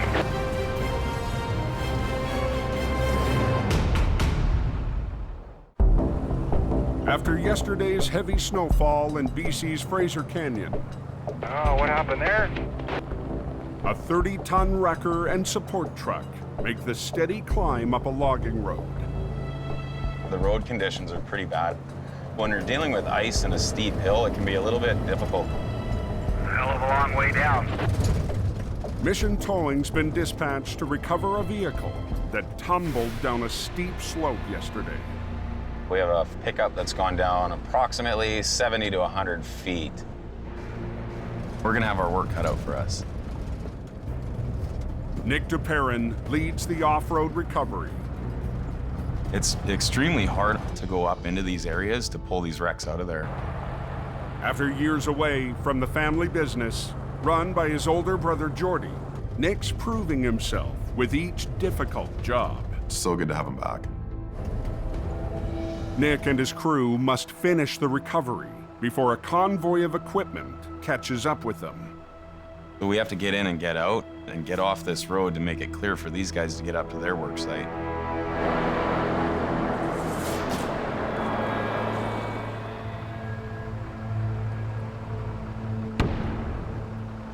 Wow, scary ride, man.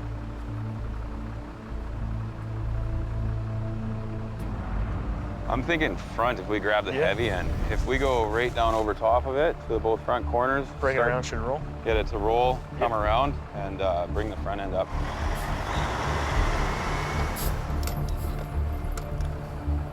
Driver Dylan Greenwood is also on scene to muscle the wreck up the bank. Good to go? Yep. Dylan has a lot of experience with working up in the mountain. They'll need more than 70 feet of winch line to get the wreck on the hook. We gotta be pretty careful today because we don't want to break any ankles.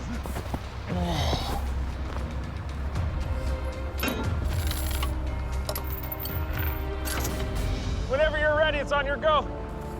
Okay.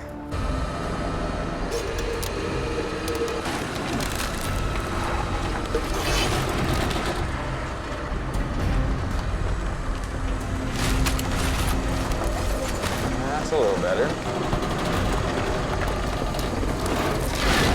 Beautiful. Hold it there.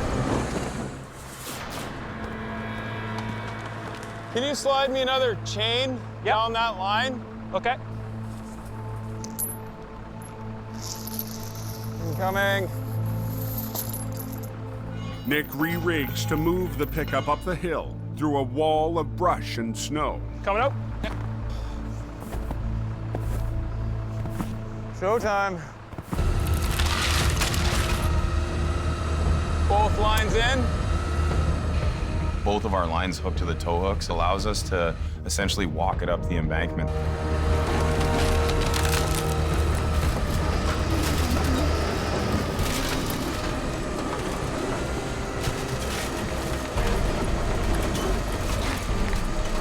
Couple of big stumps here. Lead with your far line just a little bit. If this thing gets hung up, it can dead stop this job right now. It's fighting us.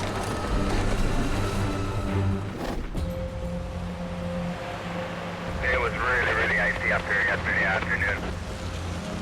22 miles south on the Fraser Canyon Highway. They're slowing you down, alternating. Traffic is moving again across Spuzzum Bridge. I was just putting in a temporary guardrail so that the bridge is safe today.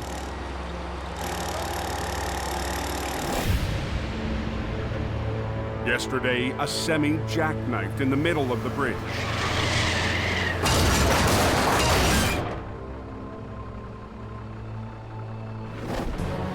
After the trapped driver was freed. Uh-oh. It's on fire now. Heavy rescue overcame obstacles one after another to clear the wreck off the bridge and open the road.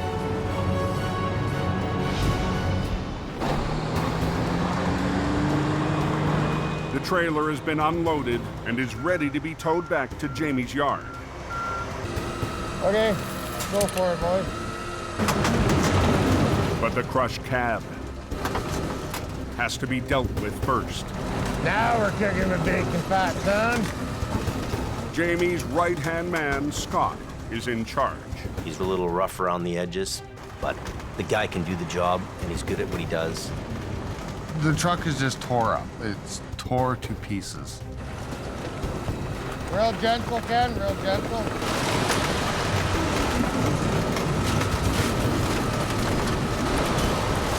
Good, good, come on, nice. Like it was meant to be. But the twisted tractor is far from ready for the road. Yeah. Right there is good. Park there? Yeah. The cab is hanging over one side. We need to shrink this load. Jamie's newest hire, Mike Reynolds, has brought a wrecker up to tow the trailer. But first, Scott needs him to help with the tractor. Mike, I want you right in here. Boom to the back of the sleeper. I've worked with Ken for a long time, so me and Ken, we communicate. Mike, maybe he does things in a different way than me. Hey, straight go! But Scott doesn't think Mike gets his game plan. What's up? What do you need me to do? Before you do anything, check with the scene coordinator. Jamie's the owner of the place. I'm the scene coordinator. Scene coordinator, the captain of the ship. Want to freewheel that other side, Ken? Scott decides to use the wrecker's boom to nudge the cab onto the flat deck. Just get the boom inside of the jockey box, lift it, gently push it over. But the battered load isn't cooperating. Just absolutely no integrity left to any of the body panels on this, so we don't get nice square box loads. We get nothing. I can't leave until that thing's going down the highway.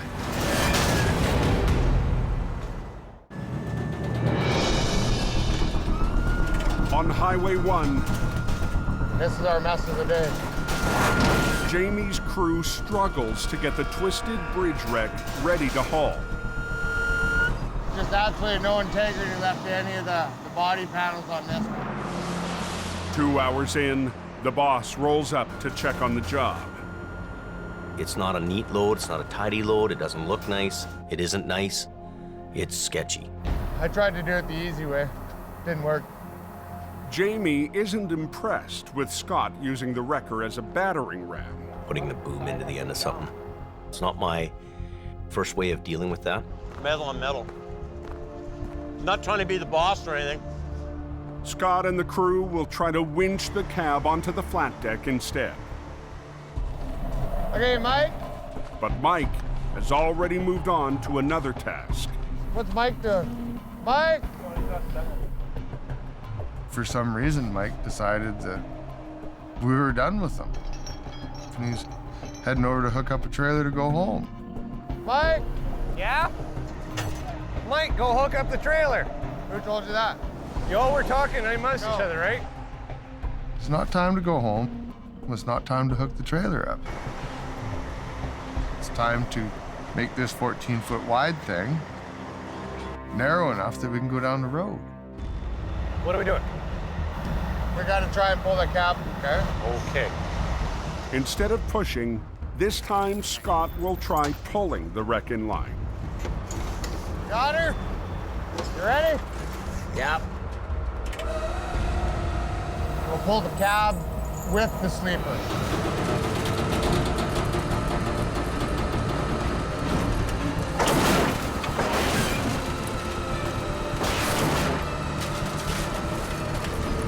Okay.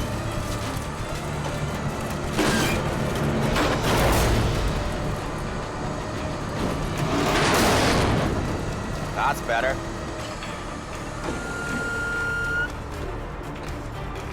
That's about as good as it's gonna get. What we're gonna do is we'll put the Tundra in front and we'll just put the lights on, right? Flashing lights. Okay, you got it. I'll see you at the shop. Thanks, buddy. No, I can just feel the tension in the air with these guys. Okay, Mike, would you go hook onto the trailer for me, please? Sure you don't want to do it for me? The sooner they wrap this up and bring this wreck into the yard, things will be better. I'll come over and pull it through. It's up to Ken to haul the leaning cab more than 25 miles back to home. Better. A drive that will take him through Highway 1's tight tunnels. We have to get this sketchy-ass load down into town. We've strapped it down and chained it down as good as we can. We're a little bit overweight. And I don't want to have any issues. I don't want to have any problems. I got to get this to where we got to go. Nobody can get hurt, and I can't hit nothing.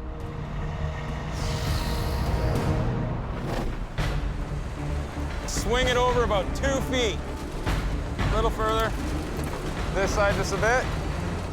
22 miles away above the Canyon Highway.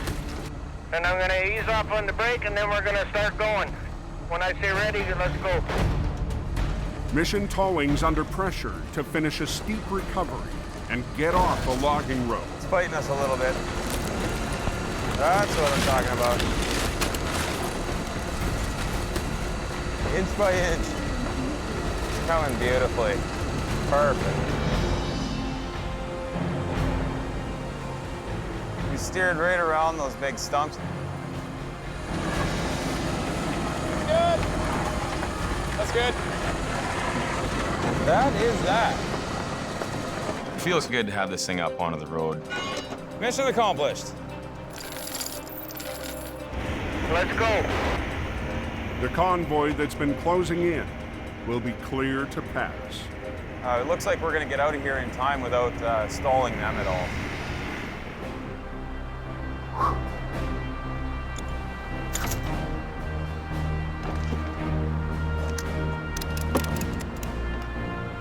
Nice job, dude.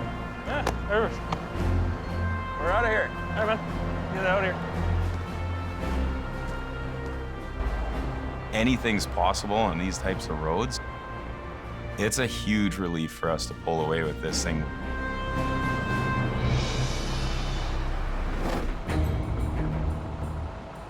On Highway 1, A couple of short chains and a couple of binders and away you go. Yeah. Ken gets ready to haul the bridge wreck back to town. But the precarious load Better. would make any driver nervous. This is a load that you don't want to do, but you got to do it. We're doing it as safely as we can. Okie dokie. Robert will drive ahead to warn oncoming truckers. We've got tundra piloting vehicles, flaggers front and back. It's now or never. We gotta go. They need to clear 3 narrow tunnels to get the wreck to the yard. Yeah, I'm hoping we don't get smoked by semi-trailers coming into the tunnels that aren't on the radio. We've got a wide load coming down. Either stop or slow down or get the hell out of the way. My heart's pounding 1,000,000 miles an hour. Yeah, get that line coming there, Ken. And here we go.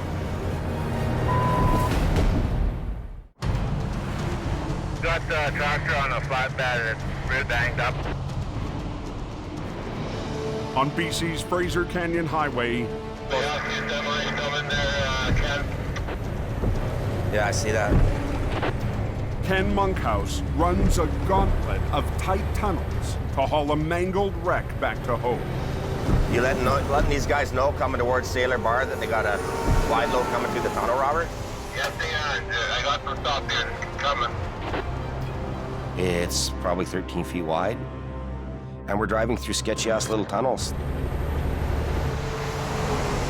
All traffic going eastbound on Highway 1. I got a wide load coming through. Commercial transport driver, he'll look at our loads and go, not on your life, buddy. They turn those loads down. It's specialized. It's difficult. Truckers going eastbound, number 1. We got a wide load. We're piloting a wrecker. Could you please slow down and move over past the fog line a bit? Thanks.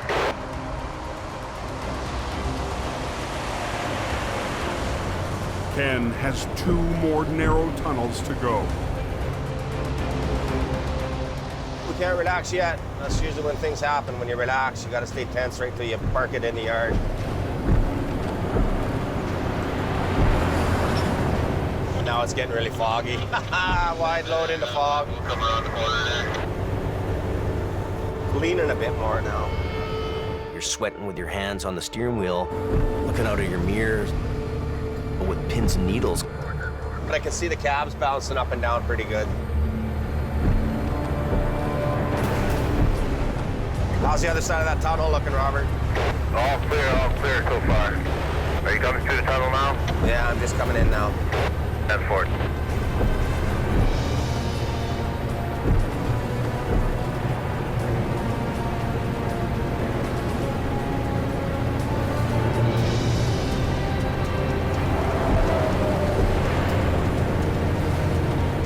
One more.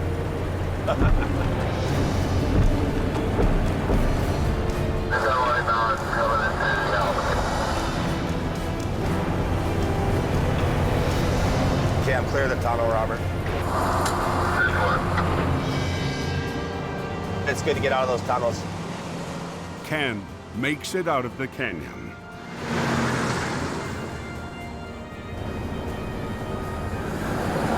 We're about 2 kilometers from where our tow yard is. We're almost to the finish line.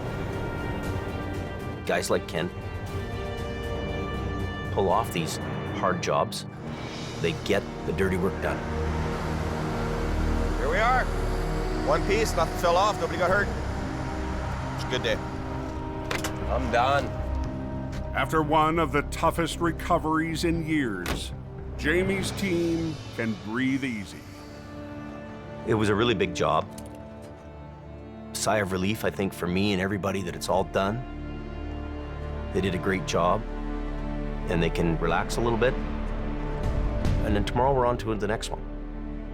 But some of them are just unforgettable. Next time on Highway Through Hell, a freak storm Ordered the hurricane sends a semi airborne. This is sketchy. Holy crap. A heavy wreck Less than a 10-minute closure. puts Scott and Merv to the test. And We're going fishing. Al and Gord, The big giant turtle. battle a monster truck. Gord,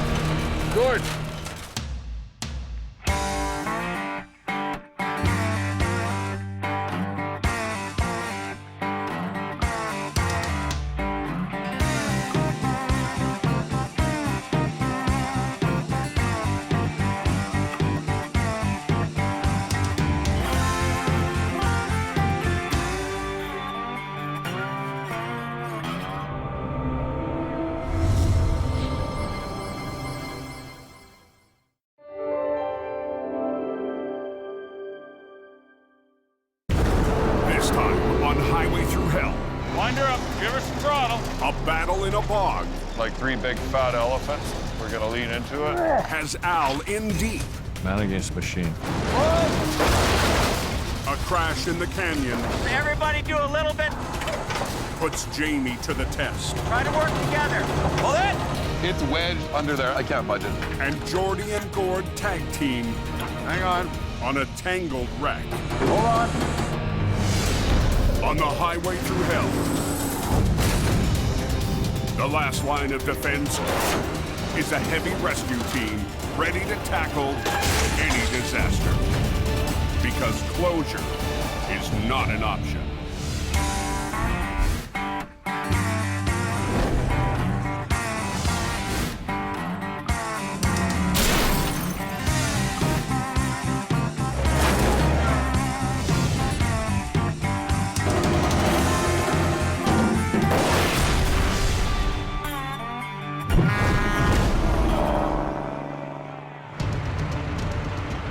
How's the coach? Going hard.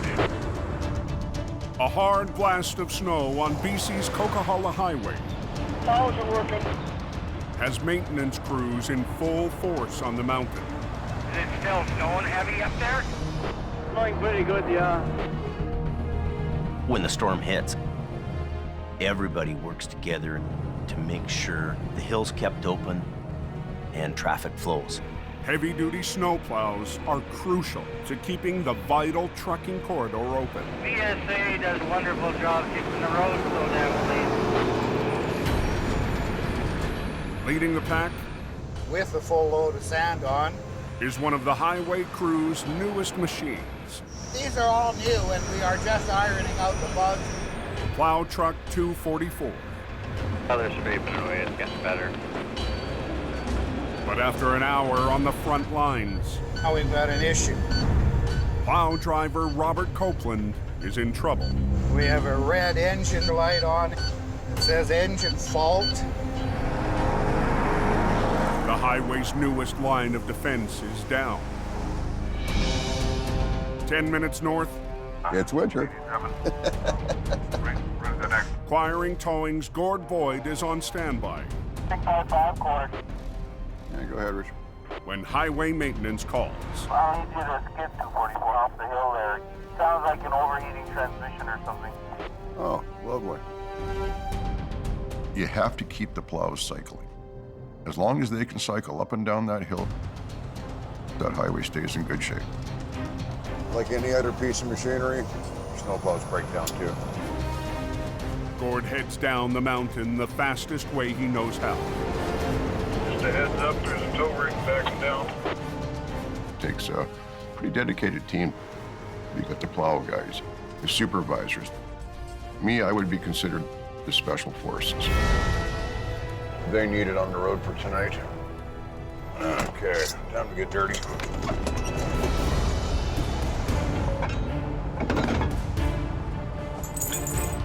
And more heavy snow is forecast for tonight. How you tow a snowplow. If it snows again, they're gonna need every piece of equipment they got, including this one. Okay, let's get this thing out of here.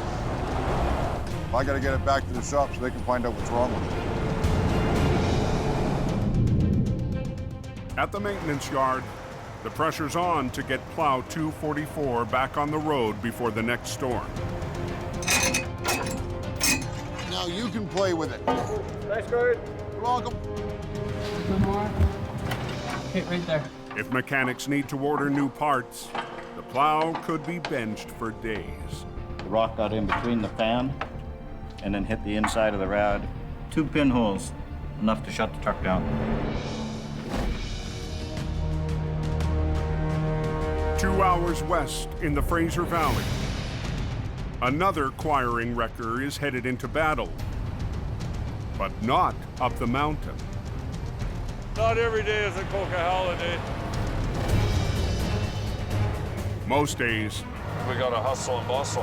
Al Quiring is king of the tow-ups on the coast. Now we're cooking with gas. There she be. I'm not bad, but I'm not as good as Al. Al's the best recovery guy I've ever met.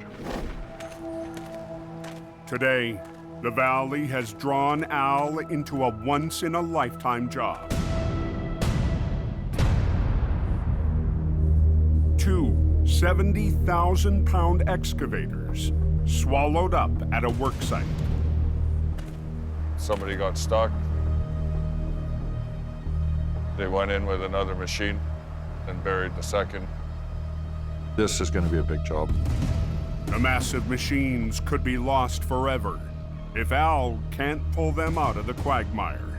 It's all peat bog. It's goop. Claims everything. Down in California, they call them tar pits. To give himself a fighting chance, Some days it's a bulldozer recovery day.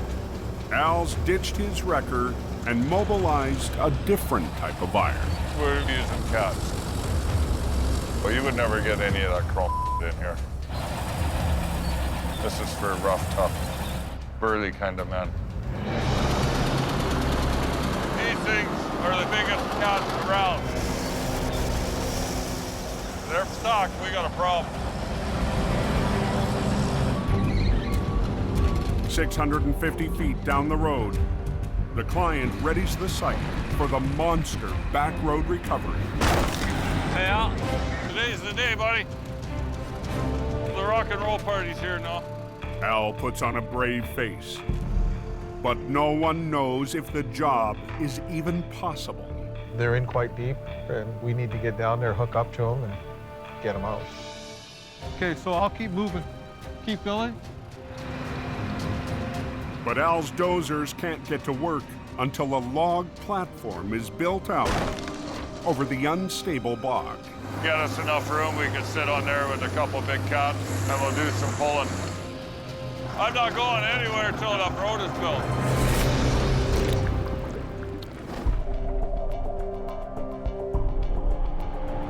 Up on the Coke. Is it snowing up top yet? Tonight's forecast is still calling for another 8 inches. Near the summit, Shove it my way just a little bit. highway crews race to get the newest plow back on the road. 2 pinholes, enough to shut the truck down. The radiator was punctured by rocks, but replacing it won't be easy. I'm trying to twist it.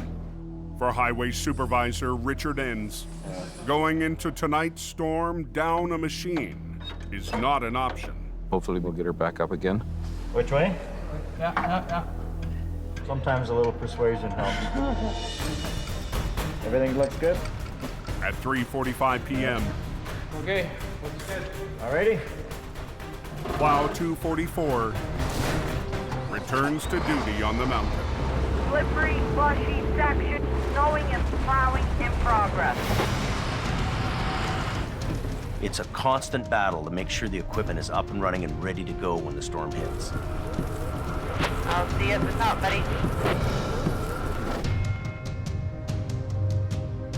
Down in the Fraser Canyon, Is there a fresh accident there?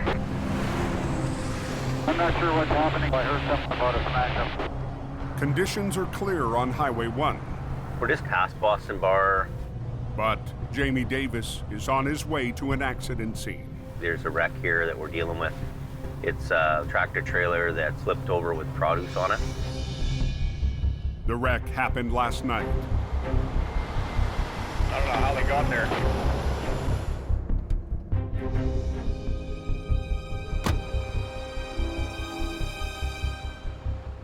This thing is just too hooped.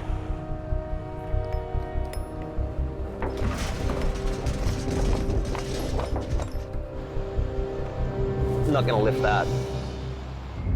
Scott Bird, Jamie's top operator, has just arrived from Hope. When I got up there, I seen a bunch of concrete barriers knocked out of the way. I see a trailer on its side, and I don't see a truck anywhere, is it? Yeah. And we just have a trailer flipped over.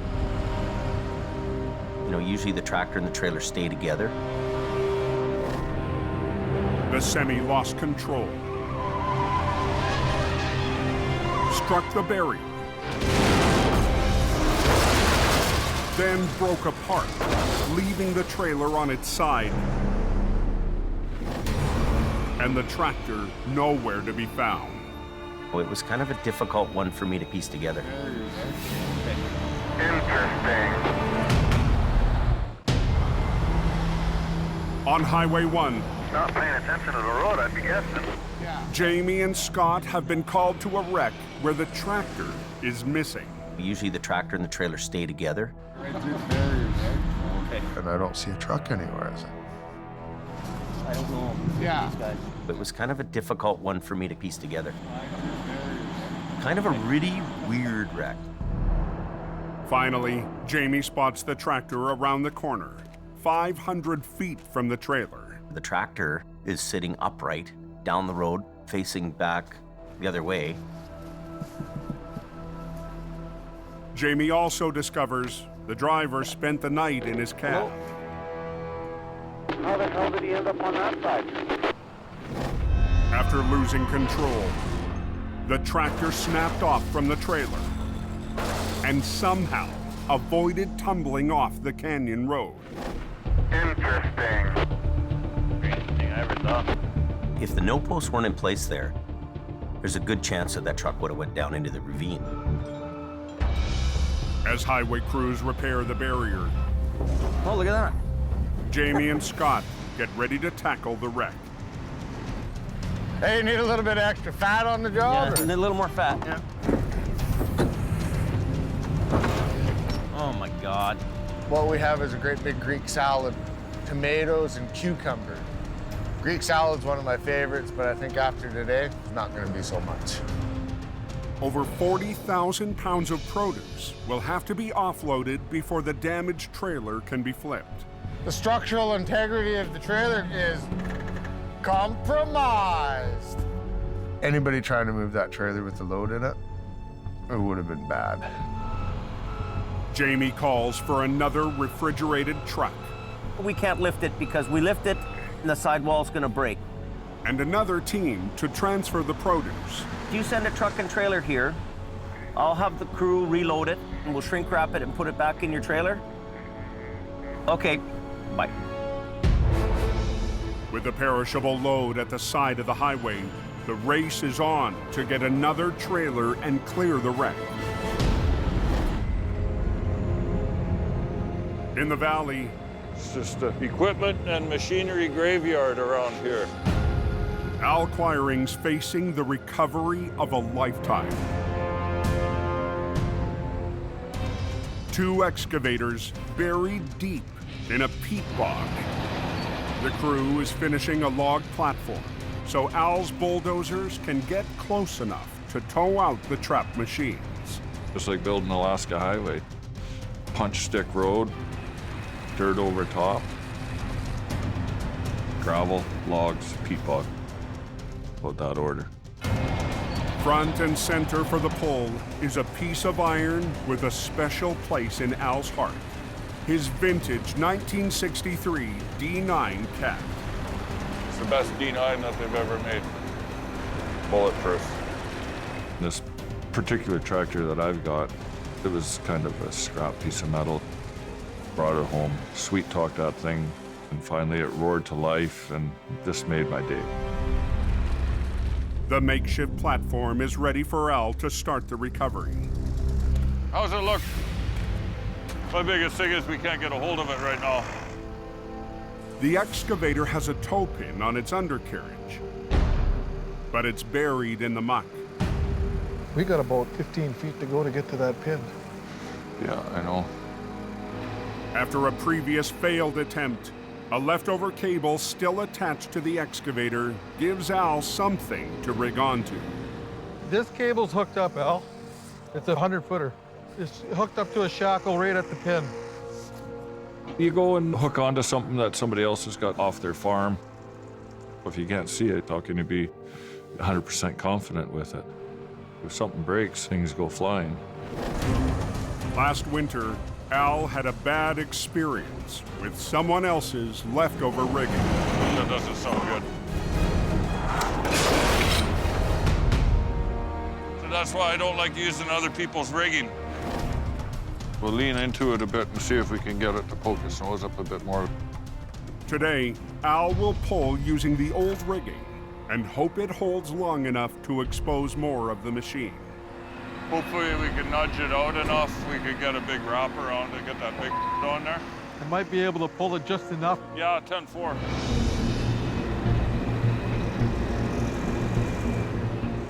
Where do you want to hook it? Right under that flower. Tighten them up. I don't want to pull very hard on this thing. Me, is it somebody else's rigging on there? I don't like to do that because it flies. Okay, lighten this thing up.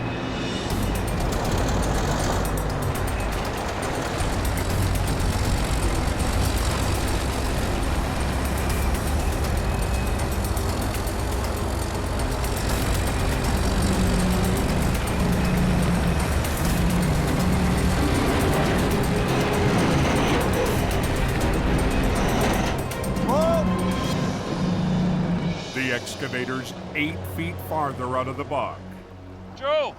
But Al won't risk pulling on the old rigging any longer. After that, somebody's got to get in and really hook on that. We're gonna wrap around it. And then do the pull.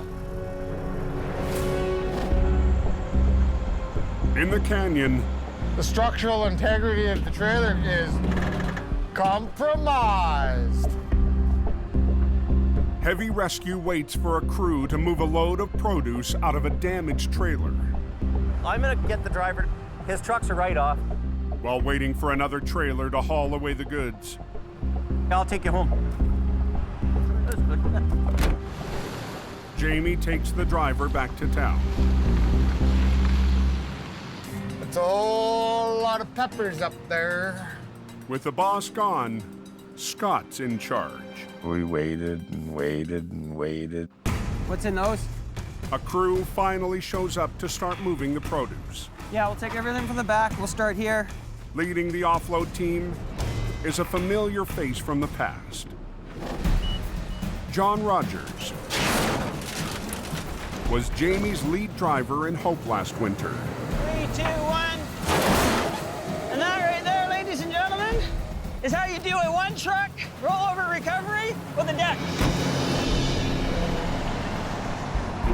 Yeah, let's just get the rest of the plastic out and then start uprighting everything. Scott wants all of the groceries stacked and ready on the highway before the trailer arrives. We'll just leave it where it was. Scott's an idiot. Oh, some days. But John has a different idea. In my opinion, it's easier to leave it in the trailer, just do it one time. It's easier that way. I want to get the stuff standing up. That's what's gonna happen. I understand what you want to do, but sometimes that's just not legitimately going to work. I'm not gonna argue with you. I'm gonna run my scene the way that I run my scene, and I'm gonna tell people to do what I want them to do. That's my job here.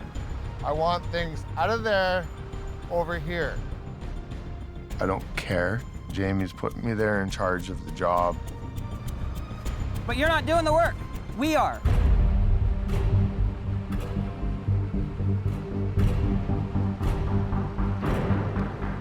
There's a pecking order, and he's below me. Thank God John Rogers is on scene. I'd be lost. It takes more work to do it the way we're doing it, but it is his wreck, so we'll do it his way. At 3 p.m., a refrigerated trailer arrives. Are you loading everything in there? Everything is going in there. Thousands of pounds of produce must be loaded before dark, or the cargo could spoil.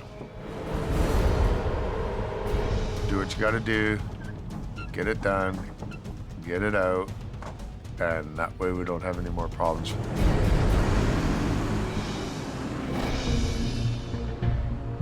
In the valley, We got the two cats beside and then yours down the middle. Yeah. Fly right out of there. Al's in deep on an impossible mission. It's quagmire. It's nasty. Trying to pull the first of a pair of 32-ton excavators out of a peat bog. Silty peat, gross. The more you agitate it, the more you go down it. After muscling the first excavator just high enough out of the muck, Right up over the top here. Top? Al needs to wrap 2 heavy cables around it.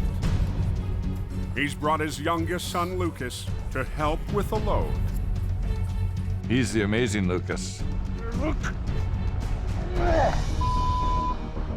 He makes heavy things look light. You okay? Can you hold it? Yeah, I can hold it. And makes big meals look small. Right over the side there. I'm 6'10", 270 pounds. So my dad likes to keep me around. To hitch the 70,000-pound excavator to the dozers, Al's had a heavy-duty piece of rigging custom-made for this job. Put the triple hook on her. A 110-pound piece of solid steel called the triple hook. It's the new thing that I dreamt up one night. The triple hook has a separate point of rigging for each bulldozer. Well, you know what they say about big rigging. It's friggin' heavy. Sometimes I get good ideas, and then sometimes I get humdingers. 2 dozers rigged to Al's triple hook and a third machine pulling on the undercarriage will try and strong-arm the excavator out of the bog. Combined, the bulldozers weigh more than 250,000 pounds. Okay, you guys ready? Like 3 big fat elephants, we're gonna lean into it and rip that out of there. Wind her up. Give her some throttle.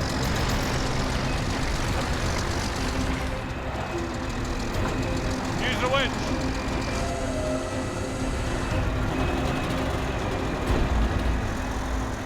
Look at these machines. They're standing on their hind heels here. The excavator is halfway out. Come on, pull on her. Stop. When it gets hung up on the log platform. There's logs underneath. Right in the way. Use the winch. Wind her up. In BC's Fraser Valley, Give her some throttle. Al Quiring and his army of dozers. Come on, pull on her. Stop. Can't free the first of 2 excavators trapped in a bog. D7 holding up all the weight now? Yeah. We're working on such soft ground here, there's nothing underneath it. We're just sitting on basically a raft. The machine's tracks are caught on the log platform at the edge of the pit. Dig a bit of that, move this log out. The operation's on hold until some of the big logs are removed. 1 minute you're getting ahead. The next minute you wonder why you answered the phone in the first place.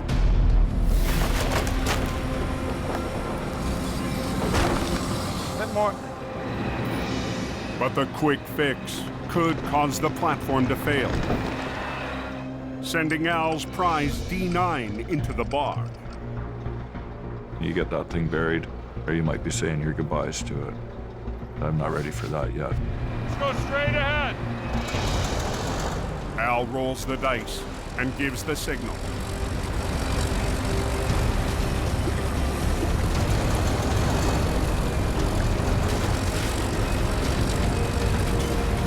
There she comes. This time, nothing is in the way. Let your line out. Take her to town. The first excavator is out of its muddy grave. He's jumping with joy that this machine's out. Maybe we can breathe a little bit easier. That's D9. It's an old sweetheart. Worth every penny. That's for sure.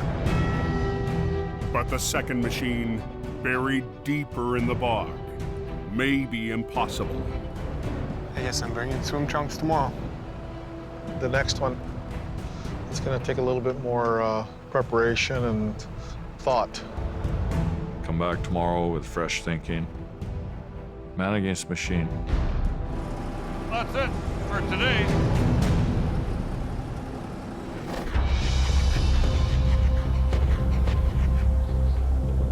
In the canyon, Okay, back down the road there, driver. Oh, yeah. Scott and an offload crew Oh, we're down to cucumbers. race to transfer over 40,000 pounds of produce before the load is spoiled. At 7:30 p.m., Let's go have a look at the load. Jamie and his 11-year-old son, James Jr., are back to check on the job. Come on up here. James Jr. comes out, goes right into the trailer. He wants to show everybody he's the guy and he's gonna outwork everybody. Jamie and Scott want the freight out fast James setting the pace for us in here. so they can recover the trailer and get the lane reopened. Good job. To watch a youngster grow up in this business, I'm really proud of that. Keeping James Jr. and the crew safe is lead flagger Robert Muckwa. I put up the max speed sign, brought the speed down to 60 kilometers. But the overnight freight runs are coming in hot. Those trucks are running through there at over 100 kilometers an hour. People were not slowing down. Right, that V train heading southbound towards Boston Bar. We just came through our accident scene full tilt. I appreciate you wouldn't slow down. Holy small, it's like they're racing. People don't care about anybody but themselves. This little general information for the trucking community out there. If anybody else speeds through this work zone, it will become a single alternating traffic pattern and everybody will be delayed. Thank you. Give me the word there, boss, so I'll do it. Next guy speeding through here, it'll be done. As another semi speeds by, You want to be goose? Roberts had enough. You stay right there. Well, I hope everybody is happy with you. We're going to start stinging the lane and you stay right down where you are. That's the proper speed. He made the best decision that was safe for the motors and safe for our crews. He did the right thing. After more than 6 hours of offloading, Here, James. Okay, that's it, guys. We're all done. Good job. We're good to go. the load is on its way. Hello. But Jamie gets a call from a longtime customer who's had a breakdown. All right, thank you. Bye. I'm looking forward to doing my rollover, and I get sent off to do a tow. Wah, wah, wah, wah.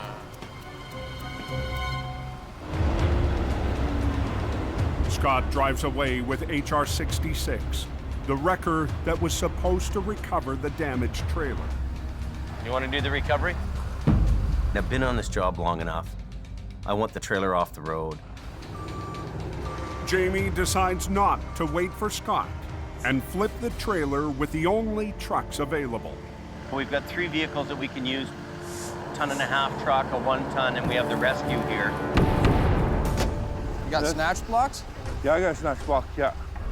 With Robert and Gord, Get everything rigged up before we block the highway. and even a hand from John, Jamie will try to pull off the recovery with an unlikely set of trucks. So if we all work together, I'll get each guy rigged up and we'll get each truck in place. Jamie will run lines from the 1-tons and the rescue truck to the highest points on the trailer, hoping it's enough power to pull the wreck back onto its wheels. You're gonna pull low with your boom down, the snatch block through there and back, okay?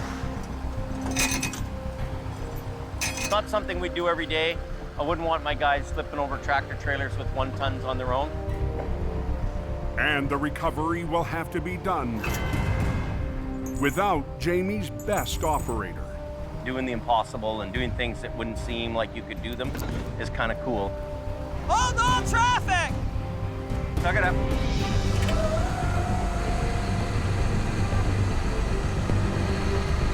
now everybody watch me and I'll tell you how to pull, okay? Take your tension up. Try to work together, all three. Don't overdo yourself. Go ahead. Just everybody do a little bit, Okay, stop. You catch up. Try to work together. Yeah. Mine's faster than theirs is. Pull it. Do your thing, buddy. Keep going. In the Fraser Canyon, Mine's faster than theirs is. So you just let them catch up, you give a bit. Jamie's trying to orchestrate a recovery. You wouldn't regularly flip over a trailer with small vehicles like this? Using 3 mismatched tow trucks. Go ahead, Robert. You guys go ahead. Keep going. You two just keep full tilt. Keep going. Everybody keep going.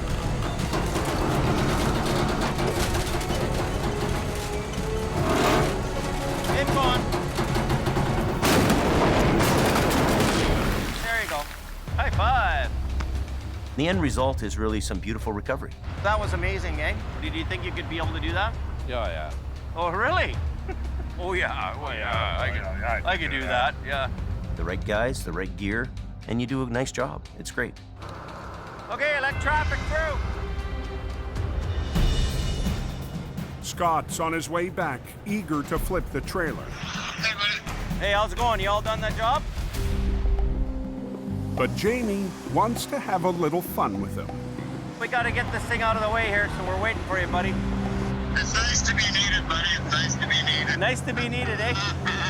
He'll get me back somewhere, I'm sure. I'm gonna pay the price for this somewhere.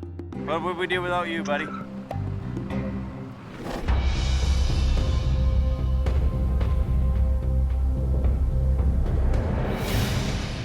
The next morning, falling temperatures have brought a thick frost to the Fraser Valley.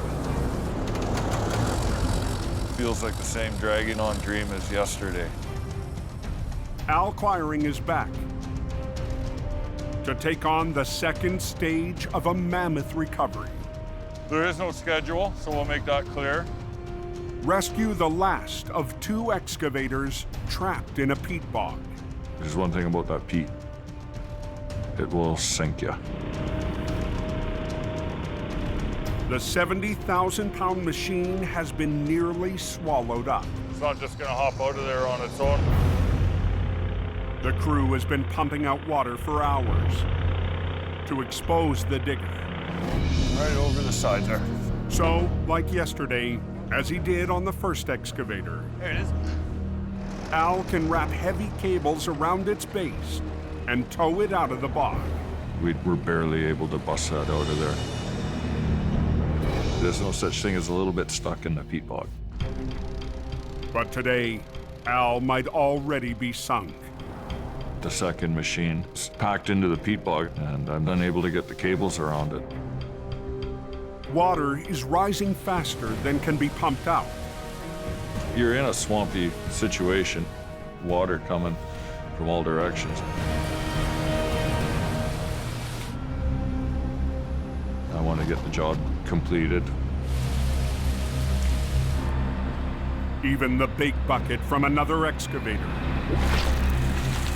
is no match for the bog. Just keep bailing. The water in the mud, it keeps building up.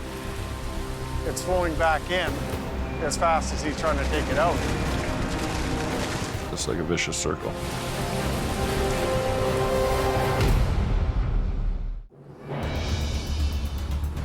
In the valley, Al's in a losing battle with a rising bog. Boy, did we to get down and keep the water out. Even with a bucket, Just keep bailing.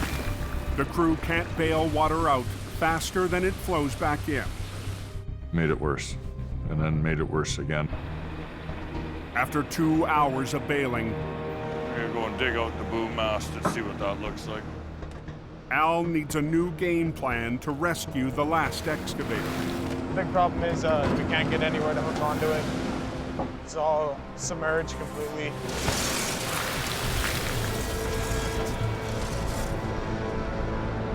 I think we'll grab her right by the turret here, Len.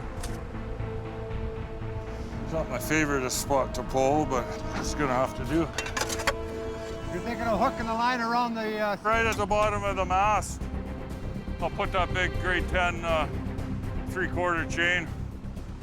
Al will take a chance and yank the excavator out by its giant arm. The excavator boom itself, which in my opinion is not the best spot to grab it, but it was the only spot to grab it. It'd be nice if we knew where the front of the tracks were. Al? That's the tracks right there. The chain wrapped around the excavator's boom will be rigged to the triple hook and harnessed to Al's 3 bulldozers for the big pull. Frederick, back your sweetheart in. We can assemble that piece. The custom-built triple hook and its shackles weigh more than 300 pounds. That piece is engineered for 125-ton capacity. We're good for hooking with 3 D9s and pulling as hard as we can. But pulling hard on the boom is a big gamble. So it's gonna be a hard one on this. What road is closed? Number 7. 18 miles away. Anybody know what happened on that accident? Hit the truck? No way. Hey, Dylan. Mission Towing's Jordy DePerrin has been called out to an accident on Highway 7. I arrive on scene and the road's closed. They have the highway shut down. A pickup truck has smashed into a semi hauling animal feed. His tractor trailer was turning into the driveway. Pickup truck didn't see him and drove straight into him at 100 kilometers an hour. The driver of the pickup was sent to hospital. This was inches from his face. It is unbelievable that truck stopped where it did. And that's where we're at. Jordy's 1-ton will tow away the pickup. It's loaded, so. But he'll need help with the big rig. The back wheels of the tractor are in the air, so you know this pickup truck is hooked under this trailer pretty good. I'm gonna need a heavy wrecker to lift this trailer off the pickup. All of Mission's heavy wreckers are out on other jobs. Today's such a busy day for our big trucks. I brought Gordon from Quiring to come help us. Welcome to the party, Gordon. Yeah, no kidding, man. Jordy needed a heavy and needed it now. He's got about 10 ton in it. It's wedged under there. I can't budge it, man. You got to pick it up. His family and Al's family have worked together for years. They need help, they call us. We need help, we call them. But lifting the damaged trailer could end in disaster. We could pick this thing up and the trailer could fold on us, you know, depending how the structure, the frameway underneath the tank is. Highway 7 is closed. How long do they figure until it's open again? Quite a while. Jordy and Gord race to clear the wreck. It's very important to get this highway open. And get it going as quick as we can.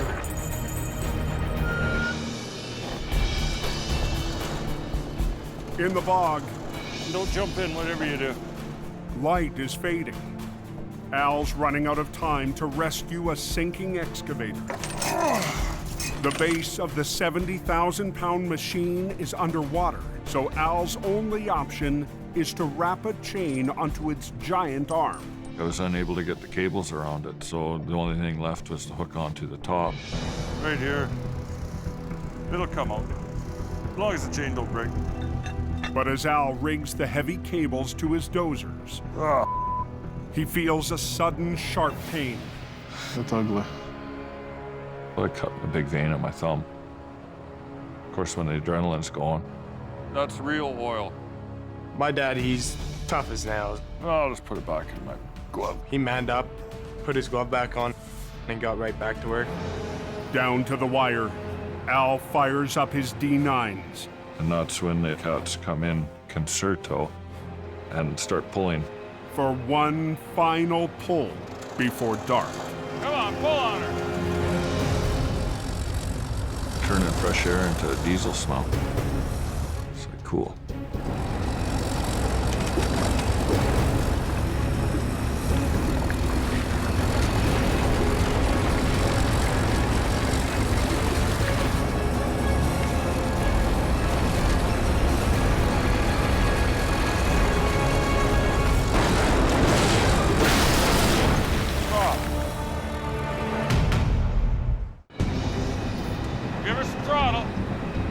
Al Quiring's in the trenches. Come on, pull on her. Fighting the forces of Mother Nature in one final assault. You're all right, come on. It looked like at first the machine was going to lay on its side and come right out. But it just came in and bound itself up. And then pow! Al's heavy-duty chain was no match for the bog. Chain. Want a shovel, Dad? We're gonna need an excavator. That's a big chain. Snapped like it was a tin can. It's amazing. Definitely a hindrance. The second excavator We might not get it out today. No, we're not getting it out today. will have to spend another night in the grip of the peat bog. And Al will have to wait another day to conquer his toughest job yet. Kind of disgusted and disappointed that it didn't come out. We found the weakest link. Battered, bruised, and even bloodied, Al's not giving up.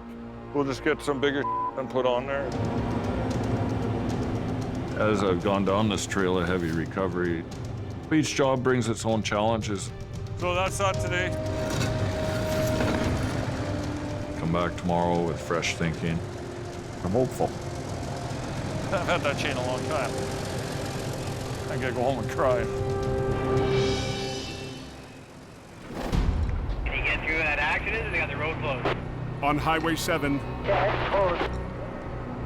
Okay, how are we looking here? Gord and Geordie work together to get a feed truck and a pickup off the road. Helping out my buddy Geordie, because that's the way we do things. Isn't that right, Geordie? That's right.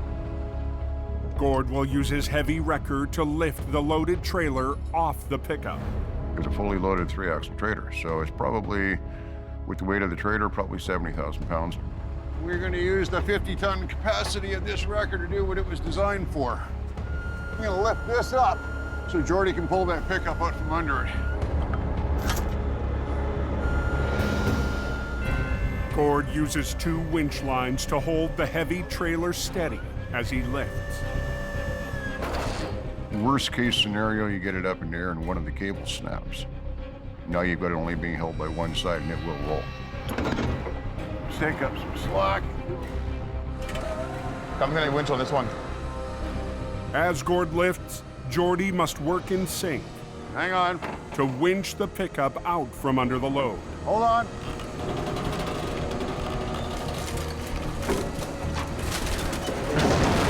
There it goes. Okay, carry on. Okay, you are clear. It went absolutely perfectly. That was easy. Beautiful. Thanks, Gordon. No problem. Thank you. The door pillar, you can see how close I came to his head. Is he ever lucky that he's alive? To me, it's a good accident because he is okay. Get this highway open. Yeah. Okay, I'll get out of the way.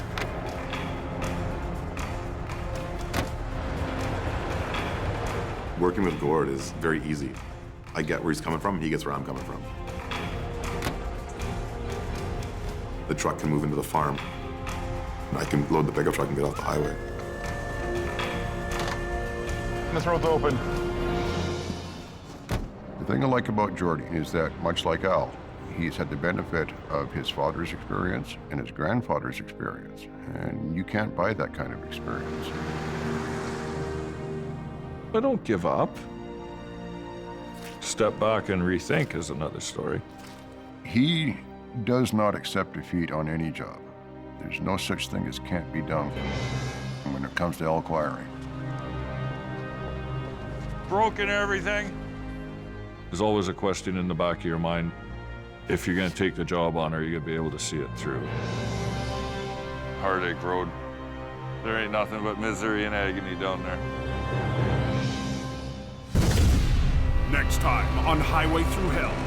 We're gonna roll some coal. Al's back in the bog. We're gonna rip this tractor out of here. For the final battle. You guys ready? It's just a machinery graveyard. A rock slide. It's a very big problem, extremely difficult. Has Geordie fighting a train wreck. We get everybody clear? And tough times I'm facing some tough choices. have fallen at a crossroads. Hey, is Jamie around?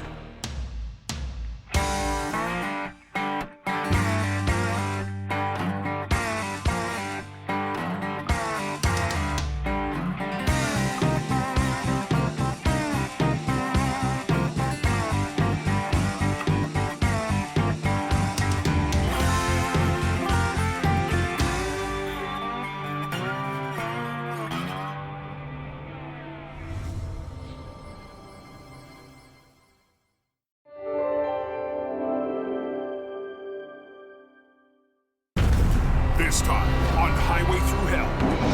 Go, go, go! It's its own little world up there. 4 seasons of heavy rescue. Basically, we're all fighting them out. Looking back at the twists and turns. Look out, Don! Look out! Look out! We all get scared. Wow. And I miss driving trucks. what's next for Jamie this season? On the Highway Through Hell, the last line of defense is a heavy rescue team ready to tackle any disaster. Because closure is not an option.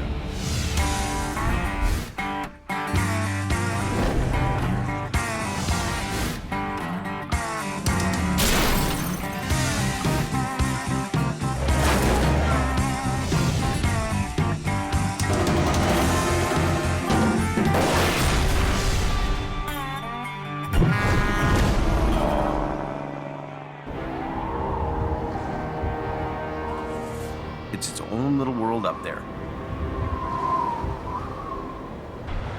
Holy, you poor guys on that coat. It is a very brutal, hard place to work. Welcome to winter. On its worst day, the Coke is absolutely horrible. Coquihalla is like being on another planet. Yeah, it gets pretty nasty up there. The title of the show was Highway Through Hell, and it's really 3 highways that go through 3 mountain passes. And they're the most important transportation hubs in North America. When everybody else is getting off the highway, you're going onto the highway. Highway 5, Coquihalla. When everybody else is getting out of the weather, you're going into the storm. And every time I see the snow coming down up here, I see that quiring. 42 calls in 24 hours. Go forward! Come on! Basically, we're all fighting them out. These vehicles must be out of here right now! It goes from bad to worse in an instant. Wow. Crashes are just phenomenal. When you get a monster crash, it's big.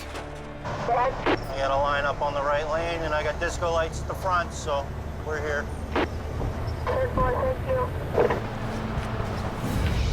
Like the fist of God came down on it. Hold it! Wow. You have to be here to make sure that those roads are going to be open for people. Grab it in the middle, grab it in the back of the tractor, and pull the thing over. It's go, go, go. It's adrenaline through the roof. Hey, what is going on here? You got 15 minutes to get the road open because the highway guy is bitching. Closure is not an option.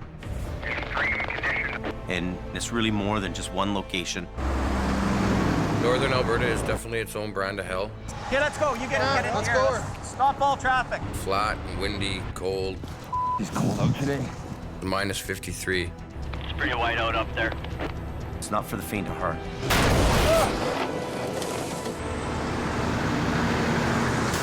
There's 4 things that are going to kill you if you're a tow truck operator. No! Weather, fatigue, equipment, and other drivers.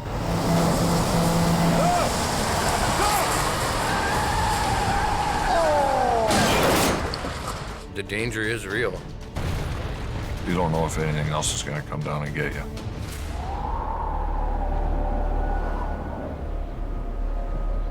Highway Through Hell is one of the most successful documentary series ever made in Canada.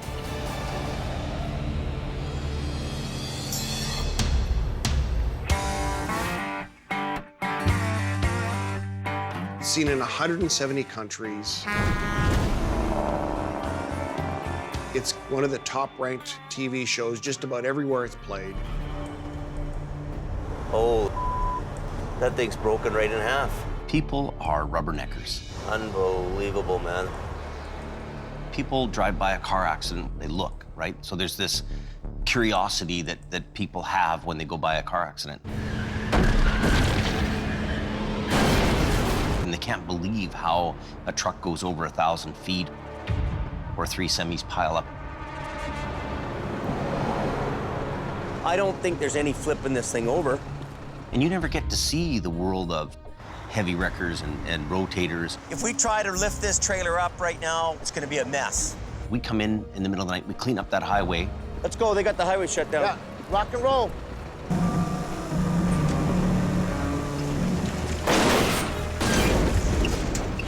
Yeah, baby. At the very beginning, we all agreed we were gonna make a show that really captured what it was like to try to keep a highway open. No holds barred, we were gonna tell the real story. Why doesn't he just pull down on that thing? And the public saw that. Don't yell at me, buddy. Get in your truck and go home. Yell at me. And I'll get into a truck stop and I'll see a trucker. And he'll say to me, keep it real, James, keep it real. Well, we are keeping it real. It was real all the time. Just another night on the highway through hell.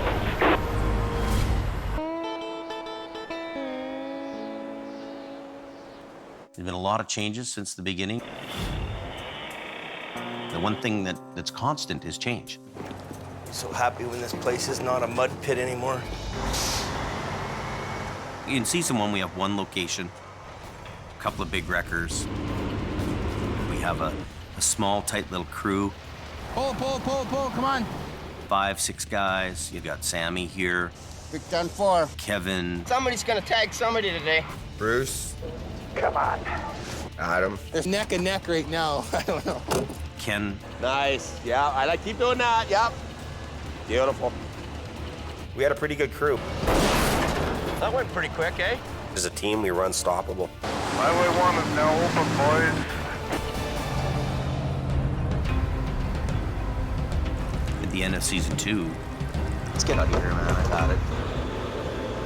this is stupid. Competition was in. They're like dogs chewing on a piece of meat. The wrecks are down.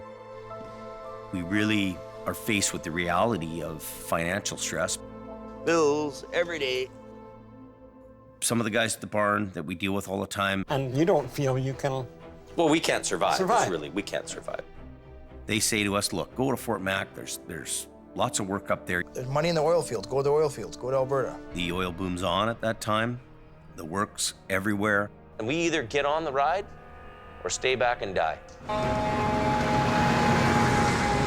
We really don't have any options. So we go up there. Look at that. Just like money, money, money all up and down this road all morning, eh? Yep. Hey, go ahead, Colin. Get over! Decent, Jimmy. Decent.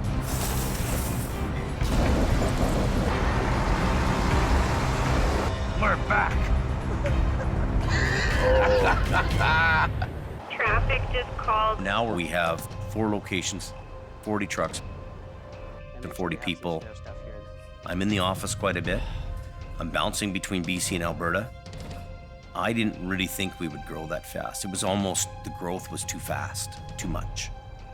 And I almost yearned for the days where things were simple and I had 3 or 4 guys and a few trucks. Jimmy Davis en route. It's been a ride and a half, I tell you.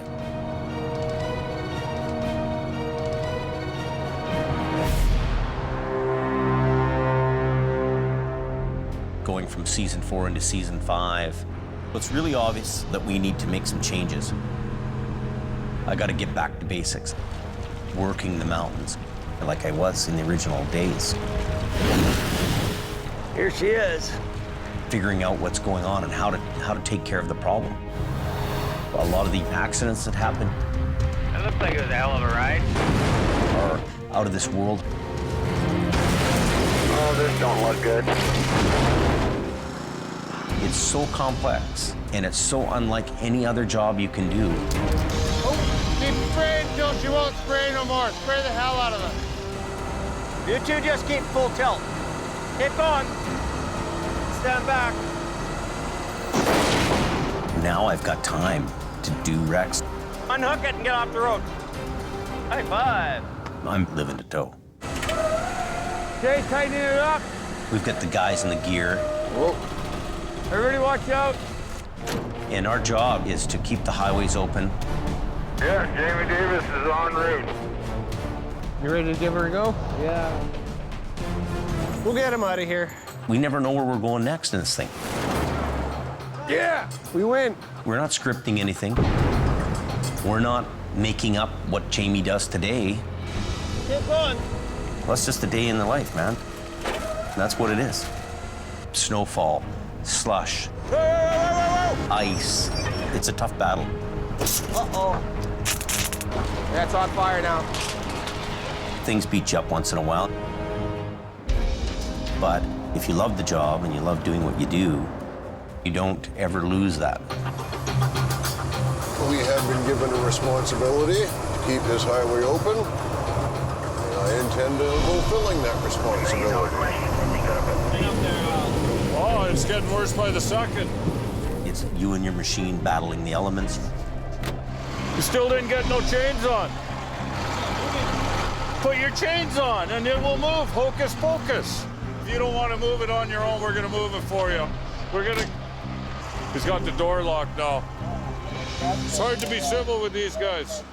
Now, here it comes. If you can't find the path of least resistance, create it. Yeah, go easy, Al. Huge risk. That's what it is. Tighten those chains up.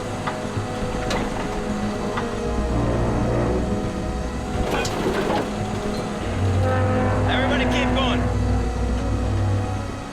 If you know anything about me, you know I'm the risk taker guy. That's what'll come up and kick you. Going into season 5, I'm not gonna lift that. we're trying to get this animal in order. When that thing's that bashed up, Really is what it's about. she's pretty toast. We're good to go. They want the road open. Just try to drag it off the bridge. You're either moving ahead or you're moving backwards. To light this thing up. Come on, pull on her. The risks are huge. Whoa! It could go sideways. You know, we're facing a whole bunch of real challenges now. Yeah, we snapped that big chain. And where the road goes, I don't know. Only time knows all. You know, it takes a special kind of guy to be in the wrecker business. It looks like it's gonna be a busy night now. There you go. Push it. It's on here. There's a lot of things that make up a good guy who can drive a big, heavy rescue truck. You be careful. You gotta be kind of a Marine to be in the wrecker business, especially when you're doing mountain recovery. Are you the guy who caves and falls to the ground? He's up and down the bank. Or are you the guy who stays up and holds the log? Yeah, I'll do it. It's about, are you tough enough to do the job? If you're physically fit, that's part of the equation. The other part is, do you have the mental capacity? Unbelievable. There's 4 here. 5 pieces, 4 trucks. Sure, you can go buy a wrecker, same as you can go into a golf store and buy clubs, but you leave that golf store, you're not Tiger Woods. It is a mess. You have to be able to think on your feet. Trailer's not wanting to release. Figure it out, get it done. That's what they pay you for. The biggest problem solving I had to deal with? Rolling over a truck that's 3 times the size of the wrecker I was driving. Keep going. Just keep going. I should put my wheel lift down. Keep pulling on it, man. Let's run what you brung.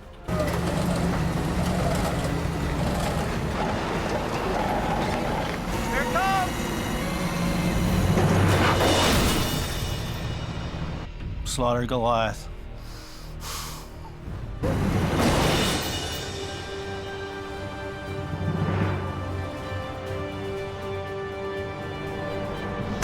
Anything? Nothing. In the world of heavy rescue, you have to expect the unexpected. Ah! The wall just cave in? Anything can happen. What do we got here?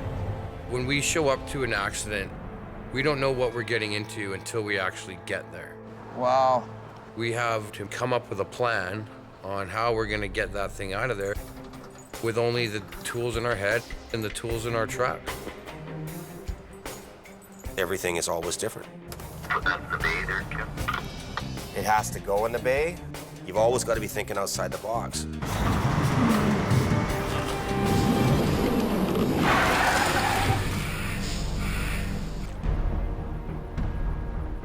In season 1, a prime example of expect the unexpected is an SUV.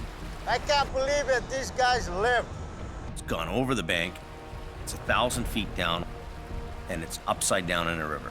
Belly, belly, bula, bula. Bula, bula, bula. It's got Jamie written all over it, this job. It's like, come get me. You ready to start going down? Yeah. It was decided that me and Sammy would go down and get this thing.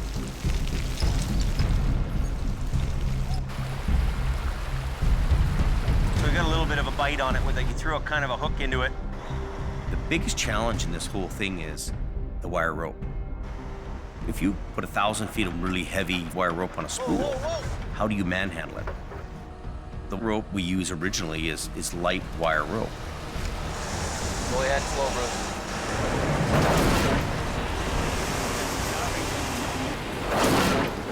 The line snaps.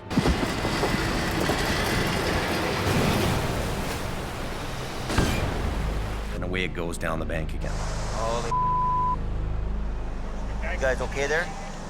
Eventually, we bring some really heavy 5/8 line down there. Coming okay? Looking good, buddy. Coming up nice. We got it out finally, and it was a good feeling when the job was done. We got her done.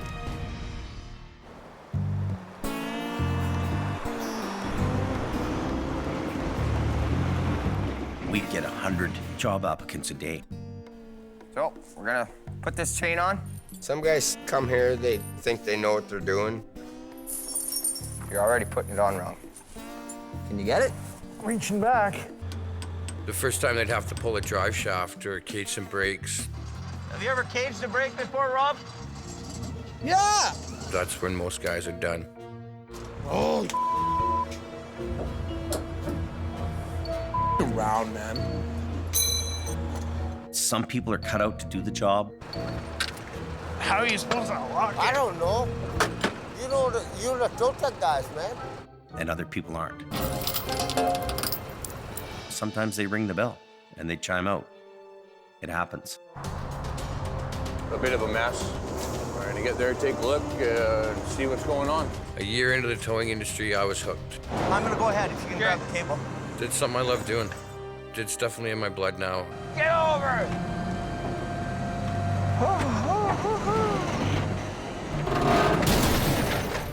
Nice. Okay, this line, but hang on, okay? Go. I enjoy helping to keep the roads open. Front end. Run. I was born to do this. Neil.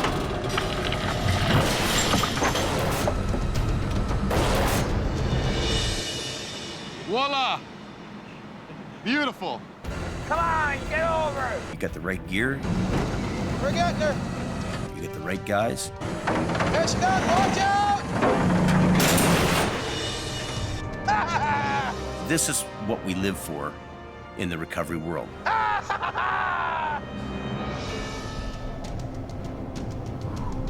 I think that part of the success of the show is that some of the characters are very interesting people. Central Casting couldn't come up with this group of guys.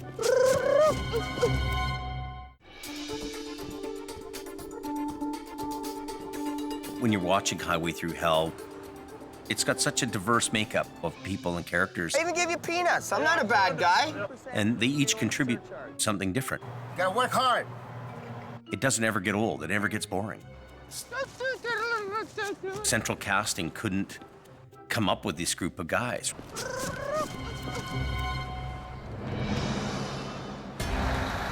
call a tow truck here or what?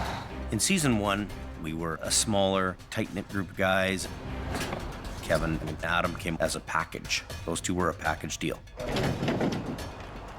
We were his competition. These two guys are the biggest thorn in my side, scooping our jobs, so I had to hire them. I'm already en route, just so you know, Jimmy. Adam was Jamie's lead guy. Every company's got like a lead guy. Tired? Did you have a good sleep last night? Yeah, no, I'm just Waking up? Yeah. Then you had old Kevin Ritchie. I'm going for a ride.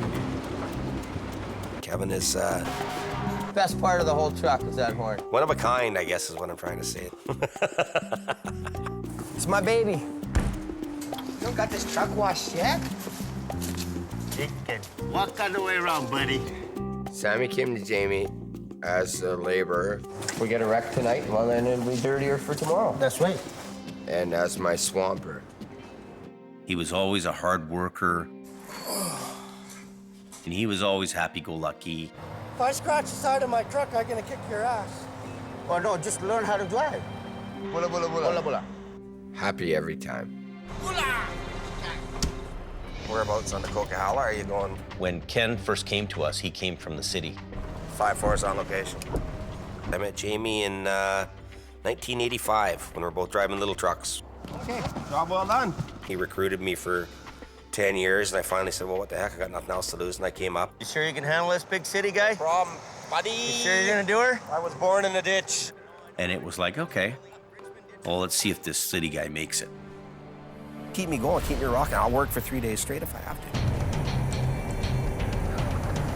This is one of my first opportunities to get in there and show them I got what it takes to be a member of the heavy rescue team. The mountains are a tough way to carve a living out of. Better. We have to get this sketchy-ass load down into town. My heart's pounding 1,000,000 miles an hour. I'm just coming in now. I'm bored. I don't want to have any issues. I don't want to have any problems. When I arrived in Hope, Bruce worked for me first. I can go 36, 52 hours without sleep. Doesn't bother me. Bruce was one of the original guys in season 1. He was old school. I don't like cameras in my face, and when I'm trying to do my job, you guys are in my way. He's what I grew up around. Come on.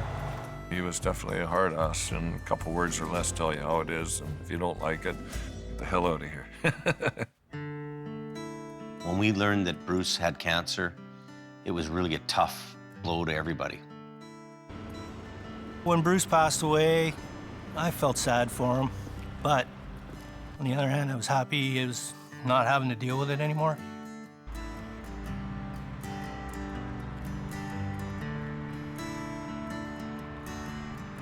He was one of my best friends, and I'm still heartbroken that he's not around. Bruce's truck's parked in the yard, sitting there, and I just can't bear to get rid of it. We still think about Bruce and talk about Bruce all the time.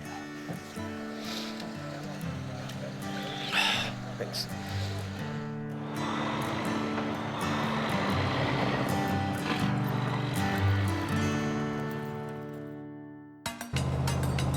Tractor trailer flipped over on its side, blocking both lanes of traffic. Scott Bird came to work for us in season 2. It's kind of a truck that you can use for a few weeks and at least make some money around here. Well, you know, one nice thing about it is it'll kind of fit in the gap on your museum pieces there. And for Jamie Davis is also en route. Me and Scotty have had always this love-hate relationship. Like, he can get on my nerves like nobody can. But he gets it done. Get or not, that's him. He's been around all my old school wreckers. Running the old General was kind of a kick in the nuts. Running like an old truck does. Noisy and stinky. He's a nice guy, he knows what he's doing. but he did kind of deserve it because he gave me a bit of attitude. No heater in here. I just got to kind of duck down like this. This just won't do.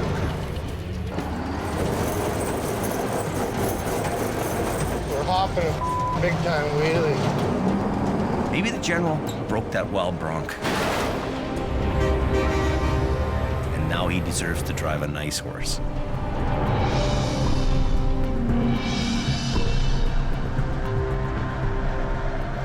Hope for the best, expect the worst. Howie came out to work for us during season 3. I call him like the MacGyver of towing. Any problem comes, he knows how to fix it. As long as it's got some work lights on it and 2 winches of work, I'll figure it out. He doesn't talk much. He doesn't make a big fuss about it. He just makes it happen. I don't worry about proving myself to anybody. I just do the job I know I can do. Holy.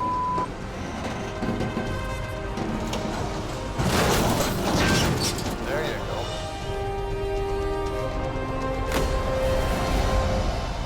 Howie and his wife had a horse farm closer to the city. This is Dodge. And it was becoming hard on him and his relationship to keep coming out to Hope.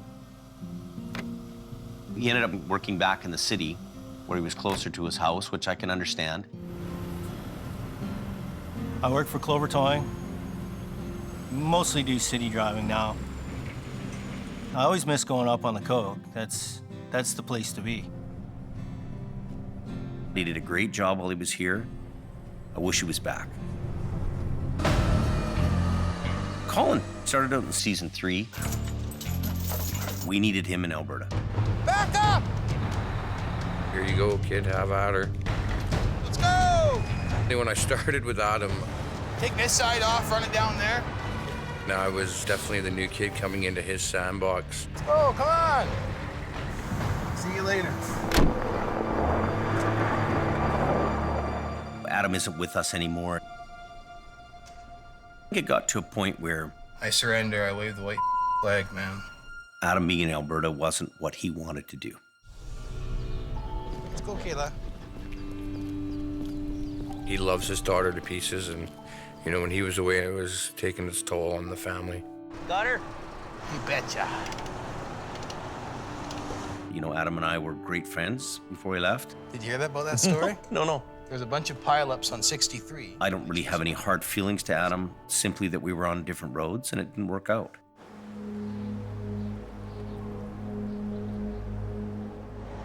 It took a long time to get the right people and the right crew in here.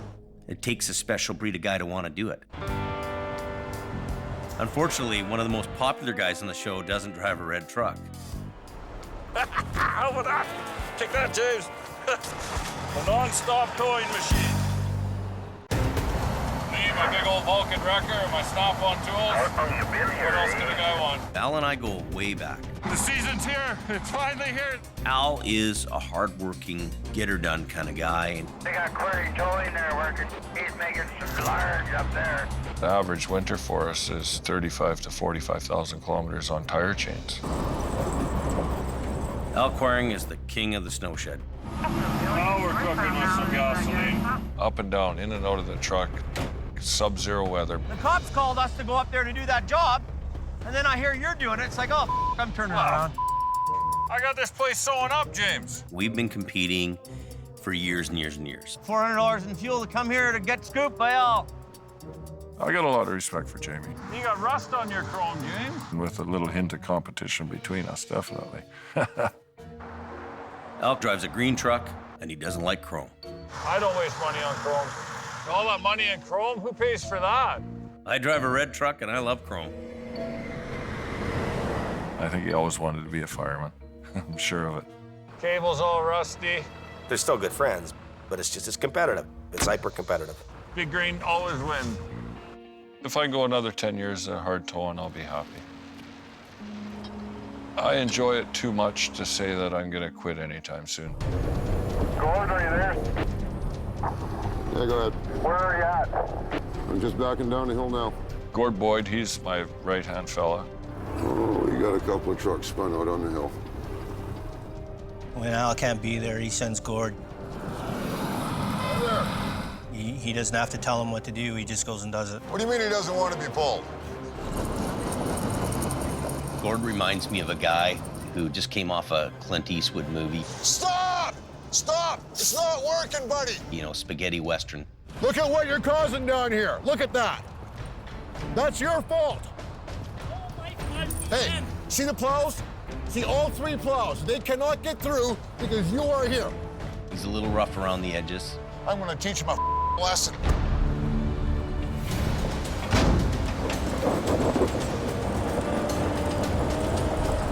But Al's lucky to have a good guy like that. Just like that. They're few and far between. Welcome to the party, Gord.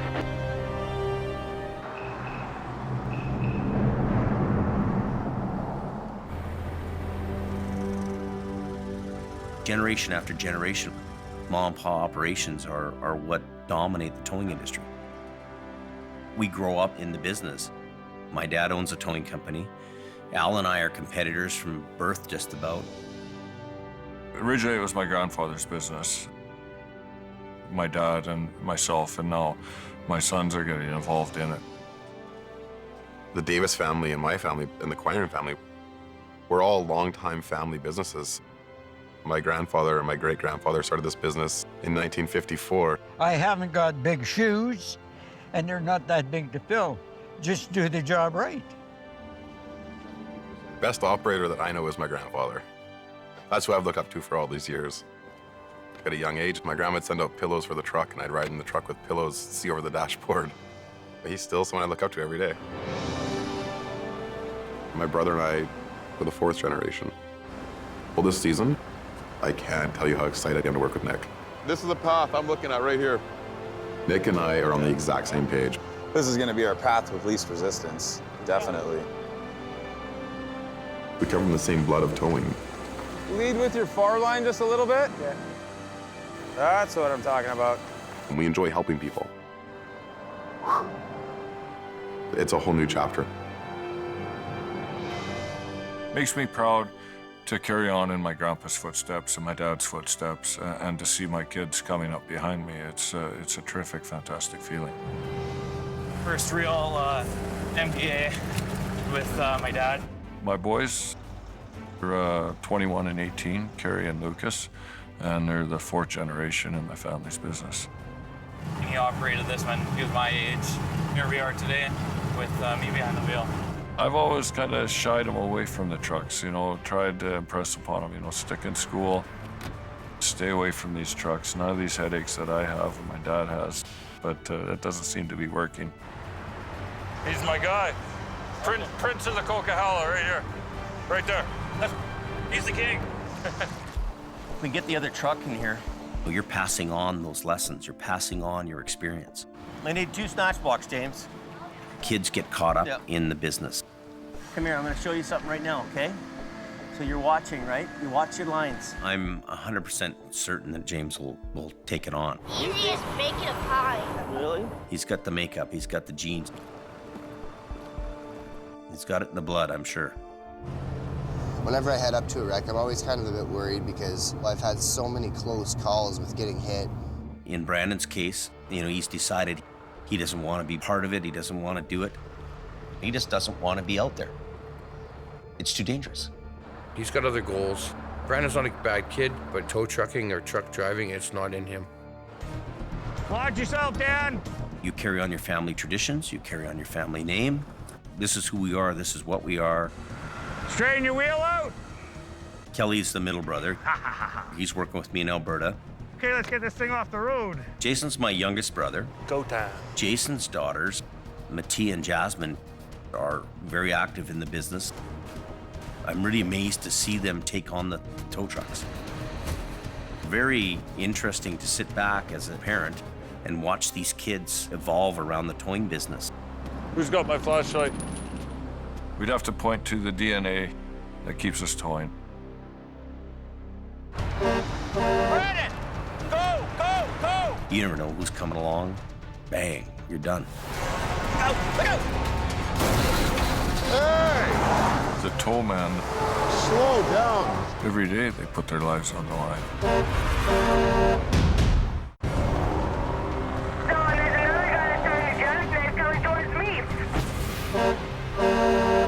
Sometimes there's stories that come along in the show This guy's jackknifing right now.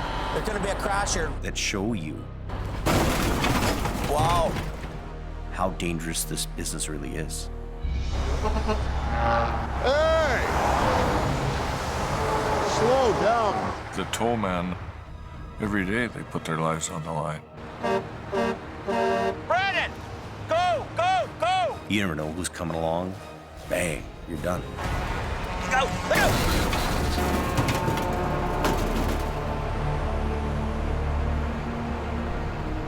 Even getting to a wreck. We got a guy there in the ditch. You're heading to some of them in a blinding snowstorm. Where the f***'s the road? I'll just follow you with lights on. I always try and place myself in my truck so that I'm not gonna get hurt. Okay, let's go. Let's try this. That's my biggest fear, right? Slow down! Sometimes that shadow in the road is not a shadow. You try not to think about the fact that you could get killed doing this job. Everyone wants to go home at the end of the night. I understand that you gotta make a living and everything else, but at what cost? I seen this guy starting a jackknife, and then the plow came and smashed in the back of the back guy. We all get scared. We all get scared. I get called to pull a truck and a trailer that's gone down an embankment up off a Forest Service road. You're right at that real snotty part. I wasn't prepared enough, and I ended up going down a hill backwards. Look out, Don! Get out, get out, get out! Open the door. I don't want to die in a tow truck. I'm probably gonna sooner or later, but I didn't feel like dying that day. Get out! Look out! Get out of the...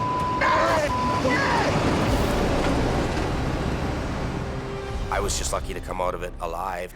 That was crazy, man. I'll never put myself or my coworkers into a situation like what I did that night, because it's just not worth it. One thing about our outfit, we've had some material damage. This is like a goat's trail, this place. We're spinning out. But we've not had persons injured or killed on the job. Oh my God. We've been lucky, but there's lots of times when other people haven't been lucky. A friend of mine was loading a car on the side of the highway. Somebody come along too fast, bad tires, and instantly amputated his left leg. Seeing what happened to Martin really hit home for everybody. Here's a guy at the side of the road working, and he loses his leg and his life's changed forever. Hey, buddy. Hey. How are you? Well, you know, things have changed a little. Oh, my God.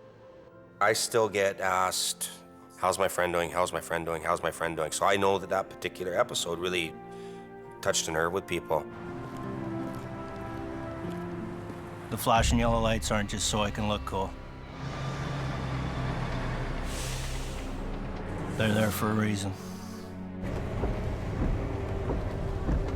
Sometimes when you see a serious accident, those events can change your life forever. Yeah, she was first aid nurse, so she came up to help. There was your big mistake right there. Heavy rescue operators are out there on the front line every day. Sometimes you come face to face with the ones that don't make it home. Another vehicle came down the hill, struck that vehicle again, and then struck the woman that got out to help and killed her. That's not a fun part of the job. That's not a rush. This is some of his personal stuff, so we'll keep care of that. I've seen a few bodies. Things run through your mind. You wonder who the person is. You know, does the person have kids? You know, is there somebody at home waiting for him to get home? You don't want to ever see anybody die. I've seen a few too many.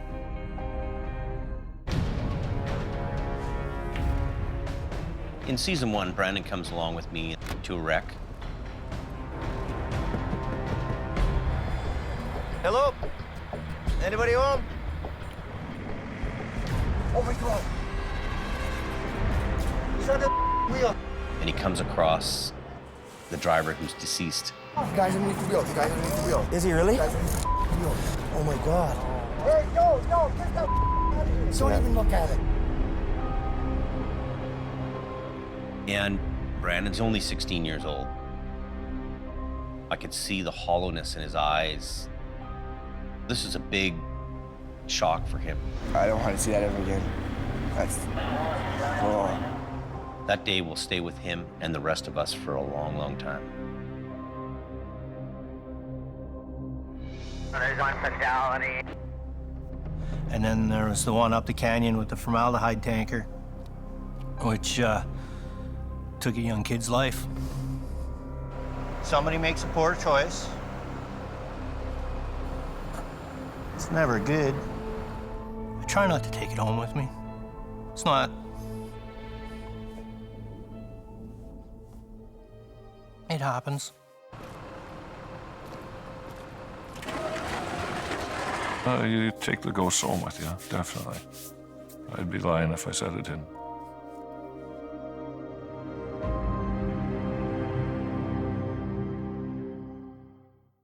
What's this about a wreck? Yeah, I got an accident here just on the other side of this corner, guys. Number one reason why I think the show does so well is its honesty. But you're back. I don't know what we're gonna do with that landing gear. When you see anything that happens on this show, it is 100% real. We're lucky. You can't stage somebody putting their truck in a ditch. Nobody's gonna do that for TV or for anything like that. When we're there cleaning them up and you guys are filming us, that's what's happening. You have a director with a camera with you, interviewing you along the way as you're on the way there. Highway is closed. Usually there's a sound guy and a camera guy meet me there. They film me showing up, getting out of the truck. I'd have lights go out. I'd be like, hey, come here, shine your light there. Get over here. Yep, my light. Yeah. Rig it up. Okay, out of the way. Here we go. Sometimes people are asking me questions when I've been up for 3 days, so you get the short answer. Did you just hear what I said? Okay, take 15 steps back, because there's no such thing as a little bit dead with this, right? And working in front of the cameras, that's always a concern of mine, because you screw up on the camera, it's like peeing your pants on stage. Everybody sees, but only one guy feels. So.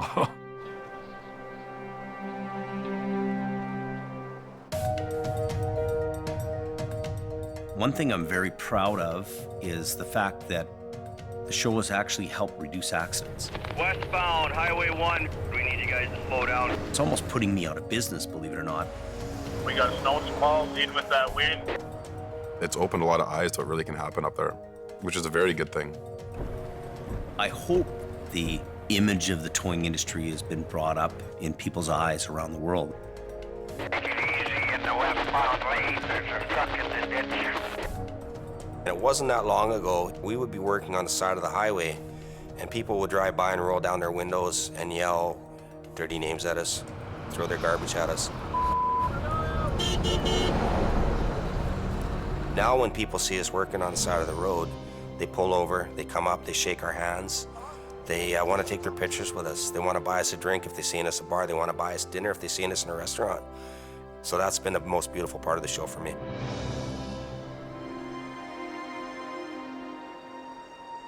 I'm starting to see the quality come out. I'm starting to see the shine come on. I'm beginning to understand that bigger isn't better. Life has its own road. Well, there's a curve in the road, and you deal with the curve in the road.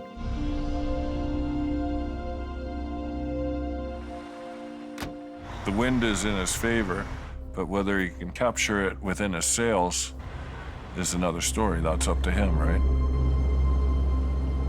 It could be make or break this season. We're gonna just have to go down that road and see what happens. You got the right gear, you got the right guys. We're not finished with this yet.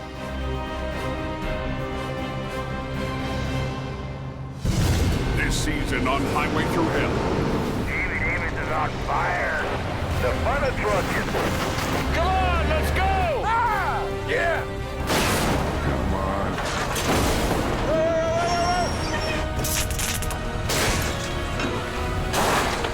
Whoa, whoa, whoa, whoa, whoa! Nobody's going anywhere. Uh-oh. One chain? Are you serious? All in here.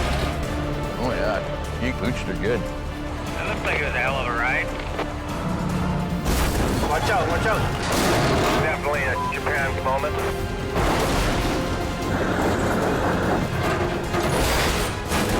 Mission accomplished.